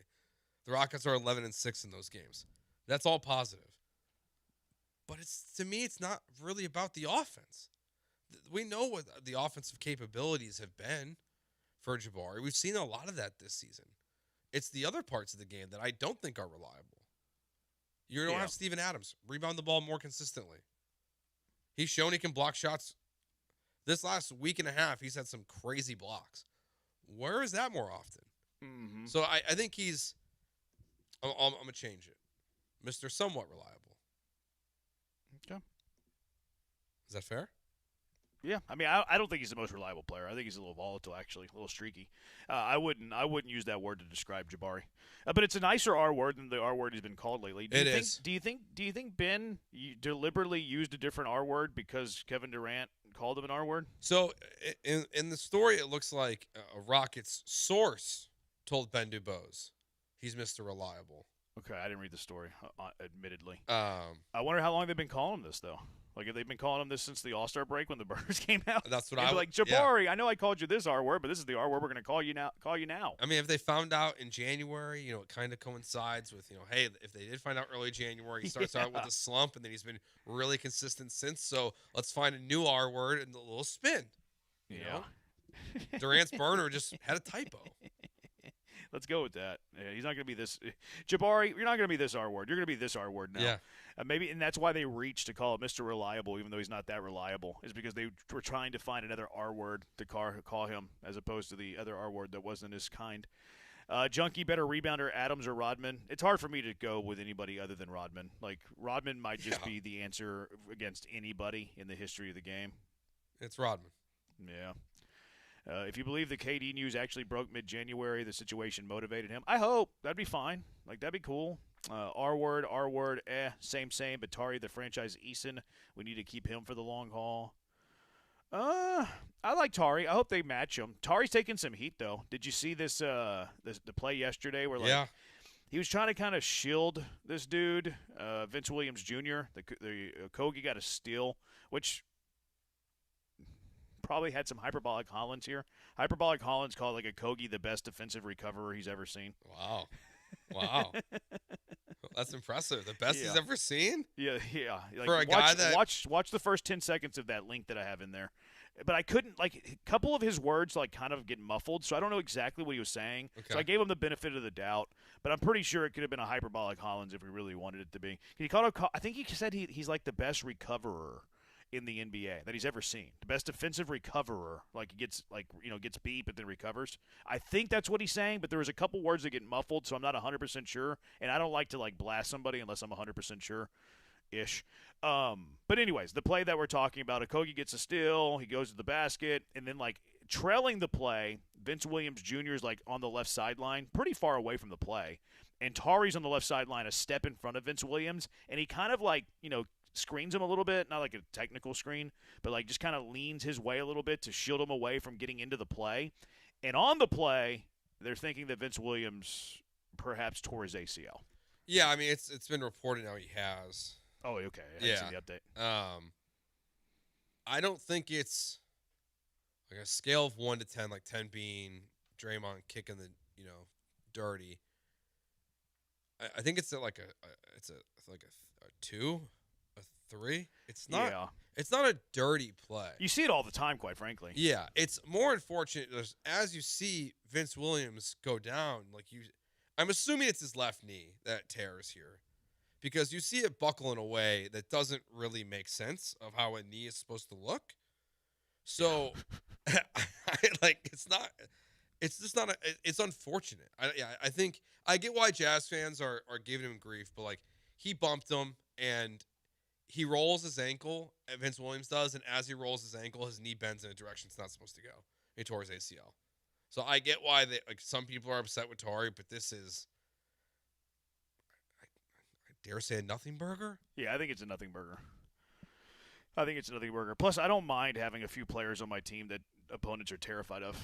Like, hey, this guy is a basket case. He is a psycho. You never know what you're going to get. You're always kind of on your heels when you play against people like that, so I don't really hate that it kind of feeds that reputation. I mean, if that's the worst that's going to happen, then, I ain't scared of nobody. And, what are you going to do in basketball? Like, I don't think they play the Jazz again. I think this was the final game of their series. Like, what are you going to do? Like, it's not baseball where you're going to get a fastball to the chin.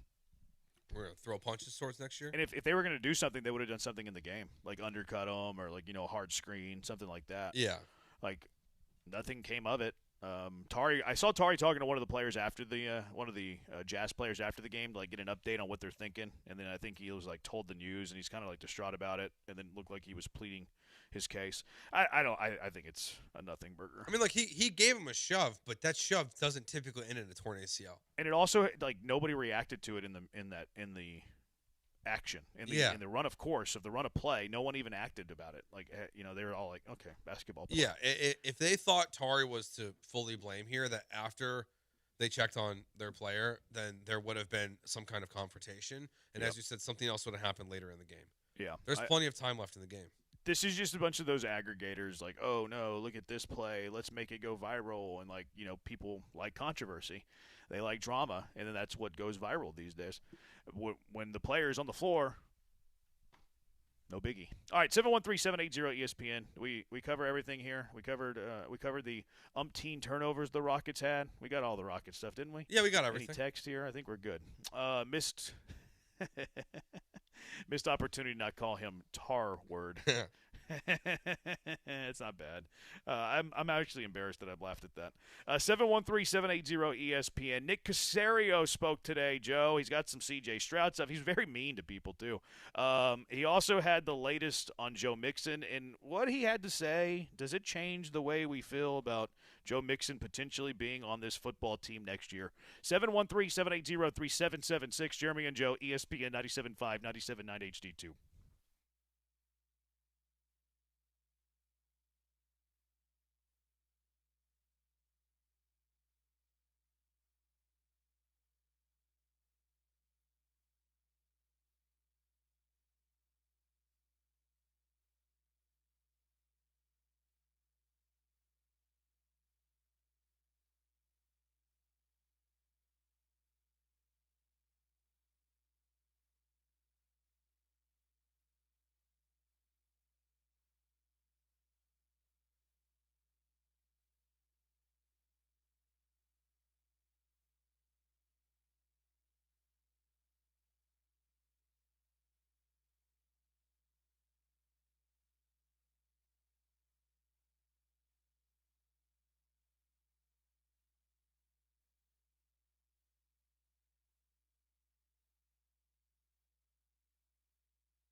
Jeremy and Joe continues now.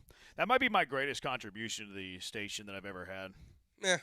Not that it's a great contribution. I'm just telling you how little I usually contribute. Thanks for the time, Jeremy. There you go. You're welcome. I disagree. You've got other moments. I'm just teasing. I just like that I did that. It's funny to me. 713-780-ESPN. 713-780-3776. I don't know what he's talking about there. If they had picked up Chris Paul, do you think it would have messed up the team chemistry? Maybe. No, I don't think it would have impacted team chemistry. I just think that Chris Paul sucks. Yeah. I also think that we slightly overrate chemistry. I'm not devaluing it completely. I just think people value it more than it probably is tangibleness or whatever, however you want to phrase that. Yeah, like what is It's like the whole leadership thing, Joe. Like people are like, oh, Yeah. Carlos Correa is this wonderful leader. Agreed. He is a wonderful leader. His mound visits are immaculate. Have you seen him visit a mound and what he does on that mound? They're It impressive. is unprecedented. It is unprecedented what Carlos Correa does on that mound. I'm not devaluing his leadership. I'm not devaluing how good of a leader he is. I think we, as fans and observers of sport, I think a little bit of the time we overrate that leadership to like, what's the most critical thing on this team? They won the World Series the next year without him. How critical was it?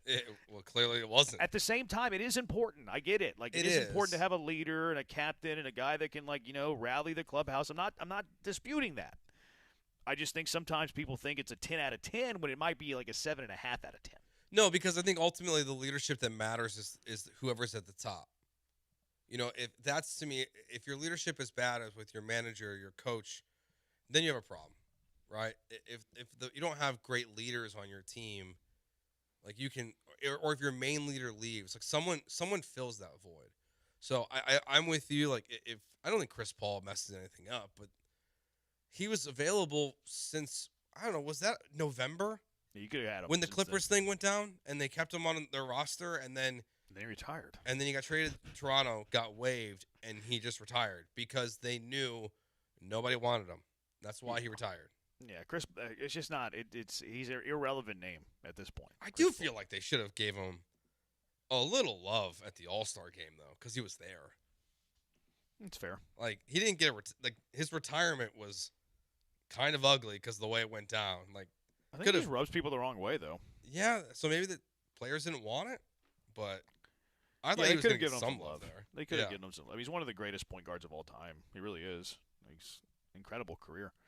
One of the greatest general managers of all time, segue, Nick Caserio. I'm kidding. All time? I was kidding. I was just making an awkward segue. All time in Houston Texans football history. There you go.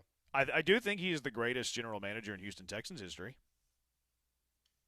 Is that accurate? Disagree? Yeah, I think so. I think he's the greatest general manager in Houston Texans history. Well, it's him or Rick, right? You don't. No love for Casterly? Nope. I'm gonna ask my Twitter followers. Yeah, he's probably. Yeah, I'm with you. I won't argue with it. I think he's the best. He's got more playoff wins, right? Or him and Rick tied? I don't know. I think they might be tied. Yeah. I don't know the exact number, but also like Nick took the team from being terrible. Like when Rick took over, they were terrible, but they were kind of like on the upward climb, I think. Whereas the Texans had to do like a complete reset. Yeah. I mean, you hired David Culley, for goodness sakes. I mean, they had sexy Rexy Burkhead as their bell cow. I mean, it's a low bar, right? But like, he's number one. He's Nick Caserio, the greatest GM in Houston Texans history. 713-780-3776. I really believe that he is. I'm not being hyperbolic there. And again, you're right. It is an extremely low bar. I mean, he's one of four options. It might be one of the lowest bars in NFL history. Yeah. Like the Houston Texans general manager position versus every other organization's GM lineage is probably in the bottom three. Like Cleveland's terrible, but they've had some years, Yeah. Well, is he one of four or is he one of five? Do we count Bill O'Brien as a GM? Yeah, you think you'd have to. Okay, yeah. so then he's one of five. Yeah, I think you would have to. You'd have to count him. Anyways, what actually matters here, they're all getting ready at the Combine. They're all talking. NFL.com actually has like live streams like on a loop right now with all the GMs and the coaches that are talking. And there's some things that said around the NFL too that have impact on the Texans. We'll get to here in a little bit. But the first things, Nick Caserio said two things really that were of note, of pertinent information. Maybe just one of them. But the first one that I will play here, he talked about C.J. Stroud. And he was very rude and impolite to certain people who have kicked around that they could trade C.J. Stroud. AJ? Like, we're not trading the guy. He's our quarterback. So he's going to be playing quarterback for the Houston Texans in 2026. So anything beyond that, I mean, again, like that's your world. You guys can speculate on that, but we're not trading C.J. Stroud. There you go. It was from Aaron Wilson. And the first word he said, if you didn't pick it up there because the audio quality wasn't great, thank you, Aaron Wilson, he said it's moronic. Moronic. He used the M word to all of you. Can you believe that? He would use the M word to all of you? I mean, it's aggressive. You got to defend your man. Yeah. And C.J. Stroud, that's my quarterback. Y'all are You know what I found funny here, though, Joe? What's that?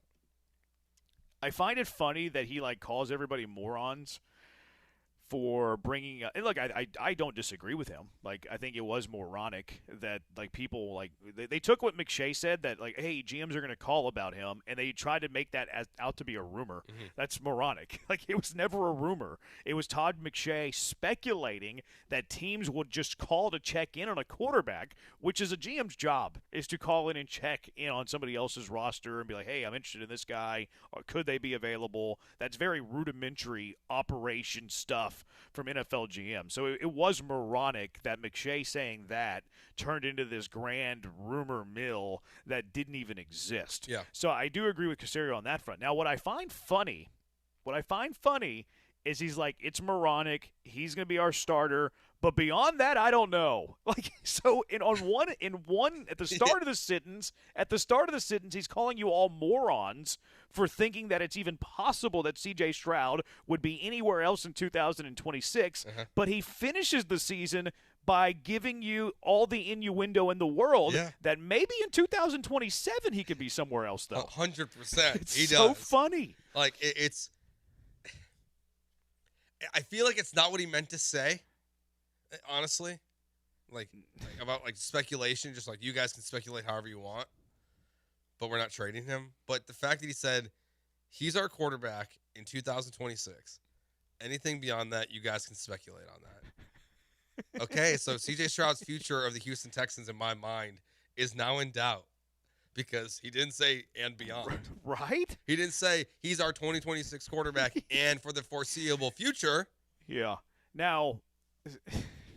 Was he asked about the contract? I didn't hear that he was. No, I haven't heard that he was. Now, I only watched this in bits and pieces because it wasn't posted in totality before the start of our show. I have seen that it is in totality now, so I'll be watching it between now and tomorrow's show. Well, actually, not between now and tomorrow's show. I'll be watching it between 6 p.m. today and tomorrow's show.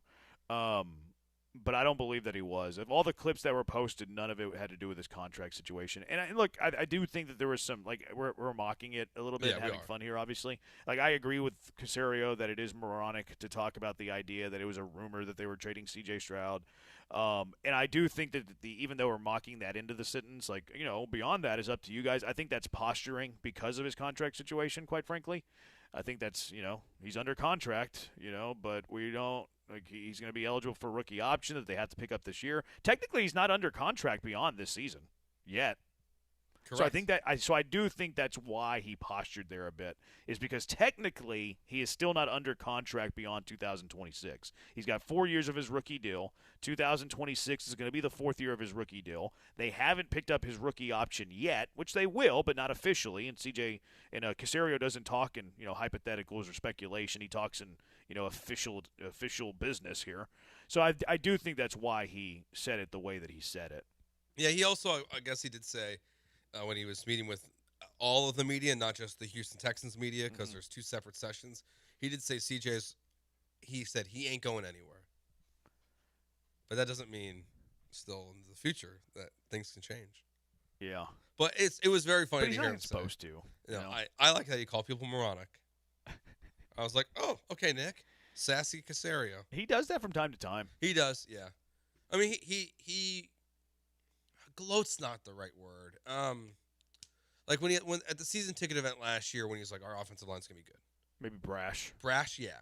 Where he is brash in certain moments where you can tell he goes into an interview or a question setting pre-annoyed of like he knows what he's going to be asked. He's already annoyed answering the questions. Like he knew he was going to be asked about CJ being traded. He's like, I don't want to answer this question. Yeah, he can come across a little abrasive at times.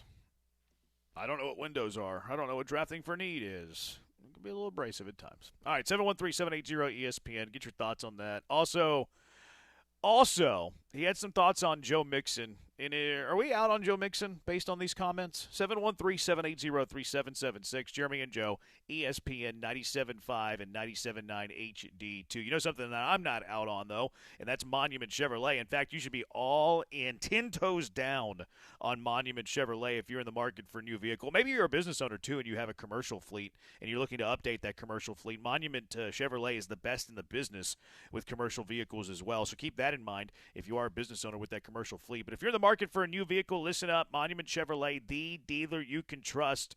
They're transparent with you. They're not going to hassle you over pricing. They're not going to annoy you. None of that.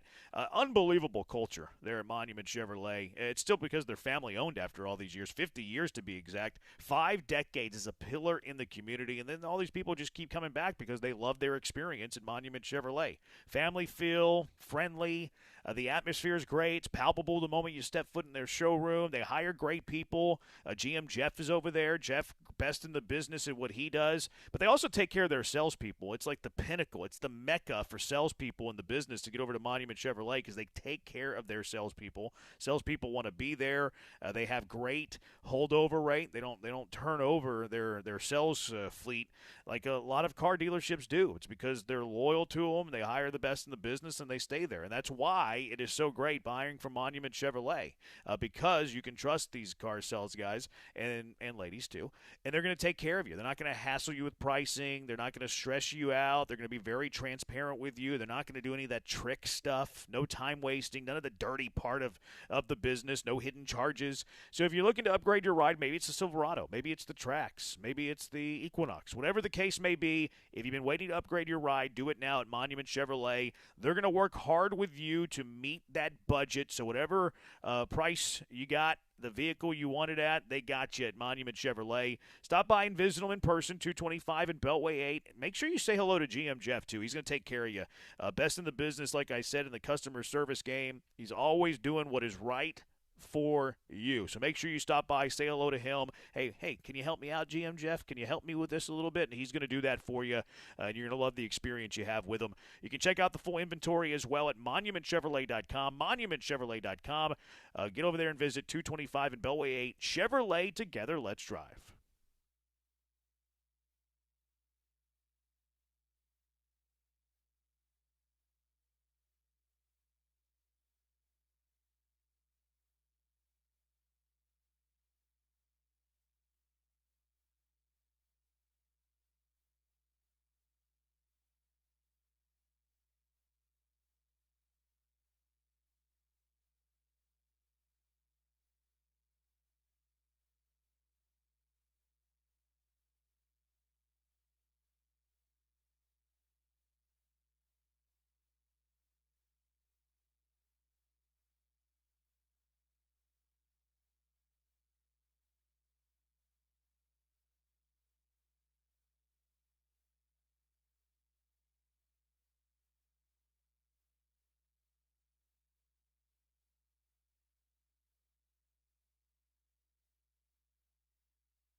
It's Jeremy and Joe. On ESPN 97.5 and 97.9 HD2. Broadcasting live from the Huntington Bank Studios. Here's Jeremy Branham and Joe George. Junkie says really need to be a great player to be a great leader. I disagree. I don't agree with that. I don't think you have to be a great player to be a great leader. I think a lot of times you have players who are pretty average that are great leaders.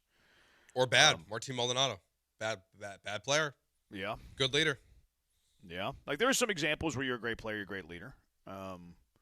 Which I wouldn't push back that it's not the best scenario. Like that's probably the best scenario. If your best player is your best leader, that's probably the most ideal scenario. Sure. Like, but what is the difference in wins? And like ultimately that's what they're all measured on, right? They're all measured based on wins, right? Like that is the ultimate currency in sport, win, right? Like players make money, but results matters for them, obviously. But like we grade teams based on victories, coaches based on victories, quarterbacks based on victories. So like the greatest currency, I think in athletics is a win, right? Mm-hmm. So I like to measure things based on wins. If you had a really great player that is also a really great leader, how many more wins, let's just say baseball in this example, how many more wins are you going to get over a team? Let's say everything else is equal, with the only exception being that your great player isn't your greatest leader. Now it's a mediocre player that's your greatest leader. What's the difference in wins? 0. I think it's 0. I think it's 0. Yeah, to me, you can have someone that gives the pregame speech. That's not your best player. That's okay. If he's the guy that gets everyone going. Yeah. If he's the rah-rah guy on the sideline, that's totally fine. And look, if your best player is your best leader, again, that's probably the most optimal situation. I'm not denying that because, like, lead by example, all of that stuff, yay. But what does it equate in wins? I think it's 0. As long as you have great leadership, doesn't matter where it's coming from. Yeah, if you have someone that sets the standard for what it means to be a player on that team and everyone follows it, they don't have to be the best player. Now, typically you have to be a veteran, I think, to accomplish that, right? Like your best leader is not going to be a rookie who's a 4th-round pick, right? No. You have to be a 6-7 year veteran, and you can be towards the back end of your career, and you're a great veteran and a great leader for that team. That's totally fine. Yeah. But I think it's marginal. I do too. Paul Skeens could be the best leader in the history of sports. Right. It's not going to help the Pittsburgh Pirates win more games this year. No, it's Just marginal. not. And I'd rather have leadership than not have leadership. Like, I'm not saying that. I'm just saying that we overrate leadership. I want a team that has leadership versus a team that does not have leadership. And there's probably a tangible difference in wins when it comes to that. If you had a team with leadership and a team without leadership, I do think that it could be upwards of like 5-game difference in baseball. Maybe a game or 2 difference in football. Maybe 3-4 games difference in NBA. So I'm not saying that it's not valuable. I just think a lot of times people overrate it. And mostly teams have leadership, Usually somebody steps up and fills that void. Udonis Haslem was a great leader, okay player. Yeah, I think it's a pretty good example. Good comp. Yeah. I laughed at that 6505. That's funny. Sports millionaires don't lead leadership or chemistry. Just do your damage job. I like that. Just do your damage job. Trent Williams having contract issues with San Fran, getting him for the O-line, and CJ. Yeah, I noticed that. I saw that as well on Twitter, and I said, sup.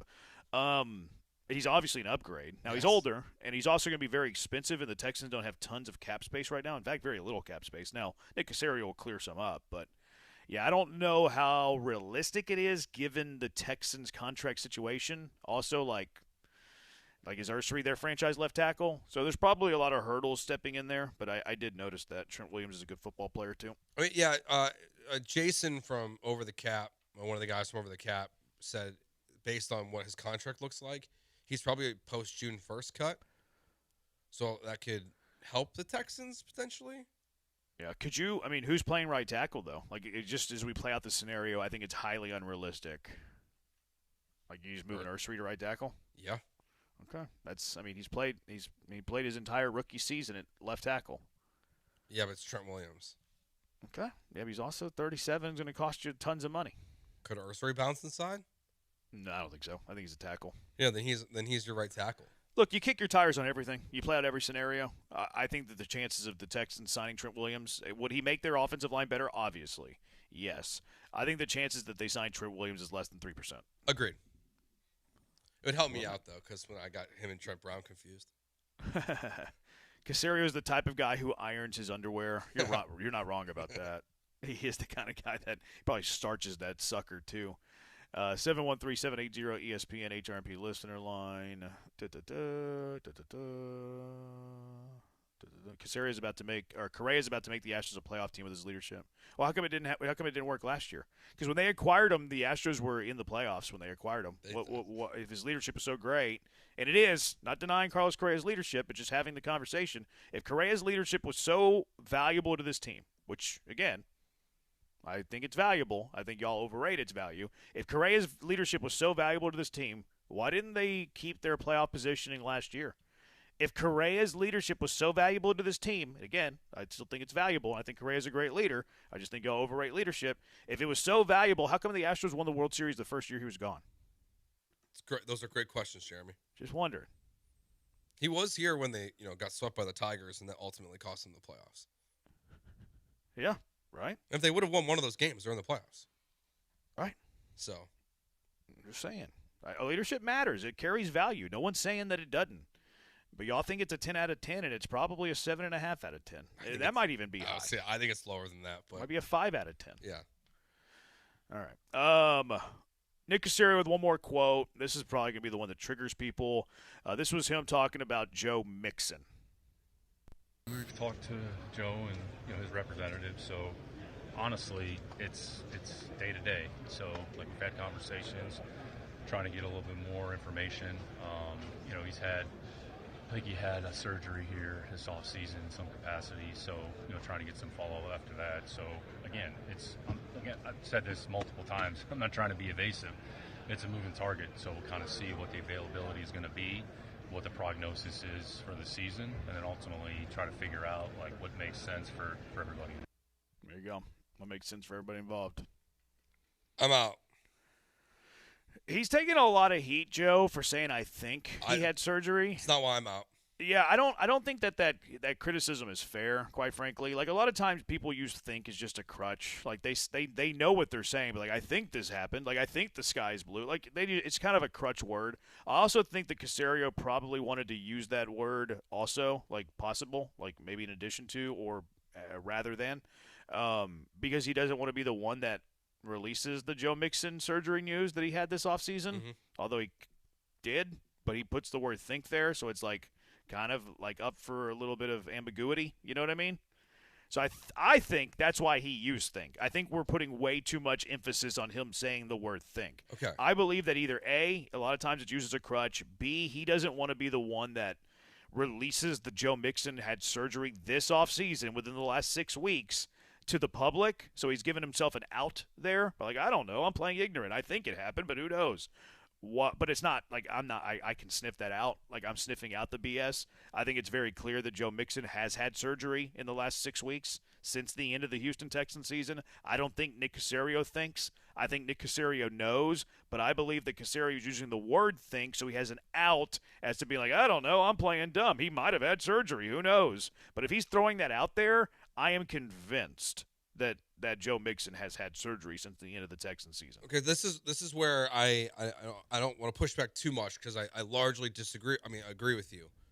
The other word he uses in there when he's talking about getting clarity from Joe Mixon's team, if he used the word think in the way that people are interpreting it, where he's not sure if Joe Mixon had surgery or not, how I'm interpreting these comments now is there is not clear, concise communication happening, and I believe it to be for the entire season now, between Joe Mixon, what happened, what's going on every single day in the Houston Texans.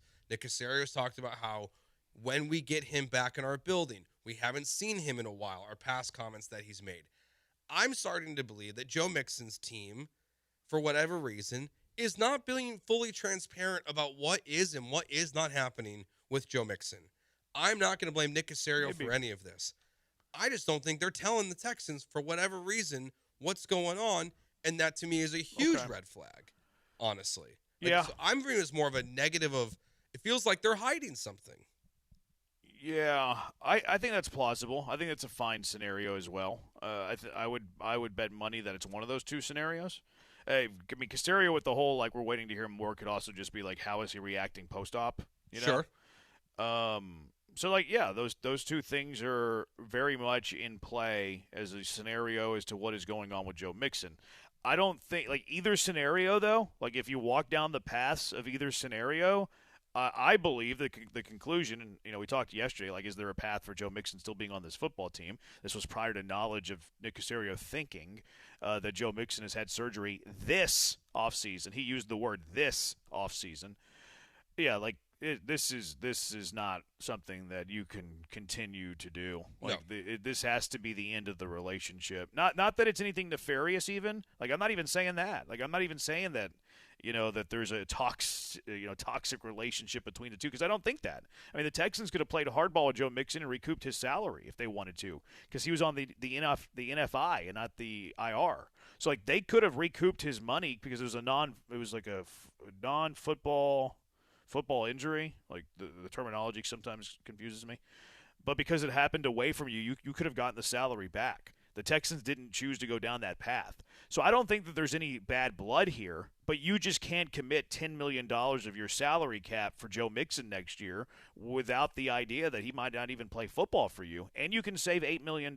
So I think you cut him, you use that money to sign a running back, and then you might be able to still have a little bit of excess money depending on which running back you sign to be able to spend elsewhere. So I'm with you, Joe. This to me is the end of the relationship with the Houston Texans and Joe Mixon. Yeah, and regardless, like, it might be someone texted in, like, you know, maybe Joe Mixon had complications with his offseason surgery last year. It's very plausible it could be something like that as well. That it's just we always, you know, surgery was a success is always what the team tweets out, right? We didn't get that tweet this year from the Houston Texans, and so maybe it's reading too much into it, maybe it's not, but it feels like something went wrong, either with how the injury took place, the rehab process, the surgery itself, but the fact that it's still so much ambiguity of the situation, I just don't know how you move forward with them. That's it.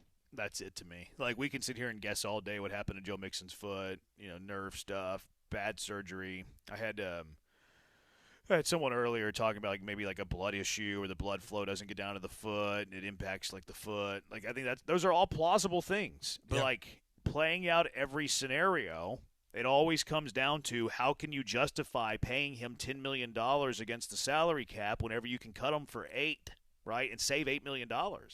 Like, I think it's very clear. Like, whatever scenario you play out here, how is it not save money by cutting Joe Mixon? I don't know. There's not a scenario out there that exists. No, I don't think so either. Like, the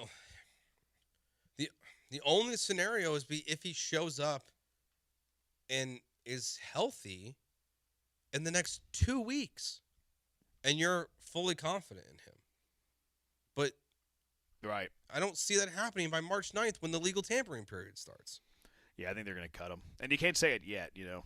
I guess you could, but no, you can cut him right now if you wanted to. Yeah, but I mean, there's no real. I guess there's not really a point to do it from the Texans' point of view. You're right. Like, there's not. Why not wait until the official, you know, league year starts and see where he's at then? You know, like, in 99.9% chance he's still not where you want him to be. But why rush it when you don't have to? Yeah, because it's not like with like Tyreek Hill or Bradley Chubb, where in theory those guys could be signed today. No one's signing Joe Mixon right now. No one can because he's not healthy. Whatever's wrong. So it doesn't really matter when he gets cut at this point. But yeah, I just don't see any real scenario unless a miracle walks through NRG in the next 2 weeks, and that's Joe Mixon being 100% healthy, that you can say he's going to be a Houston Texan next year. Yeah. 713-780-ESPN. Joe Mixon's situation very sus. Nick knows exactly what's going on. Joe had an off-the-field injury, and all parties are hiding. That's speculation. It's possible, but it's speculation. I believe it's more likely that there was some complication with his previous injury, whether it was surgery gone bad, whether it was the whole, like, blood flow thing that has, like, prevented his motion in his foot. Like, it's all speculation. I don't want to rule out off-the-field injury, but I think it was more something went wrong with his foot. Yeah. This is like in 8th grade. I left for winter break, and my homeroom teacher had an entirely new nose when school started again. I didn't know 100% she had surgery, but I was pretty sure she had some work done. Yeah, it's very similar to that, except that she didn't have to stop, like, running, whereas Joe Mixon can't run. So the full sit around all season long and now has decided to have surgery after the season, after the Super Bowl. I believe that I don't believe that's the situation. I think that he had surgery last offseason, had some complications with the surgery, tried to come back, make it for the season, then when he didn't, he probably had surgery again. Correct. That's my guess. That's my guess as well. That's my guess with the little information that we have.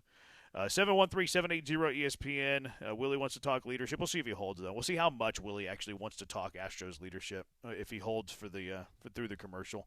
713-780-ESPN. We'll also get to some of the other stuff that NFL GMs had to say and how it influences the Texans a little bit, too. 713-780-3776. Jeremy and Joe, ESPN 97.5, 97.9 HD2.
It's Jeremy and Joe. On ESPN 97.5 and 97.9 HD2. Broadcasting live from the Huntington Bank Studios. Here's Jeremy Branham and Joe George. He's Joe. I'm Jeremy. 713-780-ESPN, HRP listener line, 713-780-3776. Willie still there? Willie, leadership, 713-780. Let's go out to the HRP listener line. Willie wants to talk leadership. Willie, you're in with Jeremy and Joe. What's up? Hey, how's it going? Yeah, I heard you said, about Maudie. He said Maudie was a bad player. I take offense to that. Pitching and defense wins most of the time, and I thought Maudie was a great pitch caller, and he controlled the game just great. He wasn't a good offensive player. Now, if you want to say that, I can agree with that. And when Carlos came back last year, those last 2 months, he was the most consistent player on the team. The reason why they lost was those bad lineups and all those pitchers getting hurt, all those no-name pitchers, and they wouldn't put Caratini out there with Farmer. That's all I got. Willie, that's fine. You want to push back and say he wasn't a bad player? He was good at defense and calling plays and calling pitches. That's fine. But I was thinking more the end of Maldi. I agree with Willie. I think he was a good manager of the game. I think he called a good game. I have no problem with Maldi. Couldn't hit a lick, but they didn't ask him to. They didn't want him to hit. Well, I mean, they would have loved him to hit, but that's not why he was on the team. I agree with Willie's take on that. That's a good take, Willie. The Correa thing. No one's disputing Carlos Correa being a very good player. I love Carlos Correa. He's my favorite player. It sounds like I've been pooing on the guy. I agree with you, Willie. He was one of their most consistent bats down the stretch. They didn't make the playoffs because of injury. The lineup thing, I don't know. I think we overrate lineups a little bit, says the guy that critiques every lineup 162 times a year, and maybe more if you're in the playoffs. But this is specifically a leadership conversation. It's good to have. It's great to have. Mm-hmm. I want a team that does have a fantastic leader versus not having a leader. But you guys act like it's the most important attribute a player can have. I remember someone in the city, whenever Carlos Correa left in free agency, that the Astros were never going to be able to replace that leadership. They weren't going to be able to replace him, and that it was his most impressive attribute, which maybe it is his best attribute. I kind of like Carlos Correa because his bat, his defense, his glove, his golden glove, his laser arm, his rocket arm. Usually I like baseball players who are 6'3", 215 with a laser rocket arm. Again, I like the leadership. I'm not saying that I don't, but people, when he left, the Astros are never going to recover. They literally won the World Series the first year he was gone. I can confirm that. How important was his leadership? It was a crazy take at the time, and it got poo-pooed on really quick. Really quick. And I was in the minority, though. I know you were. I was in the minority. I was in whenever I was oh my goodness, y'all are overrating this. People were like, you're an idiot. You don't know ball. Just saying, you're overrating a little bit. I think it was proven the Astros had no problem winning a bunch of baseball games without Carlos Correa the first year that he was gone. They went from Carlos Correa, a great leader, not disputing he's a great leader. They went from Carlos Correa being a great leader and mound visiting every game to a rookie shortstop, Joe, and won the World Series. And that rookie shortstop was incredible. How important was Carlos Correa's leadership? Rather have it than rather not. Mm-hmm. But is it the difference in how many wins? It wasn't the difference in the Astros winning or losing a World Series. In fact, it was the opposite. So how important is it? 713-780-ESPN, HRP listener line. And again, it does matter. You're just overrating it. Leadership matters less in baseball. Baseball is a sport of specialized skill applied in critical moments. It's less about motivation than other sports. Great take. That's good. The real leadership was Dusty Baker. I think that's fair. Dusty Baker was great in the clubhouse. Fantastic. Pete Bregman was the clubhouse leader after Correa. No issue with that. That's accurate. Willie is the leader of the listeners. He's like the blind leading the blind, some would say. You're going to make Joe uncomfortable advocating for holding a Willie. That's dumb. That was a dumb text. It was a dumb text. You read it. Joe Mixon won't be able to talk to the media ever again. If he becomes available, he'll be pestered until the truth comes out. Or he just does it once, answers honestly, and then it's over. I think we're going to find out what happened with Joe Mixon as soon as he's gone. Yeah. Because whenever there's some kind of story, you just got to wait until a player gets cut or traded or GM or coach gets fired, and then the truth comes out. someone leaks it almost immediately. So I think we'll have a pretty quick idea. And I think the teams that are signing him will want real answers, and it will get reported in that way if it doesn't come out right away from the Texans side. I think Joe Mixon will hold court. If he plays football again, he'll hold court. He'll answer all the questions. He'll be pestered with the questions, and then it'll be over. Mm-hmm. Like, that's the way it always happens. Like, that's you have to answer to it, and then it's pretty much done. YouTube Keith, do y'all think the players know what happened to Joe, and y'all think the players care that Joe hasn't been in the locker room sideline the past year? I would say the players know. The players probably know. I don't think that they care that he hasn't been in the locker room sideline. He's been around the team. He probably texted him. He was like tweeting. Like he was in the suite on a couple of occasions.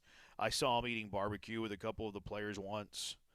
I don't think there's any bad blood there. No, and even if something happened off the field that was his fault, at the end of the day, things happen. Like the players they can be disappointed, but there's also a lot of other reasons to be angry, frustrated with the way things went last season. One of them not being Joe Mixon. Right. Yeah. Are there more good players that are bad leaders? Probably. Yes. 100%. Probably. And it's hard to know. Like, I mean, a lot of people can say the right things publicly, but are they great leaders, like, privately? Are they great leaders when the time's bad? You know what I mean? Like, it's very easy to put on a face publicly. Mm-hmm. You know how you truly define character? The moments when nobody is watching. 713-780-ESPN. Let's go back out to the HRP listener. Willie called back for more Astros. Willie can only call once. Only get one call a day. That's the rule. Let's go back out to the – if you're going to do that, Willie, you got to use a fake name and trick us. But I see right through what you're doing. Tyler, you're in with Jeremy and Joe. What's up, Tyler? Hey, guys. I promise this is not Willie pretending to be someone named Tyler. My name's tell. Tyler. Also, I heard what you said about, Carlos Correa, how much we need his leadership at that time. And I absolutely agree with that. I think something to also to consider, though, is for that team at that time, we did have Michael Brantley. And so I think for people like, myself who were kind of excited about having Correa back, I feel like even though we didn't need his leadership on that World Series team, that was something that we definitely were missing, was leadership in general on this more recent team. That's a good take, Tyler. I like that take. Because Michael Brantley was there, and he really was the leader, it feels like, of the Astros. Why do you say that? I mean, you got guys wearing his number now because of him. Maybe he's just a great friend. Well, it feels like Michael Brantley have a was. beer with. I mean, I would love for Michael Brantley to come back. He can be the next manager of the Astros for all I care. Really? You want to go manager with Brantley? Like, I think it's a fair call. Like, I have no problem with the call. I think Tyler's right.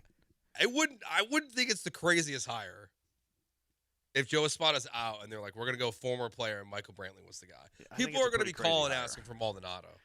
I think it's a pretty crazy hire. We've seen teams do it before.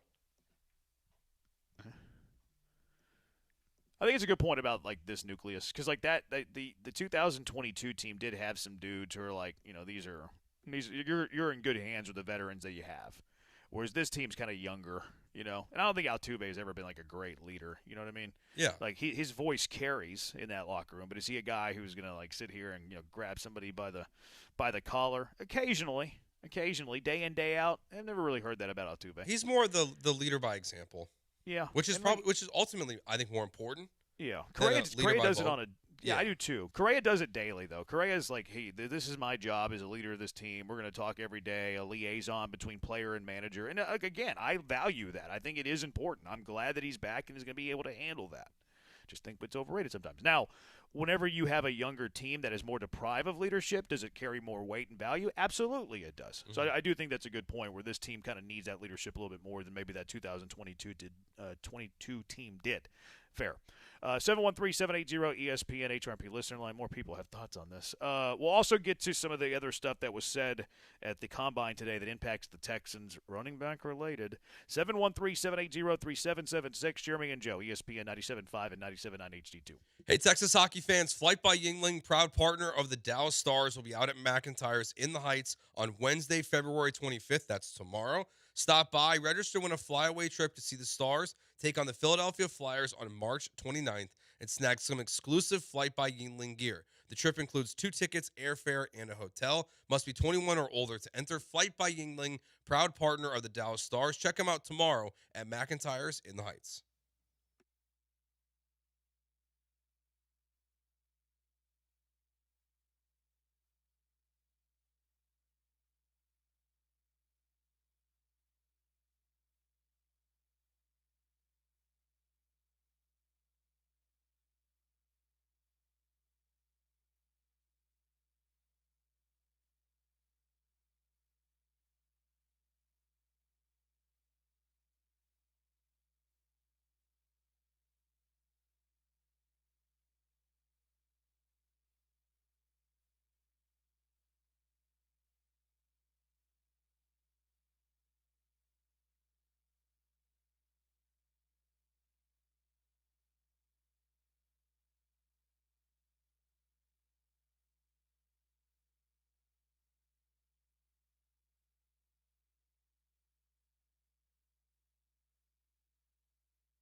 It's Jeremy and Joe. On ESPN 97.5 and 97.9 HD2. Broadcasting live from the Huntington Bank Studios. Here's Jeremy Branham and Joe George.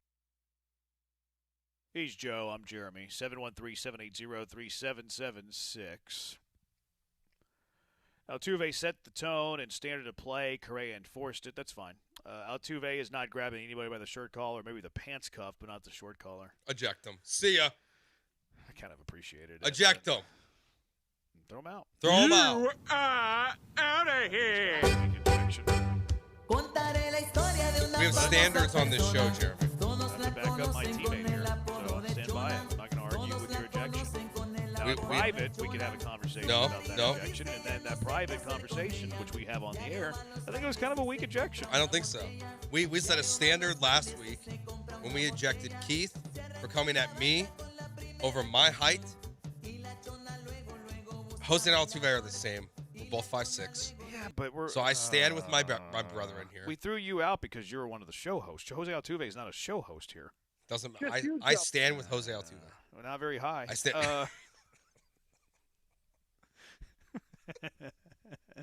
I'm not tall either. I always make fun of people who are shorter than me, and then they'll always like respond to me, be like, "You have no ground to stand on here." I'm like, my ground's taller than yours. But no, but the reason that like short people make better short people jokes is because they've been wearing it for years. You're right. So like I have a full arsenal, but I can only use it on a very select amount of people. It's pretty much me right now. Yeah, I think that was a weak ejection, Joe. He's made a funny joke about Altuve. I stand with my brother. He's the junkie that got ejected is trying to protest here, but they've been ejected, so we can't read their text anymore. You're right. Sorry. See you tomorrow. Another junkie says, Joe, you have no standards on the show. That's not true. We have standards. The only thing shorter than Joe's temper is his height. See ya. No, that's fine. What do you mean? No, you're right. See ya. We have standards. I was about to say. You can't but see, this was one of those where they're trying to bait me. Well, yeah, they are. You opened it up. We can't do it anymore. Now they're trying to get ejected. They're trying to hear the song. Junkie says Muggsy George strikes again. That's a good one, but no, we're not doing that again. I mean, you can throw them out. The music's already playing. No, they're trying to bait us. Oh, so you're trying not to. That's what I get what they're trying to do. Can I ask you a question about this? There's no way that was a weak ejection. He should be ejected for life. What? Wow. No, he's only ejected for a day. Come back tomorrow. Yeah. Yeah, what's up? Did we bit steal this? The ejection? Yeah. I haven't heard that. Really? Okay. Who did you bit? Like, what do you mean? I saw. I'll find the video. I saw a video promoting a stand-up comedy show. Oh, yes. Okay. Yes. Yeah, it's from that stand-up comedy. I thought you meant radio. Okay. No, it's definitely a bit steal. I didn't know that. Didn't know that we stole it? No. I thought this was just your idea. Stolen. No, it wasn't sports radio. I thought you meant sports radio. Oh, okay. But I don't think that was done in the comedian who did that. It wasn't like organically. It was like post. They fixed it in post. Okay. You know what I mean? Yeah, it was very funny. I think they threw out a heckling fan. They did. Afterwards, they pulled the video and then played that. But he was like dancing, so I wasn't. That's why I couldn't. Well, tell. he said play La Chona behind it, and then he danced, but he didn't. Obviously, the music wasn't playing live. Gotcha. Okay. They did it later. Okay.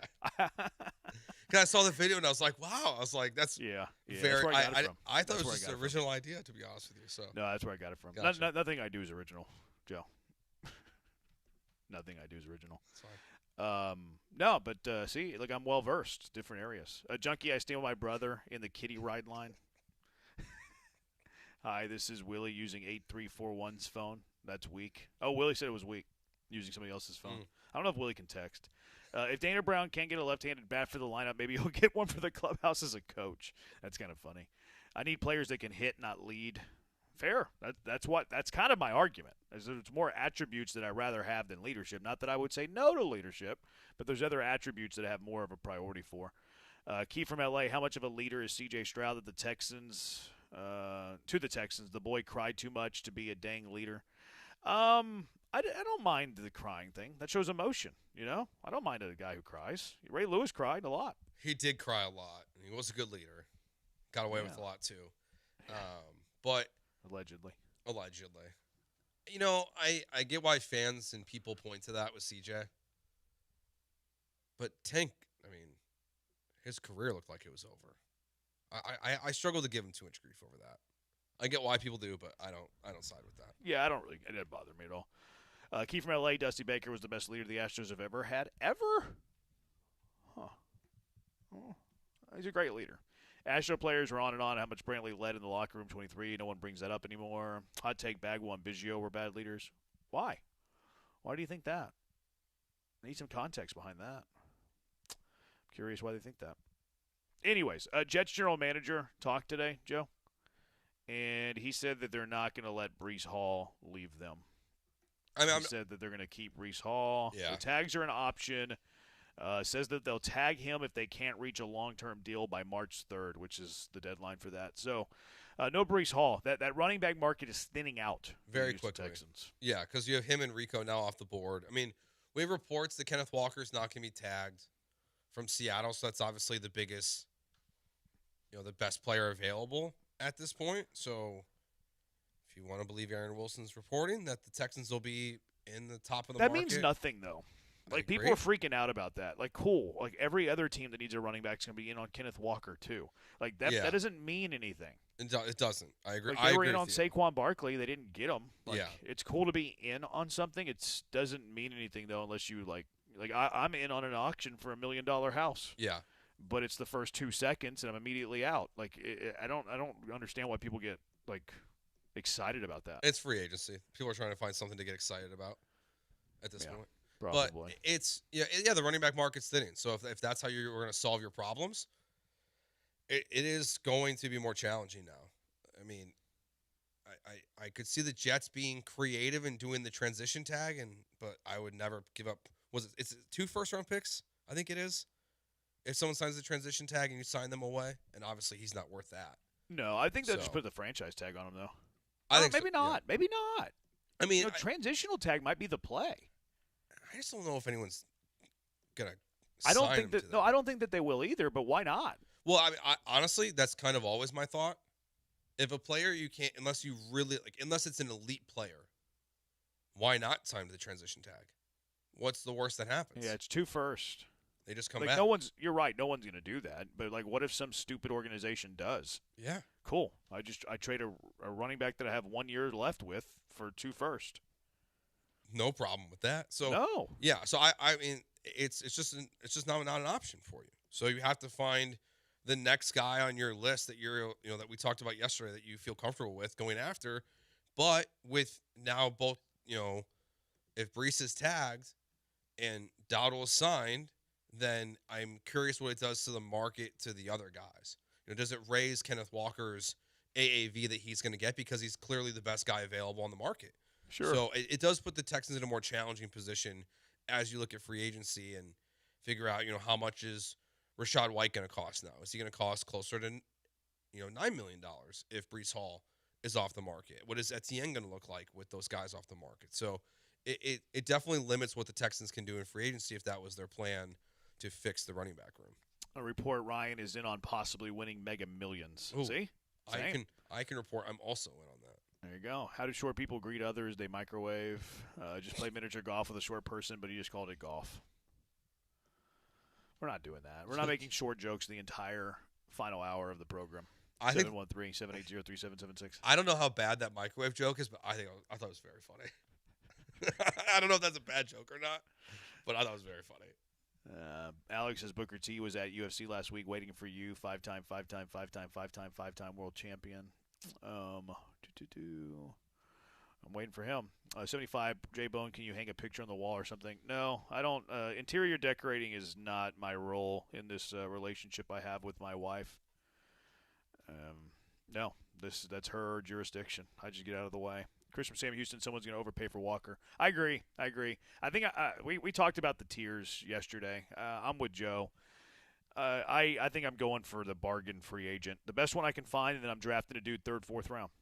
It's my play. That's what I would do. And then you go Woody, a Rico Dowdle type, maybe a Rachaad White type, maybe a Tyler Algier type, and then you draft the 3rd or 4th round running back. That's not a bad room. It's a better room than you had this past year. Absolutely.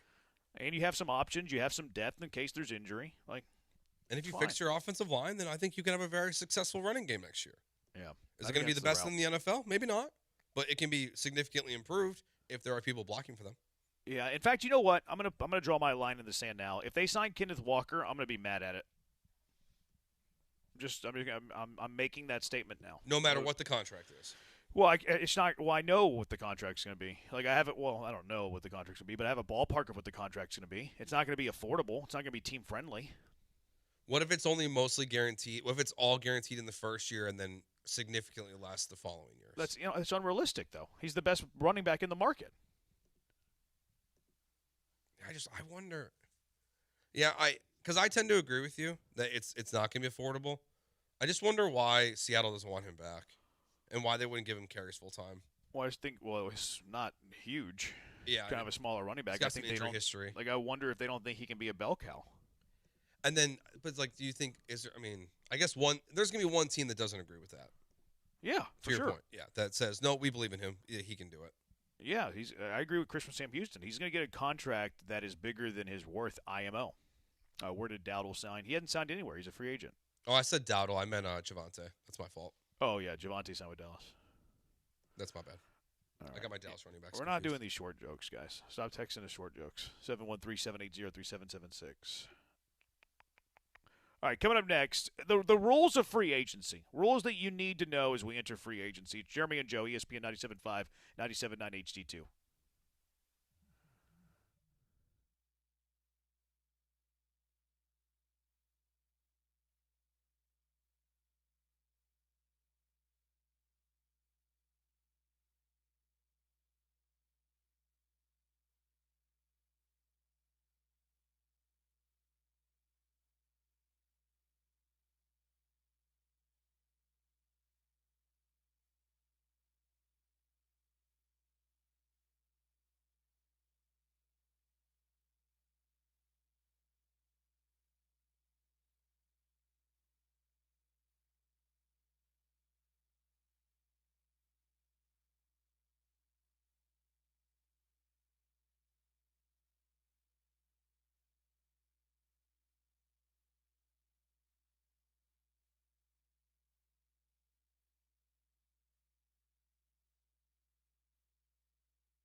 Chandelier Rome saying Willie is wrong. I have stories on Correa that are not leadership type.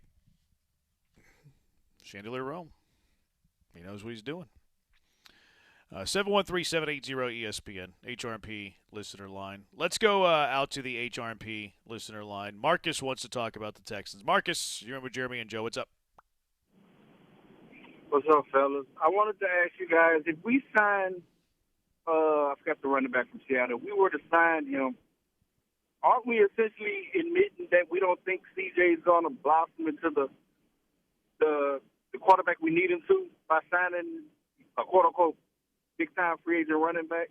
Like, doesn't that take away from CJ? And because I don't think he had any real stats prior to Charbonnet getting hurt, and he did have a great playoff push, but is he worth it? Or can we just ride on CJ's arm and Woody Marks and get an offensive line? Because if you were to sign him and he doesn't pan out, then where does that leave us? We'll be stuck playing a back that's not doing anything for us. And we already seen what that did with David Johnson and Joe Mixon. And I'll hang up and listen to what you guys have to say. I don't think it means anything as a reflection of CJ if they were to make that kind of move or as they add to the running back room regardless. I think it's more in line with what we talked about throughout the season, that when you think about the vision that D'Amico has for the Houston Texans offense, that they want to be a run-heavy team or a team that can run the ball effectively at a minimum. Yeah, I don't think it's a negative towards Stroud. They tried to sign Saquon Barkley before they traded for Diggs. Like, that was coming off of Stroud's rookie year, wasn't it? Math add up on that? Yes. They got Diggs in his second year. So, yeah, C.J. Stroud had historically great rookie season, and they tried to sign Saquon Barkley. So I don't think it's an indictment on C.J. Stroud one way or the other, good or bad. They believe that they want to run the football. D'Amico wants a physical running football team. Kaylee does. It's kind of the demeanor of this football team. The thing, though, that I think is kind of a contradiction is I don't think Kenneth Walker's that guy. Like, I think that he's very elusive. I think he's very good. But is Kenneth Walker like this smash-mouth running back? Like this physical running back? Like, I don't see that. No, I don't see it. I think he's talented, but sure. It's not Saquon. It's not what you're getting. And someone's probably going to sign him to be that, and I think they're going to be very disappointed in what they get. I like Kenneth Walker a lot, but not that much. Yeah, so I don't think it's a testament, though, on Stroud at all. 713-780-3776. Key from L.A., if the Texans signs Kenneth Walker, you got to take me off Bad Take Boulevard. Wrong. You're not on Bad Take Boulevard right now, is he? He was. Yeah, but he's not currently. It gets recycled every week. Key from L.A. You're not permanently on it. You just get on it a week that you make a bad take, and then you're off the next week. Every week's a new canvas. We all have opportunities for a second chance. Tyler Algier plus draft is the best plan. You have 3 guys around or under 24, which data shows running backs typically decline after 26. Yeah, we're all in favor of that. That would be fine. Pete, if Al Davis was still alive, he'd overpay Walker. He loved overpaying Super Bowl MVPs. Larry Brown, Desmond Howard, good point. I low-key miss when Jeremy used to make people mad. LOL. I still do that. There's just some people aren't as mad as others. Yeah, I don't get as angry. The fact that the Seahawks are willing to let Walker go scares me. YouTube, Keith, I think it's a fair thing. This junkie's asked multiple times. We'll all be covering the Dallas Stars moving forward. Yeah, Mike Madonna, man. We're going to have him on as a guest. Sure. I liked him. I'd like to see them get David Montgomery. He's under contract, David Montgomery. He is, You'd have to trade for him. But there's a lot of rumors floating around that he's going to be available. I saw that Benjamin Albright was saying that the Broncos are interested in finding a way to bring him in. That's interesting.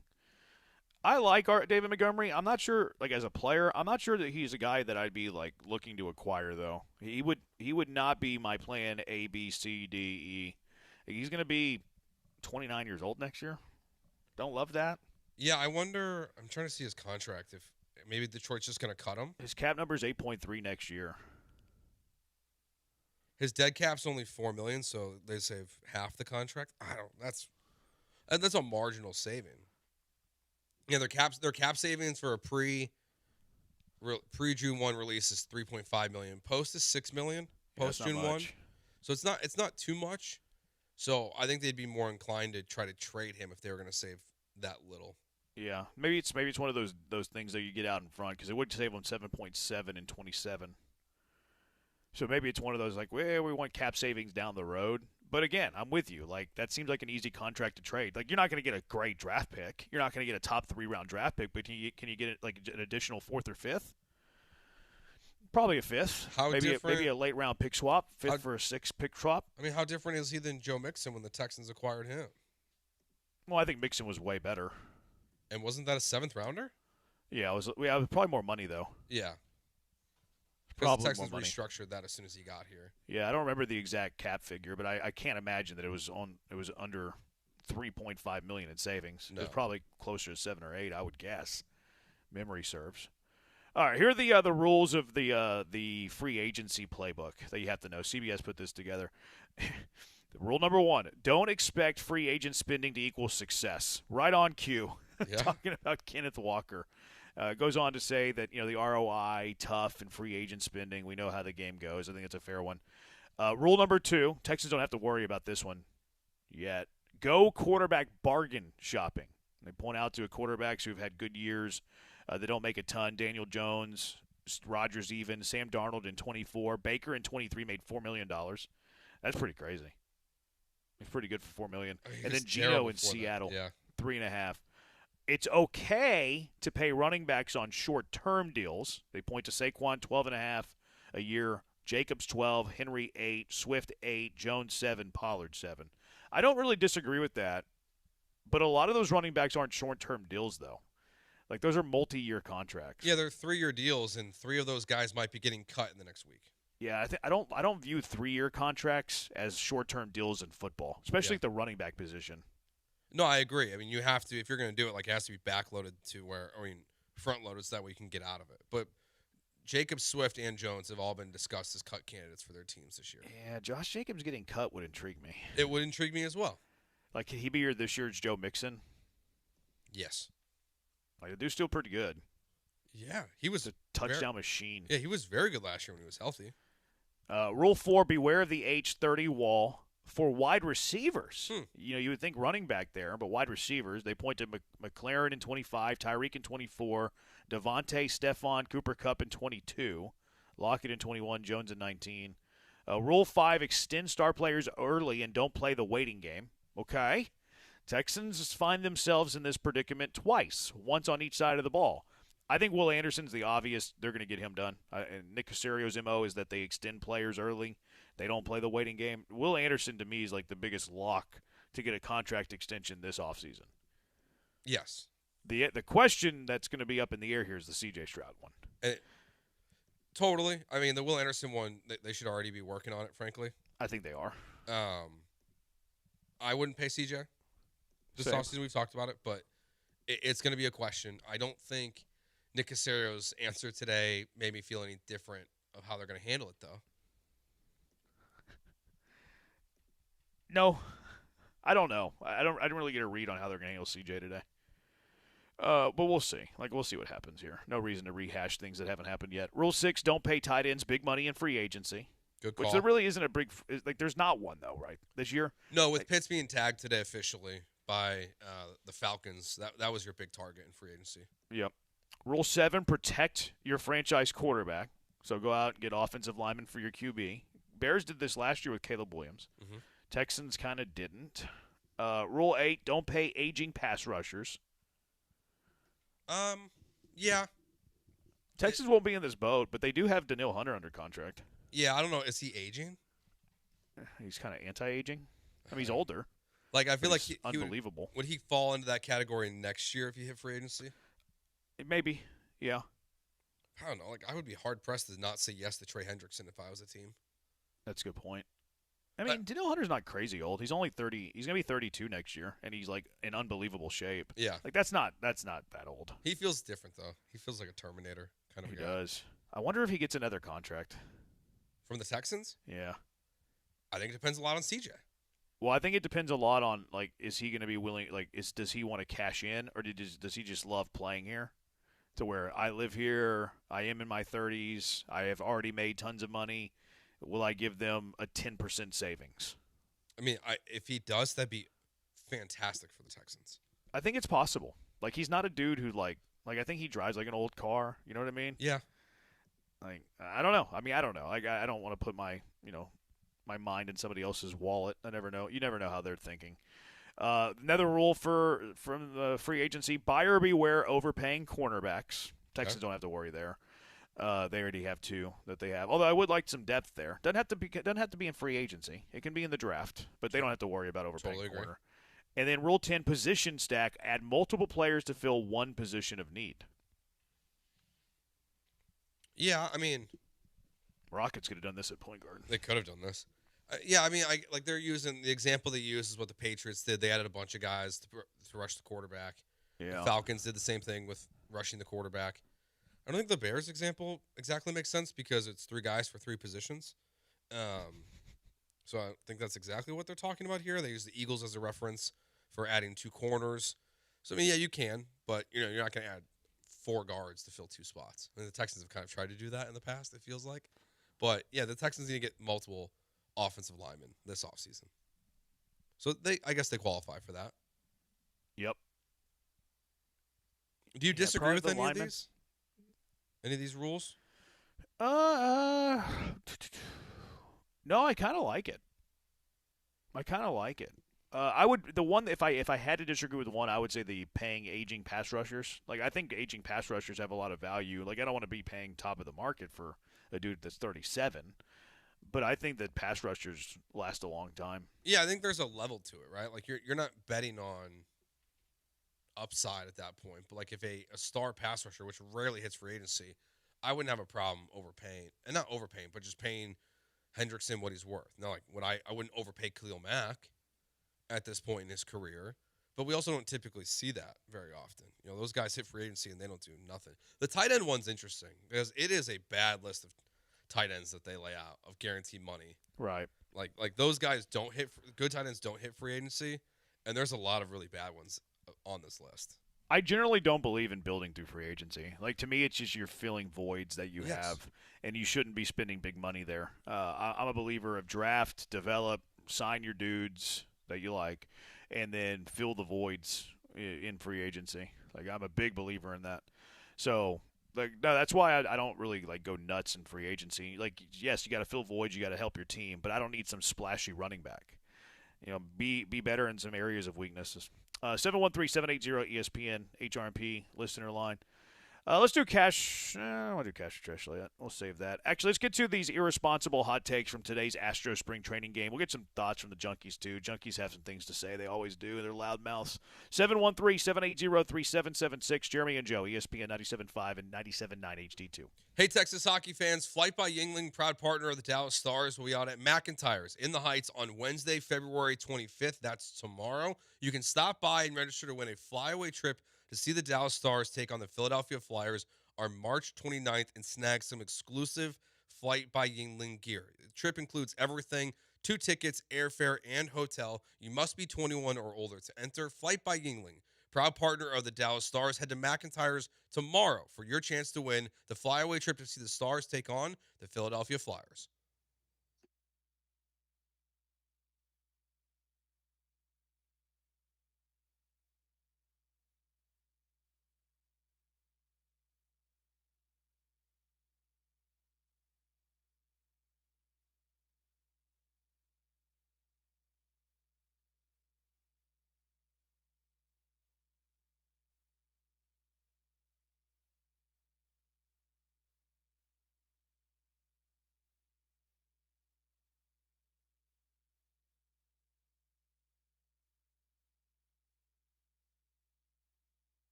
You're listening to Jeremy and Joe. On ESPN 97.5 and the ESPN Houston app. Live from the Huntington Bank Studios, here's Jeremy Branham and Joe George.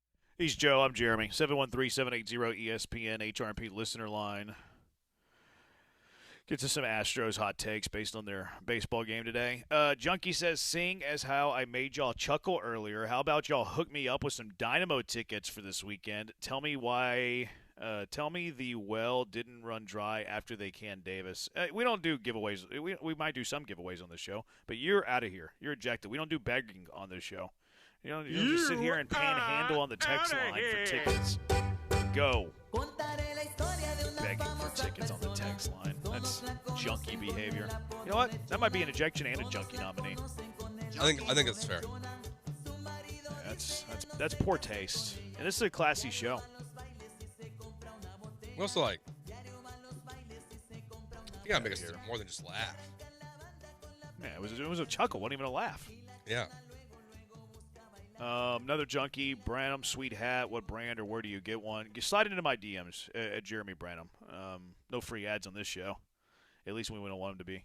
Yeah, but it is a sweet hat. You can DM me at Jeremy Branham on Twitter. I'll guide you in the direction. You can't.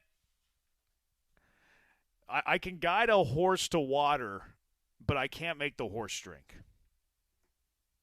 Fair. I don't know if it really resonates to the text, but I just wanted to say it. I don't know if it does either, but you said it. I just wanted to say it. I like to sing. There you go. Oh, I was doing a radio. I did a radio hit in Arizona on Friday, and I meant to grab this. I forgot. It reminded me. I'm going to have to go back and get it. But the dude that was interviewing me, like, thank you. He thanked me. He's like, thanks, Jeremy Branham. I was like, or he said my name, like, botched my name. Forget how he said it. I meant to cut it, and I forgot. He didn't say Jeffrey, though? No, he said Jeremy, like, Braham or something. He said it real funny. Looking back at the Barkley rumors to Houston, since we were talking about running backs, do the Texans do the Texans regret not signing him? Yeah, I think that you should regret it. I mean, they tried. Right, but I think hindsight 2020. I'm not blaming them, but like hindsight 2020, it would have been way better if they just signed Saquon Barkley instead of trading a second rounder for Stephon Diggs, who got hurt and then left. Yeah, I mean, like revisionist history would have been a way better scenario. What do you think he does in Houston? Well, he doesn't, have the year he had in Philly, but I think he's good. He would be an upgrade to what you had. He'd be an upgrade to Joe Mixon 2 years ago. He would have been an upgrade to the revolving door of Nick Chubb, Woody Marks, Dare, whoever you were playing at running, Jawar Jordan. Remember Brian's take on Jawar Jordan, that they had like their dude? Yeah, I remember. I forget exactly the take, but he was all in on Jawar I think Jordan. he said he was going to be RB1. Did he say that over Woody?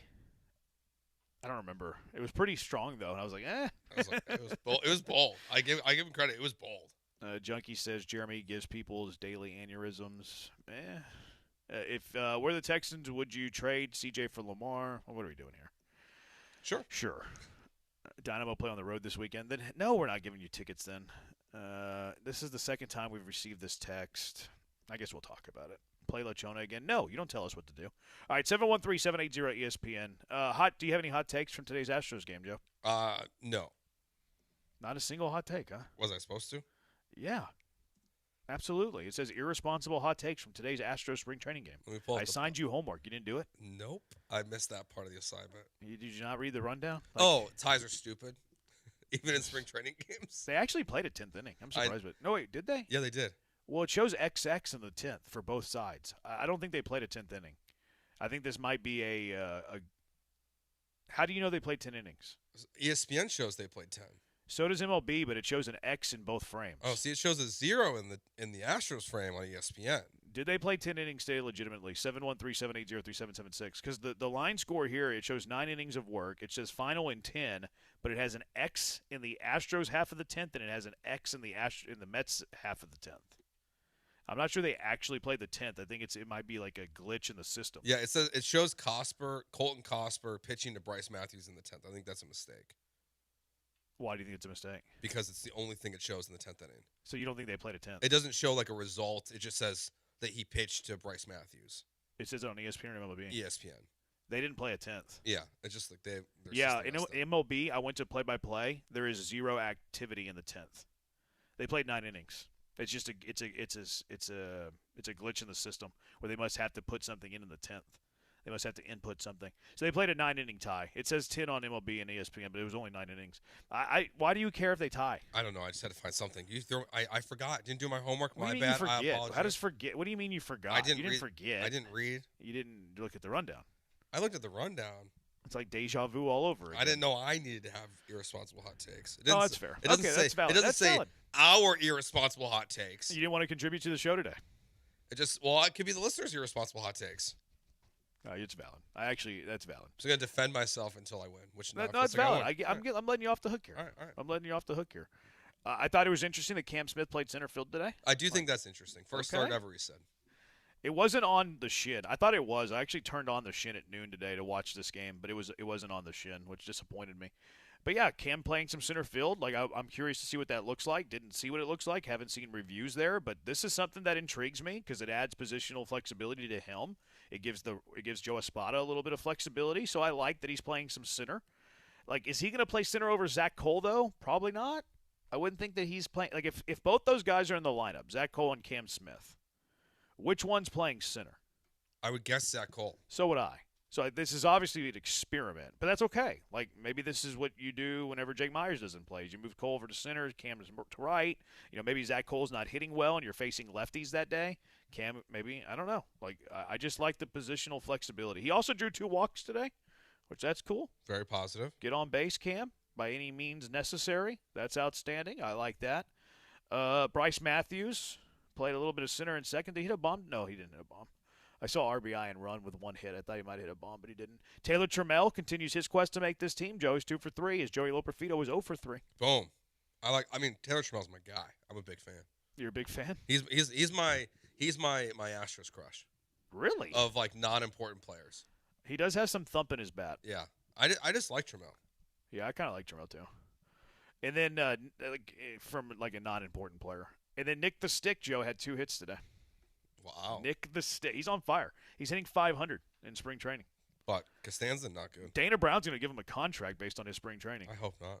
They'll give him an extension. No, Costanza was Serenity now, Insanity later.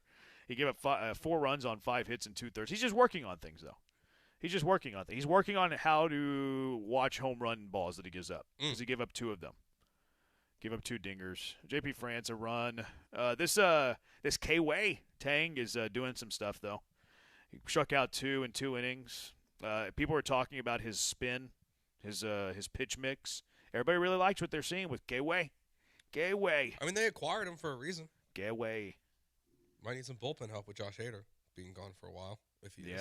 De Los Santos probably out for opening day, which I projected that on my roster projection. There's somebody else who did a roster projection today, and they opined that Aniel De Los Santos isn't going to be ready to be on the active roster by opening day. I did that weeks ago. Is that person in our YouTube chat? I did that. No, not the parody account. Yes. Oh, okay. Yeah. Okay. Yeah. Samuel Rome projected that Josh Hader and Aniel De Los Santos wouldn't make the opening day roster because they'd be on the IL. I did that 3 weeks ago, bro. I'm looking at something now that we might have to save this for tomorrow.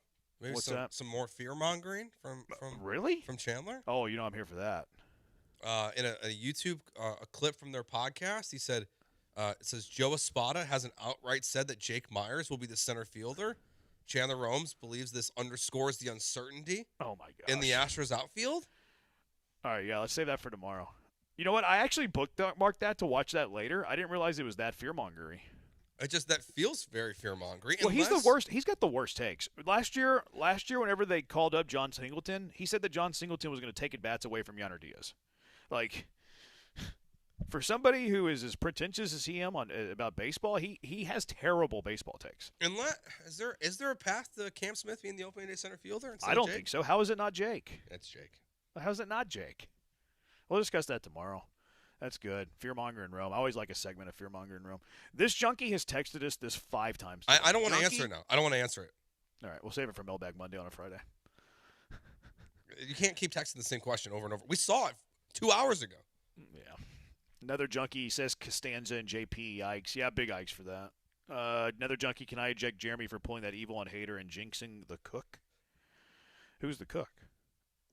I don't know. But can you eject me? No, you can't eject me. You're a lowly listener. Well, he's got to do a full 3 hours today. You can't be ejected. What do you mean eject me? I'm the talent here. You can't eject the talent. You can eject the listeners. You can't eject the talent. It says you jinxed the Cougs, he means. Oh, the Cougs? Yeah, How did I jinx the Cougs? I don't know. Context on that, please. This show has worn out the words fear-mongering. I disagree. We like fear-mongering. Fear-mongering's fun. Will y'all be covering the Dallas Stars moving forward? People are just trolling us now. Fair. 713-780-ESPN. You know what I like to do whenever we're getting trolled? Just go to break. That's what I like to do.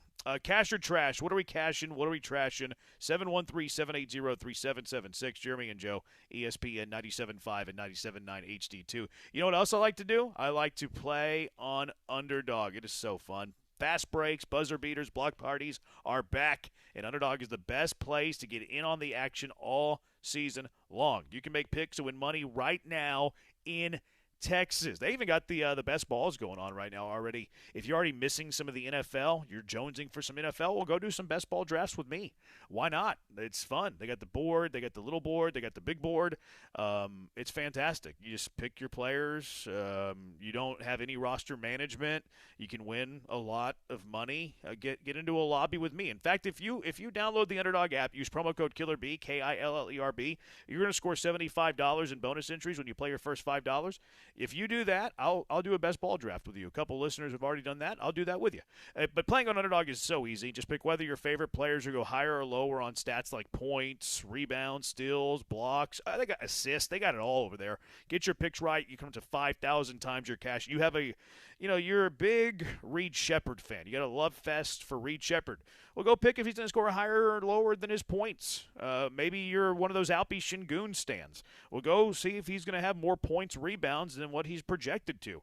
Get your picks right. You can win up to 5,000 times your cash. You're going to be spending $5 in a lot of different ways today. There is not a better way than using those $5 on Underdog. Download the Underdog app. Use promo code KILLERB. You're going to score $75 in bonus entries when you play those first $5. Promo code KILLERB. Underdog. Make picks, win money.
Cash 'em or trash 'em with Jeremy and Joe, 713-780-3776. What are you cashing? What are you trashing?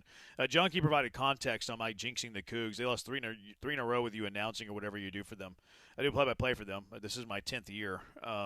They also didn't lose 3 in a row for the 10 years I've been doing it. So maybe I was not the jinx. I don't know. I don't think you're a jinx.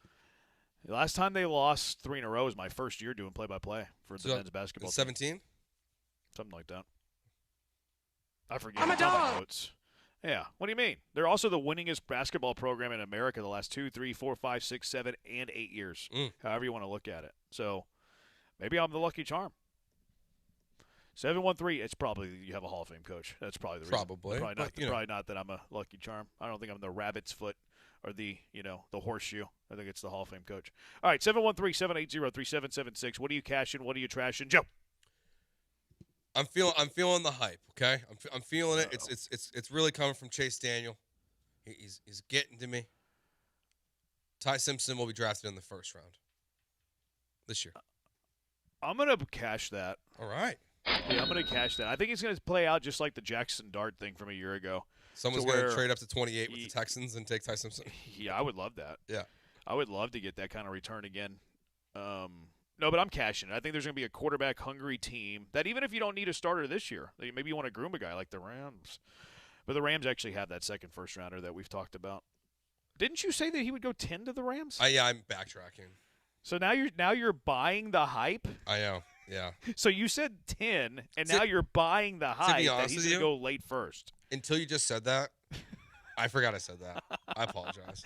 It didn't hit me either until I was like mid-sentence. As you said that, I was like, wait, I think I'd used this one before. Because I have a note of cash or trash. I didn't delete that one. Whenever I heard that, whenever I started to say the Rams, I was like, wait. Somebody said the Rams are going to draft him. Right. Wait. It was Joe. It was Joe. Wait. Joe said it number 10. Just you, Joe. You could see the wheels just circling there. They're circling for you. They're clearly not circling for me up there right now. It's all these short jokes. They're getting to me. I think that somebody's going to trade into the first round to select Ty Simpson. Bad quarterback draft. He's the second best quarterback. Quarterbacks go in the first round. I think somebody's going to trade into the late first to trade for Simpson. I hope it's at number 28. I really do. I like the Texans trading down, especially with their current state of their roster, where they're about to owe a lot of money to not that many players. Build through the draft. More draft picks, more cheap labor. They're going to need more cheap labor because their cap is going to be taken by fewer and fewer players. So, yeah, I cashed that one. The Texans' offense, Joe, will be better in 2026 than they were in 2025. I'm going to cash that. You didn't say how much better, so it'll be better. So I'll cash it. And probably points per game is the way that we should use to define this, right? Like, they were 13th in points per game this past year. That might surprise people that they were 13th in points per game, but I think they'll be in the top 12 next year. I think that's totally fair. I mean, it's if they just figure out some of the red zone deficiencies, then they're going to be better. I mean, Kaimi is responsible for so many of those points this last season. So if they just start scoring more touchdowns, you feel like there's a good chance that happens. But I struggle to think it's going to be worse. It would be a very bad thing if it's worse. Okay. This one's from Uncle Barney. He says that he thinks the NHL should go to 4-on-4. That way they could expand by 6 or 8 teams, and their fan base would double. Better game without a crowded rink. Trash. Oh, wow. We're taking guys off the ice?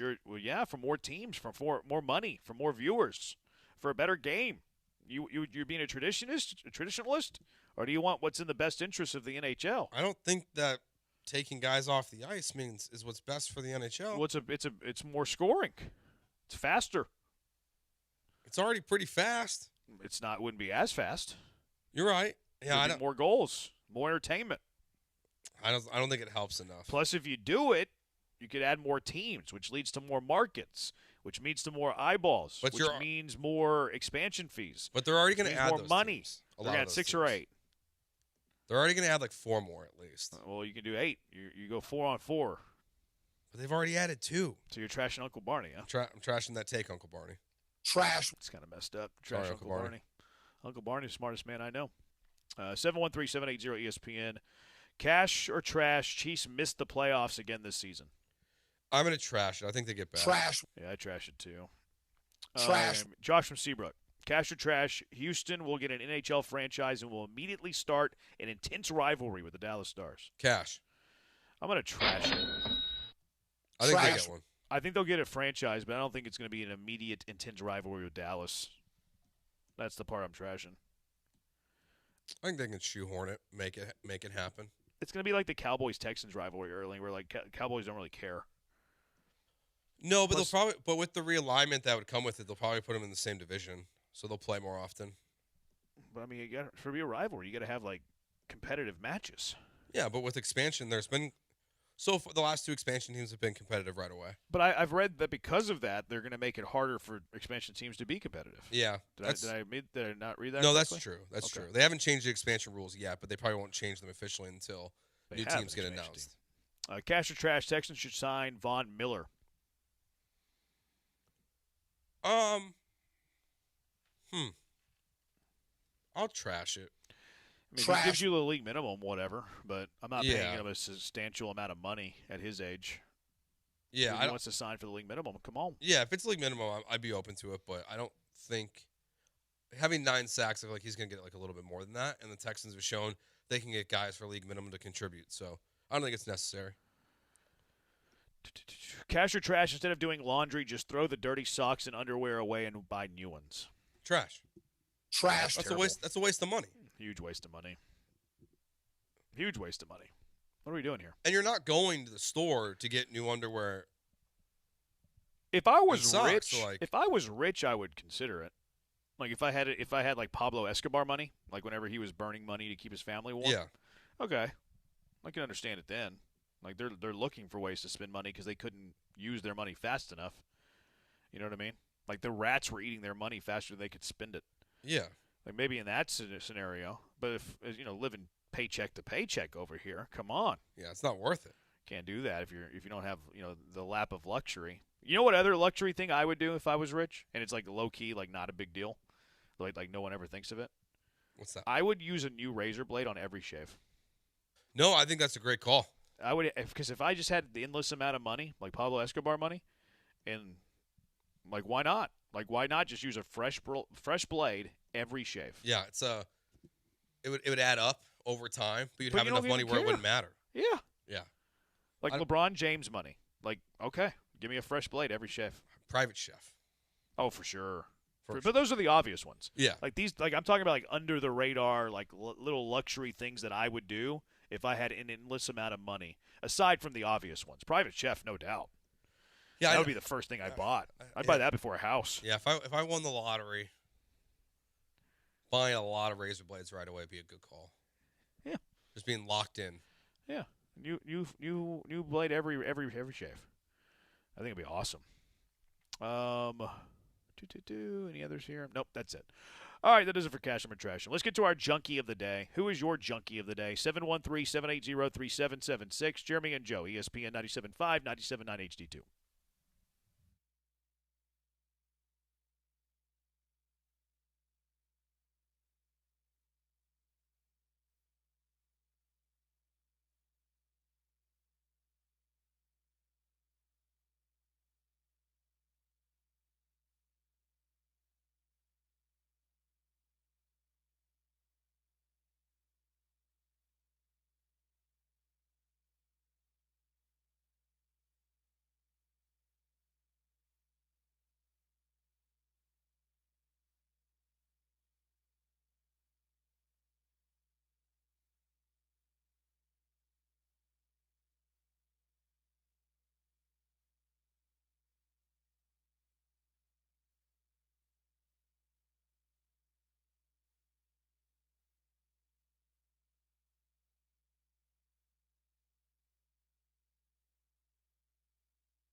It sounds like Nick Casario, the way he was using the M word today.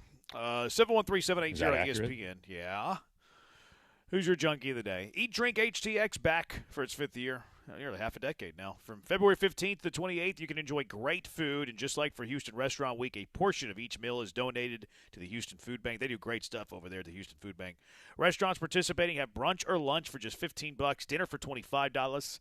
Find all the participating restaurants and their menus at eatdrinkhtx.com. Eatdrinkhtx.com. All right, junkies of the day. Joe, who's your junkie of the day? I'm going to nominate Nike for my junkie of the day. Really? Yeah, Jeremy, where is Nike located?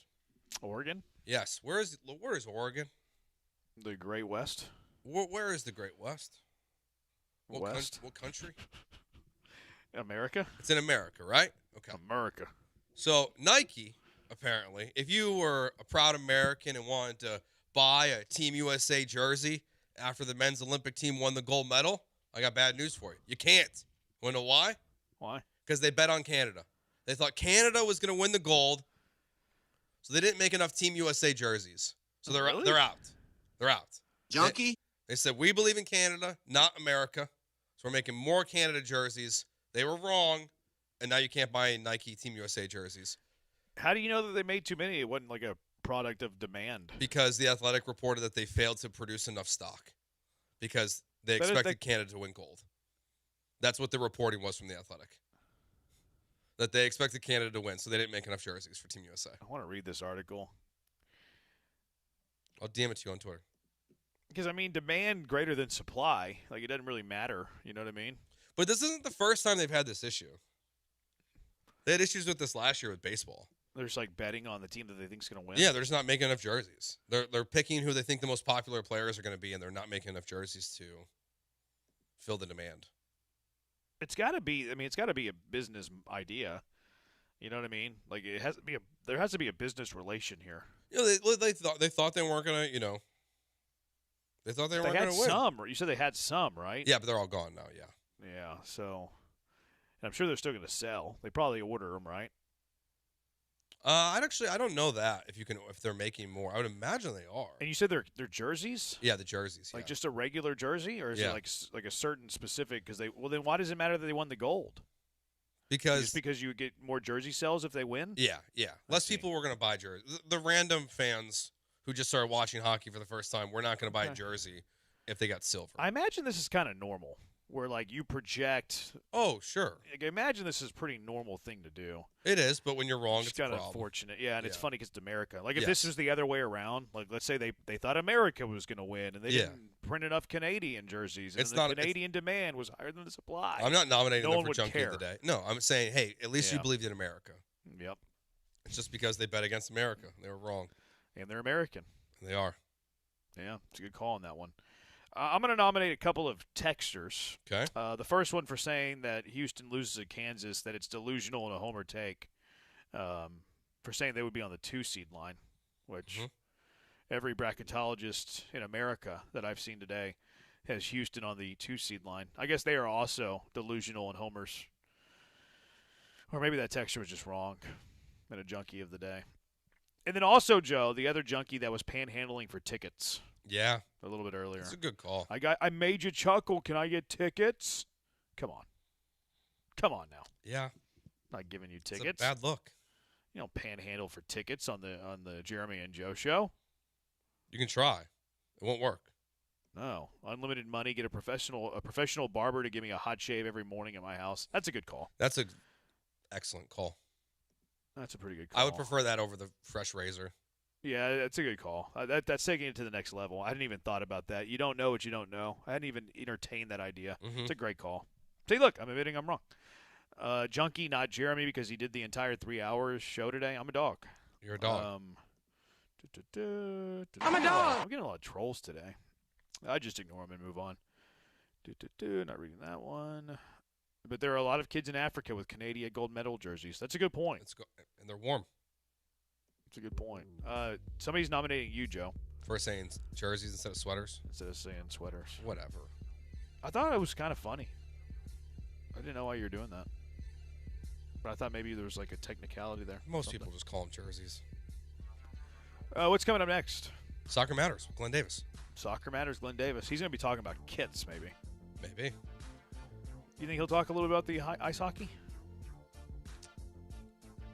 Maybe. I think they might. Ryan, Junkies of the Day, all the people sending mean texts about Joe being short. It's not Joe's fault. It's not my fault. It's just not. That's a good point. All right, what's one? Hey, I'm nominating Brian for thinking he's funny and smirking back there. Brian's here. Yeah, he's here. Yeah, Brian's the Junkie of the Day for working Glenn's show, but not ours. Brian's working Glenn's show. He had the day off, and then he's coming in and working Glenn's show. Yeah, he cares more about Glenn than us. Well, that's obvious. He goes to Senate Avenue Brewing and leaves us out to dry. Although we like it whenever AJ's in for him. Is Brian back tomorrow? Yes. Oh, that's too bad. Unless he takes off again. Hook him up. What are you doing tomorrow, AJ? Anything? All right. AJ's like, I don't want to work. All right, that does it for us. Thanks to AJ for all the hard work these last few days. He's Joe. I'm Jeremy. Glenn Davis, Soccer Matters with Brian McDonald. Coming up right now on ESPN 97.5 and 97.9 HD2.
All right, and away we go here tonight on the heels of Joe George and company. Big help tonight from both producers, Brian McDonald and also AJ Russ. So welcome in, everybody. My favorite thing is to talk about soccer, and each and every week I'm privileged to do that. We are on the air tonight here, presented by John Daspit, the Daspit Law Firm. We stream at ESPN975.com. After all, with those two producers, somebody has to make me look good. All right, call in number 713-780-3776 tonight, 713-780-ESPN. Big news on the show tonight. We're going to do something interesting in hour number 2, but we got a lot to talk about here tonight. I want to tell you a little bit about our guests. I'm doing a big drop a lot these days on soccer history in Houston. Professional soccer history goes back to the 60s. We've had pro teams pretty much in every decade, 60s, 70s, 80s, 90s. And then we were fortunate enough to get gifted the San Jose Earthquakes in 2006. And then we got those 2 championships very early when MLS was about 1/3 the size it is right now. Those 2 great championship teams with all those great championship guys. But I want to remind people, soccer did not begin in Houston at the pro level in 2006. Now, it may be because of your age we get drawn to certain time periods, but there are some people trying to shape this in a way that really does not respect what happens in the past. And one day, the Dynamo, I think, are here to stay, right? It's the one pro team that's been able to stick around for a long, long time. But we haven't won an MLS Cup in 18 years. So hopefully on to bigger and better things. So there's troubles down in Mexico. We can talk about that, some World Cup worries. But we're going to start it tonight here with Game On for 90.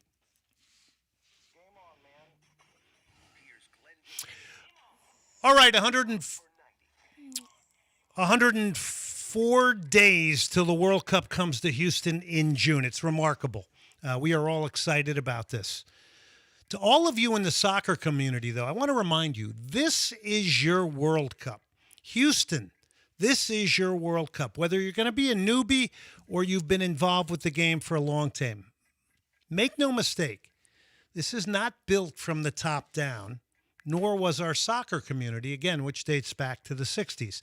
Now, it's built on those who've carried the game across this region for generations. From neighborhood fields to patches of grass, Sunday leagues, pickup games, we see them all the time. Apartment complexes, kids playing under the lights. The legacy was already here. The legacy will get a bump. The dream has been here. So long before the World Cup arrives in Houston, let it be known that Houston and the surrounding area has lived this game for a long, long time. Don't let anybody tell you otherwise. Parents coaching in differing languages, communities passing soccer down by feel and grassroots, dirt fields, people playing on concrete, in the middle of mediums between 2 very busy roads I've even seen. This city didn't wait for validation. It's earned it. We have soccer legacy here. It's one of the greatest soccer cities in America. And make no mistake, it's this community. It's these people that brought the World Cup to Houston.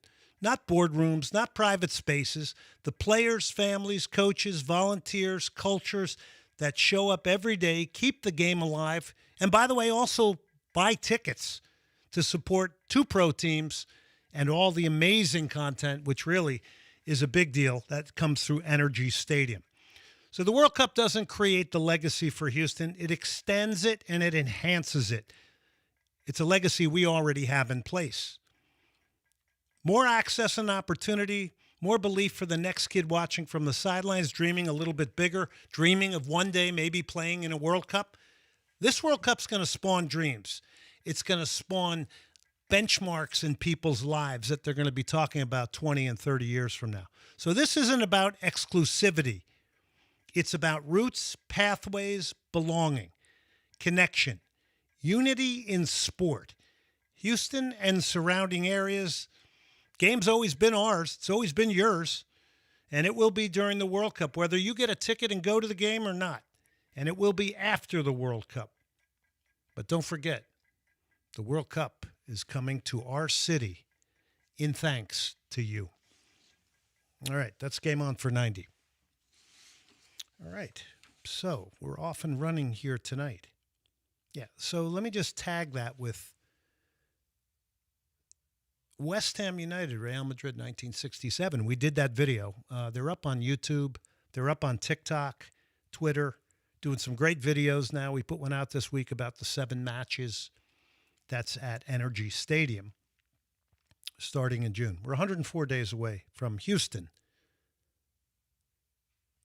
So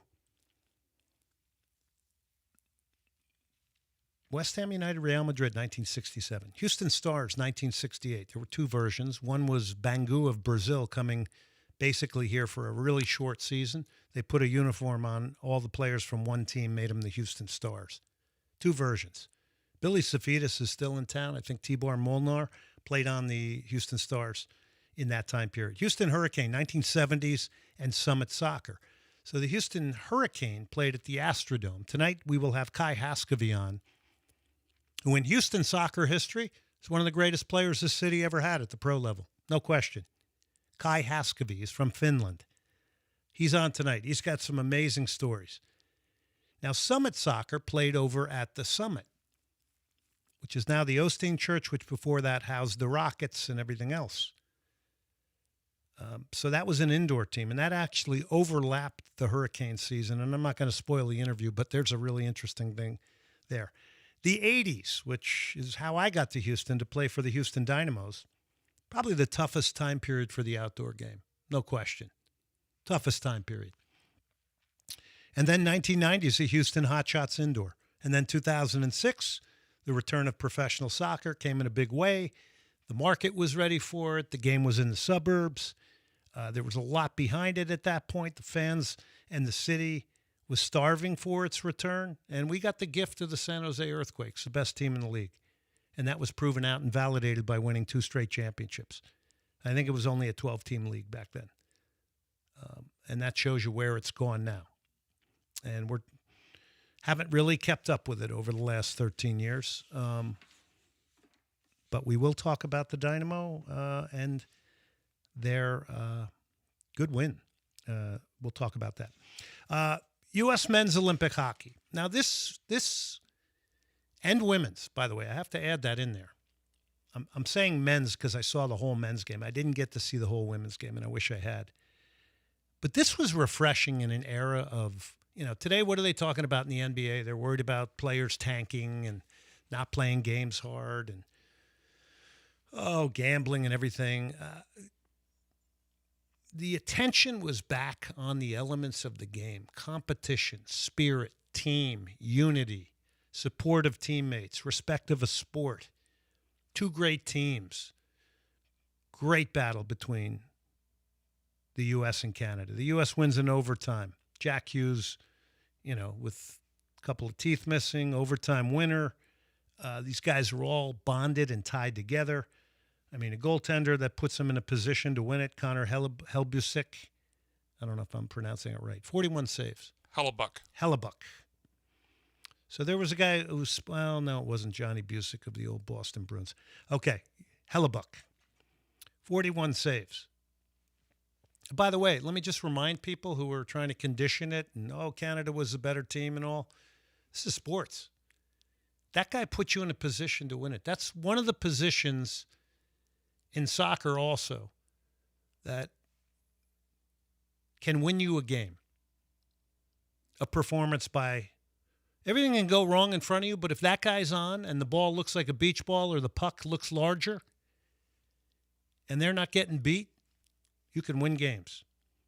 And that guy was unbelievable. 46th-year anniversary of Lake Placid when U.S. college players beat the Soviet Union. I lived on a dorm at Boston University. I was on a full soccer scholarship. There were a lot of athletes in our dorm, and Jim Craig, the goaltender, lived on my floor with me at Boston University. So I got to know him back then. 46 years ago, the Miracle on Ice. Holy smoke. That's unbelievable. And the first ever gold medal won by the U.S. in hockey at the Olympics was Squaw Valley, 1960. Most people aren't going to go there. But this was something special. And then the U.S. women beating Canada. That's their 3rd Olympic gold medal. Megan Keller, remember that name. And their goaltender was excellent too, Aaron Frankel. 30 saves in the final. Goaltending does it. 713-780-3776 if you want to get in here tonight. So what did we learn from these two Olympic performances? Let's honor the beauty of the never say die attitude and competition between these two countries, 4 teams. And yes, it is prideful for the U.S. to win. And why can't we be excited about it? Of course we can. Canada's a great hockey country. I remember going to the NHL games. There weren't any Americans even in the NHL, hardly. So let us celebrate the efforts of these teams. The unity, the togetherness, the accountability, respecting each other, achieving something together. And these are attributes we got to hold high as examples to all of us, right on down to youth who need these types of examples. I think we're all looking for better leadership these days and people to model, honestly. Not rhetoric, not social media, but real live daily leaders. We got some from both of these teams. Wonderful stuff. And I'll tell you what, hockey's going to get a big boost. Hockey's going to have more kids registering. There are going to be more kids playing. There's going to be a bump in programs in certain parts of the country. And what a great example this is and boost to Mauricio Pochettino, who has been preaching, who's been watching that old movie from Lake Placid. What a piece he's been handed here to, again, remind a group of players of this perfect example of the U.S. men and women's hockey teams coming together as one. We're not going far in the World Cup unless it's collective. Let's face it. We know that. And we're not going far in the World Cup unless we can get the country behind us. So a lot to really kind of chop off and bite there. But Pochettino's been pushing this and is certainly going to continue to push it, the collective, the team, and we're going to see how far we go. And we really want the U.S. to go far to engage the country, and the sport, as always, will get a bump. We're going to get a bump here in Houston, as I mentioned in the monologue and the Game On for 90. By the way, I got the World Cup trophy in studio here. You didn't think it was going to make a tour here and make it to Soccer Matters. 24 karat. All right.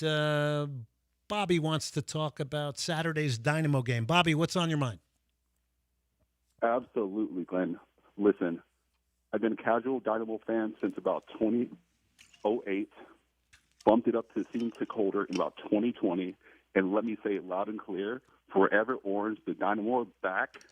That stadium was rocking, and I can't wait until this weekend where the Dynamo will take on LAFC, and we win 4-0 with sun in the crowd. We're going to take it, Glenn. You're on the air. So let me say this. Definitely the roster's better, and we're gonna do a whole segment on the Dynamo, and I'm gonna drill down deep on it. But you're not gonna get as authentic a Dynamo's talk anywhere else because for a lot of reasons. But the roster's better. It looked great in the second half. Did not look great in the first half. I love your enthusiasm. Absolutely. But one half of 45 minutes doesn't bring you back. And by the way, it's more than just, and I want to make this clear to people, when I talk about the Dynamo, I'm not just talking about the competitive side, which was not good last year. Which, by the way, when you get rid of your 3 or 4 best players and you don't replace them, you were doomed last year. I mean, anybody knew it, right? Now we have an improved, let me just finish. Now we have an improved roster, Bobby. That second half was awesome. It left people excited and happy. That needs to happen repeatedly. They have to score goals at home. I believe this is a much better team. 18 teams make the playoffs. This team should make the playoffs with this talent. There's more choices for Ben Olsen. But come on, we're not judging everything on 45 minutes here. So I don't want to curb your enthusiasm, but it was a good second half, no question about it. But when I talk about the Dynamo, my concern is around front office, vision, sustainability. Are they going to keep it going? Because this has been like a stock. Every once in a while, it looks like it might turn the corner and it goes back in the wrong direction. And that's for 13 years. We haven't won an MLS Cup in 18. So I'm excited, too, about some of the players on this team and what's going on and some of the combinations. Okay, Bobby, you're up. About the Griffin Dorsey deal, really quick. Yeah. I know last week was tough for a lot of Dynamo fans. Fan favorite left. But I'm going to say this out loud. If Griffin Dorsey hadn't scored that banger of a goal against Miami, he would have been gone 2 years ago. This deal needed to be done. I'm happy it was done. And Saturday had me saying, Griffin Dorsey who? My last comment. What's your over-under on Ponce's goals for this season? Well, if he doesn't get 15 this year, he's not living up to it. He's got to get 15 goals this year. 15 plus. And he played a part in both goals in this game, so we have to give him credit. Check back to the ball, laid off the perfect weighted pass so Jack McGlynn could hit that beauty of a weighted pass in and put Guilherme in. And then got turned in the box. Let's give him a lot of credit, right? He was a part of 2 goals, but he's got to score them. And a lot of money was spent on him. And he now has the pieces around him. He's got to get 15. No question about it. Back to Dorsey. No, I don't think he has to be traded. I think that's assets you get, certainly, that you can use. But I think if we're being fair, we saw him develop here. He's a fan favorite. He's excellent off the field. People love his work ethic. The Atletico Madrid guy, who are they looking at? Griezmann. Yes, thank you. Antoine Griezmann. Gosh, I needed you on that, Bobby, to back me up. So, look, I think a lot of times we'll position it in differing ways. I don't think, this whole notion of, well, it's good business, you have to do it. You don't have to do it, and you can retain players, and you can retain them, and there's a real easy way to retain them. You pay them more. That's all. So everybody can look at it, make their judgment on it. I heard yours. That's a great take. I respect it. But I also would have liked to have seen that game on Saturday with Griffin Dorsey powering up the right side. I would have liked to have seen that. And that, we'll see what happens in the future. But great phone call. Thanks for kicking it off, Bobby. And don't lose that enthusiasm. And don't let me temper that. But, I want to see a front office that's going to sustain this, not just in a World Cup year, but 2-3 years from now. And I'm not sure, we'll save that for the next segment. Because when we come back, we're going to play a little sound. Going to set the record straight. This is a great song from the OJs. Cactus Music's going to love this. I got to hear the beginning of this. Man. What do we call this Motown sound? I love this.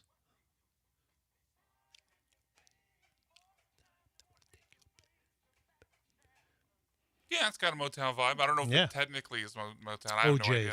Or R&B. Yeah. R&B. It's got that feel, though. All right, our good friends at Cactus Music, get down there for the best in vinyl, CDs, T-shirts, you name it. It's Cactus Music. Lots of knowledge in that place, and there's going to be a lot of people from the World Cup going there. By the way, I want to mention Senate Avenue Brewing, second Tuesday of March. We're going to be out there. We are going to do a Houston soccer history night. We're going to honor certain people that are going to be there live. Senate Avenue Brewing, the best in craft beer.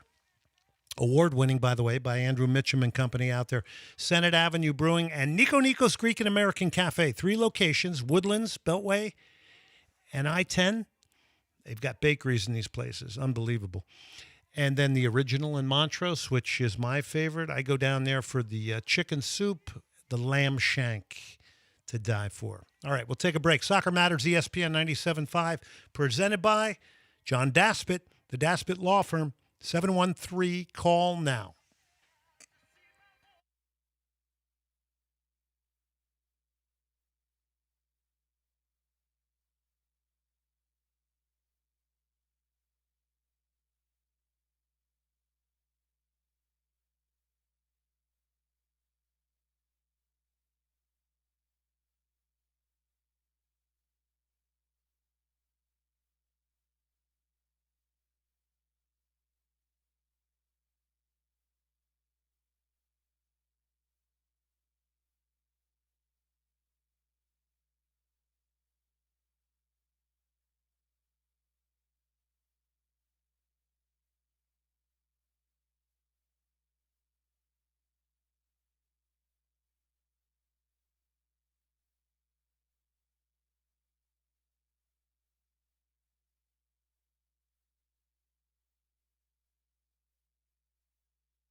You're listening to Soccer Matters, On ESPN 97.5 and 97.9 HD2. brought to you by the Daspit Law Firm. From the Huntington Bank Studios, here's Glenn Davis.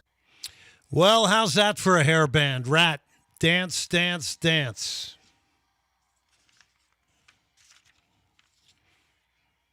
That's a great intro.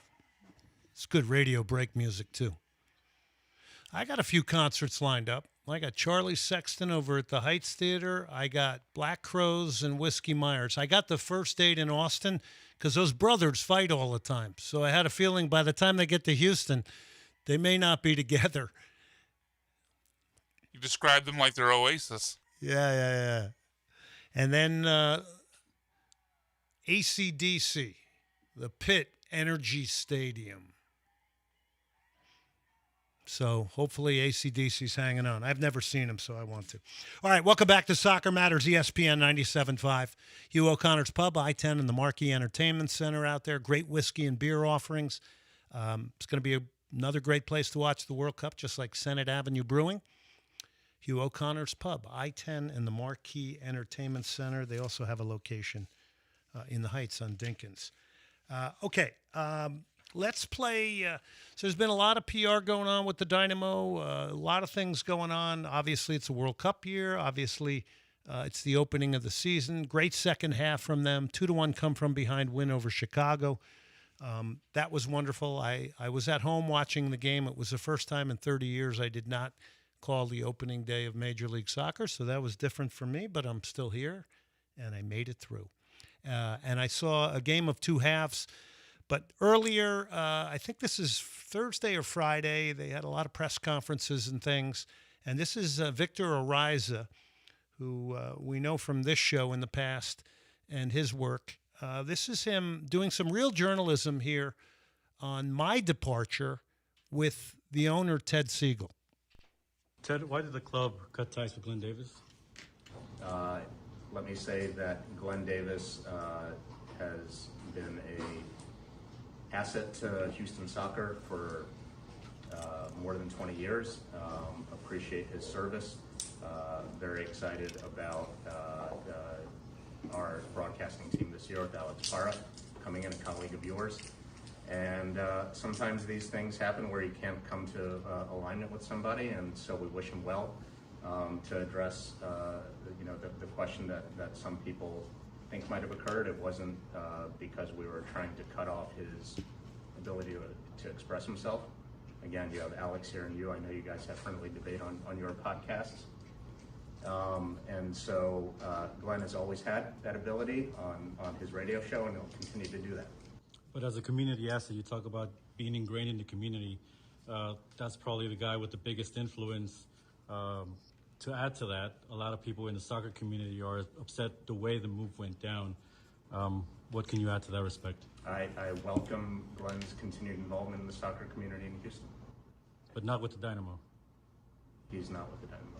Fair here. Okay, there you have it. So, look, owner of a team has a prerogative to put in whoever they want. But this is, again, not truthful. Much like the Houston Chronicle, this is not truthful. There was nothing mutual about this. There was nothing amicable. I haven't talked to him in over 2 years. He never came into the booth. I asked respectfully to Pat Onstad to go back and please deliver the message that I would at least like after 20 years, a simple phone call. And by the way, I wasn't going to get upset on the phone call. I was just going to question a few things from either the owner, Ted Siegel, or the president, Jessica O'Neill. None of them ever came. I didn't think they would come, sadly. So when someone says they appreciate and wish you well, I'm not sure I believe that either. So no contact in 2 years. This was not honest. I asked for that phone call. I never got it. So again, not truthful. By the way, he says in there, debate has to be, you have friendly debate. Debates don't always have to be like super friendly. They have to be respectful. That's all I wanted. And I would have went away having to honor what somebody wanted to do. Now, my play-by-play quality, I don't believe went down. You can be the judge of that. Nobody mentioned anything about my actual work for what I did for the club and why I was hired. That was simply to do play-by-play on the games. It was not to go away from being fairly critical in a fair way on the radio. I've been trying to grow soccer and media through real journalism like you just heard. We aren't going to grow this team into a bigger place unless we ask the right questions. We don't just be a PR wing for our soccer club, encourage debate. You know, one of the things I love about the Dutch soccer culture, they debate everything. When it comes to soccer, it's next level. And it's what keeps the sport in the minds of people. And if we ever want to be bigger here, we got to have bigger leadership. We got to have a thicker skin. And I was let go 100%, 180 degree from what you just heard, because I said some things critical of the organization and where it has been. And by the way, it's been 13 years of rough. Here and there, we get in the playoffs. Okay, 13 years of rough. It all started to go the other way once Oliver Luck left. We hid behind the novelty of the stadium. And then we get to where we are now. And yes, it's a World Cup year, so you got to go big. You got to go big. So anyway, let's put that to rest. And now let's talk about the Dynamo. Now, 2-1 victory over Chicago. Cliche, yeah. It was a game of two halves, no question about it. First half was a mess. The second half was wonderful. Dynamo flipped it on the Chicago Fire. Guilherme gets both of the goals. Let's go to his first goal here. But that's what I like from Ponce right there, and this is why. Short line. Guilherme, he's in. He's gotten goal side. This could be it. Guilherme! Welcome to Major League Soccer! Brazilian!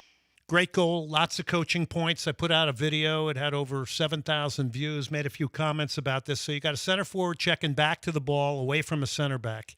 Drags the center back into midfield. Creates space so that Guilherme can get one-on-one with the other center back. Perfect layoff so that Jack McGlynn can hit it first time.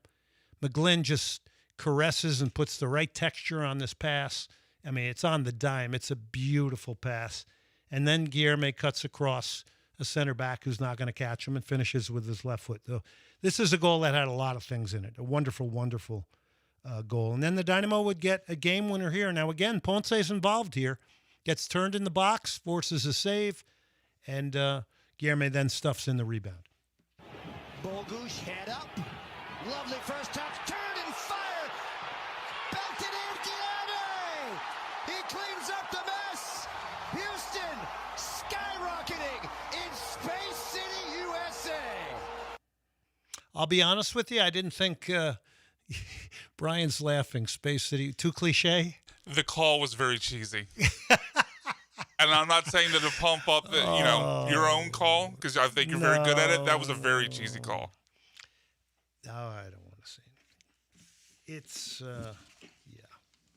I think you know what I learned early in my career? If you come and you're putting in your mind, and you can tell if you have these things you want to say, and I've done it too, back in the earlier days. But if it's too contrived, it's not natural. And it felt contrived. Yeah. Natural is, I mean, this guy, Kenny Albert, called a heck of a Kenny Albert was gold great. medal game. Yeah. Marv Albert's brother. I mean, it just flows, right? And it's natural. And so, yeah, I mean, that's when you know somebody is an excellent commentator. And by the way, it takes a long time to get there. It takes a long time. And that's the funny thing about my career. It's changed so much now that I'm older. But the thing is, I think I'm at the top of my game with my skills now, better than ever. And, you start losing things. That's how careers go, right? I mean, I'll still be calling some games, some college and everything, but yeah, it's just the way it goes. But it shouldn't be forced. You shouldn't try to be somebody you're not, right? I mean, that's just a good, early years of any kind of broadcasting, even coming on the radio, this is very different, but this dovetailed perfectly with me doing play-by-play. And by the way, I was an analyst when I started. So that helps me when I call a game solo. Like the Dynamo, because of budgetary reasons, didn't really even want to do local TV the last couple of years, but were forced by the league. And they don't have an analyst on the broadcast the last couple of years with me. They don't now. It's to save money. But you're a representative of the organization. You got to know the game. You got to be authentic. You got to know the game. And if you're doing it by yourself, you have to be able to move from being a play-by-play guy and being descriptive and setting the scene to then when you get a replay, you got to bring out coaching points. You got to know how to break and be analytical about the game. So it's not an easy thing. It takes a long time to learn and get pretty good at it. I think I got pretty good at it anyway. Maybe not, based on this year. Okay, so the Dynamo, the first half, and look, nobody played a perfect game this weekend in Major League Soccer. Nobody, okay? The Dynamo shape and organization in the first half, it was all over the place. Chicago should have scored 3 goals, might have put the game away. The second half, whole different story. Dynamo come out aggressive. It's only a 1-goal game. They get 2 goals. They take the 3 points. They send everybody home happy, like Bobby, who was through the roof, which I loved. I loved hearing that passion. But this lineup could be different later in the year. We'll see. 2-1, Dynamo over the Fire. Good win. Kuiper's got the first and the 31st to put Chicago ahead, and then Guilherme got the 2 in the second half. Shots, 10-6 in favor of the Dynamo. Shots on goal, 4-3 in favor of the Fire. Sorry, Dynamo. Possession, 43% for the Dynamo, 57% for the Fire. A lot of that in the first half. By the way, I'm taking a drink out of, what do you call this, like a mason jar? It's not Long Island iced tea, I can promise you. Corners, 3 for the Dynamo, 5 for the Fire. And each goalkeeper had 2 saves in this. And Guilherme, the Brazilian, was voted to the team of the week. So let's go through the players. Jonathan Bond had 2 saves. Dwayne Holmes, different role since Griffin Dorothy left. Always puts in a great effort.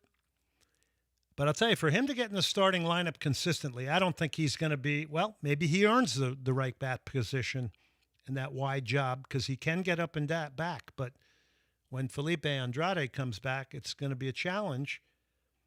And if he wants to be a starter, he's going to have to unseat some players in higher positions like Bogusz and Guilherme, who I think are both high-end players. Eric Sviatchenko looks fitter this year. Yeah, great soccer brain, great experience, great composure, very smart player, very, very smart. I love that guy. But he's got a different animal in Bouanga and Son of LAFC this weekend. Antonio Carlos, I think solid for the most part. Nervy, gave away a free kick I didn't think he needed to. Halter did what he had to do. Lawrence Nali has to defend more. That's not his strength.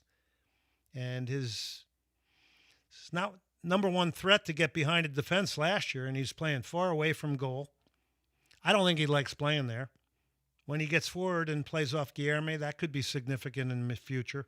McGlynn deeper also, which negates his long-range shooting. But, you know, if he's deeper, he can certainly hurt a high line. He can hit the diagonal.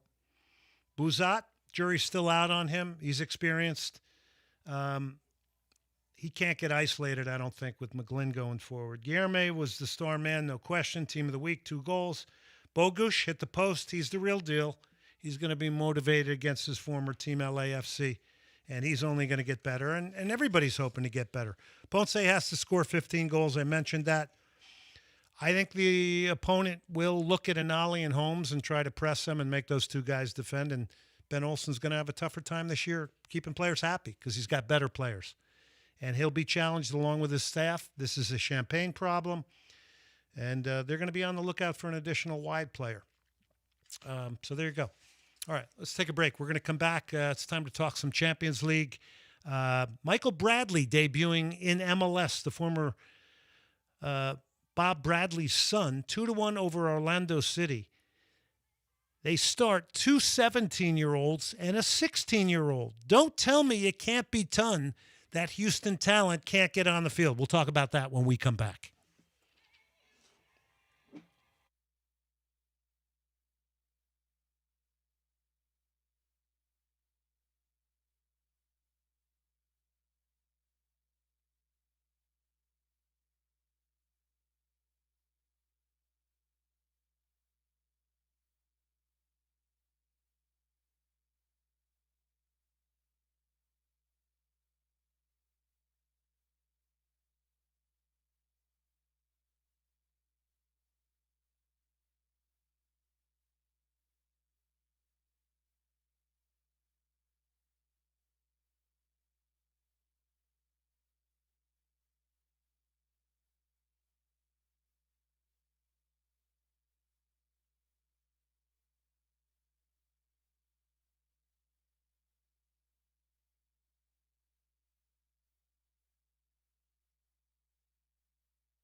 You're listening to Soccer Matters, On ESPN 97.5 and 97.9 HD2. brought to you by the Daspit Law Firm. From the Huntington Bank Studios, here's Glenn Davis. All right, great friend of the show, Fidel, started showing up to some of our live events at Senate Avenue with a World Cup trophy. He showed me where I could get a replica, and I got it. Mine's actually 24 karat. So we got it in studio tonight. We're going to have some fun with it. This is Shattered by the Rolling Stones. This was their attempt at kind of doing punk music. Good song from the Some Girls album. My friends at Cactus. All right, a big welcome back to everybody. I mean, you can't say enough about the content that came through Energy Stadium to shine the light on Houston when it comes to getting the World Cup. Everybody out at Lone Star Sports and Entertainment, and then also the international content that came through Shell Energy Stadium and then Dynamo and Dash. But it was the large content at Energy Stadium that really, really turned heads, and certainly in recent times. And to that, you might want to thank Mexico, too, because Mexico made Houston their home.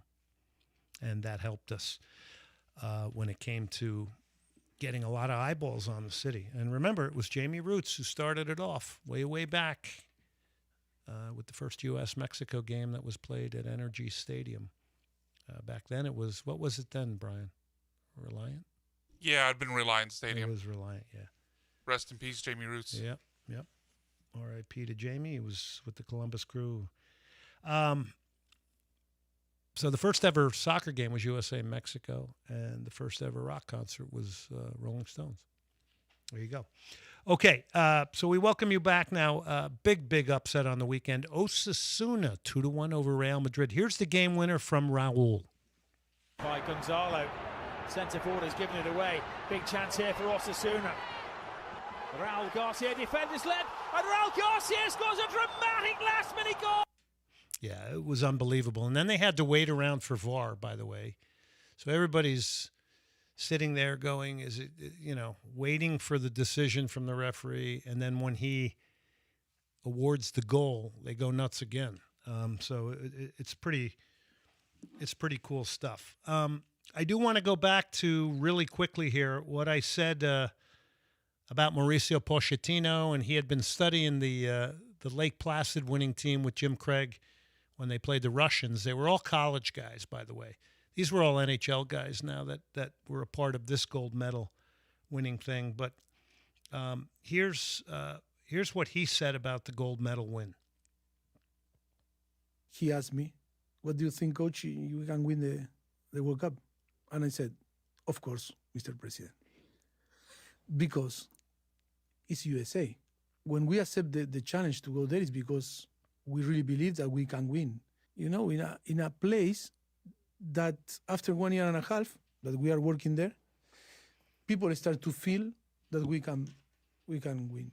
About that we are going to have, the support of a massive country, massive fans in behind us, to try to push us to run, to perform, to score goals, to make tackles.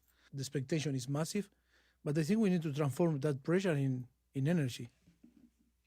So that's Mauricio Pochettino. And he's no dummy. He knows he's got to have a very collective team. He's got to have people that are going to be willing to work and die for each other. And he's going to have to,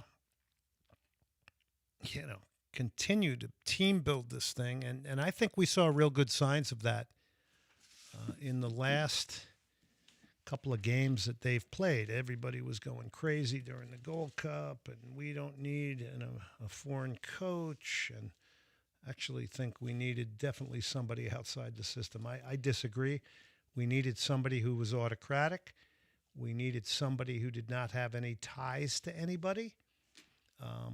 And I think that's kind of what we got in a really good way that has no preconceived notions about players. And we'll see where it's going to go. He's going to have some tough decisions to make with the roster. I don't think there's any question.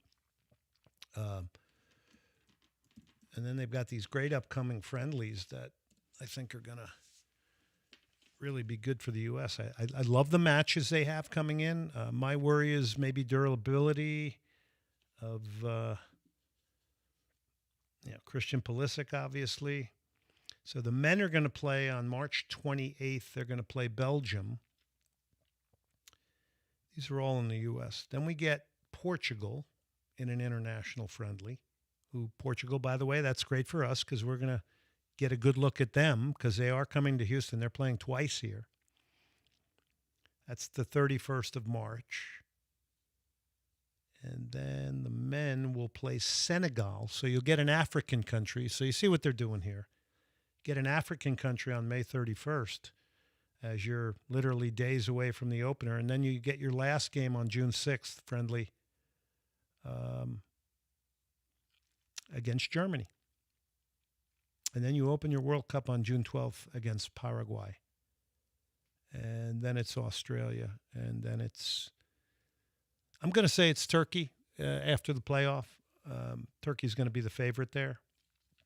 So I'm thinking it's Turkey. Michael Bradley debuted as the head coach of the New York Red Bulls this weekend. They were in Orlando. They got a 2-1 victory. By the way, Griffin Dorsey started right away for Orlando in that one. As we mentioned in the phone call earlier, Antoine Griezmann, apparently this has moved a little bit closer to being a reality, going to Orlando City. 713-780-3776. Thoughts on the Houston Dynamo, thoughts on the U.S. men's national team, whatever you want to talk about here tonight. 713, excuse me, 780-3776. So in this game, he starts two 17-year-olds. One, Julian Hall, who scores 2 goals. He starts a 16-year-old, Adri Metme, and I've talked to a number of agents and scouts who are friends of mine who will remain nameless. They have talked about this Adri Metme, Mehmeti, and man, they are really, really high on him. Really high on him. Exceptional passer of the ball, a guy that breaks lines with passes. These are the 2 youngest debutantes in Red Bull's history, these guys. Mehmeti is 16 years old. And then they had a defender, Matthew Dos Santos. The key here is the whole Red Bull connection. The key here is also Jurgen Klopp, who was with Red Bull